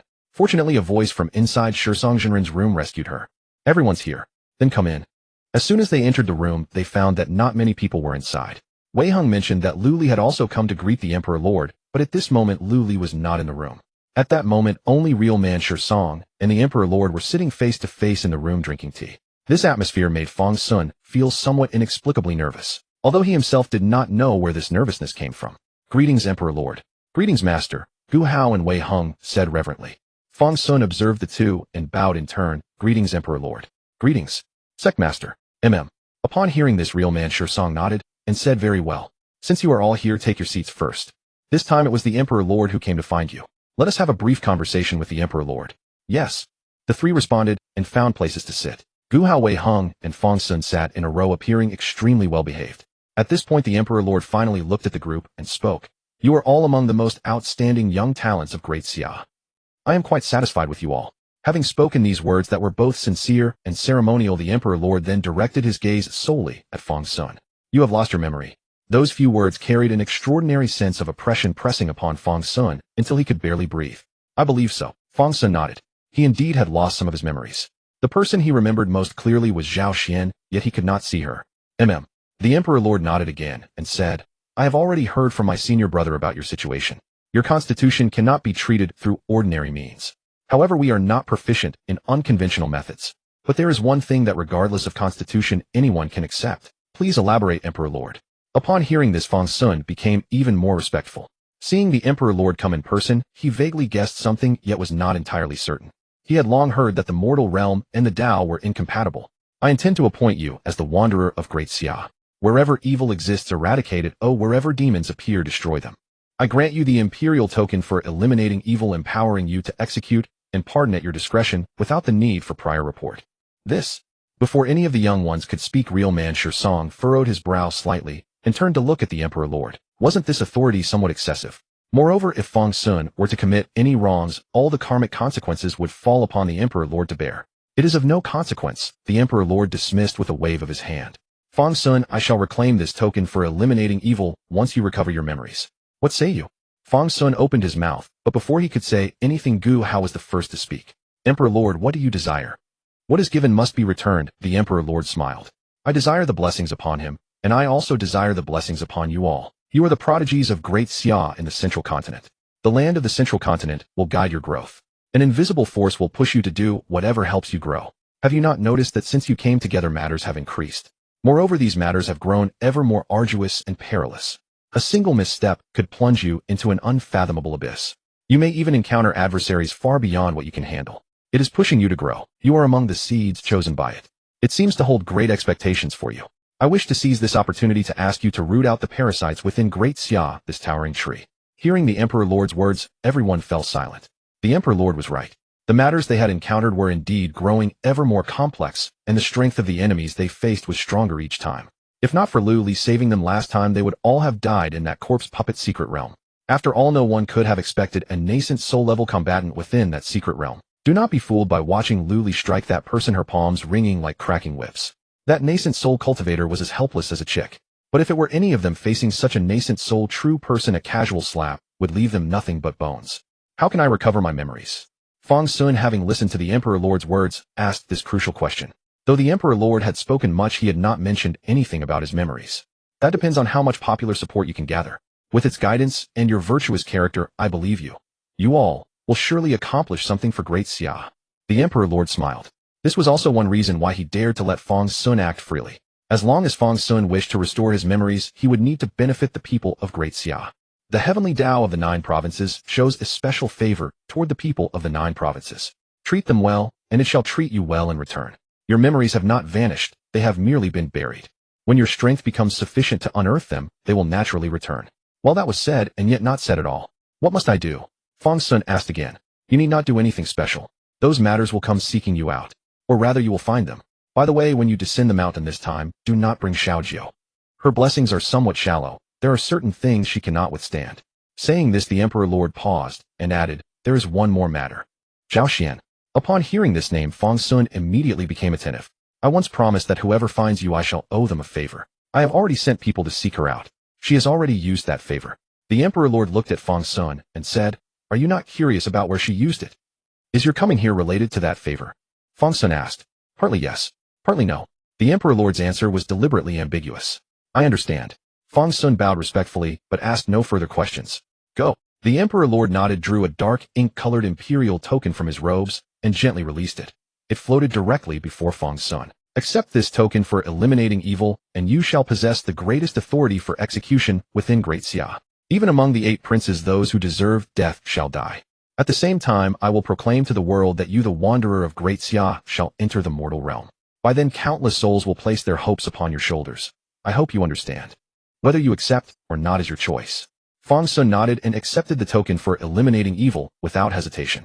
His mother and the others had struggled so hard, he could not merely watch them anguish while calmly enjoying their sacrifices. Good. The Emperor Lord nodded at Fang Xun and said, Xiao Jiu has good judgment in people. Go now. I have matters to discuss with my senior brother. With a wave of his hand, the Emperor Lord dismissed the 3. Judging by the scene, they indeed had business to discuss. Even after the 3 closed the door, they could still hear faint voices from within. Though everything was extremely muffled and difficult to distinguish clearly, the Emperor Lord would actually grant you such authority. Wei Heng looked at the imperial token in Fang Xun's hand with great astonishment. Even with the 9th princess's connection, Fang Xun was ultimately an outsider. It seems the blessings upon you are truly extraordinary.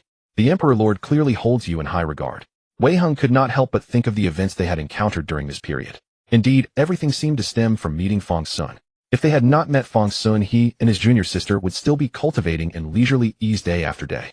Those comfortable days were gone forever. Even his junior sister was no longer that naive young girl. Damn it. After receiving this imperial decree, they would indeed need to descend the mountain. However, they had not yet decided on a specific destination. Moreover, this time it seemed only the 3 of them would be traveling together. The Emperor had made it clear. He worried that his daughter's blessed fortune was not deep enough, fearing she would suffer alongside these few. If even the 9th princess shared this sentiment, the others would naturally hold the same view.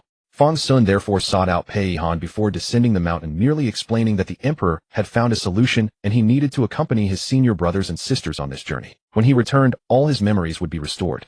Pei Han wanted to accompany him, but Fang Xun declined. Mother, worry not. Your son will return soon. Fang Xun spoke the same words to Lu Li through an ignited talisman. Master, fear not. Your disciple will return shortly. Yet Lu Li showed no signs of concern.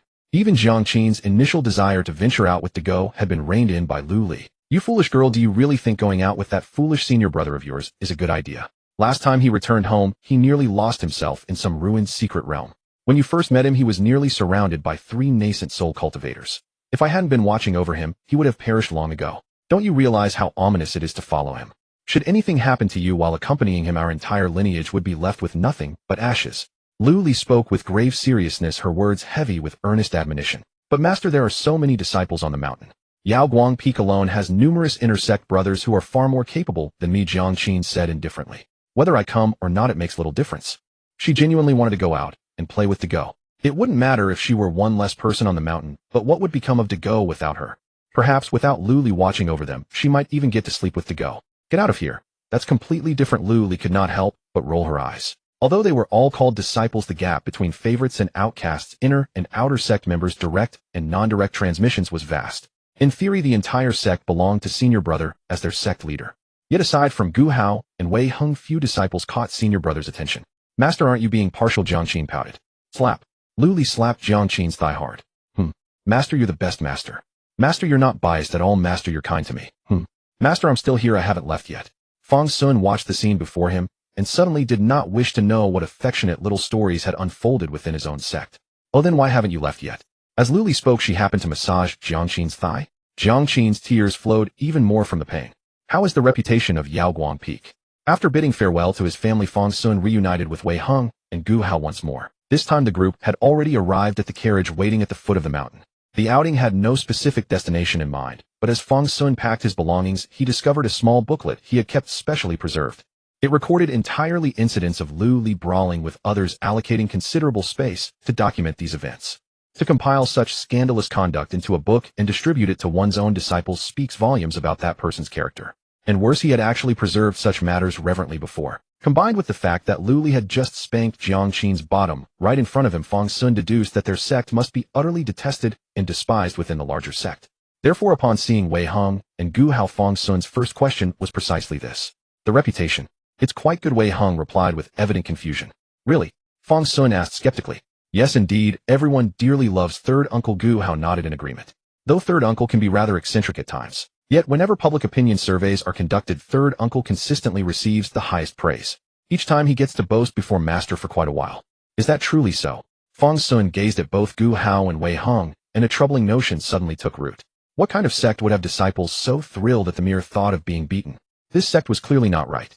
Speaking of which, these two had followed him down the mountain with apparent willingness, even excitement, facing danger with cheerful disposition. Such an attitude suggested something deeply concerning. Fang Xun studied them carefully, though the matter still required further investigation. Wei Hung found himself scrutinized, inexplicably wondering what scheme his companion was now hatching. But at Gu Hao's end, the steady gaze made her cheeks flush crimson once more. Why was he looking at her with such intensity? She had applied only a touch of makeup today. Surely it did not appear unnatural. Before Gu Hao could wander further into her thoughts, her senior brother gave her a gentle tug, pulling her into the carriage. Let's go. We've been waiting for you quite some time. Come aboard and examine the map. Pick any destination and we'll depart. With that, the two had already climbed inside the carriage. Upon witnessing this, Fang Xun followed them in. He entered the carriage, initially ducking his head to avoid striking the frame, fearful the interior might be cramped. Yet once inside, he discovered the space was unexpectedly expansive, a world entirely different from what his expectations had suggested. Though not particularly grand, it measured roughly 1 zhang in diameter. While accommodating the 3 of them was not exactly spacious, it was vastly superior to ordinary carriages. Have you forgotten this already? Wei Hung observed Fang Xun's expression and explained this is a spatial folding technique. We encountered it during our first meeting within the Huayin secret realm of that golden core ghost demon. Though the formation the ghost established back then lacked refinement, it was still considerably larger than this carriage compartment. Indeed, I do not recall much about it. Fang Xun responded evasively. In truth, he could not recall a single detail, but stating that outright would have been rather impolite. Seeing Fang Xun's response, Wei Hung understood the young man simply could not remember anything. He decided not to dwell on it further. Instead, he simply gestured to Fang Xun and placed a map on the table. A map of the 9 provinces and their rivers and mountains. The name immediately surfaced in Fang Xun's mind as he gazed at the slightly yellowed parchment. TCH. Wei Hung made a clicking sound upon hearing this. You do remember this clearly, though you have mistaken it. This is merely a standard map of the central province. The map rendered the entirety of the central province with considerable detail. Though the geographic surveying process involved a lengthy time frame, and certain inaccuracies may exist, it remained remarkably comprehensive. But we are merely selecting somewhere to visit casually. Precision is not crucial for our purposes. Do either of you have any suggestions? Fang Xun glanced at the map, then turned to his companions. Both shook their heads in unison. This journey down the mountain had been undertaken without any predetermined destination. In that case, I have an idea. Is that truly your plan? Wei Heng watched his junior sister's endearing expression, unable to restrain the smile tugging at his lips. Fang Xun's current amnesiac state, it seemed, possessed certain merits. At the very least, that earlier brash quality had largely disappeared. This fact brought Wei Heng considerable comfort. In the past, Fang Xun would have simply declared, "Let the horse run wherever it pleases." Then she would sit down, set out her tea, and chatter away incessantly beside him. But this time she had actually produced a rather decent idea. Fang Xun nodded upon hearing this. "I recall senior sister possesses extraordinary luck. I am certain she can help us choose an excellent location." Fang Xun felt quite pleased with his own suggestion. "Senior brother, what should I do if I miss the target?" "Then simply throw again, it is quite simple." Fang Xun placed a dart into Gu Hao's hand. At that moment the map the group had been examining hung upon the wooden wall of the carriage. Gu Hao stood pressed against the wall on the opposite side, a silk ribbon wrapped around her eyes, rendering her completely blind. Indeed, the map had only been hung after she was blindfolded. Gu Hao did not even know where the map was positioned, only that it hung on the wall directly across from her. "Very well, junior sister, go ahead and throw. If you miss, just try again." Wei Heng offered the same reminder after Gu Hao grasped the dart. "All right then, please do not laugh at me if I miss." Seeing both of them encourage her, Gu Hao puffed out her cheeks and casually tossed the dart from her hand. Gu Hao's innate luck was truly extraordinary. Even when Wei Heng secretly placed the map near the edge, hoping to catch more glimpses of his junior sister's adorable expression, it made no difference. On her very first throw, Gu Hao struck the map. It hit. Fang Xun declared upon seeing the dart land. "Wow." Hearing she had hit it on the first attempt, Gu Hao let out a small cheer. Fang Xun, where did it land? Where are we going?" After her celebration, Gu Hao immediately turned her attention to where the dart had struck. It was indeed in a corner, and without anyone bringing the map closer, she ran over and crouched down to examine it. Wei Heng and Fang Xun also rushed over and crouched beside her. The three of them huddled there, gazing at the dart on the map with considerable fascination. Tianyu City. Wei Heng stared at the city's name and let out a surprised exclamation. "What about this city?" Fang Xun inquired, noting Wei Heng's reaction. "Nothing particular." Wei Heng shook his head. "It is merely that the name is rather amusing. Tianyu. It sounds as though it carries a favorable meaning." "Indeed, senior brother, the name does sound quite pleasant." Gu Hao was equally delighted, thoroughly satisfied with the name. "However, this city is far away. We may be traveling for quite some time. No rush. If anything occurs along the way, it will be fate's design." Fang Xun did not mind the lengthy journey. Yet his gaze inadvertently drifted toward Lianyu City. Deep down, he had secretly hoped Gu Hao would land on Lianyu City. Perhaps he could then visit Zhao Xian and see how she was faring. Unfortunately, Gu Hao's dart had not landed on Lianyu City. And should he go there deliberately, Fang Xun worried it might bring unnecessary trouble. As the Heavenly Lord had said, wherever they went, matters would await them. These events should have existed all along, Fang Xun and the others merely happened upon them. Yet for this to occur every time was too coincidental. Fang Xun's glance drifted once more toward Immersed sect, situated near Lianyu City. Once his memories returned, he would go back and visit. At that time, he would give Zhao Xian a surprise. "Let's depart." While Fang Xun was lost in thought, Gu Hao had already excitedly set the carriage in motion. This carriage was truly remarkable.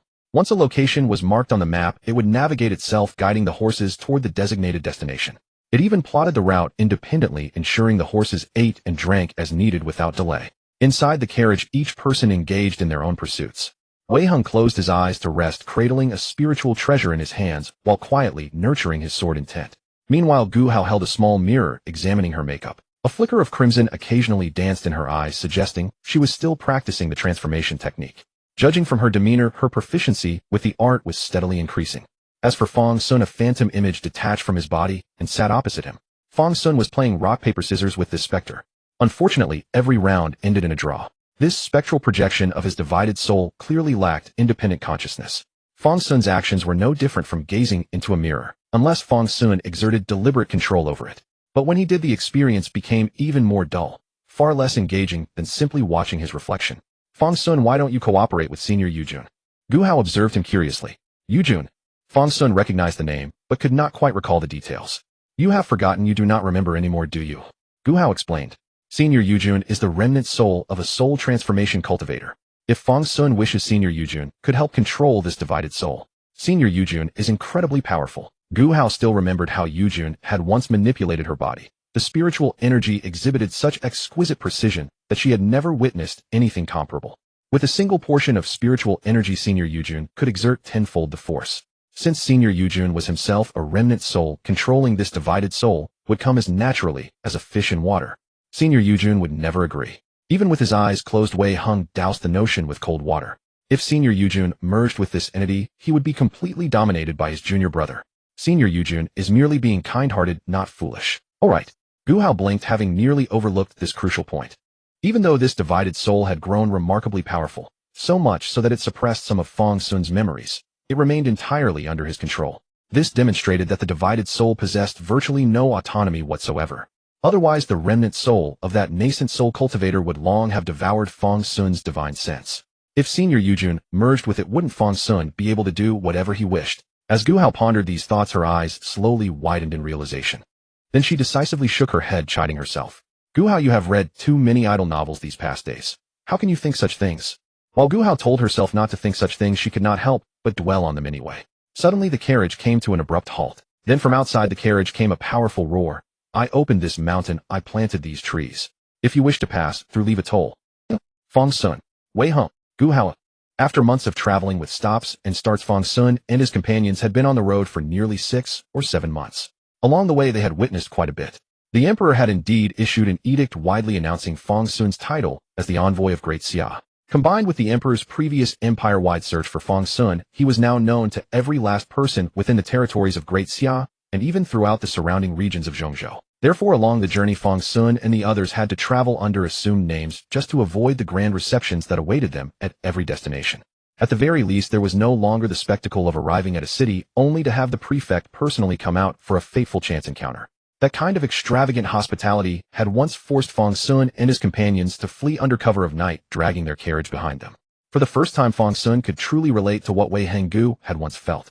It was terrifying, truly. And aside from all the flattery and sycophancy, the group had encountered no shortage of trouble as well. The bandits at the beginning were hardly worth mentioning. From major threats like evil cultivators causing chaos and commanding powerful factions across regions to petty crimes like domestic squabbles and theft, it was all of it. All three of them had seen their fair share. However, the demon-slaying imperial decree truly proved useful. Whenever Fang Xun encountered a legitimate government office, he could summon troops and request personnel at will, as long as he spoke and as long as the place had what he needed. When besieging a massive bandit stronghold that made its living trafficking children in order to prevent the bandits from escaping, Fang Xun activated the demon-slaying imperial decree and mobilized 80% of the garrison troops from at least 3 nearby cities within a single day, completely surrounding the Tenli mountain range. The bandits didn't even have time to react before they were completely encircled. Such an operation without the imperial decree in hand would have required 3 months of paperwork alone. When Fang Xun and his companions returned with the severed heads of the bandits colluding evil cultivators, the overwhelming public acclaim nearly bestowed the fate of Great Xia upon them directly. Fortune favored them with the imperial decree allowing Fang Xun to return the celestial mandate and channel it back to the soldiers who had fought alongside him. The remaining bandits who had intended to hold the children hostage and resist to the end finally threw down their weapons and begged for mercy. This incident even uncovered a lengthy chain of corruption. Fang Xun spent nearly 2 months following the trail, slashing through everything in his path. In the end, he executed so many commandery governors that their heads rolled across the ground. Memorabilia impeaching Fang Xun, the envoy of Great Xia, piled up on the emperor's desk to the point of toppling over. But to this the emperor asked only one question. For characters, so there's complicity. By the next day, all those memorials had vanished without a trace. From that day forward throughout Great Xia, it was as if every official had overnight become the most diligent of machines. Those long-forgotten cases from years past were dragged out and reviewed one by one. At this moment, the sky above Great Xia was truly clear and bright. Senior brother, why don't you laugh a few times too? In Master Shursong's chamber, an unrestrained burst of laughter nearly escaped the courtyard, scattering numerous birds from the forest.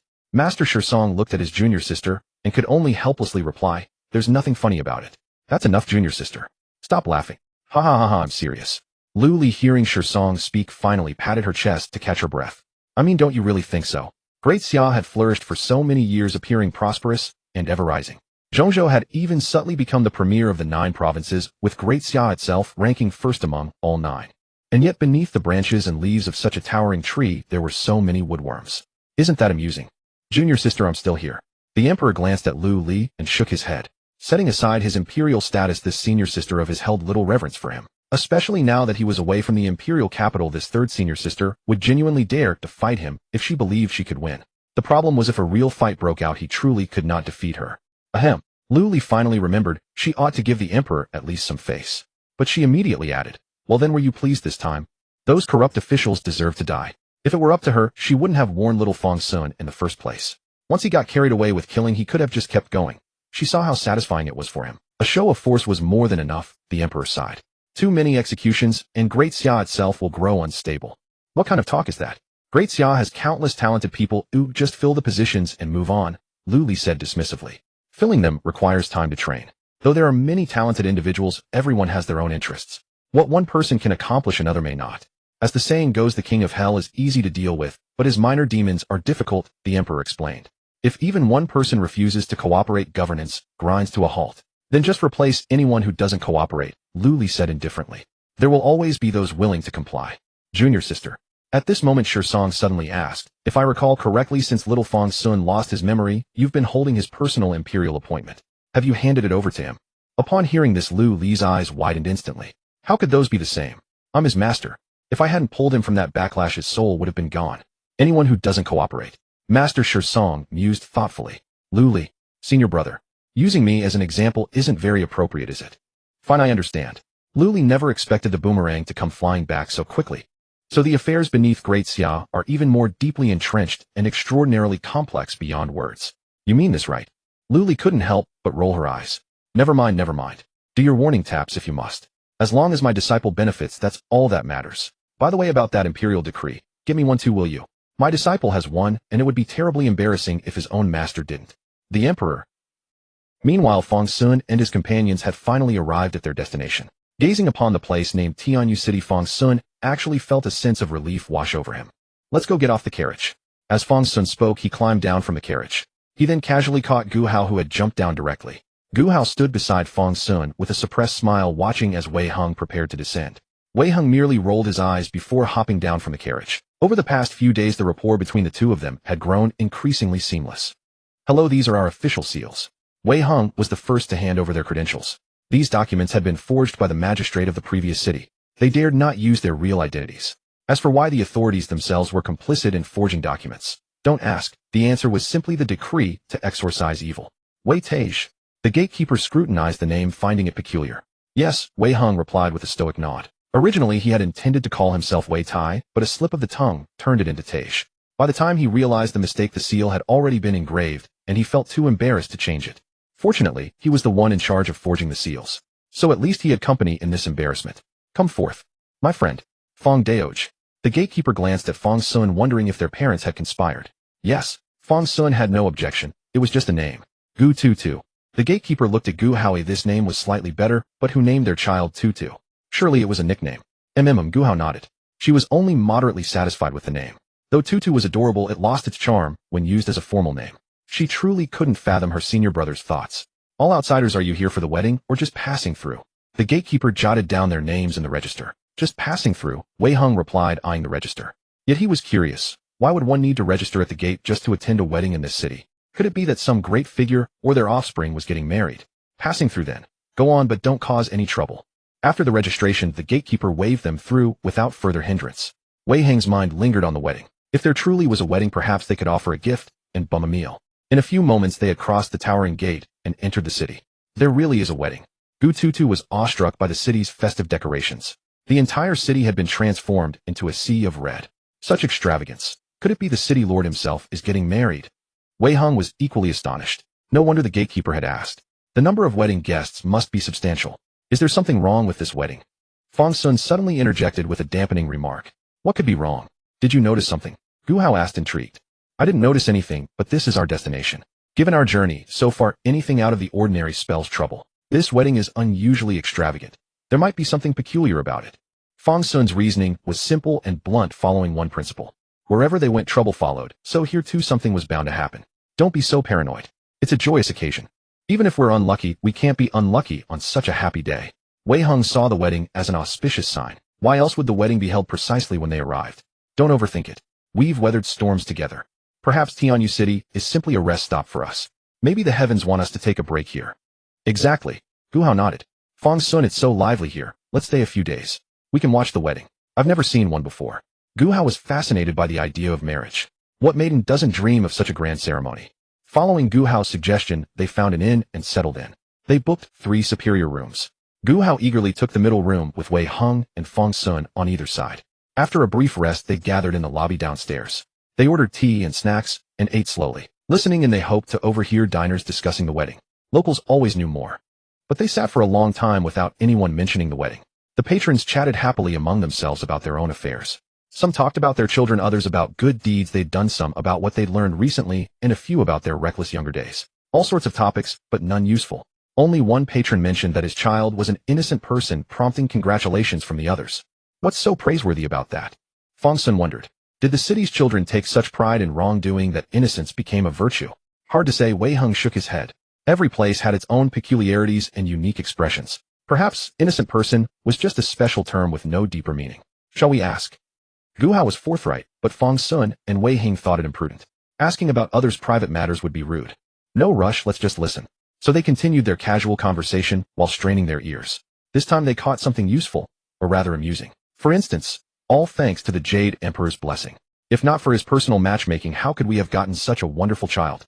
Ah, brotherly, your piety is well rewarded. I, on the other hand, have begged many times, but never received a divine marriage. Brother, you speak amiss. It's not about begging. One must be sincere. If your heart harbors distractions, not only the Jade Emperor, but even I would look down on you. If you are truly devout, the Jade Emperor will surely see your sincerity. Come along to the ceremony. His Majesty will personally bestow marriages on the spot. Perhaps His Majesty will take a liking to your devout heart. Well said, brother. I was too fixated. If my mind were as pure as brotherly's, I might have received a heavenly gift long ago. No more gloomy talk, just be devout. With that they raised their glasses together, their faces solemn with reverence. Jade Emperor Lord. Gu Hao listened to their words, her curiosity piqued. Since when did the Emperor Lord have such a title? The Emperor Lord. Hasn't he always been called the Emperor Lord? I don't know, and when did the Emperor Lord ever grant a marriage? Wei Heng was also puzzled. Granting marriages, the Emperor Lord might do such a thing, but the Emperor Lord doing it? Unlikely. Perhaps it's not the Emperor Lord, Fang Xun said after listening to the two. What if it's someone who proclaimed themselves, eh? He paused there. No, it shouldn't be a self-proclaimed one. With the Emperor Lord around, if someone dared to claim that title, even if the Emperor Lord didn't act, the local powers would do so on his behalf. This Jade Emperor Lord might be someone revered by these people, or perhaps something else. Moi. Fang Xun's theory was somewhat novel and quite plausible. But within this Tianyu city, who could possess such high prestige as to be honored like the Emperor Lord? This place isn't really off, is it?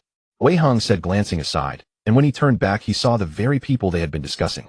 They appeared as if teleported right beside Wei Heng and his companions. Are you folks from out of town? Brother Li, who had just obtained a child, looked at them with concern. Being caught eavesdropping made Wei Heng quite embarrassed. Ahem. Yes. Wei Heng nodded. I am Wei Tai, and I didn't mean to eavesdrop on your conversation, my apologies. Fang Dao. Gu Tutu. Seeing Wei Heng introduce himself, Fang Xun and Gu Hao also responded. At such a moment, offering their names could convey goodwill. Haha, it's natural for outsiders to be curious. I'm Li Yin, and these are my friends Zhang Peng and Du Yun. After introducing them, Li Yin added, could it be that you've heard about our divine wedding ceremony and came specifically to witness it? Divine wedding ceremony. Hearing this term, the three immediately thought of the grand spectacle outside the sect. Wei Heng's mind raced, and he smoothly followed along. Yes, we heard the divine wedding ceremony is extraordinarily lively, so we wanted to join in the fun. With that, Wei Heng put on a look of awe. I never imagined the divine wedding ceremony would be even more spectacular than we thought. Of course, Li Yin said, his expression brimming with pride. This divine wedding will have nearly 1,000 couples tying the knot together. This ceremony is the grandest in Tianyu City's history, Li Yin continued, but it won't be the peak. In the future, the scale of the divine wedding will surely be even larger. So many people getting married at once. The figure truly stunned the trio. Gu Hao and Wei Heng had heard of mass weddings before. In the sect, senior brothers and sisters who became Dao partners usually didn't have a formal wedding. Occasionally, the sect would pick an auspicious day for everyone to make up for the ceremony. It served as a commemorative ritual. But a ceremony with nearly 1,000 couples, they had never seen anything like it. Awe-inspiring, isn't it? And that's exactly how it should be. Li Yan's expression turned devout. If you're willing to accept the Jade Emperor's blessing, you can also sign up to observe the ceremony. Who knows, the Jade Emperor might grant you a marriage on the spot. On the spot. Gu Hao's eyes widened. Isn't that a bit too casual? Haha, don't be so surprised. Li Yan laughed. The Jade Emperor is not an ordinary mortal like us. His granting of marriage is not given lightly. It is a great favor. How should I put it? Those who receive the Jade Emperor's marriage blessing have never been dissatisfied. Li Yin said this with great happiness. My wife and I were blessed by the Jade Emperor's marriage. And now we even have a child. Judging from Li Yan's expression alone, he absolutely believed his own words. Li Yan recommended, so how about it? Want to give it a try? But since you're not from Tianyu City, even if you're granted a marriage, it's just for the fun and formality. In the end, whether you enter the bridal chamber is up to you, haha. Gu Hao's eyes sparkled at these words. If she were granted a marriage, who would be her chosen partner? Would it be Fang Xun? Is it Fang Xun? Is it Fang Xun? Thinking this, Gu Hao directly asked, where do I sign up? Hey. Wei Heng immediately tugged at the girl's robe. Don't join every excitement, you might offend some taboo. Ha ha ha, brother, no need to worry. Hearing Wei Heng's concern, Li Yan explained, Tianyu City is different from other places. The Jade Emperor always says that the multitudes of the 9 provinces should all be one family. Since we are one family, what taboos could there be among family? Even if there are conflicts, they are just squabbles within the family. That's a novel way of thinking, Wei Heng said, feeling more favorable toward this Jade Emperor. This ideal of universal harmony had always been Taoist Shizong's goal. Unexpectedly, in this Tianyu City, even ordinary citizens were willing to embrace such a doctrine. Senior brother Fang Xun. Let's give it a try? Senior brother, who knows, you might find a perfect match. Gu Hao looked at Wei Heng with a hint of pleading. Senior brother, please. Fine. With his junior sister saying that, what hesitation could he have? Wei Heng decisively agreed with a single fine. Seeing the two agree, Fang Xun consented as well. He had no strong feelings about it. He merely thought that if Zhao Xian were here, he would probably join the excitement and drag him along too. Ah, you folks are truly kindred spirits. Come, let me take you brothers and sisters to sign up. Li Yan said, and indeed he led the way for them. To Wei Heng's astonishment, upon hearing that they were going to the grand event, the innkeeper happily waived their bill. He even refunded their room charges. We're all family, oh why talk about money? This time it's on us. At once the three directly felt the warmth of this city. Unlike the enthusiasm they had encountered elsewhere, which erupted only after hearing their names, this city seemed like a perfect existence. Even strangers could quickly find a sense of belonging in this warmth. Good heavens, the people of Tianyu City are so warm-hearted. If they continued to be hesitant, wouldn't they be disappointing the city's residents? Sign up now. Stepping on that crimson carpet surrounded by red blossoms, the three followed Li Yan's party to the registration site. What surprised Fang Xun and his companions was that the registration site was not some independent hall, but merely a small stall by the street. And such stalls, big and small, numbered nearly 1,000 throughout the city. Although these stalls also doubled as souvenir vendors. Such grand, yet crude facilities actually gave rise to a certain illusion. Marriage and all seemed like such an ordinary affair. After all, how important could something be if it could be arranged right on the street? There was not even a chance to hesitate. After learning their names, the vendor simply carved them onto a bamboo slip and tossed it into a wooden box at his feet. The casual manner made them somewhat doubt whether they had truly registered.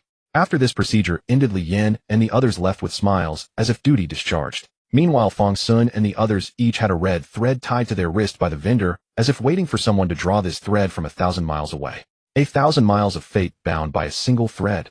Fang Xun looked at the red thread on his right hand. This was no ordinary silk. Within this fine red thread lingered a faint spiritual energy. Though not much, it was sufficient for this red thread to carry faint commands. For instance, finding another red thread and tying a knot together or something. Fang Xun, do you think you will be chosen? Gu Hao gazed at the red thread in Fang Xun's hand. Oh, she was rather expectant inside. One wondered where this girl drew her confidence. From the air. It was as if merely having registered together guaranteed they would both be chosen. Will I? Probably not. Fang Xun looked at the red thread in his hand, and indeed shook his head.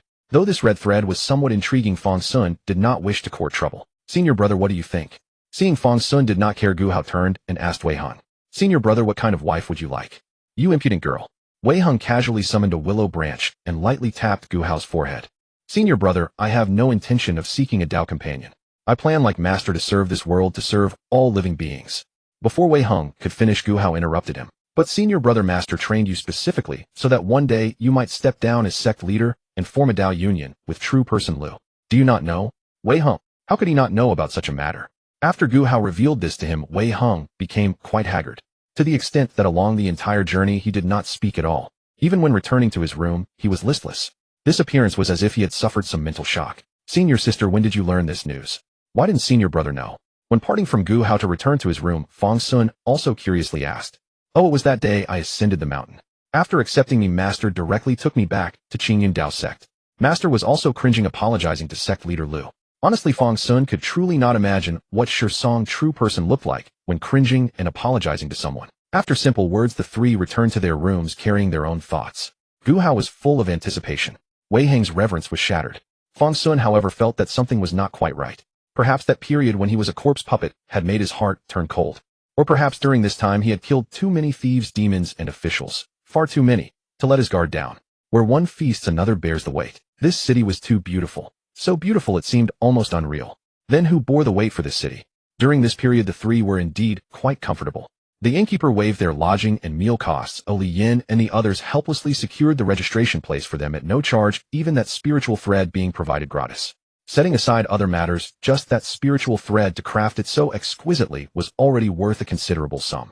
So it seemed if they were selected later, the wedding's food, clothing, and provisions would likely also be free. Moreover, there were fully 1,000 such couples. What a massive sum. Who would pay? Tianyu City. With such thoughts, Fang Xun rested briefly in his room before stepping out again. He wanted to see what kind of life the city's residents actually lived. It was still broad daylight. The prosperity of the city came into view. What Fang Xun saw was a scene of music, dance, and peace. Everyone bore smiles. Though hurried, all appeared composed and at ease. On the road, seeing Fang Xun was a stranger looking about in all directions. Someone even approached specifically to ask if he needed a guide.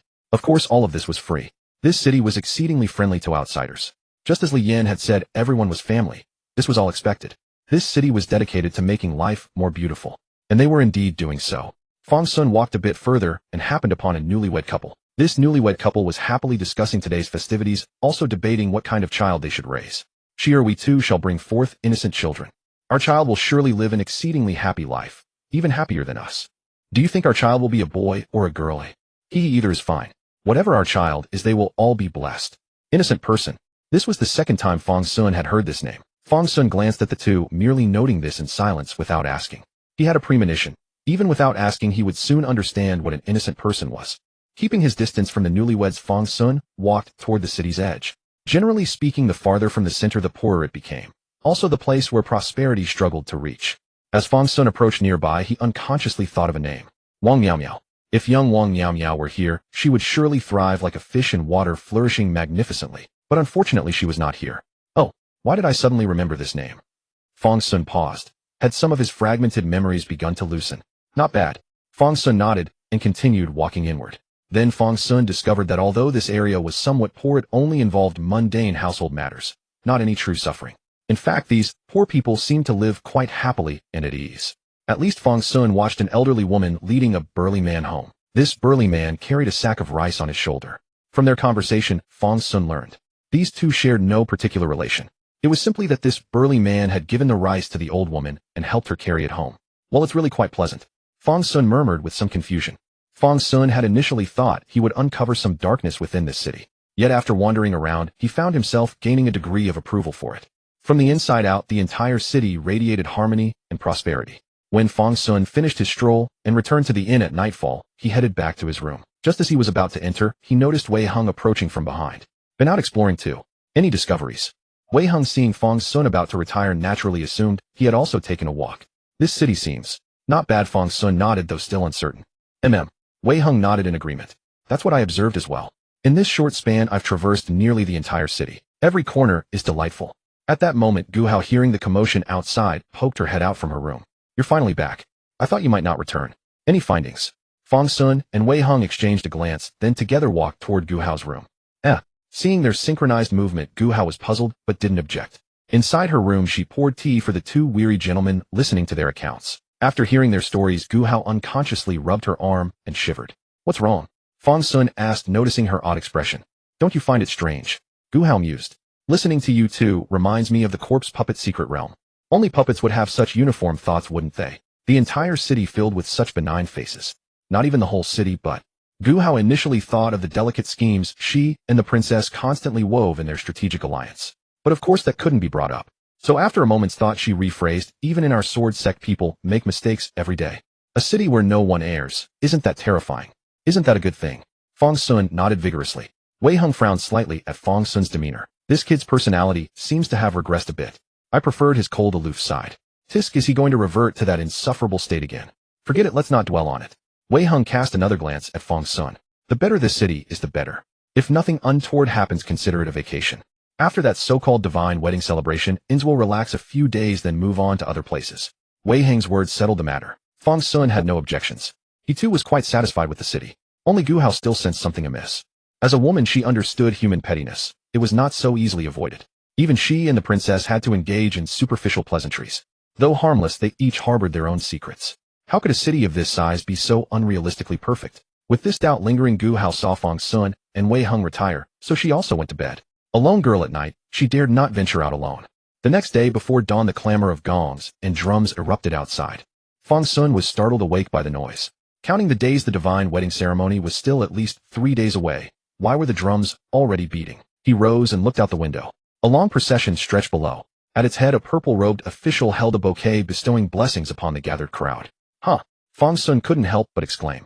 That official robe indicated at least a third-rank minister. A top-tier official scattering blessings and red packets on the streets. A rare spectacle of unity between ruler and people. This man was likely the city's highest leader. Fang Xun, are you up? There's excitement outside. Rap, rap, rap.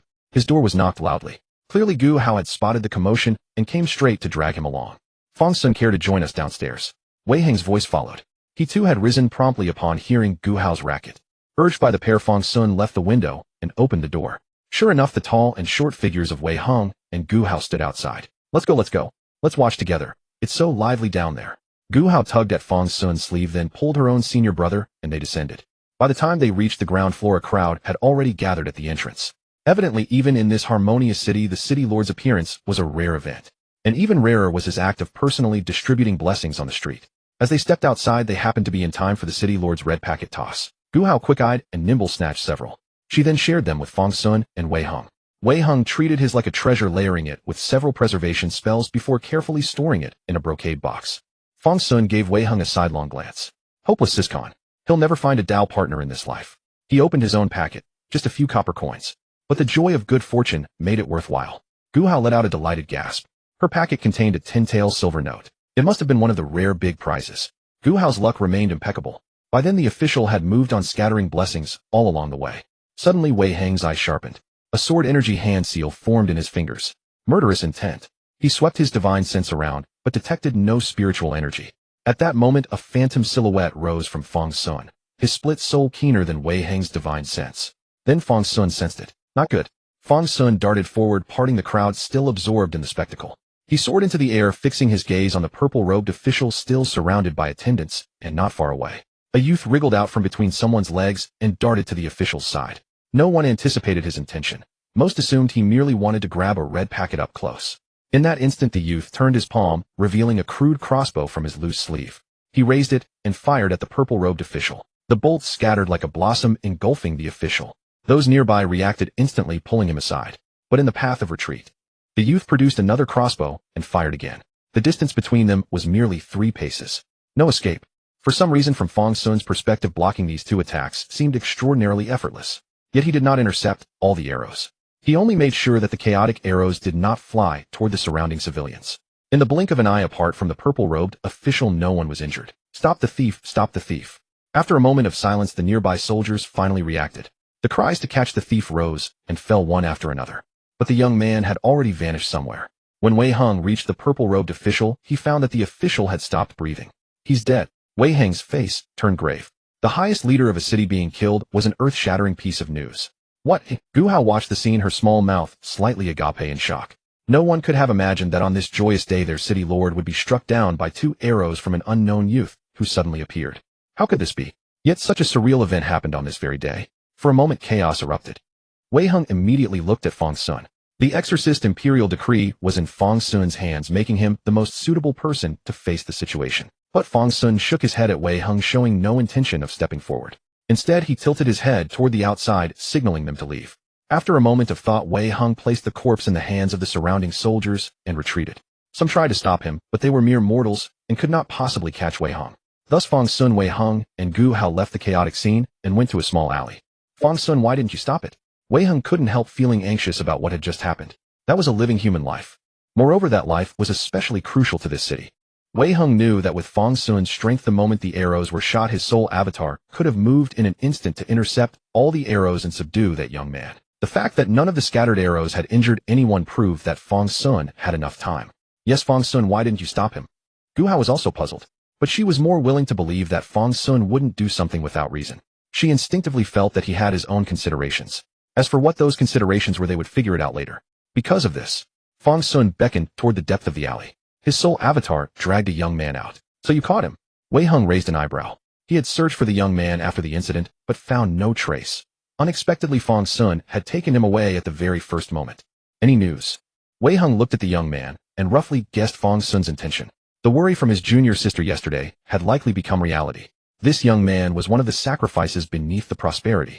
Haven't asked yet, Fang Xun shook his head. He had just arrived. The soul avatar couldn't speak, so naturally there was no way to question him. Why bother with all that trouble? If you want to kill, just kill, the young man said, his face full of indifference. It was as if he had seen through life and death, caring nothing for the world. After killing the official, he had no intention of fleeing. If not for the ghostly being capturing him, he would have made no further move. After all, he had already accomplished what he set out to do. Why kill you? Even if we had to kill, we'd hand you over to the authorities. Fang Xun thought for a moment. Actually, it seems more advantageous for you if we kill you. Once in the authorities, it's an extermination of 9 generations. Hearing the strange new term Fang Xun just uttered, Wei Hung realized. After all this time, the nascent soul essence Fang Xun had devoured was about to be scattered by the public will. Fang Xun's memories had loosened. Why not tell us? If there's some hidden truth, we might not hand you over to the authorities. Gu Hao still trusted her own judgment. She felt that there was likely some grievance behind this young man. The young man glanced at Gu Hao. The girl's eyes were bright, and the gentle expression on her face seemed to make one sink into her smile. The young man's heart seemed to skip a beat. He had thought his heart was already dead. Looking at Gu Hao, he hesitated for a moment, then let out a self-deprecating laugh. Even if you're just making fun of me, I'll accept it. If you want to hear it, I'll tell you. He paused, then said, can you put me down first? Being held like this makes me dizzy. All right, put him down, put him down. Fang Xun then realized that the soul avatar had been holding the young man by his feet. By now the young man's face was flushed red from the blood rushing to his head. Finally, he was placed safely on the ground. Fang Xun directly withdrew the soul avatar into his body. The young man had a death wish, so whether he was captured or not didn't matter. You want to hear it? Then I'll tell you. The young man was clearly educated. He began to tell a story in a gentle tone. In his story, there was a young man who once had a beautiful family, until his father passed away and his mother, left without support, found a new home. This home was wonderful. The members of the home helped and supported each other. The mother soon immersed herself in this feeling of happiness. At first the young man was happy too. His mother smiled more, and life seemed to have a purpose. Until one day the mother got married. The members of that home did not despise her aging and gladly agreed to wed her under the glory of the Lord. In gratitude for the new life the home had given her, the mother donated all her family wealth. This was her repayment to the home. Thus she could help more home members. She said she was guilty, that it was because of her sins that her father met with sudden misfortune. The young man, without realizing it, stopped using the term young man as a substitute. He continued, only by dedicating herself wholly to this home could she cleanse her sins. Only by marrying a member of the home, with the Lord's blessing, could she give birth to truly sinless children. Now I have no home left. My mother gave away all our wealth and lives with that family member in a small room doing odd jobs for food. As for me, luckily, I still had the pocket money my father gave me. Luckily, I didn't give that to her too. Wait, how much pocket money do you have? Fang Xun unconsciously shifted the focus. A few thousand silver taels left, the young man said. Well, indeed, very rich. Fang Xun did a quick calculation. This young man's family background was originally far stronger than the Pei family. But now, aside from those few thousand silver taels, he had nothing left. What exactly is the innocent one? Wei Hung suddenly asked. The innocent one, a name Wei Hung had heard many times. Even when walking through the city, the name was occasionally mentioned by those around him. It seemed to be a great honor. It's just a joke. The young man's face turned cold again as he mentioned the innocent one. My mother donated all our family wealth to pray for the redemption of those families. She and others who had cleansed their sins married, and the children born from such unions were naturally pure, the innocent ones. Alternatively, on the day of the divine wedding, the spouses chosen by the Lord, their children were called the chosen of the gods. And the chosen children were naturally also innocent ones. Ridiculous, isn't it? Ridiculous indeed. Gu Hao said incredulously. Who would believe that? It's clearly a scam, right? I don't know exactly how they control people's hearts. The young man shook his head. Perhaps they have some extraordinary means.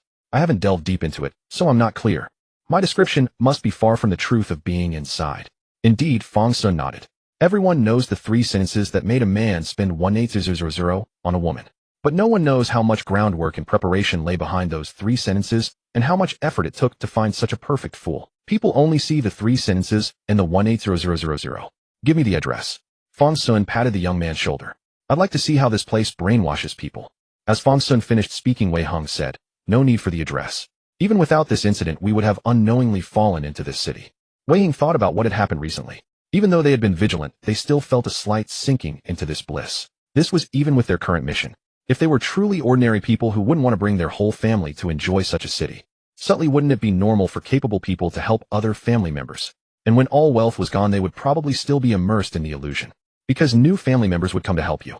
You would only lament your own incompetence, and even silently move out of the city to avoid burdening your family, never questioning the city itself. All these things were almost predictable, right? Fang Xun nodded. In that case, where do we start killing? Fang Xun clenched his fist. The journey of killing had simplified his approach to problems. Earlier, he would have considered how to follow a proper procedure. But later, with the aid of the evil-slaying imperial decree, Fang Xun completely ignored procedure. You, a corrupt official, dare to demand an explanation from me. Go argue with my evil-slaying imperial decree. We can't kill. Wei Hing shook his head. Don't forget why we came here. Every time they had killed along the way, it had been in line with the people's will. After punishing the wicked who among the watching crowd had not applauded. But this time it was different. In this city, no one thought there was anything wrong. People like this young man existed, but they were few. Even Wei Hung was puzzled. Why was that mother completely brainwashed, yet this young man had been left with such an obvious flaw? This clearly didn't add up. Thinking this, Wei Hung looked at Fang Xun and said, it's time. Take the evil-slaying imperial decree. We need to see clearly. What about him? Gu Hao pointed at the young man. Wei Hung pondered for a moment. What's your name? Ning Hao replied. All right, you'll come with us. For now, you'll be a prisoner. I'll get you a single cell. Fang Xun patted the young man's shoulder again, giving a promise that didn't sound particularly good. But Ning Hao had no objection.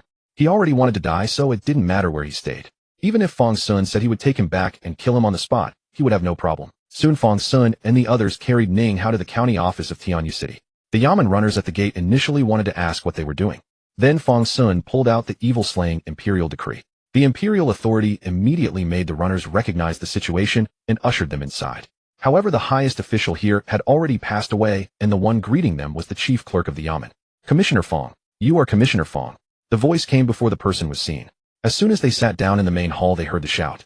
Before long, a man dressed as a chief clerk emerged from the back office. He was about to exchange pleasantries, but Fang Xun cut him off. All right, spare the pleasantries. This criminal has been apprehended.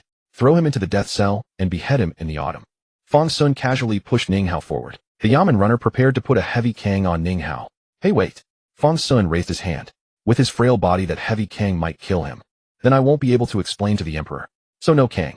Just throw him in the cell. And give him a single cell. This is all my performance. If he dies early, my record will be void. Understood. Hearing this, the runners took the order and led Ning Hao away. Ning Hao gave Fang Xun an indescribable look. The single cell was fine. Staying in the death cell would certainly be quiet. After Ning Hao was taken away, the chief clerk tried to start a conversation again. But Fang Xun interrupted him again. Chief clerk, where are the case files of Tianyu City kept? They were in the archives of the penal department. I assume it's similar here. Take me there. Off. The chief clerk hadn't even said a few words before being stunned by this chain of commands. But still dazed, he led them to the archive storage. At the door, Fang Xun waved his hand and dismissed everyone. All right, you're dismissed. Routine inspection. We'll just look around ourselves. No need to wait. With that, they all entered the not-so-clean archive. Then from new to old, they slowly began flipping through the documents. Before long, Gu Hao held up a fresh case file and called out, look, it's not just Ning Hao. Not only Ning Hao. Upon hearing this news, Fang Xun and Wei Hung exchanged knowing glances and hurried over to Gu Hao. The two leaned in curiously to examine the booklet in her hands, but as soon as they flipped open the first page, they could not help but break into laughter. An embodiment of malicious intent incapable of reformation. My heart is heavy with guilt. This guy really thinks he's some kind of saint, doesn't he? Fang Xun clicked his tongue in disbelief and flipped further into the booklet. The more he flipped through it, the more his brows knit together. He kept turning the pages one after another. After scanning the files of 7 or 8 individuals in haste, Fang Xun let the booklet fall from his fingers. Wei Hung, however, snatched the booklet and continued reading. There's actually quite a bit of substance in this record. Fang Xun glanced at the booklet once more and remarked, we just apprehended Ning Hao, yet this booklet already has a record on him. Item by item, meticulously documented. Far clearer than anything Ning Hao himself would admit. Just another one of the chosen children, I suppose. Wei Hung nodded. I was quite puzzled back then. Ning Hao possessed no cultivation whatsoever and even appeared physically frail. How could he possibly breach the defenses and kill the city's governor? If it had been a long premeditated plot, that would make sense. Who knows? Perhaps he did it to atone for his sins, Gu Hao said, genuinely puzzled. But why would he willingly cooperate with such a scheme? Once dead, everything is lost. Who can say for certain? Maybe it was indeed an act of penance, Fang Xun mused. This Yuhuang Dijuan certainly understands human nature down to its core. Getting someone to willingly sacrifice their fragile life for this grand cause must be an effortless feat for him. It's not impossible that this very magistrate was personally elevated to power by the Yuhuang Dijuan himself. But this time it seems he's just got unlucky. Indeed. Wei Hung patted the booklet. This same script has been performed over a dozen times. Ambushes at the temple fairs, fireworks during the spring festival, evil spirits rising from the waters. By the time we reached here, it was truly remarkable how many new tricks they could concoct. But why do they insist on this? Gu Hao asked, bewildered. I don't quite grasp it. It feels entirely unnecessary. To make sin manifest openly to the world, and to show them that their righteous deeds are constantly obstructed by wicked criminals. Wei Hing shook his head. Having a common enemy always fosters stronger unity among the masses. This entire performance is precisely engineered to manufacture such a shared adversary. Then with this booklet alone, is that enough? Gu Hao asked, curiosity evident on her face. Not enough. It's merely a booklet. If our goal were only a formal trial of justice, it might suffice. But we aren't simply confronting some so-called Yuhuang Dijuan. It is the citizens of the city and public sentiment that we must win over.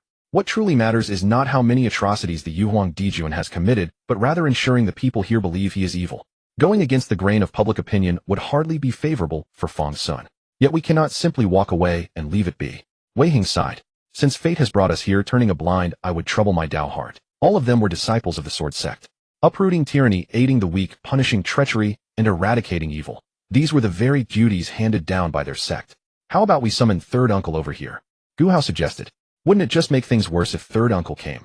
Wei Hung pondered his uncle's reckless temperament. If Luli had been here instead, she would already be clutching the Zhuxia ordinance, sweeping her divine sense across the entire city, and slapping the supposed Yuhuang Dijuan soundly across the face. Luli cared nothing for public sentiment, or whatever. She'd just go ahead and deliver those sharp slaps, without hesitation. As for Fang Xun, while there would be other opportunities to sway public opinion elsewhere, still the good girl was eagerly hoping for his recovery to come sooner rather than later. Then what do we do now? Gu Hao asked directly, having seen her proposal dismissed. We just go find him directly. Fang Xun said, producing the Zhuxia ordinance, and idly spinning it in his hand. Items bestowed by a true sovereign were simply far more convenient. Moments later, Fang Xun was already seated upon the magistrate's dais. Fang Xun struck the gavel repeatedly, yet no one appeared. What's this? Does my authority as an envoy of Great Xia carry no weight within Tianyu City HM? When the gavel rang out again, the runners below finally stirred. My lord, you speak of seeking some master, some Yuhuang Dijuan. We've never heard of any master or sovereign. Where on earth would we even look for such a person? Exactly. Where are we supposed to find him? Perhaps you could trouble yourself to lead us there once, so we might familiarize ourselves with the location. Next time you mention it, we'll drag the culprit straight up to your desk. Right. We at least need to know where he is. Listening to the grumbling from below, Fang Xun realized for the first time that the Zhuxia ordinance wasn't quite the universal solution he had imagined. These men were clearly unwilling to provoke the so-called Yuhuang Dijuan. So Fang Xun shifted his tone and addressed them. You lot. You don't actually think I'm coming here to cause trouble for the Yuhuang Dijuan, do you? Fang Xun laughed heartily. I've resided in this city for several days now, and I hold the Yuhuang Dijuan in the highest regard. By the way, will you be attending the divine wedding ceremony 3 days from now? As he spoke, Fang Xun's gaze swept across the assembled crowd. Aside from a few seasoned veterans among them, the rest were quite young.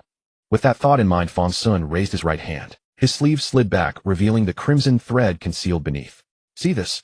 I'm actually counting on the Yuhuang Dijuan to match me with a wonderful bride. You don't have a wife either. Upon hearing talk of wives and brides, the runners instantly perked up. Why is there something wrong with me not having a wife? So what if I'm unmarried? It's hardly a disgrace. Fang Xun tapped the table lightly. Hey, I found my opening. You hold such a high office, how could you possibly remain without a wife? A young constable blurted out. I suppose I haven't met my destined match, Fang Xun said, raising his hand once more to display the crimson thread. Hearing that the matches arranged by our Yuhuang Dijuan are all perfect unions of gold and jade, I signed up immediately. I'm simply waiting for the sovereign to pair me with a suitable wife. After saying this, Fang Xun turned his attention back to the runners. What about you all? Have you signed up? Signed up, haha. We've all registered. The young constable said, raising his hand to show Fang Xun the crimson thread wound around his wrist. To be honest with you, my lord, I sign up every single time, yet I'm never chosen.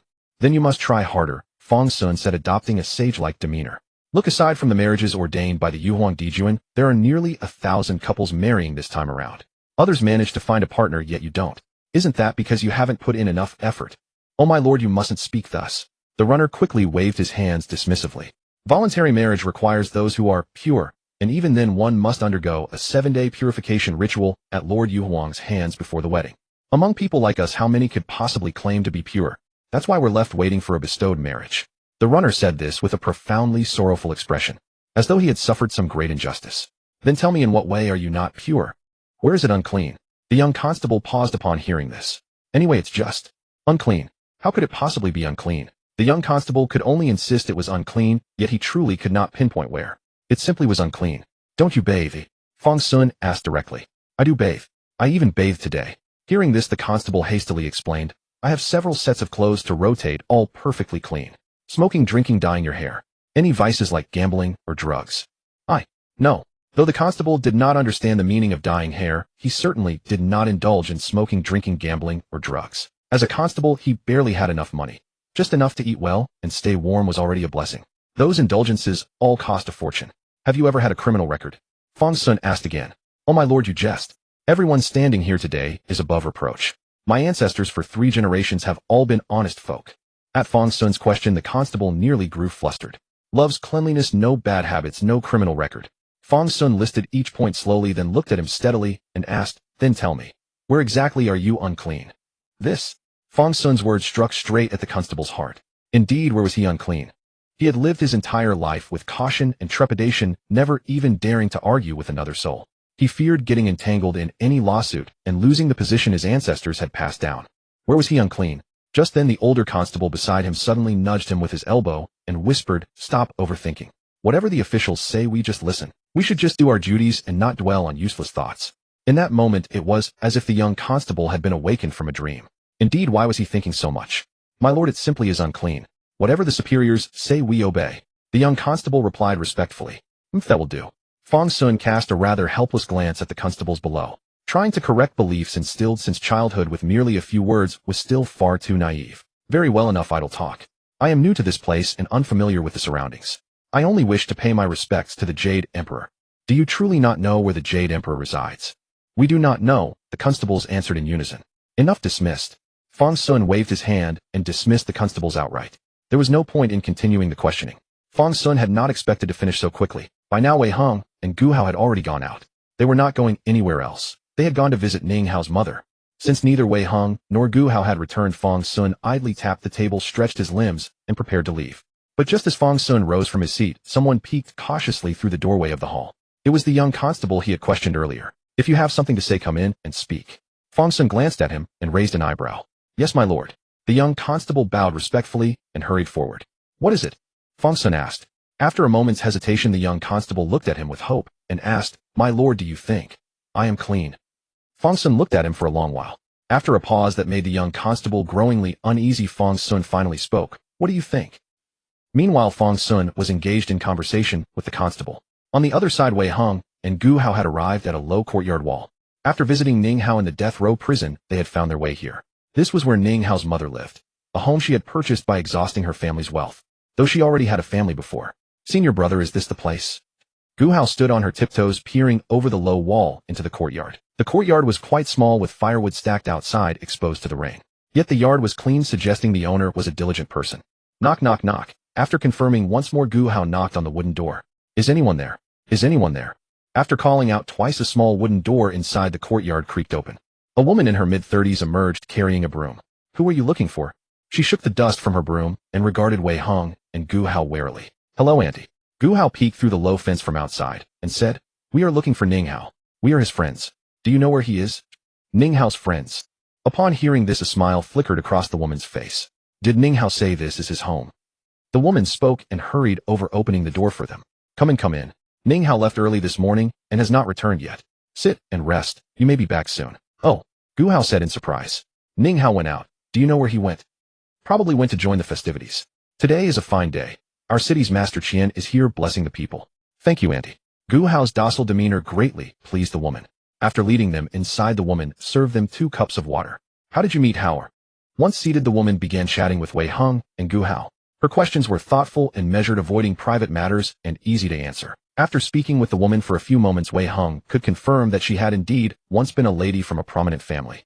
Then again, Wei Heng was roughly the same age as this woman, yet he still had to address her as auntie. After some casual conversation, Wei Heng finally steered the discussion toward the main topic. Auntie, we heard from Ning Hao that your family was once quite wealthy. Is it true that you gave your money to some family and lost everything? Well, the woman was somewhat surprised by Wei Heng's sudden question, but showed little else. She replied quite openly, a family is meant to support one another. I did not need this money anyway, and helping my relatives felt right. Moreover, I myself was helped by family. Howard does not understand now. I do not blame him. But when he grows older, he will see the value of having a family. Auntie, could you take us to see the family you mentioned? Wei Heng added, we would also like to see it. Really? I will take you there. Fang Xun, senior brother. Gu Hao, Two groups of people converged at the same location. That was before the entrance of the largest complex in this city of Tianyu. This cluster of buildings was enclosed by a high wall, red walls, and green tiles, an exquisite sight. Though Fang Xun and his companions had glimpsed this magnificent complex earlier, observing the bustling flow of people, they assumed it was merely a historic site and did not explore it thoroughly. But now they met beneath the towering plaque before this building complex. "Call me senior sister." Wei Heng looked at Fang Xun, immediately asserting seniority. "Senior sister." Fang Xun repeated respectfully. "Senior brother." Gu Hao lightly punched Wei Heng, finding nothing wrong with Fang Xun simply calling her by name. Senior brother just liked to nitpick occasionally.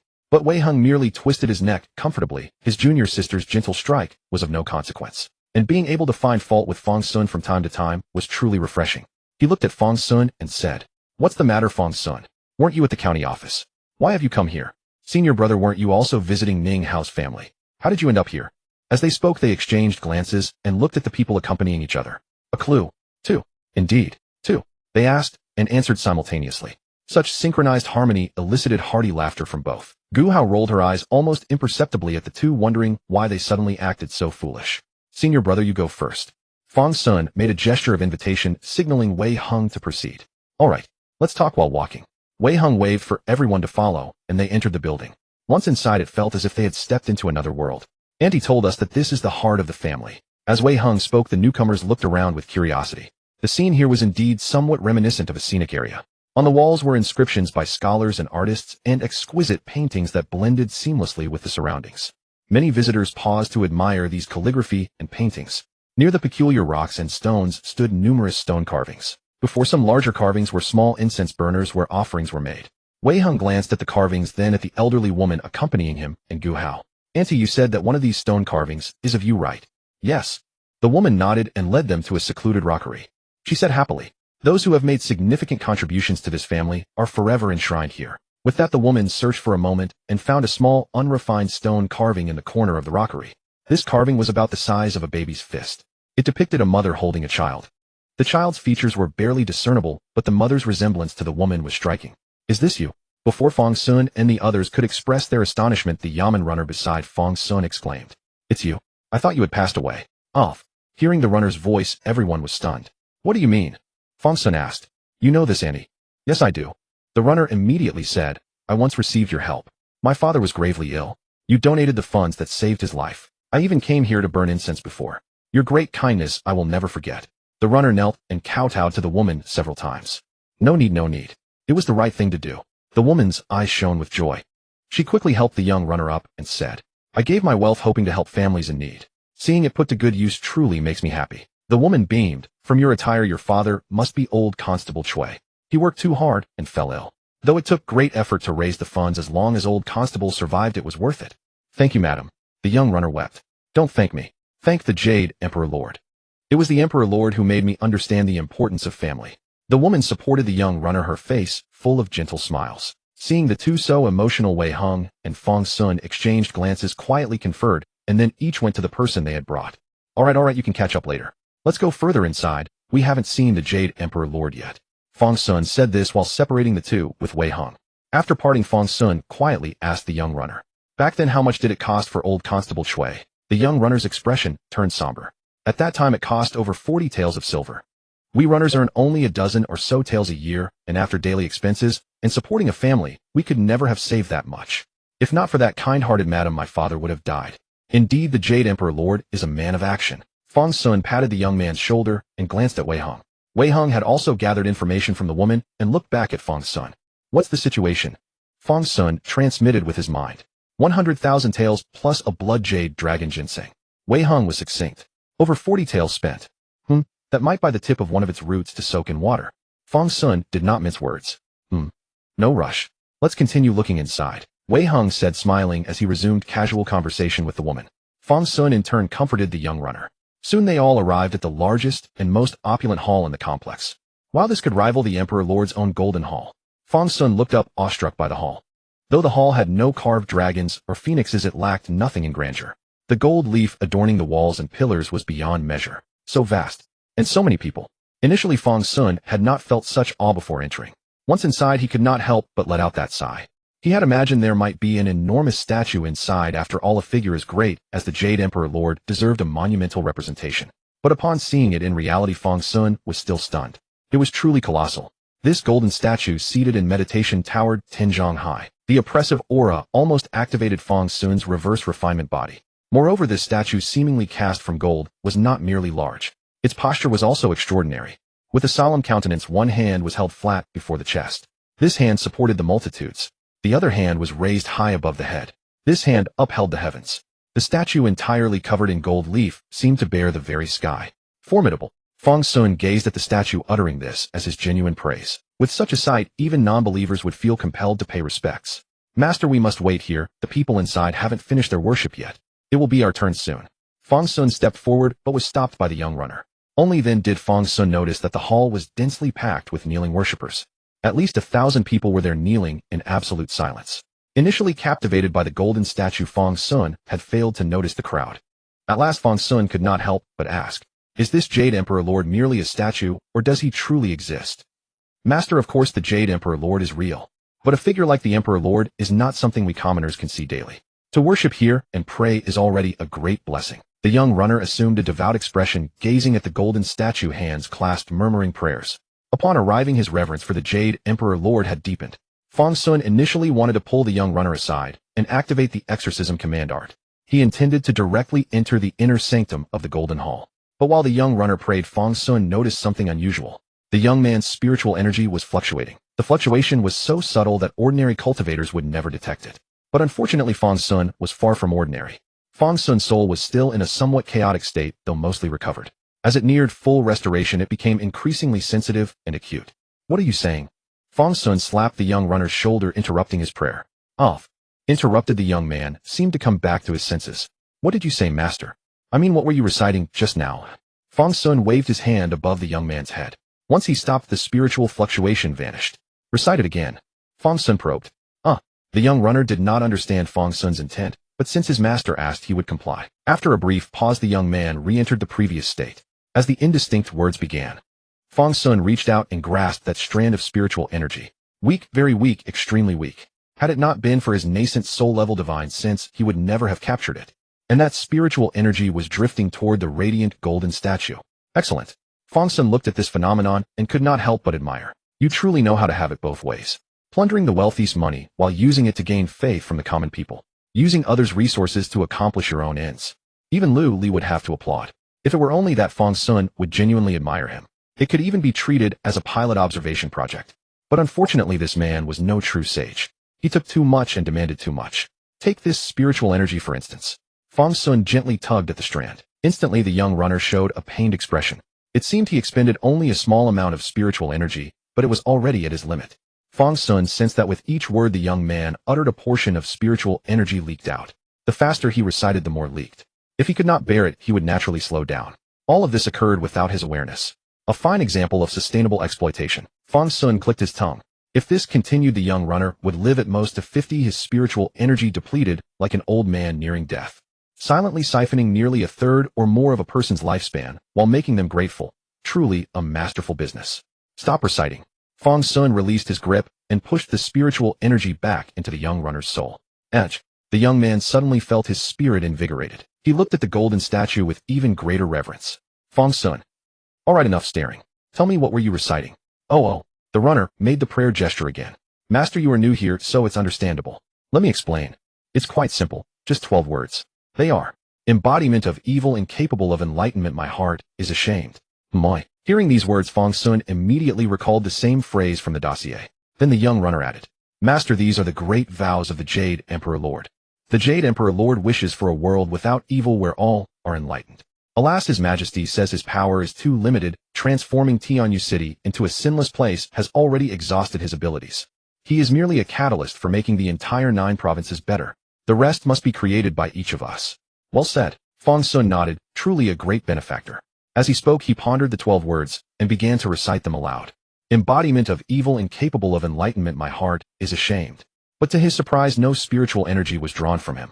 While Fang Xun was puzzled, the young runner said, Master, do you also wish to become a family member? Hearing this, Fang Xun understood. So that was why his recitation had no effect. It required this step. But then again, if anyone could siphon spiritual energy by reciting the Jade Emperor Lord, would have been discovered by the Sword Sect long ago and crushed. Yes. Fang Xun looked at the young runner with a devout expression. This family is wonderful. How can I join?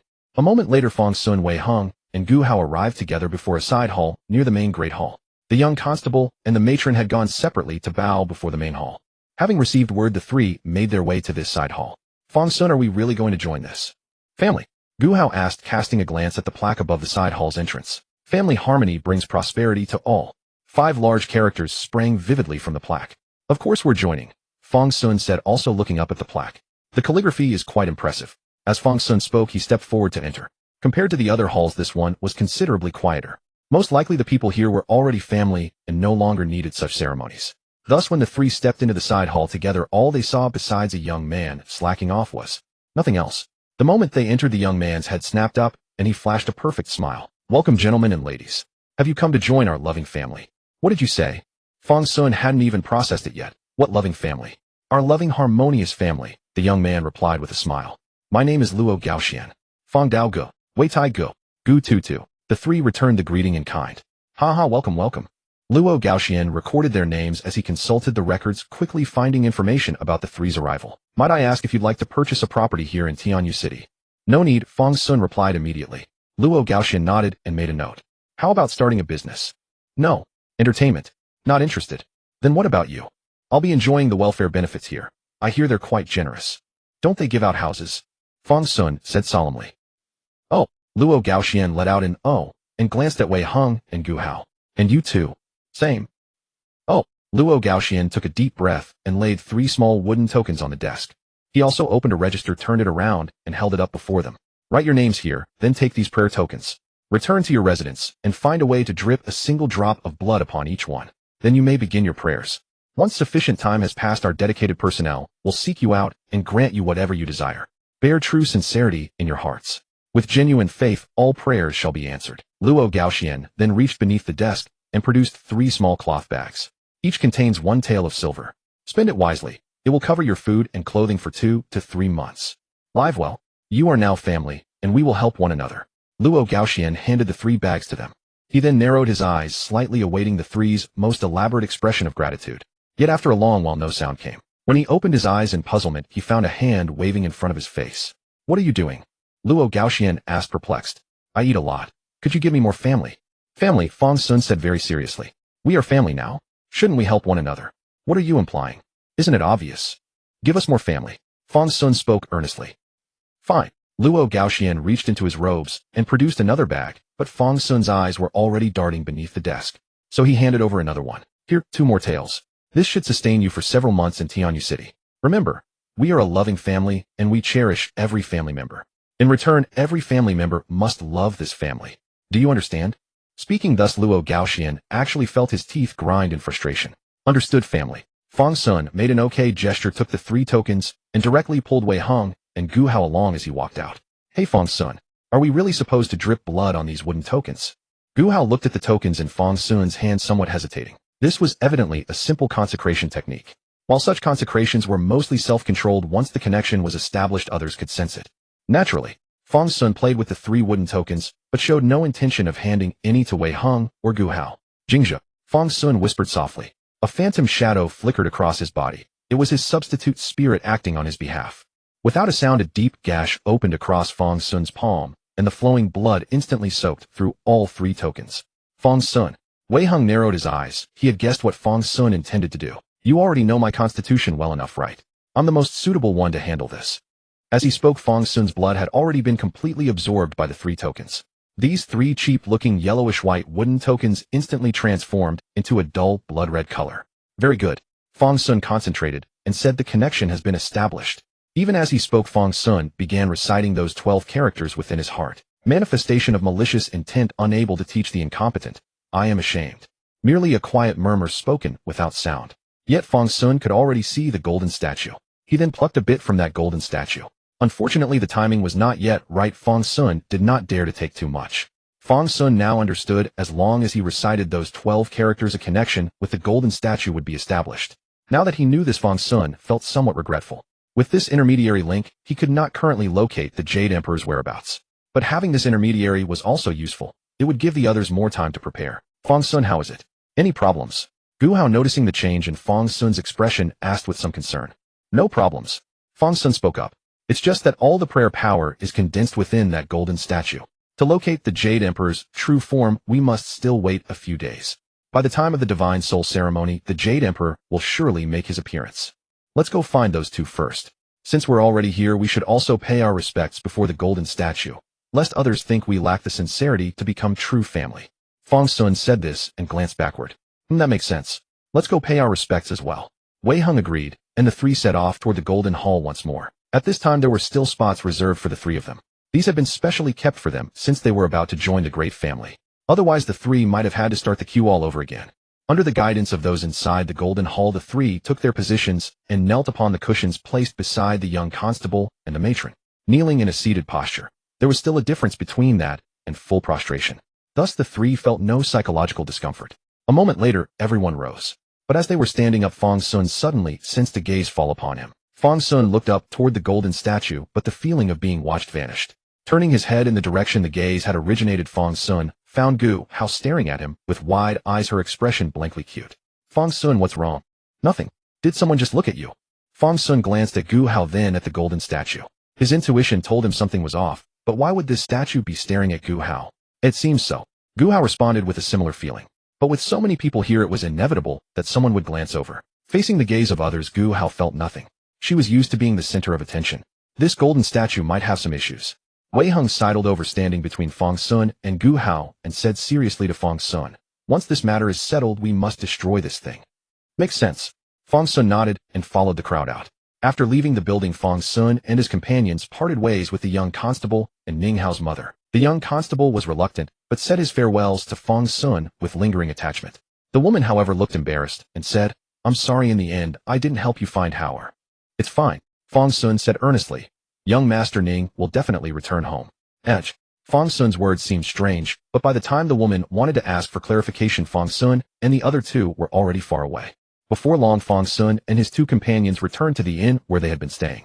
Unlike in the building complex, news of the death of the purple-robed official had apparently been temporarily suppressed. At least before the soul celebration, no major upheaval could be allowed. So that area still appeared peaceful. However, here most people had witnessed the death of the purple-robed official with their own eyes. Thus, even the innkeeper, who had always seemed cheerful and even waived their room fees, appeared deeply dejected. It seemed that the purple-robed official was truly beloved by the people. However, upon seeing Fang Xun and the others, the innkeeper behind the counter still greeted them warmly. Miss Bunny, you're back. Well, at least seeing the stunning Gu Hao was still a delight. Hello, boss. Gu Hao also greeted the innkeeper warmly. As Gu Hao extended her hand, the innkeeper noticed the red string on her wrist. Miss Bunny, you really signed up. We all signed up. Gu Hao nodded vigorously, and Wei Hung and Fang Xun cooperatively showed the red strings on their wrists. Haha, a beauty like Miss Bunny will surely be noticed by the Jade Emperor, who will choose a good match for you.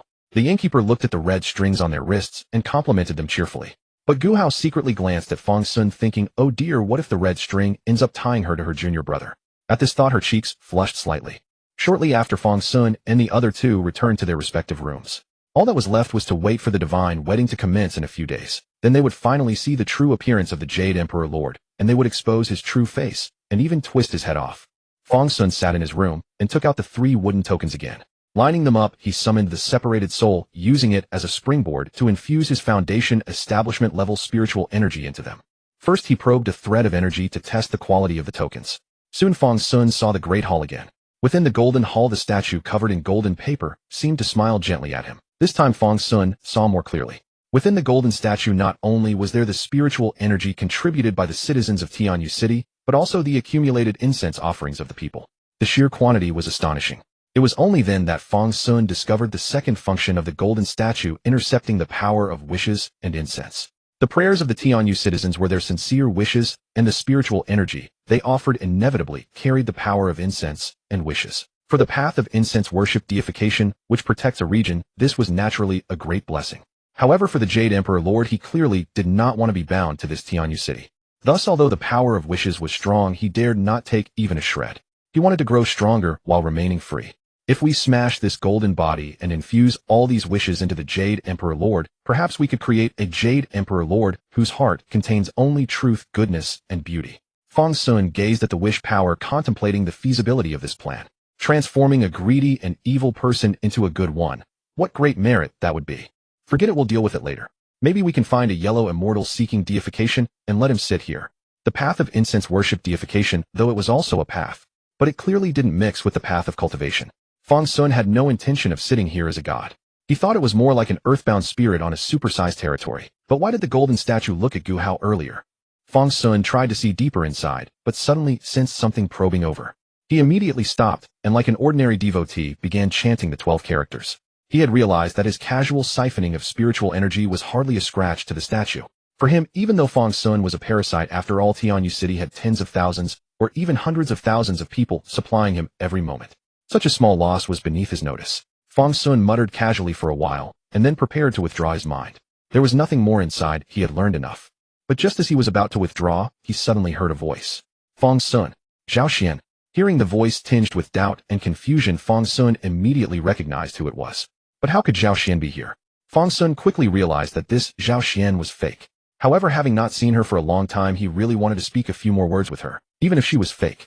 At that moment, Fang Xun finally understood why those people were so immersed in this prayer. Just as Fang Xun was hesitating, a voice suddenly came to his ear. Fang Xun, come out and watch the fireworks. There are fireworks here. In an instant, Fang Xun snapped awake. The voice pulled him back. He turned his head and saw that his door had been pushed open a crack. Gu Hao's curious little head poked halfway through the gap. She asked in puzzlement, Fang Xun, what have you been studying for so long? It's already evening. Someone in the city is setting off fireworks. Want to watch together? Okay, Fang Xun replied. The fireworks were breathtaking as those stars rose from the earth in all their splendor. Gu Hao stood on the rooftop bouncing about with evident joy. Meanwhile, Fang Xun and Wei Heng sat together, neither speaking of the romance in the air. How are preparations going? Wei Heng looked at his younger sister with a smile, though his expression was far from relaxed. It will suffice. Fang Xun nodded, having shared his recent discoveries with Wei Heng. This is not promising. Wei Heng shook his head upon hearing this. We do not yet know how long the Jade Emperor has been cultivating in this city, nor do we know the extent of his strength. Within a city like this, even your exorcism token would be of little use. No one would defy the Jade Emperor solely on the authority of a token. As the saying goes, there are mistakenly chosen names, but never mistakenly bestowed titles. This Jade Emperor is within Tianyu City, truly an emperor. But we still have time. Fang Xun recognized the validity of Wei Heng's concern. Yet there was still time. Wait one more day, and we shall see this so-called Jade Emperor at least gaining some measure of his strength. If he is too formidable, we call for backup. If not, we strike him directly. Fang Xun harbored no objections to this plan. He had no qualms about summoning aid. Was the Dao Sect's formidable backing meant to gathering dust? Very well, Wei Heng agreed, offering no further comment. But he immediately added, however, during the divine wedding ceremony, you must do one thing. What is it? Fang Xun asked curiously. Wei Heng gestured toward Gu Hao. This girl must not attend the ceremony. I suspect she has been targeted by the Jade Emperor. During daylight hours, Wei Heng had likewise noticed that lingering gaze. He was not in the half-brain state Fang Xun currently occupied. His thoughts ran deeper. For instance, why had the Jade Emperor's golden statue singled out Gu Hao alone? And moreover, what precisely did the Jade Emperor intend to do with her? Gu Hao's innate talent, even within the Sword Sect, was unmatched. One could say Gu Hao herself was a spiritual treasure born of heaven and earth. Should she be refined, she would become an peerless elixir. Furthermore, with the Jade Emperor's strength unpredictable, I refuse to let a single misstep plunge Gu Hao into peril. Knock her out. Wei Heng was still pondering when Fang Xun proposed an exceedingly direct solution. Wei Heng rolled his eyes at this. He simply could not bear to strike her. Fang Xun contemplated for a moment, then called out to Gu Hao. Senior sister Gu Hao. Moi. Gu Hao turned at the sound, and upon seeing it was Fang Xun calling her, bounced over immediately. What is it? Gu Hao asked curiously. On the day of the divine wedding ceremony, please do not go outside. We are concerned that the Jade Emperor may be scheming. Wei Heng, is this really how you handle matters? What if my sister is upset? Gu Hao's small mouth parted slightly, her disappointment evident. In that case, perhaps you should take the Ink Jade along for additional support. Even now, Gu Hao was thinking of her senior and junior brother's safety. No need, senior sister. Remain safe. Fang Xun waved his hand. Keep the Ink Jade for your own protection. We observe that the Jade Emperor has already set his sights on you today. Should he directly designate you for the divine wedding during the ceremony, would that not be problematic? Fang Xun's considerations ran deep. If the Jade Emperor truly acted thus, the entire populace would erupt in jubilation, and unexpected variables would arise. Upon hearing this, Gu Hao brightened immediately. Fang Xun, are you worried I will marry another? Gu Hao's eyes widened as she gazed at him. In her glistening eyes, the fireworks above reflected like twinkling stars. She was absolutely enchanting. Fang Xun blinked. Perhaps that did count. Wei Heng, observing his sister's reaction, felt an overwhelming sense of powerlessness. Then I simply will not go out that day. Gu Hao nodded firmly, her earlier disappointment replaced by delight. Agreed, Fang Xun responded promptly. What more needed to be said? The matter was settled. The following day Fang Xun, Wei Heng, and Gu Hao in light-hearted spirits enjoyed the festivities preceding the divine wedding ceremony throughout the city. At that moment the three also noticed that most young men and women had already tied red threads around their wrists awaiting the arrival of tomorrow. They likewise observed that the red threads on their wrists shimmered with a crimson glow as though breathing pulsing along their lengths. Initially Fang Xun and Wei Heng wished for Gu Hao to remove her red thread, but after some effort they discovered that this seemingly slender thread was actually condensed from mortal worldly forces. Though not particularly powerful, it subtly harmonized with the heavenly Tao, making it impossible for ordinary cultivators to dispel. The ink jade could accomplish it, but a certain lingering hope prevented Gu Hao from doing so. After all, there was always the possibility, merely the possibility, that Fang Xun's destined companion might be her very self. Thus the day passed in joy. During his spare moments Fang Xun also burned a heavenly talisman to contact his master. Wei Heng's worries he understood well. Wei Heng's master could not be summoned casually, but certain individuals were entirely at his disposal. After all, she had no proper affairs to attend to. So, master, come provide backup. Not happening. If I clean up your mess every time, am I your mother? Clearly Lu Li bore a grudge over Fang Xun's persistent refusal to call her mother. Mom. Mother. Mother. Are you coming, mother? I'm coming. Lu Li replied succinctly. That very night Lu Li appeared in her favored one's room. Without alerting anyone she manifested directly upon Fang Xun's bed. She promptly kicked Fang Xun off the bed with one foot, leaving him to sleep on the floor. By Lu Li's reasoning, she possessed no exorcism token bestowed by the emperor, interfering with this city's operations at what would constitute a violation. She came, but only covertly, stealthily, sneaking into the village without making a sound. Therefore, unless Fang Xun faced death itself, she would absolutely not intervene. Fine, as long as I do not die, Fang Xun nodded. He merely wanted his master present as a safeguard. Surviving was already quite satisfactory. Do not hold back. I can tell, Lu Li said earnestly. Give it your utmost effort. I will only intervene when you have truly reached the end of your rope. Do not attempt to deceive me. Why would I lie to you? Fang Xun looked at Lu Li speechlessly. Wait, aren't you undressing? I'm still in the room. Master, don't you treat me like a human being at all. Who says I don't treat you as a person? Lu Li clicked her tongue, wriggling to toss her silk-thin socks from beneath the blanket onto the foot of the bed. I undressed inside the covers. You couldn't see. Besides, how can one sleep without removing one's clothes? What were you actually staring? Get lost. I'm setting off, Fang Xun said, stiffly pulling up his trousers. Go ahead, go ahead. Don't worry. When death comes for you, I'll pull you back. Go forth and adventure with peace of mind. Lu Li lay lazily on the bed. For some reason the blankets carried a faint doggy scent. But enveloped in that gentle warm aroma, she slept in deep and untroubled comfort. See you later, Fang Xun said as he rolled up his bedding. If anyone saw him sleeping on the floor of his own room, it would be most improper. Fang Xun stepped out and found Wei Heng waiting on the corridor outside his door. The two exchanged greetings and set off together. After the two departed, Gu Hao quietly cracked her door open just a sliver. She waited until Wei Heng and Fang Xun had gone downstairs and were walking away before fully pushing open her door and heading toward Fang Xun's room. She only wanted a peek at what Fang Xun's room looked like. Absolutely no ill intent.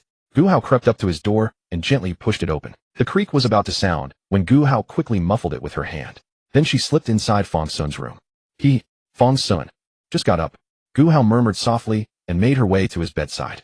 For the record, she was absolutely not some pervert. She merely wanted to see how her junior brother kept his quarters. Peering over, Gu Hao caught sight of Fang Xun's bed and called out to Lu Li, "Thdhdhdh." Lu Li blinked groggily awake and saw Gu Hao's pretty face right before her eyes. Third uncle, why are you here? Lu Li fell into thought upon hearing this. Third uncle, why are you sleeping with Fang Xun? Gu Hao whispered in utter disbelief, "Th this. Th this. Th this. Third uncle, is this appropriate?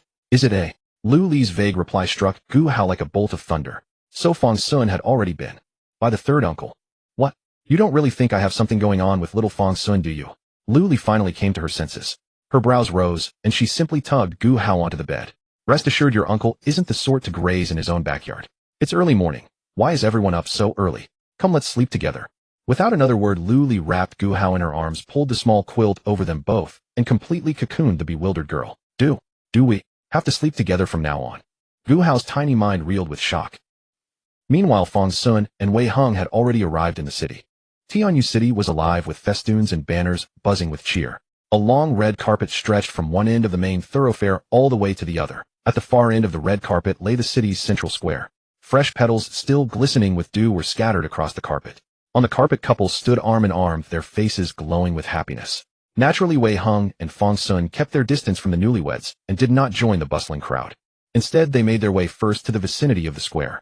Fang Xun's soul fragment quietly merged with the ground beneath him, traveling within the earth below. Should any anomaly arise underground, he would react instantly.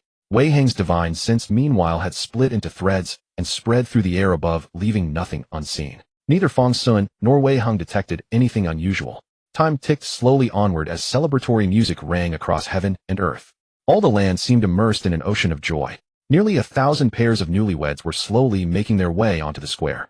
Gradually, it became a sea of crimson red.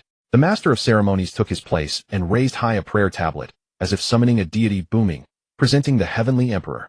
At his words, every newlywed knelt and worshipped simultaneously. Just then a figure suddenly appeared in the sky.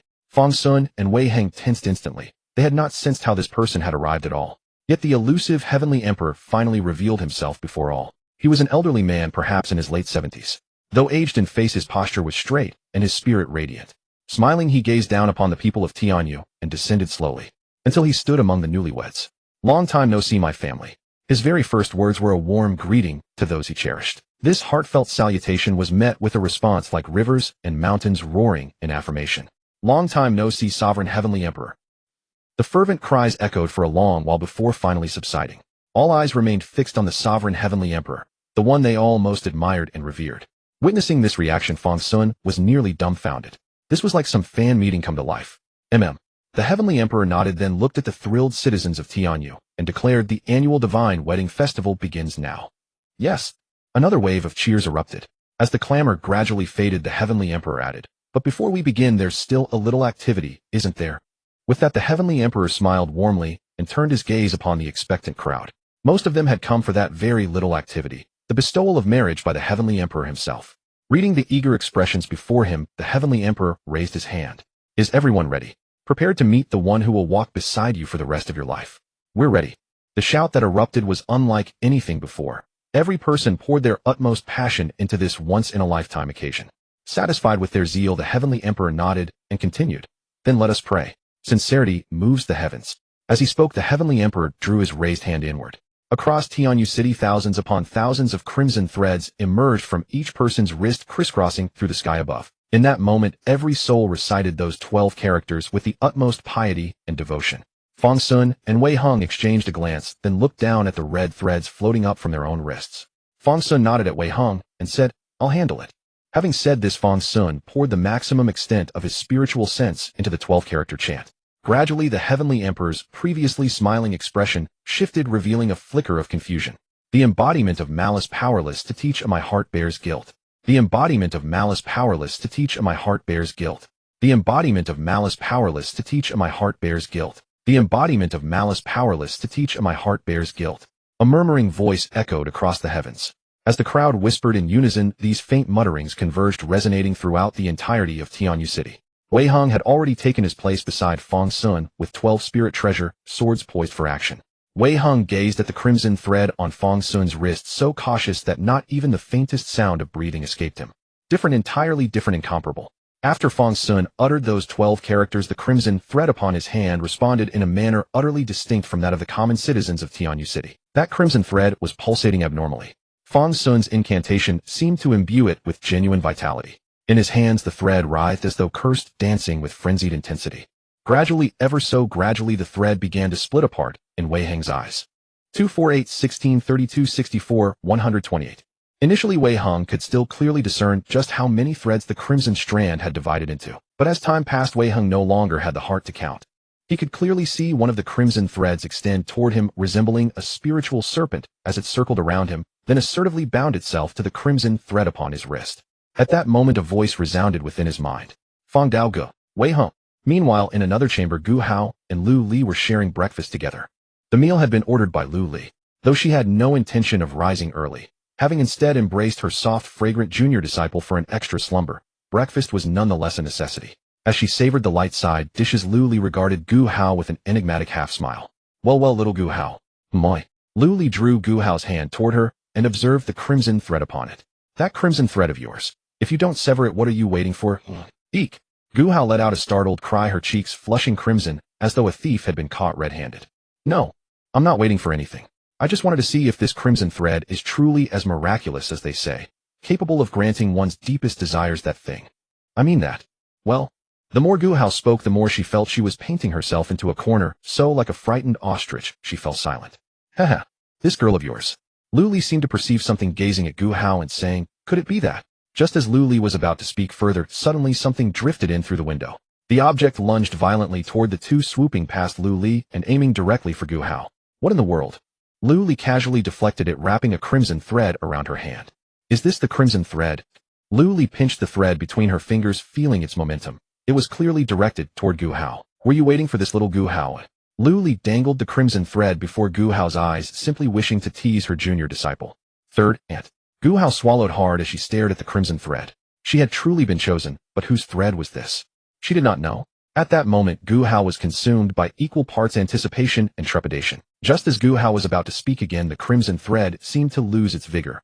Or perhaps having been claimed by another, it grew lazy in its search, and instead simply wound itself around Lu Li's hand, coming to rest. Lu Li. Huh. Gu Hao exclaimed in surprise. Fang Dao Ge. What the hell?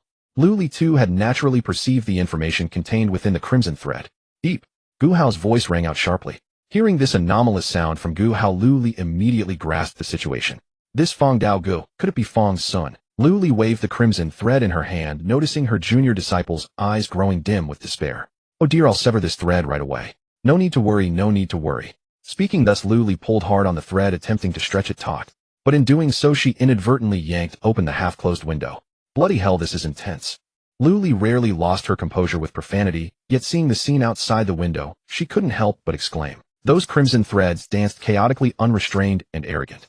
Lu Li could clearly perceive that the aura emanating from these wild threads bore striking resemblance to the crimson thread coiled around her own hand. These crimson threads were like wolves charging into a flock of sheep, ferociously entangling and preying upon other crimson threads. Nearly every single thread had been captured by Fang Xun's crimson line. Promiscuity. An ill-timed yet eerily apt vocabulary word spontaneously surfaced in Lu Li's mind. Huh. Gu Hao gazed outward, her heart trembling with shock, but upon hearing Lu Li's words, she turned to look at her aunt with even greater astonishment. To her surprise, Lu Li showed no shame whatsoever. Instead, she regarded Gu Hao with keen interest and declared, "Little Gu Hao, so you understand as well." Gu Hao. What on earth is third aunt saying? Gu Hao, who had believed herself to have uncovered her aunt's secret, had instead been thoroughly outmaneuvered. Observing Gu Hao's deeply mortified state, Lu Li chuckled with the smug grin of a classic villain.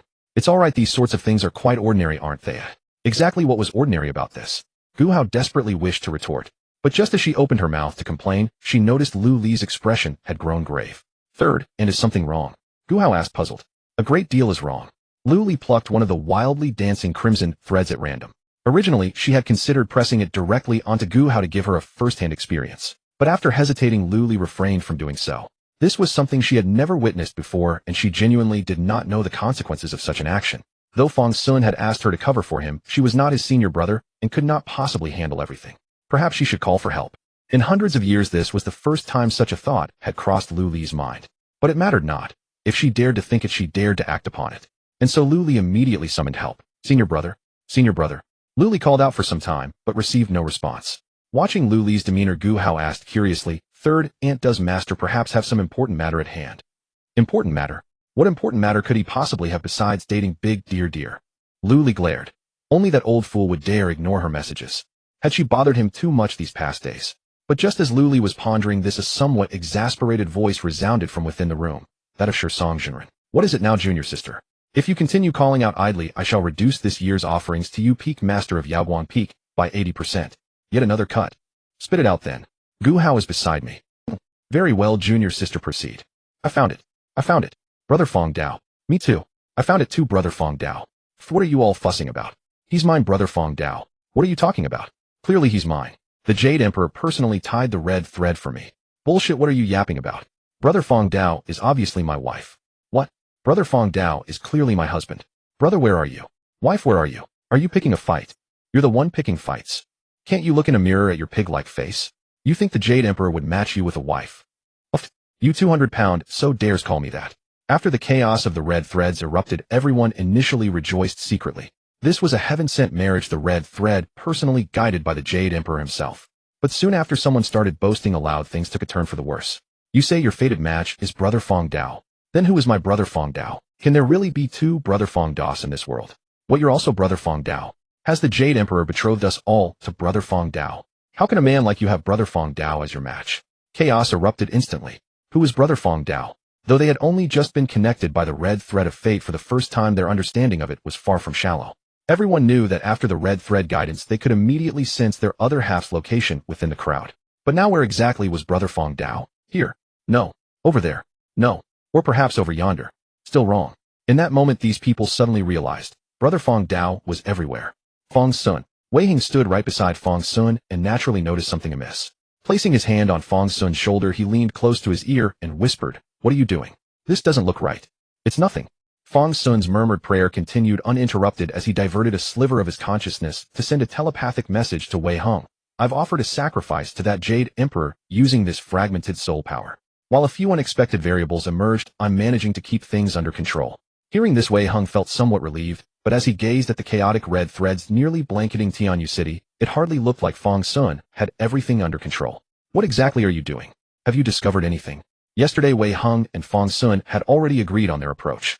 Between the two of them, Fang Xun would be the one to test the mysteries behind the Jade Emperor's bestowal of marriage, and they needed to determine whether the Jade Emperor standing before the crowd was the genuine one they were searching for. From the looks of it, Fang Xun should have accomplished at least one of these objectives.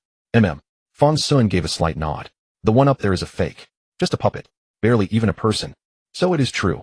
When the Jade Emperor had first appeared, neither of them had detected anything unusual, so they had already suspected this possibility. Now they were confirming it. "Hold on, I'm still searching. That Jade Emperor has already sensed me, but he hasn't found me yet. It all depends on whether he locates me first or I find him first." As Wei Hong and Fang Xun communicated through their thoughts, the city's citizens had already erupted into chaos. The Jade Emperor's gift of marriage meant that every betrothal in the entire city pointed to the same person. Nearly 1,000 pairs of newlyweds had red threads bound to their wrists, all belonging to Fang Xun. In an instant, they abandoned their original partners. Only marriages bestowed by the Jade Emperor held true sanctity. The groom tore off his wedding robes and tossed them aside. The bride lifted her veil and cast it aside as well. Brother Fang Dao was their destined bridegroom or bride. Everyone scrambled to find him, and for a moment chaos reigned supreme. But who exactly was Brother Fang Dao? No one knew. Not even the innkeeper where Fang Xun had been staying had paid attention to his name. Even the innkeeper had rushed out to join the crowd, even though he already had a family of his own. This seems to have escalated. Can you retrieve those red threads first? Wei Hong observed the chaotic crowd around him, sensing the potential for a stampede. If someone were to fall, the situation would spiral completely out of control. Even he would have to return to the mountain to face punishment. "Please, senior brother. Contain them, or perhaps it's time we took action." "Are you certain?" "Yes." "Very well."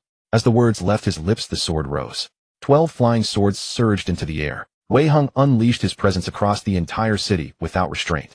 "Silence." The single word echoed instantaneously, and the awe-inspiring pressure of the 12 spiritual treasure swords descended upon the crowd. In an instant, the city fell utterly silent. Then several streams of luminous light erupted from within. Each of these luminous figures was a golden core cultivator.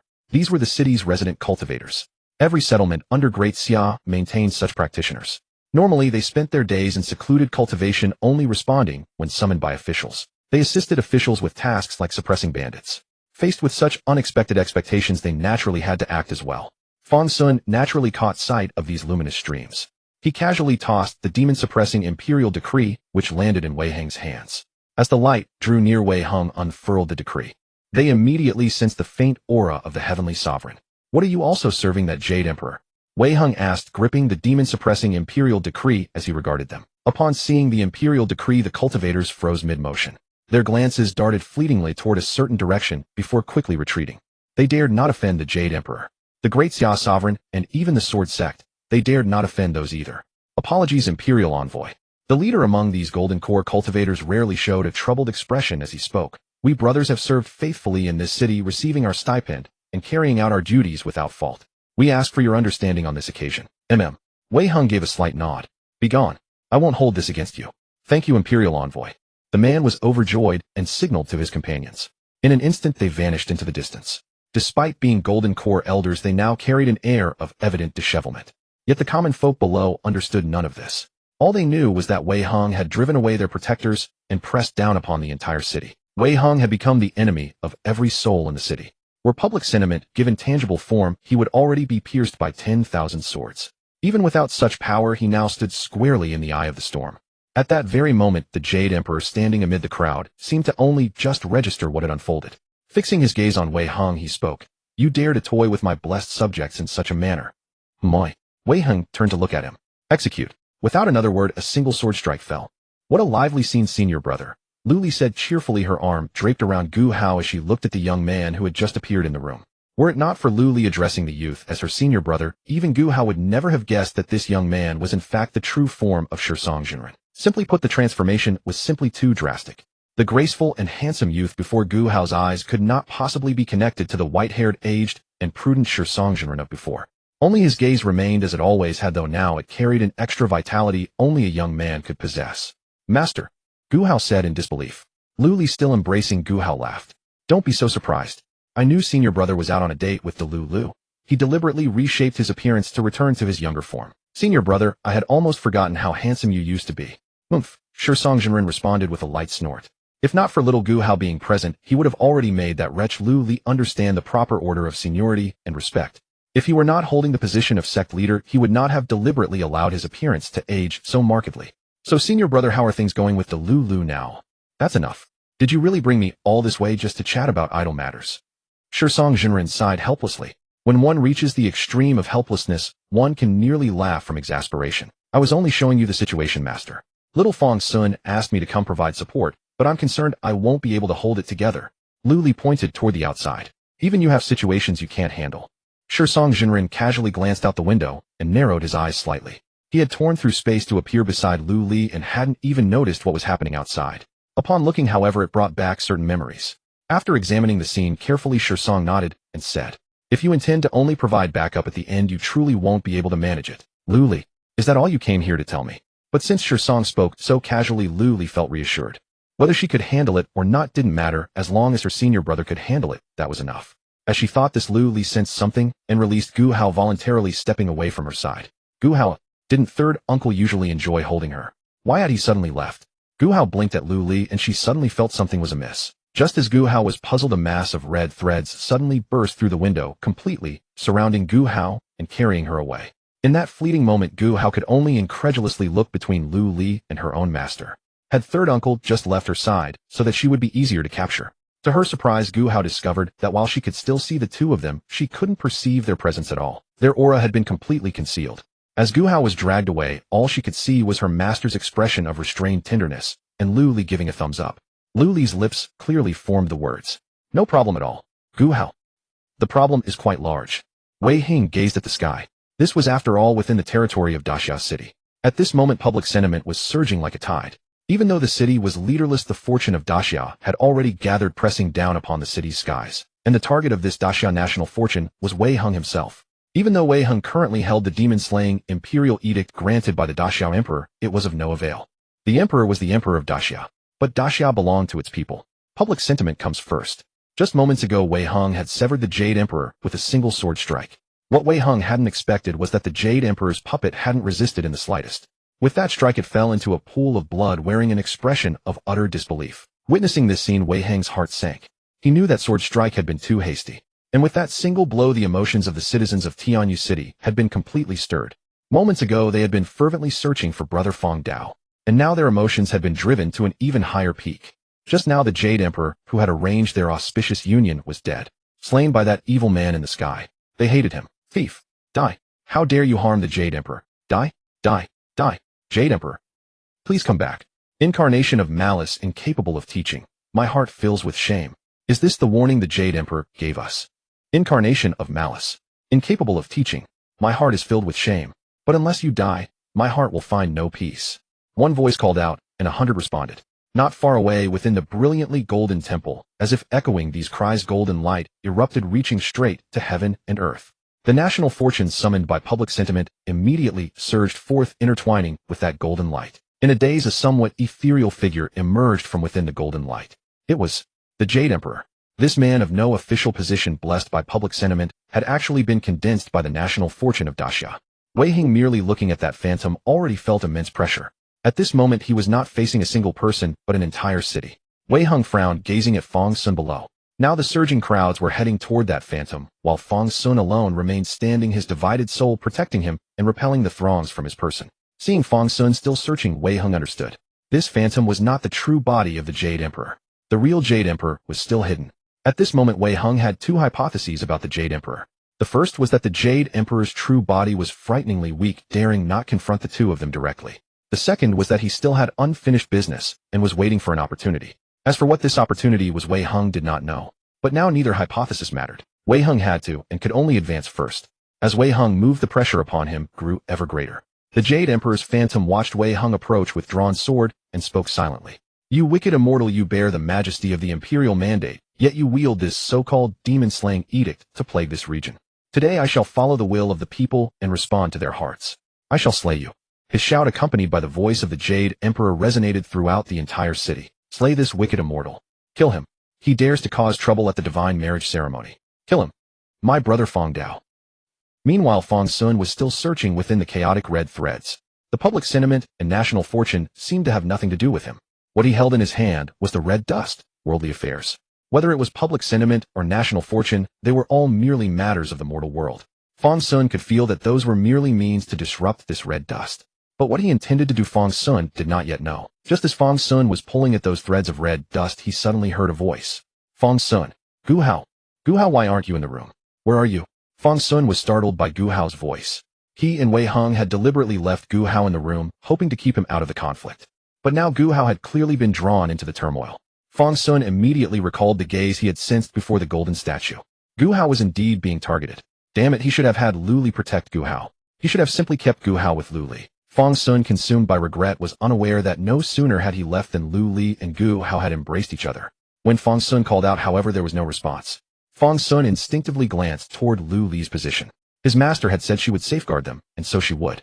He tried to summon Yujun, but only then remembered he had left Yujun with Jiang Qin. With no other choice, Fang Xun condensed a sword aura in his hand. He took a deep breath and abruptly slammed the sword aura into his own cultivation body. The sound of cicadas arose, faint at first, then growing louder. Blood cascaded from Fang Xun's cultivation body like a flowing stream, reverse forging the demonic body 100 refinements to become a venerable. This single strike was far more than 100 refinements. Soul division. Fang Xun called his mind immersed. In an instant, the divided soul truly scattered, splitting into countless strands of spirit that followed the red threads.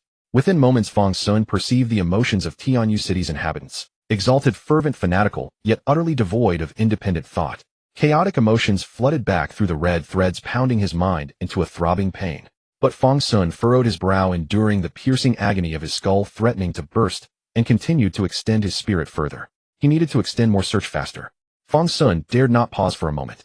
Under this relentless, reckless search, he finally found that familiar trace of aura. The aura was beneath the golden statue. In a secret chamber 100 zhang below the statue. The chamber was shrouded in ice, and Gu Hao was sealed within the ice. In the center of the chamber lay a hunched crone in a coffin made of ice. The crone seemed barely alive, yet her spiritual energy was incredibly active. Countless spirit stones and runes piled together sustained her life, allowing her spirit to wander through Tianyu City. But that was all. She was alive, yet worse than dead. Now her life finally took a turn. A fresh living body. A celestial spiritual form, a divine sculpted body that even the world's greatest would treasure. How could she resist? If she succeeded, she would change her appearance and flee to another prefecture. Within 100 years, she would surely become a towering figure. Moreover, she had operated in this city for nearly a century, commanding the people's will and the nation's fortune. As long as no accident occurred, she would have ample time to carry out her plans. The people of this city were her support. The runes trembled, the array activated. The great formation prepared for a century was set in motion. The soul transfer array activate. Fang Xun witnessed all of this. He knew nothing of formations, but whatever this array was for, it could not be good. Moreover, Gu Hao seemed to have lost consciousness, otherwise he would have responded. This was an unprecedented crisis for Gu Hao since he had obtained the Black Jade. But now the Black Jade was pinned beside Gu Hao by the purple gold national fortune. It was indeed a celestial sword, but its master was trapped, and the foundation it had lost during the corpse puppet secret realm had not yet fully recovered. Now it was weighed down by the will of the people and the national fortune of Great Xia. Overwhelmed by multiple pressures, the Black Jade was pinned down, unable to aid Gu Hao. Wei Hung. Fang Xun called out as the battle became clearer. Speak. Wei Hung was locked in fierce combat with the Jade Emperor's national fortune avatar, but he still kept his attention on Fang Xun. Beneath the golden statue, Gu Hao is in danger. 8 words succinct. As Fang Xun spoke, a towering soul avatar, several tens of zhang in height, rose from the ground. Fang Xun's aura surged again and again. His limits were far beyond those of an ordinary foundation establishment cultivator. It was as if he had broken some restriction, his cultivation rising without any bottleneck. Foundation establishment, first layer, second, third, fourth. reaching perfection in mere breaths. The Soul Avatar took 3 strides and arrived before the Jade Emperor's avatar.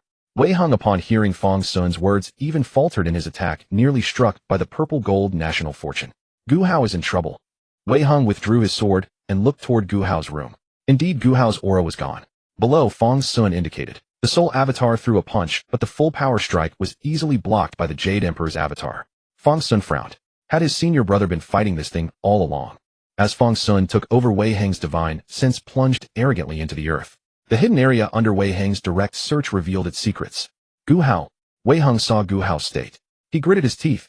When had he ever seen Gu Hao so frail? Sensing Wei Heng's emotion, Fang Xun also looked through Wei Heng's divine sense. In just a few breaths, Gu Hao's once rosy complexion had turned deathly pale, as if death was imminent. Gu Hao. Fang Xun felt his heart clench. A strange emotion difficult to describe. This feeling was like Fang Xun's aura trembled, and his soul avatar fluctuated between solid and ethereal, influenced by his emotions. A single drop of water suddenly fell from Fang Xun's face.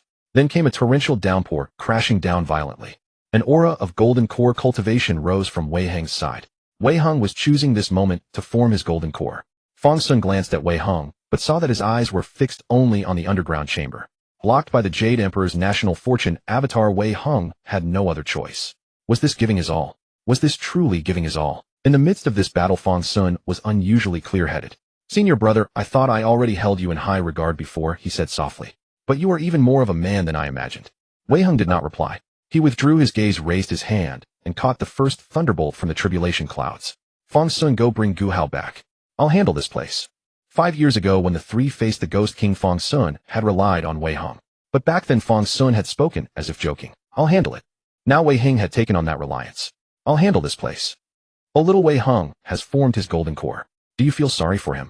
Lu Li leaned against the window, sipping her tea while gazing at the rain-shrouded Tianyu city. At this moment the sky was thick with dark clouds and thunder flashed. Wei Hung used the momentum of the tribulation lightning to forcibly suppress the Jade Emperor's phantom. Below Wei Hung, Fang Xun threw a punch, shattering the golden hall into pieces. The tremors from the impact even rattled the window against which Lu Li was leaning. Time and fate, Song said, seemingly indifferent to it all. It's not a bad thing that Wei Hung has formed his golden core with his current mindset. The path of cultivation will never be forever calm. The hardships of today will become his strength in the future. Lu Li glanced at Song and said, when I was crossing the divine transformation tribulation back, then why didn't you say that? That's why you are now my obstacle. Song said irritably, why don't you go protect the people in this city? If the heavenly tribulation actually harms a few of them, your nephew's pill grade will drop by several levels. TCH, these ignorant masses. Though Lu Li's words were harsh, her spiritual energy still extended outward until it covered the entire city. And what about Gu Hao? While acting, Lu Li didn't forget to ask about Gu Hao. Don't worry, I've already protected the girl's spiritual platform.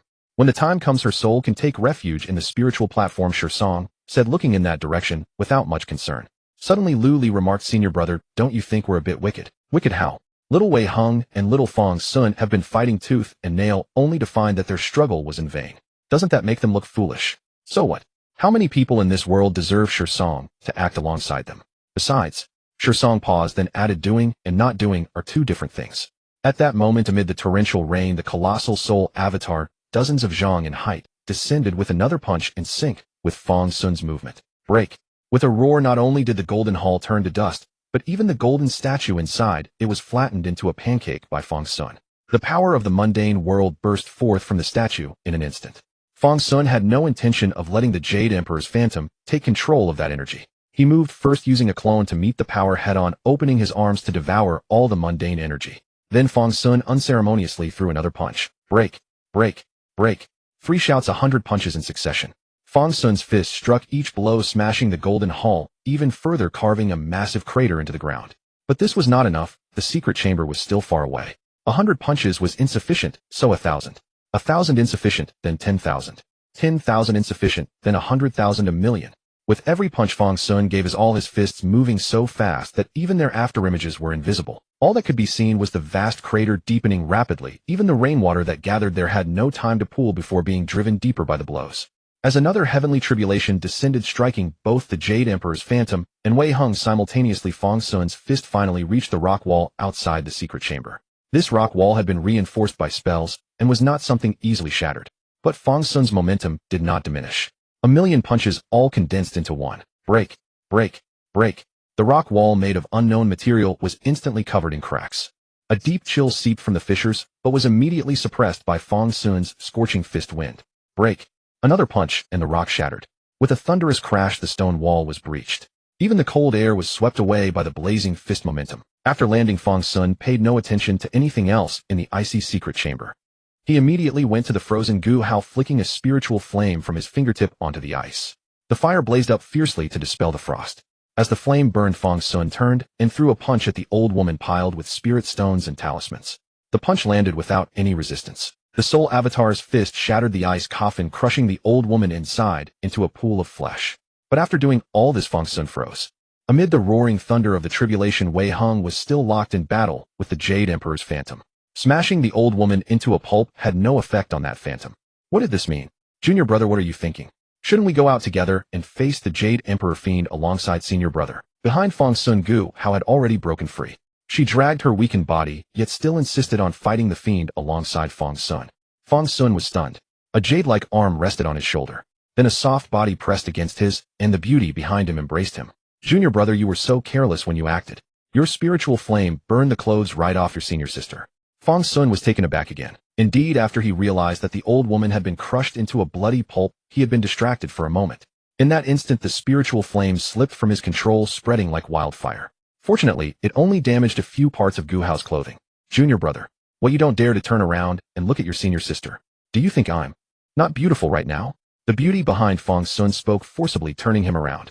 In that moment, a scantily clad beauty appeared before Fang Xun. Fang Xun saw clearly Gu Hao's clothes had been burned away by about half, but luckily only the edges and corners, revealing her limbs and pale belly. The places that should not be exposed were only singed with a few small holes. Yet the beauty before him drew closer and closer. Gu Hao was almost pressed against Fang Xun's face, the tip of her nose nearly touching his. The warm breath she exhaled carried a faint scent unique to her, which Fang Xun could smell. Why are you stunned, junior brother? Is your senior sister not beautiful? The beauty's smile could topple a kingdom. Listening to Gu Hao's voice, Fang Xun suddenly smiled with relief. You're very beautiful, Gu Hao. Brace yourself. Huh. Bang. Fist met abdomen.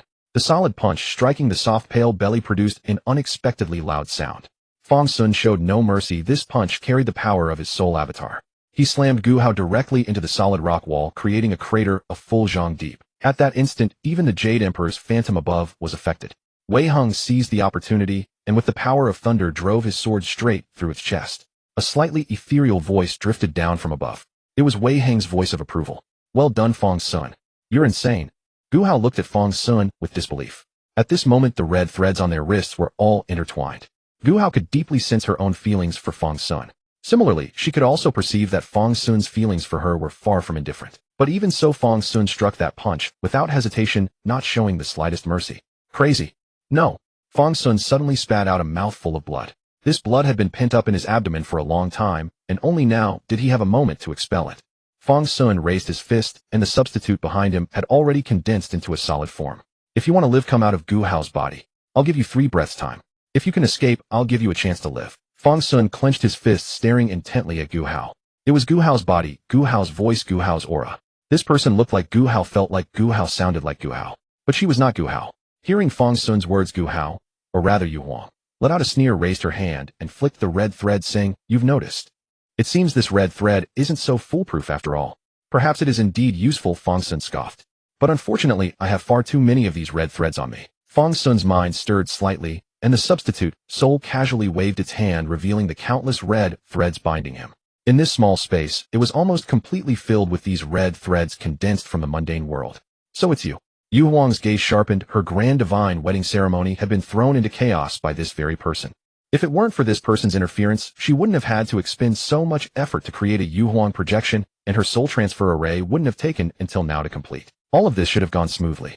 Suddenly Yu Huang let out a laugh. A mere foundation establishment cultivator. If I weren't but a remnant soul, how could you have the right to speak before me? But even as a remnant soul, I am not someone for a brat like you to bully. With that, Yu Huang caressed her own face with a hint of madness. I thought this Dao body was already unparalleled. But I never expected that after I personally moved in I would realize that this Dao body is even more perfect than I imagined. So such a perfect Dao body truly exists in this world. This heavenly spirit aptitude and divine sculpted body are no mere legend. Even though this Dao body is only at the foundation establishment stage in my hands, it can rival a nascent soul cultivator. You shall be the first sacrifice under my hand. Yu Huang laughed maniacally as she rose from the rubble. She hovered in midair, and with a wave of her hand one after another spiritual energy, swords materialized around her. This should not have been within the means of a Foundation establishment cultivator, but relying on this Dao body's natural affinity for spiritual energy, she had achieved it at the Foundation establishment stage. Go! Casually she unleashed a torrent of spiritual energy. The spiritual energy Yu Huang expended was replenished with a single breath. Such was the unreasonable nature of the heavenly spirit aptitude and divine sculpted body. If it weren't for the direct confrontation with the nascent soul corpse puppet back, then this should have been just as effortless. Fang Xun faced the torrential rain of swords, and his substitute corpse puppet stepped forward to shield him. As the substitute corpse puppet received the sword strikes, Fang Xun realized how terrifying this lavish rain of swords was. Under Yu Huang's control, each spiritual energy sword was nearly as powerful as a golden core strike, and this attack fell like rain. If the substitute soul had not grown stronger time and again, Fang Xun would not have been able to withstand more than a few strikes. At this moment, the substitute soul held firm, shielding Fang Xun's movements. But Fang Xun's target was a sword, the immortal sword Moyu. This sword was still pinned here. Fang Xun slowly moved his steps. It was not that he didn't want to go faster, but the substitute soul had reached its limit. If he moved any faster, the barely maintained stalemate would be shattered instantly. Step by step, Fang Xun finally arrived beside Moyu. Under Yu Huang's gaze, Fang Xun made a move that puzzled her. At this critical moment, he actually sat down cross-legged. He sat right before Moyu. Ha ha ha ha. Yu Huang burst into derisive laughter. Who do you think you are? The immortal sword chooses its master. Even I, having taken over this girl's body, cannot lift this sword. And you think you can? Yes, Fang Xun nodded. Just me. With that, Fang Xun closed his fingers together, and sword chi swirled around his palm. Then that hand, like a sharp blade, plunged directly into his own chest. A somewhat indifferent voice called out from Fang Xun's mouth. Decaying body, fortify chi open. Then his remaining palm struck his own spiritual platform. Devour spirit, exchange power open. Under the heavy blow, a mouthful of fresh crimson essence blood, along with the blood gushing from his heart, fell onto the suppressed Moyu. Sacrifice, origin, nurture vessel open. At this moment, Yu Huang finally understood what Fang Xun was doing. Sacrifice. He was actually sacrificing himself to exchange for the temporary power of this immortal sword. You're insane. You really are a madman. Madman. Madman. Madman. You are a madman. Damn it, Song, you bastard, let go, let go, let go. Lu Li struggled fiercely, kicking the young man beside her. In her panic, she even kicked off her shoes, and her sock-clad feet kicked wildly at the youth. Enough, this is also little Fang Xun's tribulation. Song released his grip, and an immortal binding chain shot out, directly tying Lu Li up like a zongzi and throwing her to the ground. Pa, it's not your disciple, is it? You don't care at all. At this moment, Lu Li didn't care about her image anymore. She just wriggled on the ground, expressing her resistance to her senior brother. Stop messing around. Even if Wei Heng's golden core this time isn't flawless, I didn't say anything. Your golden core isn't flawless either, you bastard. A flawless golden core is just a bit prettier. It's fucking useless. I have a flawless golden core myself. You think I don't? I came to back up Fang Xun. But now, I haven't managed to back him up at all, have I? Now Lu Li regretted calling her senior brother over. If she hadn't called him, she would never have let the situation develop to this point. When that red thread was about to take Gu Hao away, I should have dug up that old bastard's grave. Now it's beyond my control. Don't rush. Song, however, was looking out the window. He was waiting, and what he was waiting for would arrive soon. Sure enough, when Lu Li finally managed to wriggle and stand up against the wall, she saw what Song was waiting for. A sword light rose from the east. This sword strike was like a warm morning light, dispelling the darkness and clearing the gloomy clouds. The clouds and rain dissipated, and the Yu Huang projection was slashed into nothingness. Song nodded with satisfaction and said, "Look, isn't it beautiful? You like me, don't you?" Moyu's sword was drawn, as if extinguishing the entire galaxy in that single strike. The blade hovered before Yu Huang's brow, yet did not fall. But this heaven-toppling sword had already sealed Yu Huang completely. If previously he was but a remnant soul, now he was merely a wisp of remaining spiritual awareness. Yet even with that mere shred of divine sense, she still wished to live. Yu Huang coughed blood, yet displayed a bewitching smile upon his face. With her remaining strength, she pulled at her garments, tearing apart the already tattered clothes to reveal a body white as snow beneath. "I know you do like me, right?" Yu Huang said softly. "I will be very cooperative with you. Whatever you do to me, it's fine. All right, junior brother. I can be merely your forbidden possession." Not good enough. Moyu's sword fell, but did not sever Gu Hao's Dao body. Instead, it was planted beside Yu Huang's neck. Immediately, Fang Xun conjured a brocade blanket and wrapped Gu Hao's naked body within it. Fang Xun had initially intended to find some clothes for Gu Hao to wear, but after careful thought, perhaps this direct approach was more convenient. After wrapping Gu Hao securely, Fang Xun noticed Yu Huang's gaze once more. Seeing the growing resentment and venom in Yu Huang's eyes, Fang Xun spoke. "You are not Gu Hao. Gu Hao would never be as lowly as you. Yu Huang's face turned ashen as death, yet his eyes firmly fixed upon Fang Xun. Never before had anyone dared to humiliate her thus. But now, it was fate destiny. After speaking thus, Fang Xun busied himself once more wrapping the brocade bundle with silk ribbons several times and tying a knot. Only after ensuring Gu Hao was wrapped so tightly that not even her height could be discerned did he hoist her over his shoulder and leap from the hundreds of zhang deep pit. As he ascended, Fang Xun casually summoned Moyu, bringing it up along with him. However, upon reaching the surface, Moyu broke free from Fang Xun's grasp. It seemed grievously wronged as it circled Gu Hao's Dao body once before retreating into her dantian. This Moyu truly possessed a considerable measure of spiritual awareness. Fang Xun. Was he really such a terrible person? It was as if he had bullied a sword. Only upon returning to the surface did Fang Xun notice the situation above. He had originally assumed that having crushed Yu Huang this matter would be settled. But he never expected that although Yu Huang had been subdued, the common folk of Tianyu City remained inflamed with collective fury. Wei Heng stood before these ruins helpless against the overwhelming chorus of their condemnation. He could only stand at the forefront enduring those curses and revilements. The people of Tianyu City had been bewitched for too long, unwilling to step away from that illusory paradise.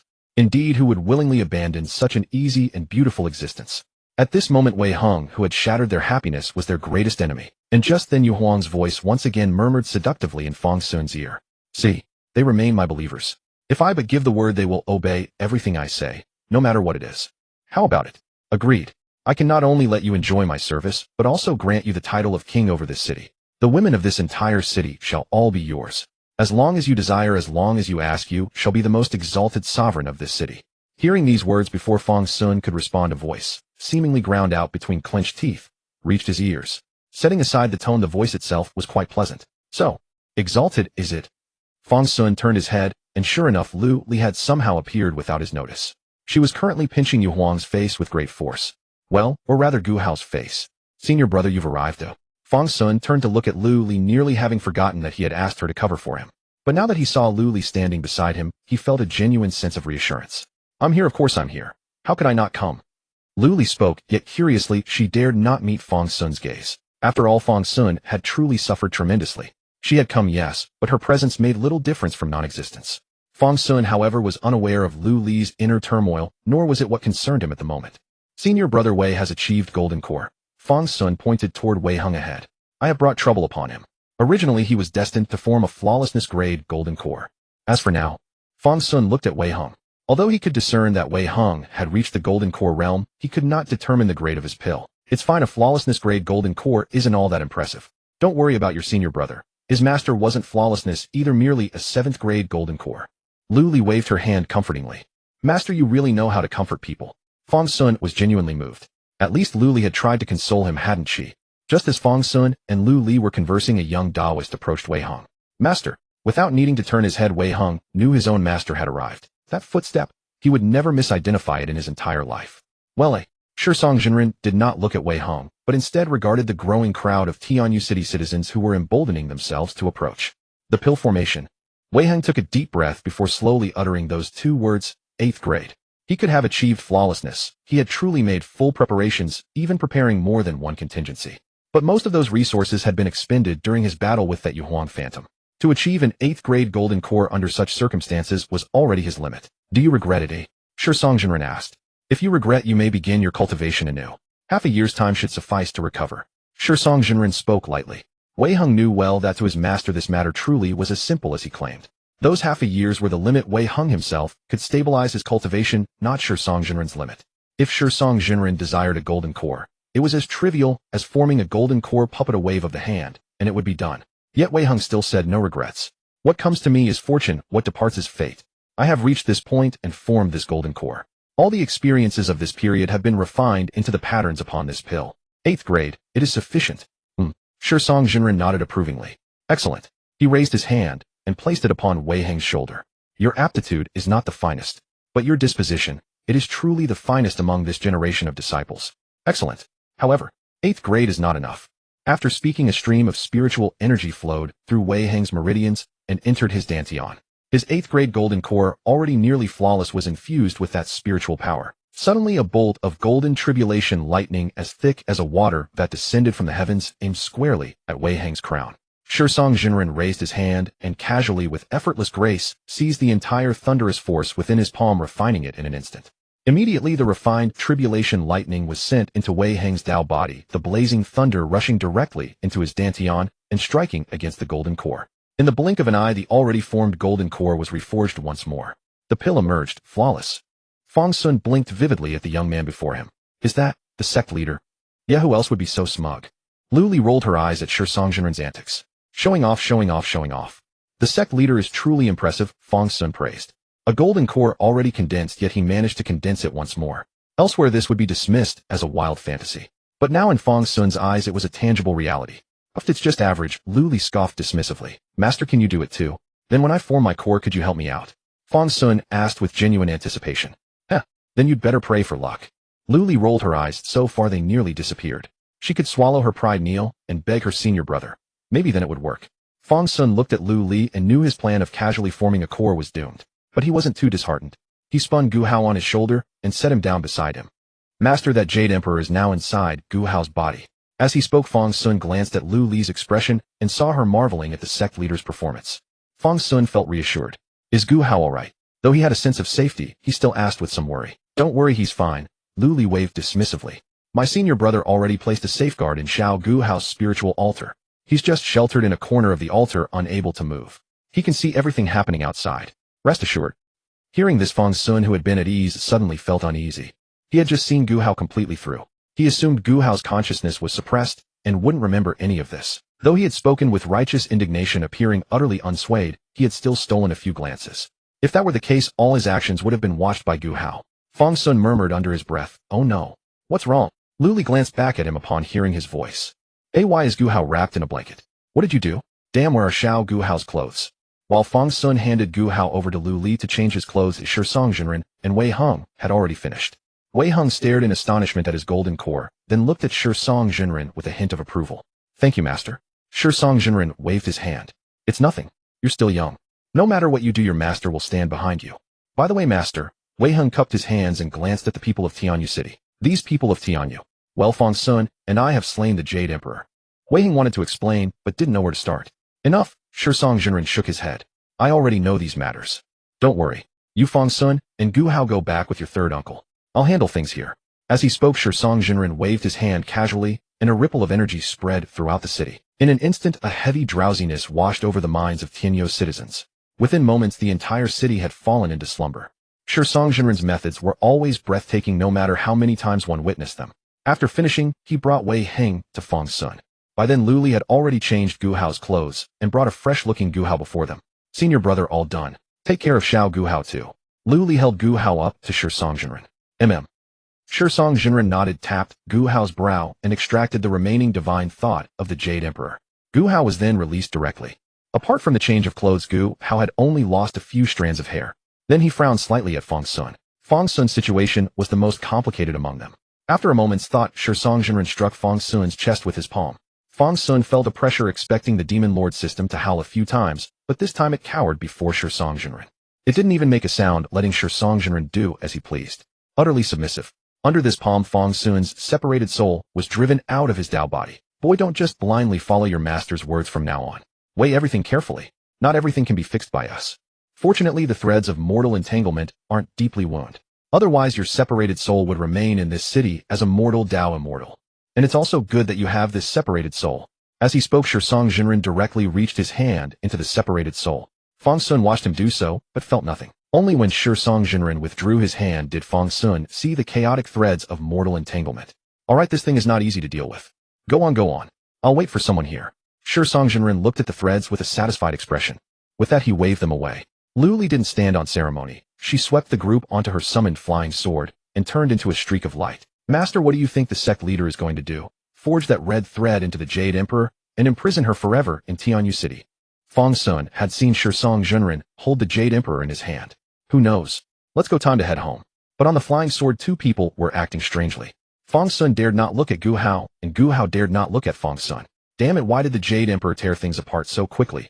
He didn't even have time to stop it. Meanwhile, Song Jinren casually tossed the Jade Emperor's divine thought into the golden statue he had just repaired, leaving aside the evil she had committed. The Jade Emperor still had some skill and could be put to use. After finishing, a radiant figure descended from the sky. She landed directly before Fang Xun. So Xunren finally has time to acknowledge me.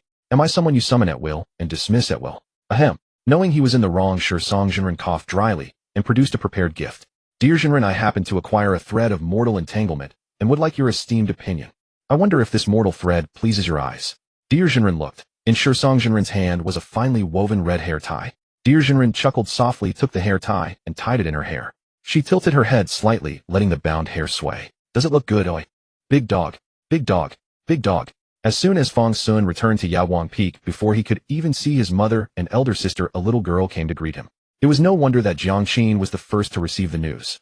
It must have been Yujun who reported it. After all, Yujun was Fang Xun's spirit sword. Although she was now protecting Jiangqin, when it came to who had the closest connection with Fang Xun, it was indeed only Yujun. Jiangqin called out joyfully, about to throw herself directly into Fang Xun's arms. But before that, she was grabbed by the nape of the neck by Fang Xun and lifted up. Call me senior brother, why so disrespectful? Fang Xun held the little girl and gave her a shake. Oh, senior brother, Jiangqin complied readily. Jiangqin was just so fond of Big Dog, never minding such trivial matters with him. Senior brother, your memories have all returned, haven't they, eh? Jiangqin flailed in the air for a moment before finally clambering onto Fang Xun's body. Hugging his neck, she said, Senior brother, where is Master? Didn't she come back with you, eh? No, Master took my exorcism imperial token, saying she would help me return it to the Emperor. Fang Xun hadn't thought much about it at the time, but looking back now, Lu Li definitely wasn't just returning that token. By the way, senior brother, there's something I need to tell you. Sister Ruanruan specially asked me to tell you. What?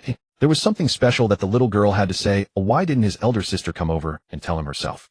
Sister Ruanruan and Aunt Pei were taken to the imperial capital by the Emperor. Again? Fang Xun exclaimed in surprise. Didn't they just go back last time? Why are they going back again? Yes. Sister Ruanruan told me that she can't fall behind.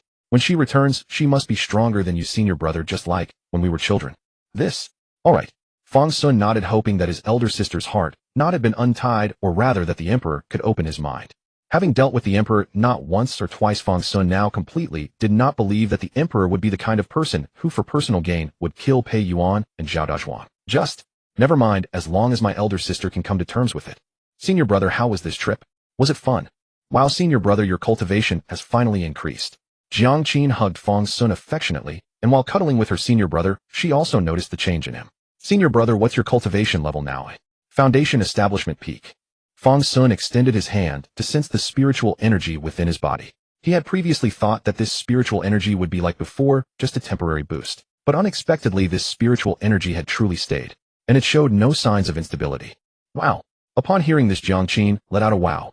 Having been cultivating for a while, she had some understanding of this. Although within the Lithian sword sect there were many who could surpass her understanding, she felt that her senior brother was definitely incredibly powerful. Senior brother, how did you do this? Tell me. I want to learn to go straight to Qi refining peak in one step and reach foundation establishment tomorrow. Jiangqin said, clinging to Fang Xun, asking him to tell her a story. Fang Xun had just returned and hadn't brought any little trinket for the girl, but seeing that Jiangqin wanted to listen, he really was willing to sit down and tell Jiangqin. Then the sound of frogs filled the air. By the time night fell, Fang Xun had been talking for a long while, and even Yujun had specially manifested in human form to sit beside Jiangqin. However, Yujun didn't come out to give Fang Xun a pleasant sight. Rather, she couldn't bear to listen any longer towards the end, and came specifically to critique him. For example, when Fang Xun was in Tianyu City, Yujun felt that he had wasted too much time. If it were her, she would have taken the exorcism imperial token and dashed straight to a nearby city. She would have made those officials organize a team-building event using the exorcism imperial token as a pretext to invite that Jade Emperor out for a nice chat to discuss what activities to hold. If he didn't come out, he would be defying the imperial order.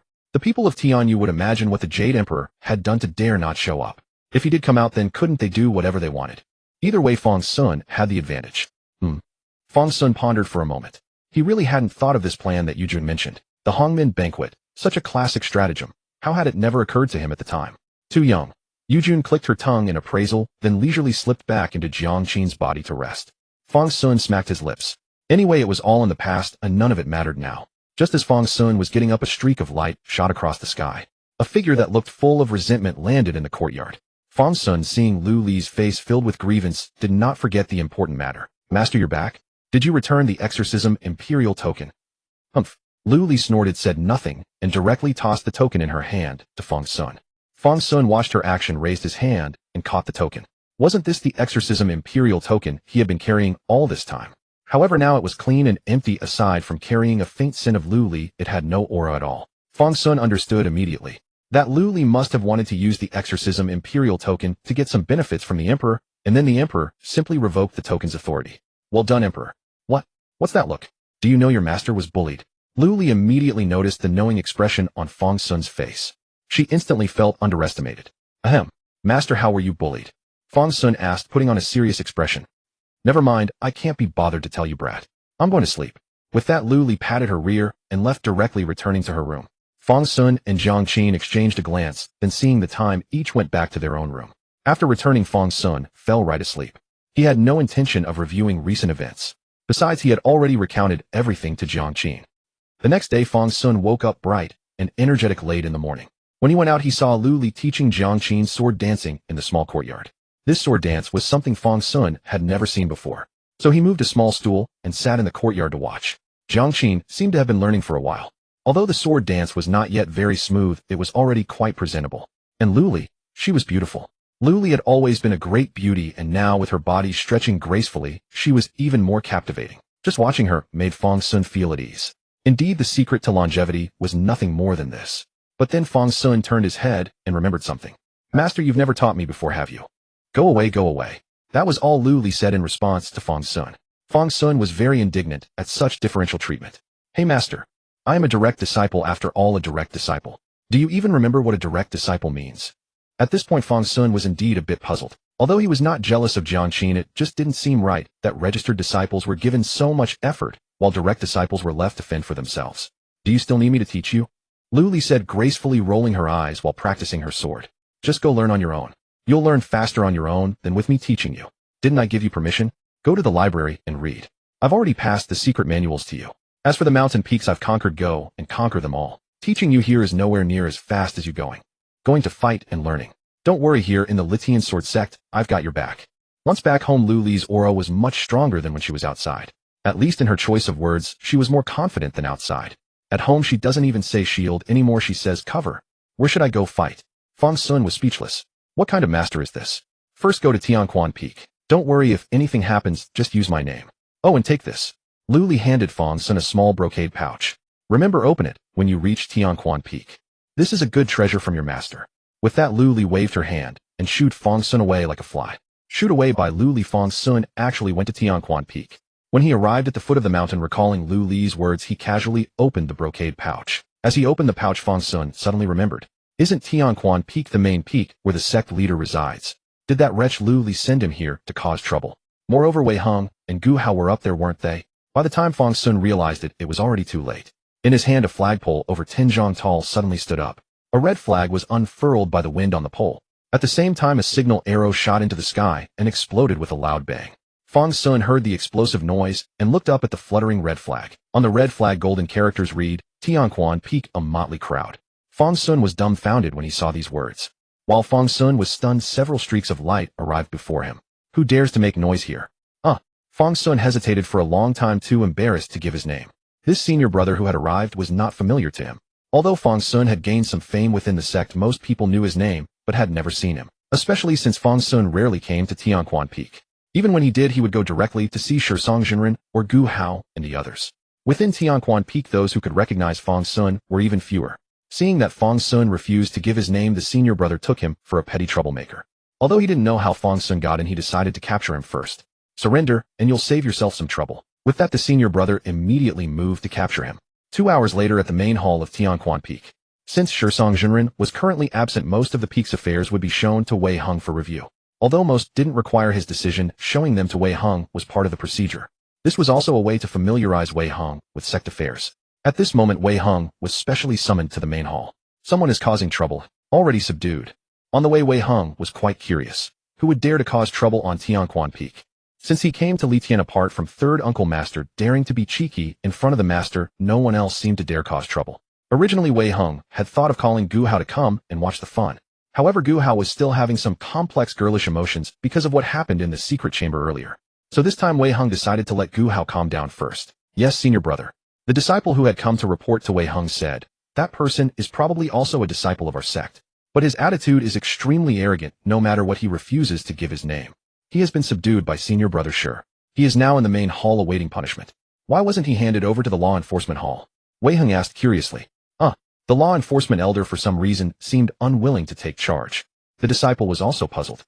Originally we were going to transfer him, but after the elder came and took a look he took a detour and went elsewhere. There is such a thing. Wei Heng was truly puzzled. He knew the law enforcement elder Jinren Zhou. The master had appointed Jinren Zhou as law enforcement elder precisely because he was stubborn, rigid, and inflexible. That was why he was asked to be the law enforcement elder. What kind of person could make even Jinren Zhou take a detour? Wei Heng became more and more curious. Finally, he followed the disciple into the main hall. By now, because of the commotion, a crowd had gathered in front of the main hall. It seemed they had all come to see who had raised the war banner claiming that Tianquan Peak was a motley crowd. Greetings, senior brother. Many voices chorused, greetings, senior brother. Seeing Wei Heng arrive, everyone paid their respects. All right, no need for formalities. I'll go and see what's going on. With that, Wei Heng entered the hall. Even from a distance, he felt that the person looked somewhat familiar. Once inside, he found him even more familiar. Wei Heng. Fang Xun turned to look at the bewildered Wei Heng and couldn't help chuckling. Wei Heng's mouth twitched. At this moment, someone presented the flag to Wei Heng. As soon as he saw the characters on it, he knew it was the work of his third uncle master. Third uncle master's idea. Wei Heng was exasperated. Fang Xun nodded. Who captured you? Wei Heng asked again. Fang Xun tilted his head to indicate the person who had captured him, who was standing right beside him. So it was senior brother Shitian. Wei Heng lightly touched his forehead. He had forgotten that the junior brother had already told him on the way. Senior brother Shitian, well done. Wei Heng nodded. Senior brother, it was my duty. Shitian couldn't stop smiling after hearing Wei Heng's praise. Wei Heng glanced at Shitian again and asked in detail, Senior brother, how did you capture him? Then Shitian described the whole process with vivid detail. Listening to Shitian's description, Fang Xun beside him wore a helpless expression. Senior brother, let me tell you, Shitian concluded, this kid is really quite capable. It took quite a bit of effort to subdue him. After listening, Wei Heng nodded and said, Senior brother, with your golden core cultivation you were able to capture him. It seems your training has been extremely diligent. For the next 3 years your monthly allowance will be doubled. I hope this will be of some help to you. Shitian, back so soon. Who beat you up? After being released by Wei Heng with a smile on his face, Fang Xun scurried back to Yaoguang Peak. By now Lu Li had finished teaching Jiangqin and was holding Jiangqin while reading some unknown leisure book. As for why Fang Xun knew it was a leisure book, just look at the title. Something like, oh no, this cultivation world is not right. One look and you could tell it wasn't a proper book. Upon hearing Fang Xun's return, Lu Li was quite surprised. What's this? Did you meet your Waterloo at Tianquan Peak? That shouldn't be. Among the new disciples there should be few stronger than you, right? Humph. Fang Xun couldn't even be bothered to roll his eyes. Just because no new disciple was stronger than him didn't mean there weren't any among the older generations. That senior brother Shitian, though only at the mid-golden core stage, practiced such exquisite Dao techniques that Fang Xun was utterly amazed. He was almost suppressed for 2 hours rolling around on the ground. A proper sword sect golden core cultivator was a completely different matter from the rubbish golden cores outside. Moreover, Shitian had been in the golden core realm for at least decades. How could Fang Xun possibly fight him? As for life-risking techniques, there was no need. Hey, why aren't you talking? How did it go anyway? Lu Li looked at Fang Xun's expression and grew even more curious. Who beat you? Could it be that little Wei Heng gave you a thrashing? Now that little Wei Heng has formed his golden core, your current skills really can't beat him. Hearing Lu Li say this, Fang Xun's mouth twitched. You really know how to talk, master. But in the end he didn't dare say that to Lu Li. I was beaten by senior brother Shitian of the inner sect. Fang Xun finally told Lu Li. Actually, there was nothing shameful about it, as saying it was fine. Shitian, Lu Li actually had some impression of that name. Shitian was one of the top 3 in the last new disciple competition, before last I think. I haven't heard much about him lately. Didn't expect he's still cultivating well. She gave a high appraisal of his ability to defeat Fang Xun, exactly like Wei Heng earlier. You really remember clearly, Fang Xun exclaimed. Of course, that time our Yaoguang Peak disciples made it into the top 10. Pretty impressive. Lu Li, while praising others, didn't forget to boast about herself. Although Fang Xun didn't know what was so great about the top 10. However, Fang Xun noticed something. New disciple competition, he asked doubtfully. Does our sect even have such a thing? Why hasn't anyone mentioned it? Oh, it should be coming soon. Unlike the Ascension Path, the new disciple competition occurs roughly every 30 years, and the start time isn't fixed. It's mainly a method to test new disciples' cultivation progress, so it follows the schedule. Besides, there's not much to compare among your batch. If it really came to a fight, I'd say it'd be you, little Wei Heng, and little Gu Hao taking the top 3. Saying this, Lu Li suddenly fell silent for a moment. Then she suddenly slapped her hands together and said, Right, why hasn't the new disciple competition started yet? If you could get 3rd place, it would be a huge benefit for our Yaoguang Peak. Wait, can't I get 1st place? Fang Xun said speechlessly. Why had his master already dropped him 2 ranks before the competition even started? Tisk, can you beat little Wei Heng or little Gu Hao? Lu Li shot a glance at Fang Xun. Well, senior brother Wei, if it were before I might give it a try. But now he's formed his golden court, so it's probably hopeless. However, senior sister Gu Hao. Fang Xun said smugly. I'm at the peak of foundation establishment now. That girl Gu is at most at the 8th or 9th layer of foundation establishment. Can't I just beat her however I want? Alright, that makes sense. Lu Li first nodded then shook her head. Then you'll be second. That girl Gu has indeed fallen behind quite a bit. The thing is senior brother spoils her too much. A good talent all wasted. Oh, Uncle Master is right. A slightly aggrieved voice said. That's right. Lu Li smiled smugly then suddenly felt something was off. That wasn't Fang Xun's voice. She turned around and saw Wei Heng and Gu Hao standing behind her. Uncle Master is right.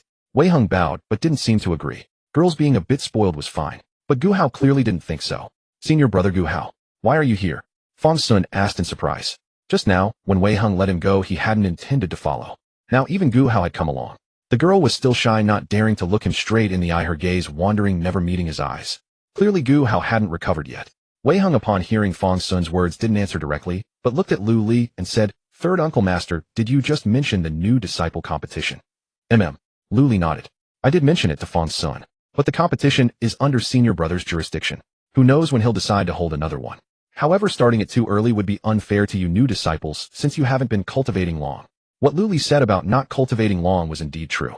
Among them, only Wei Heng was older, having cultivated for over 20 years, making him the longest cultivator, and for him the impact was minimal. But Gu Hao had only cultivated for a little over a decade, and Fang Xun's cultivation was even less than 10 years. The new disciple competition, despite being called new, included anyone who had entered the sect for less than 30 years. As for why the time range was so broad, cultivation was not a matter of days. If they competed after only 3 to 5 years, it would be a contest of fists and feet, not cultivation. With too short a time, they wouldn't master techniques, and body cultivators would have the advantage. Ordinary disciples weren't as heaven-defying as Fang Xun. Even after cultivating for over a decade, in the eyes of the elders, it was mostly just a fight between rookies, not worth the sect's effort. 30 years was just right. The top disciples might even produce a few golden cores like Wei Heng. Other disciples, or those who had just joined, could mostly reach foundation establishment, or at least touch its threshold. The fights would be quite spectacular. That way they could invite disciples and elders from other sects to observe and show off their strength at the same time. What? As Lu Li spoke, she realized that Wei Heng had specifically brought this up. Could it be that the new disciple competition was about to start? Has senior brother returned? Lu Li asked directly. Is the new disciple competition about to start? As her voice fell, a streak of light descended from the sky. A young Taoist priest accompanied by a radiant fairy descended from the heavens. Oh my Lulu. Upon seeing the newcomer, Lu Li ceased embracing Jiangqin. She promptly dropped Jiangqin into Fang Xun's arms and went to greet her. Lulu, you never come to see me on your own. You always have to bring senior brother along. The newcomers were naturally Shisong Jinren and Qingyun sect leader Lu Jinren. Lu Li slipped directly between Shisong and Lu Jinren, intimately taking Lu Jinren's hand. Lulu, what brings you here this time? Would you like to stay at my place for a few days? I can send Fang Xun to Tianquan Peak to bunk with little Wei Heng. Fang Xun, Wei Heng, Gu Hao Heng. Lulu, seeing Lu Li's warmth, smiled with crescent-shaped eyes. Incidentally, the Qingyun sword sect leader Lu Jinren was a Dao integration peak grand cultivator, Lulu. Yes, just Lulu. In the past, this name had caused Lu Jinren no small amount of trouble. It was only after she reached the golden core stage that the situation improved. After all, after forming the golden core, one could be addressed as Jinren. From then on, aside from her familiar master, senior brothers, senior sisters, junior sisters, and various elders, everyone had to call her Lu Jinren. Lu Jinren, holding Lu Li's hand, said, This time, at the invitation of your sect leader, I came to tour your sect. Incidentally, Shisong Jinren mentioned that the Sword Sect's grand tournament is about to begin. By coincidence, our Dao Sect's new disciple tournament will also open soon. Upon hearing this, Shisong Jinren proposed merging the two tournaments into one, allowing the younger generation of both sects to compete. Better than staying stagnant. Really? Lu Li was astonished upon hearing this. Could that even work? Hey Lulu, the Dao Sect is going to fight the Sword Sect. Since when did you have such confidence? It wasn't that Lu Li looked down on the Qingyun Dao Sect. It was just that the Sword Sect was overwhelmingly dominant within the Great Xia realm. This dominance wasn't limited to Shisong Jinren's extraordinary power. The quality of the Sword Sect's disciples was also absolutely top tier. Junior sister, don't underestimate our Dao Sect. The Dao Sect and the Sword Sect are both known as the two supreme powers of the age, but we're not far behind. Hearing Lu Li's words, Lu Jinren squeezed her hand firmly. Not far behind meant not far behind. Fang Xun, listening to Lu Li's speech, finally let out a silent sigh. I'm speechless. So master can talk like that to anyone. At Lulu's words, Lu Li was somewhat skeptical. Alright, Lu Li said suspiciously. But she felt that Lu must have secretly selected a few promising seedlings, otherwise she wouldn't be so bold. So have you already decided? Lu Li turned to Shisong. Senior brother, when does it start? Lu Li couldn't wait. Once Fang Xun earned a place in this tournament, how could Yaoguang Peak not get some funds to enjoy? Shisong nodded. 7 days from now the joint tournament begins. We'll all go to the Qingyun Dao Sect together. We go there. Lu Li blinked. It seemed like the Dao Sect should come to the Sword Sect. Any objections? Shisong glanced at Lu Li. No objections. Suddenly Lu Li understood why. This old fellow was using public affairs for personal gain to court someone.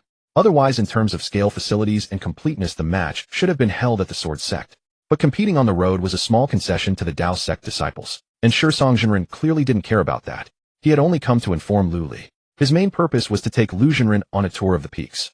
Thus, after speaking with Lu Li, Shisong took Lu Jinren to wander elsewhere. Watching Shisong's retreating figure, Lu Li actually felt a sense of impending change. Withdrawing her gaze, she pretentiously patted Wei Hung on the shoulder. Nephew, you know me. When you become sect leader in the future, I have no objections. Just remember to allocate more funds to Yaoguang Peak. Wei Hung. The day passed with noise and commotion. But the matter was far from over. For the new disciple tournament, Yaoguang Peak naturally had other disciples participating. At least a dozen or so inner disciples. Although Lu Li usually acted as a hands-off manager, it didn't mean she was completely uninvolved. The next day, she held a long-awaited Peak Summit meeting on Yaoguang Peak. But Fang Xun didn't attend. Instead, he was confronting Jiang Qin. Jiang Qin, let me borrow Yujun for now. After the tournament, I'll return it to you for protection. Fang Xun naturally intended to retrieve Yujun. Though he didn't rely heavily on Yujun's combat power, Yujun was not important. But Yujun was important. Now that senior Yujun had become the sword spirit of Yujun, it was entirely within the rules, not considered outside help. Senior brother, you must not love me anymore. Jiang Qin crossed her arms, tears welling in her eyes. The big dog's gift was being taken back. She had completely forgotten that Fang Xun had originally lent it to her. Who doesn't love you? Fang Xun declared loudly. He was just taking back his own ritual sword. Oh, what was the girl thinking? It's you. Jiang Qin burst into tears streaming down her face. Fang Xun looked at Jiang Qin for a moment, then finally. He pulled the girl over and placed her on his lap. Arranging her in a comfortable position, she lay down and instantly felt her senior brother's warmth. Even her sobs quieted. But, smack. Smack. Smack. Hey, senior brother. He spanked with vigor. She cried out with ups and downs. Yujun finally returned to Fang Xun's hand. Fang Xun hadn't really hit hard, but the girl sure screamed loudly. I know you care about me, that's why you summoned Sister Yujun to protect me. Jiang Qin sobbed, now knowing her place. And then, Fang Xun nodded. It's just, you need sister's help now, so you're calling her back. At this, Jiang Qin stole a glance at Fang Xun's expression. Senior brother, will Sister Yujun come back? You little girl. Fang Xun was out of temper. The girl really did get along well with Yujun. Yes, as long as your sister Yujun likes, she can go back to play with you anytime. Jiang Qin grinned foolishly. The big dog did have her in his heart. Thus 7 days passed in a flash.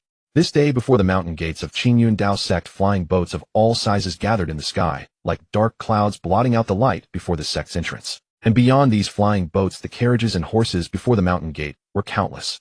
These were all cultivators from various sects who had come to witness the ceremony. Qingyun and Litian were the two most prestigious sects in all of Daxia. Even this newcomer tournament was a grand event capable of stirring the cultivation world across the entire nation. Moreover, this competition would unfold as a head-to-head clash between the two sects.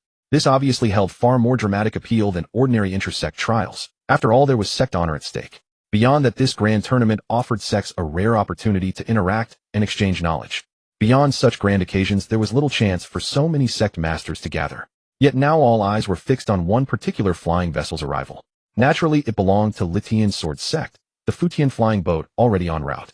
Hey disciple, Fang Xun. Come quick, look at me. Within the private chamber of Lu Li, master of Yaoguang Peak, she was in the midst of changing. Normally, he would wander about wrapped in a sheet at dawn, but arriving at Qingyun Dao Sect meant dressing properly. Wow, master, you look absolutely stunning. Fang Xun turned around, and upon seeing Lu Li let out an astonished cry as though witnessing her beauty for the first time. Lu Li fell silent for a moment, quietly slipped off her shoes, and then kicked Fang Xun right out the door. Go fetch little Gu Hao. Next time you dare dismiss me so carelessly, I'll chop you into fine pieces. Fang Xun slid sideways through the doorway, pivoted, opened it to usher himself out, and shut it behind him. Fang Xun could hardly blame him for being perfunctory. Lu Li had been changing since they arrived. Long skirts wouldn't do, short skirts failed, innocent looks fell flat, and glamorous styles were rejected too. He had no idea what she was aiming for. Fang Xun thought every outfit looked lovely, yet somehow Lu Li found fault with them all. While someone else would have to endure this ordeal. Women possessed an innate talent for such matters. Fang Xun readily accepted this, and went to fetch Gu Hao. Shortly thereafter he arrived at her door, only to find Wei Hung already waiting there. Senior brother, what's this? Fang Xun glanced between Wei Heng's exasperated expression and the closed door. Junior sister is still changing. I was going to call her out so we could review the Qingyun disciple records Uncle Seventh just compiled. She's been at this for ages. You've arrived at the perfect moment. Go give her a couple calls. At the sound of their voices, the door creaked open. Gu Hao peeked out and spotted Fang Xun. Fang Xun, you came to find me. Witnessing this, Wei Heng quietly stepped back, turned around, and distanced himself. Wei Heng, who had once withstood the Daxia Kingdom's fortune against the Golden Core tribulation, now seemed deflated, his presence diminished. His junior sister had completely changed from who she once was. Neither Fang Xun nor Gu Hao had noticed. Ahem. Fang Xun gazed at Gu Hao's adorable face. Master wishes to see you. Third uncle. Gu Hao frowned. What does third uncle want? Never mind that. Just go. Fang Xun nodded apologetically. Forgive me, senior sister. Please bear with troublesome Lu Li on my behalf. All right, then wait a moment, Fang Xun. Gu Hao gently closed the door, but it opened again almost immediately. Only then did Fang Xun finally notice that Gu Hao was still in her sleepwear. Unlike last time he had seen her in pajamas, this ensemble combined a nightgown with sleeping pants beneath the skirt. Completely covered from head to toe with nothing exposed, Fang Xun was thoroughly satisfied with this outfit. Let's go, Gu Hao. Don't keep master waiting. Fang Xun spoke and headed straight toward Lu Li's quarters. Before long, the two arrived together at her door. Gu Hao, you can go in by yourself. Moi. Though Gu Hao wore a puzzled expression, she obediently entered. Fang Xun considerately let the partially closed door click shut behind him, then made his way to the flying boat's deck. Perhaps truly only a woman could understand what another woman desires. Upon reaching the deck, Fang Xun found divisions of Dao Sect disciples already standing in perfect formation. Qingyun Dao Sect was approaching. Such formal displays wherever they occurred were always presented at full capacity to outsiders. Much like how Lu Li would wander about in her private courtyard wrapped only in a sheet, yet today she wanted to maintain propriety. Still, intersect disciples and direct disciples belonged to different systems. The intersect disciples standing at attention couldn't prevent direct disciples like Fang Xun from still getting dressed. As it happened, direct disciples seemed to have no standard robes. At least Lu Li had never issued any to Fang Xun. Fang Xun took his place on deck and spied Wei Heng lingering in the shadows at the corner, caught in the wind. The reason Wei Heng could be spotted there so easily was Fang Xun himself sought a sheltered spot to enjoy the breeze. This location proved perfectly suitable. At that moment, Fang Xun and Wei Heng shared nearly identical thoughts. Fang Xun approached from behind. Before he could greet Wei Heng, the latter clapped a hand on his shoulder. From now on, treat Gu Hao well. Fang Xun blinked in surprise. It felt like receiving a deathbed entrustment. Understood. He acknowledged. At last, Latian Sword Sect's Futian flying boat arrived before Qingyun Dao Sect's mountain gates. Tower ing above the numerous flying boats, a colossal vessel descended from the heavens. Even a blind man could discern its sheer magnitude from the overwhelming pressure it radiated. It's coming. Stay sharp. The Sword Sect's flying boat has arrived. Goodness, is this really the Sword Sect's vessel? It's enormous. You haven't seen anything yet. Grandpa, I want that. Grandpa will give you 2 slaps if you keep wanting everything. Below the myriad flying boats, Qingyun Dao Sect had already prepared to receive them. The sect's protective formations silently parted, then expanded outward, enveloping all the arriving vessels. The arrival was much as Fang Xun had envisioned. First, Elder Lu delivered a speech thanking the various sects for their journey from afar. Then accommodations were arranged for each sect, sparing them the trouble of finding lodging upon arrival. Such was the magnanimity of a major sect. Without substantial resources, securing a venue for so many would be impossible. The Dao Sect for this very purpose relocated an already emptied minor secret realm and temporarily constructed dwellings within it for everyone's accommodation. This alone left all the sects in awe. And Shirsong Jinren, being the #1 person under heaven, naturally had his part to play as well. Shirsong Jinren merely offered a few perfunctory remarks to the gathered crowd before departing with Elder Lu back to the mountain sect. Of course, no one paid any mind to his hollow words. What truly caught everyone's attention was that Shirsong Jinren was actually holding Elder Lu's hand as they returned to the sect together. The gossiping crowds immediately set up their own little stand to speculate. Elder Shir and Elder Lu clearly share feelings for each other. Could this mean the Sword Sect and Dao Sect will merge in the future? Wouldn't that constitute a monopoly? Scram, get lost, and don't splatter blood on me. Come now, if you wanted a monopoly, Elder Shir could handle all of us single-handedly. Save the gossip for somewhere else. But seriously, is Elder Shir really as formidable as legends claim? Is the Tribulation Transcendence realm truly that terrifying? If we all gang up on him, wouldn't we overwhelm him? Hearing these words, the gossiping crowd suddenly turned their attention toward him, and an awkward silence fell over the group. After a moment, someone asked, "Who are you? What's your cultivation level? Golden Core Peak, what about it? Oh, never mind then. Go play elsewhere." And just like that, the crowd resumed their animated debate over whether Elder Shir had pursued Elder Lu first or vice versa. Is that it, eh? Standing beside Lu Li, Fang Xun was equally astonished. Fang Xun had expected something stretching an hour or two by past life standards, perhaps with musical performances and such. And this was supposed to be the grand affair. From Elder Lu's speech to Elder Shi and Elder Lu departing together, it had all taken less than the duration of one incense stick. Remarkably swift. How much longer do you need? Let's go keep up. The Dao sect disciples are still arranging our lodging. Beside Fang Xun, Lu Li waved her small hand and reached to wrap her arm around his neck as they headed inside. The moment she made contact, something felt off. When did you grow so tall? Lu Li's memory of Fang Xun was still stuck at their first meeting when he had been shorter than her. Has it really been 5 or 6 years since we last saw each other? Have you not been paying attention to how I've grown? Fang Xun muttered to himself.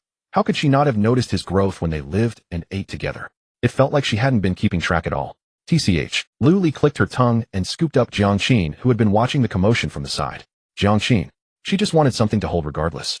It didn't matter who it was. However, Fang Xun glanced at Lu Li once more. This was the first time he had seen her in these particular clothes. Master, when did you buy these clothes? They seem a bit ill-fitting. The chest area looks quite tight. He glanced once then twice. Indeed, the fabric was taut across her rounded figure. If not for the ribbon adornments above, it would have been unmistakable. Fang Xun's words drew an involuntary sound from Gu Hao standing nearby. Meanwhile, Lu Li showed no concern for her junior disciple's feelings. Xiao Gu Hao gave these to me. She has so many clothes she's never worn. How does it look? Pretty nice, right? As she spoke, Lu Li twirled around with Jiang Qin in her arms to show off the outfit. Fang Xun looked from the clothing to Gu Hao. Gu Hao quickly ducked behind Wei Heng. Wei Heng nodded with satisfaction. His junior sister was still the same. It looks lovely. What else could Fang Xun say? All right, stop staring. We can look properly once we arrive. Lu Li said this and walked ahead briskly, carrying Jiang Qin. In just the time it took for a brief exchange, she had fallen several steps ahead. Soon enough, everyone arrived at the azure cloud side peak of the Qingyun Dao sect. Those guests who came to observe the ceremony had gone to reside in the secret realm, while those participating in the grand competition naturally had other accommodations. This place isn't bad. Clearly arranged specifically for them. Beyond the living quarters, according to the guiding disciples' introduction, training grounds had also been prepared here. Within those grounds stood mechanical puppets designed for sparring. Even more remarkably, these automatons had been programmed with combat data from numerous outstanding disciples of the Qingyun Dao sect, allowing them to gain preliminary insight into the sect's practitioners. Wait, wouldn't this actually make it easier for us to win? Listening to the Qingyun disciple, Fang Xun began to wonder if there was an insider compromising the Qingyun Dao sect's operations. Could such puppets truly be made available to outsiders? Senior brother of the sword sect, please rest assured. The disciple smiled. We will collect data from your matches against these automatons as well. You'll receive notifications like this upon entering the trial grounds. Whether you choose to use them and to what extent is entirely up to you. Now, senior brothers and sisters, please follow me. The dormitories arranged for you are right here. After finishing, the disciple specifically addressed Lu Li. By the way, Elder Yin specifically instructed me to ask the peak masters to wait here for a moment. Elder Yin said he would personally arrange their residence. Who? Hearing these words, Lu Li's composure faltered slightly. Her junior disciples stealthily turned their gaze toward her. Senior sister, Su Qingyao said. Such a coincidence. Elder Yin with the surname Yin. It can't be. Lu Li swallowed hard. Fang Xun was witnessing his master's flustered state for the first time. After all, wasn't Lu Li supposed to fear nothing, charting her own course fearlessly wherever she went? How could hearing a single elder's name reduce her to this? And judging by the expressions of the other peak masters, there clearly seemed to be history here. Fang Xun immediately turned his attention to Wei Heng and Gu Hao. Having arrived decades before him, surely they knew something of the background. Wei Heng merely shook his head when he caught Fang Xun's gaze. Clearly he was unaware of any issue. As for Gu Hao, this girl knew even less. As Fang Xun pondered, a woman clad in white slowly descended the mountain path. Upon seeing her, the peak masters were visibly startled. Lu Li stood frozen. Then Fang Xun heard her voice, faint and ethereal. Yin Yujun of Qingyun Dao sect. Paying respects to the elders of the sword sect. Thus ends today's installment. I received a completion invitation from Fanxia for this book. There's a small reward attached, which is better than nothing. However, I definitely won't meet the threshold for that reward. Whether I write or not, there will be zero earnings. Seeing this invitation brought some sadness. Without it, I might not have remembered this book or the stories I wrote within it. After reading through it again, I found myself wondering what kind of ending Fang Xun and the others should have. In simple terms, Fang Xun and Gu Hao get married. This pairing will absolutely happen. Wei Heng will watch Gu Hao marry Fang Xun with tears in his eyes, standing as her family and her most solid backing. Fang Xun and Pei Ruanruan get married. Though she is the elder sister figure, there is no blood relation between them. Marriage is inevitable. Fang Xun and Pei Yihan will not marry. But someone always harbors secret desires. Let fate decide. Fang Xun and Lu Li get married. Though the trope of a disciple falling for their master is always popular, someone needs to keep Lu Li in check. She is so unreliable and unconventional. Fang Xun and Zhao Xian. The two will not end up together. Zhao Xian will likely die alone. Fang Xun does not belong to Zhao Xian. He will never be Zhao Xian's Fang Xun. Fang Xun and Yin Yujun's story has not yet begun. I do not know. I always want to be responsible for my books, but I never seem to fulfill that responsibility. I always think I must write 1,000,000 words, but I break my promises every time. This one is actually the longest I have ever written. It has reached nearly 500,000 words. But ultimately it has not even reached half. That said, my new book has the best chance of reaching 1,000,000 words. Though it is also neither warm nor hot, even without a title test, I was able to earn the full attendance bonus. It has reached our minimum baseline of 3,000 yuan per month. Perhaps my new book has now reached over 300,000 words. It is the book I have delayed the longest without a title test. I hope I can persist until 400,000 words and complete the title test. Finally, I hope that new book becomes my first novel to earn steadily from start to finish reaching 1,000,000 words. 3,000 yuan per month. For an author at the bottom like me, reaching that line is already exhausting. I hope one day I can reach 1,000,000 active readers and become a great big shot. Though it feels unlikely. Writing this now is basically venting water-filled word count complaints. I hope the fathers here will not mind. But by now there are probably few fathers remaining. Few people even read these water-filled complaints. Alright, that's it. I've also been storing drafts over the past 2 days waiting for my new book's title test. I hope my new book gets a good result. To those fathers who made it this far, see you later. After posting this, I still have 3,000 words to write. Damn, why is there still over 100 words left? I have exhausted all means of padding words. If I keep writing, I will end up describing what I ate for breakfast today. Never before have I found 1,000 words so difficult to write. This is more taxing than writing the main text. Alright, that's it. This is where it ends. Damn, still a little short. Cannot stop. Cannot stop. Cannot stop. There is no way to stop now. That shore I cannot reach. I arrived.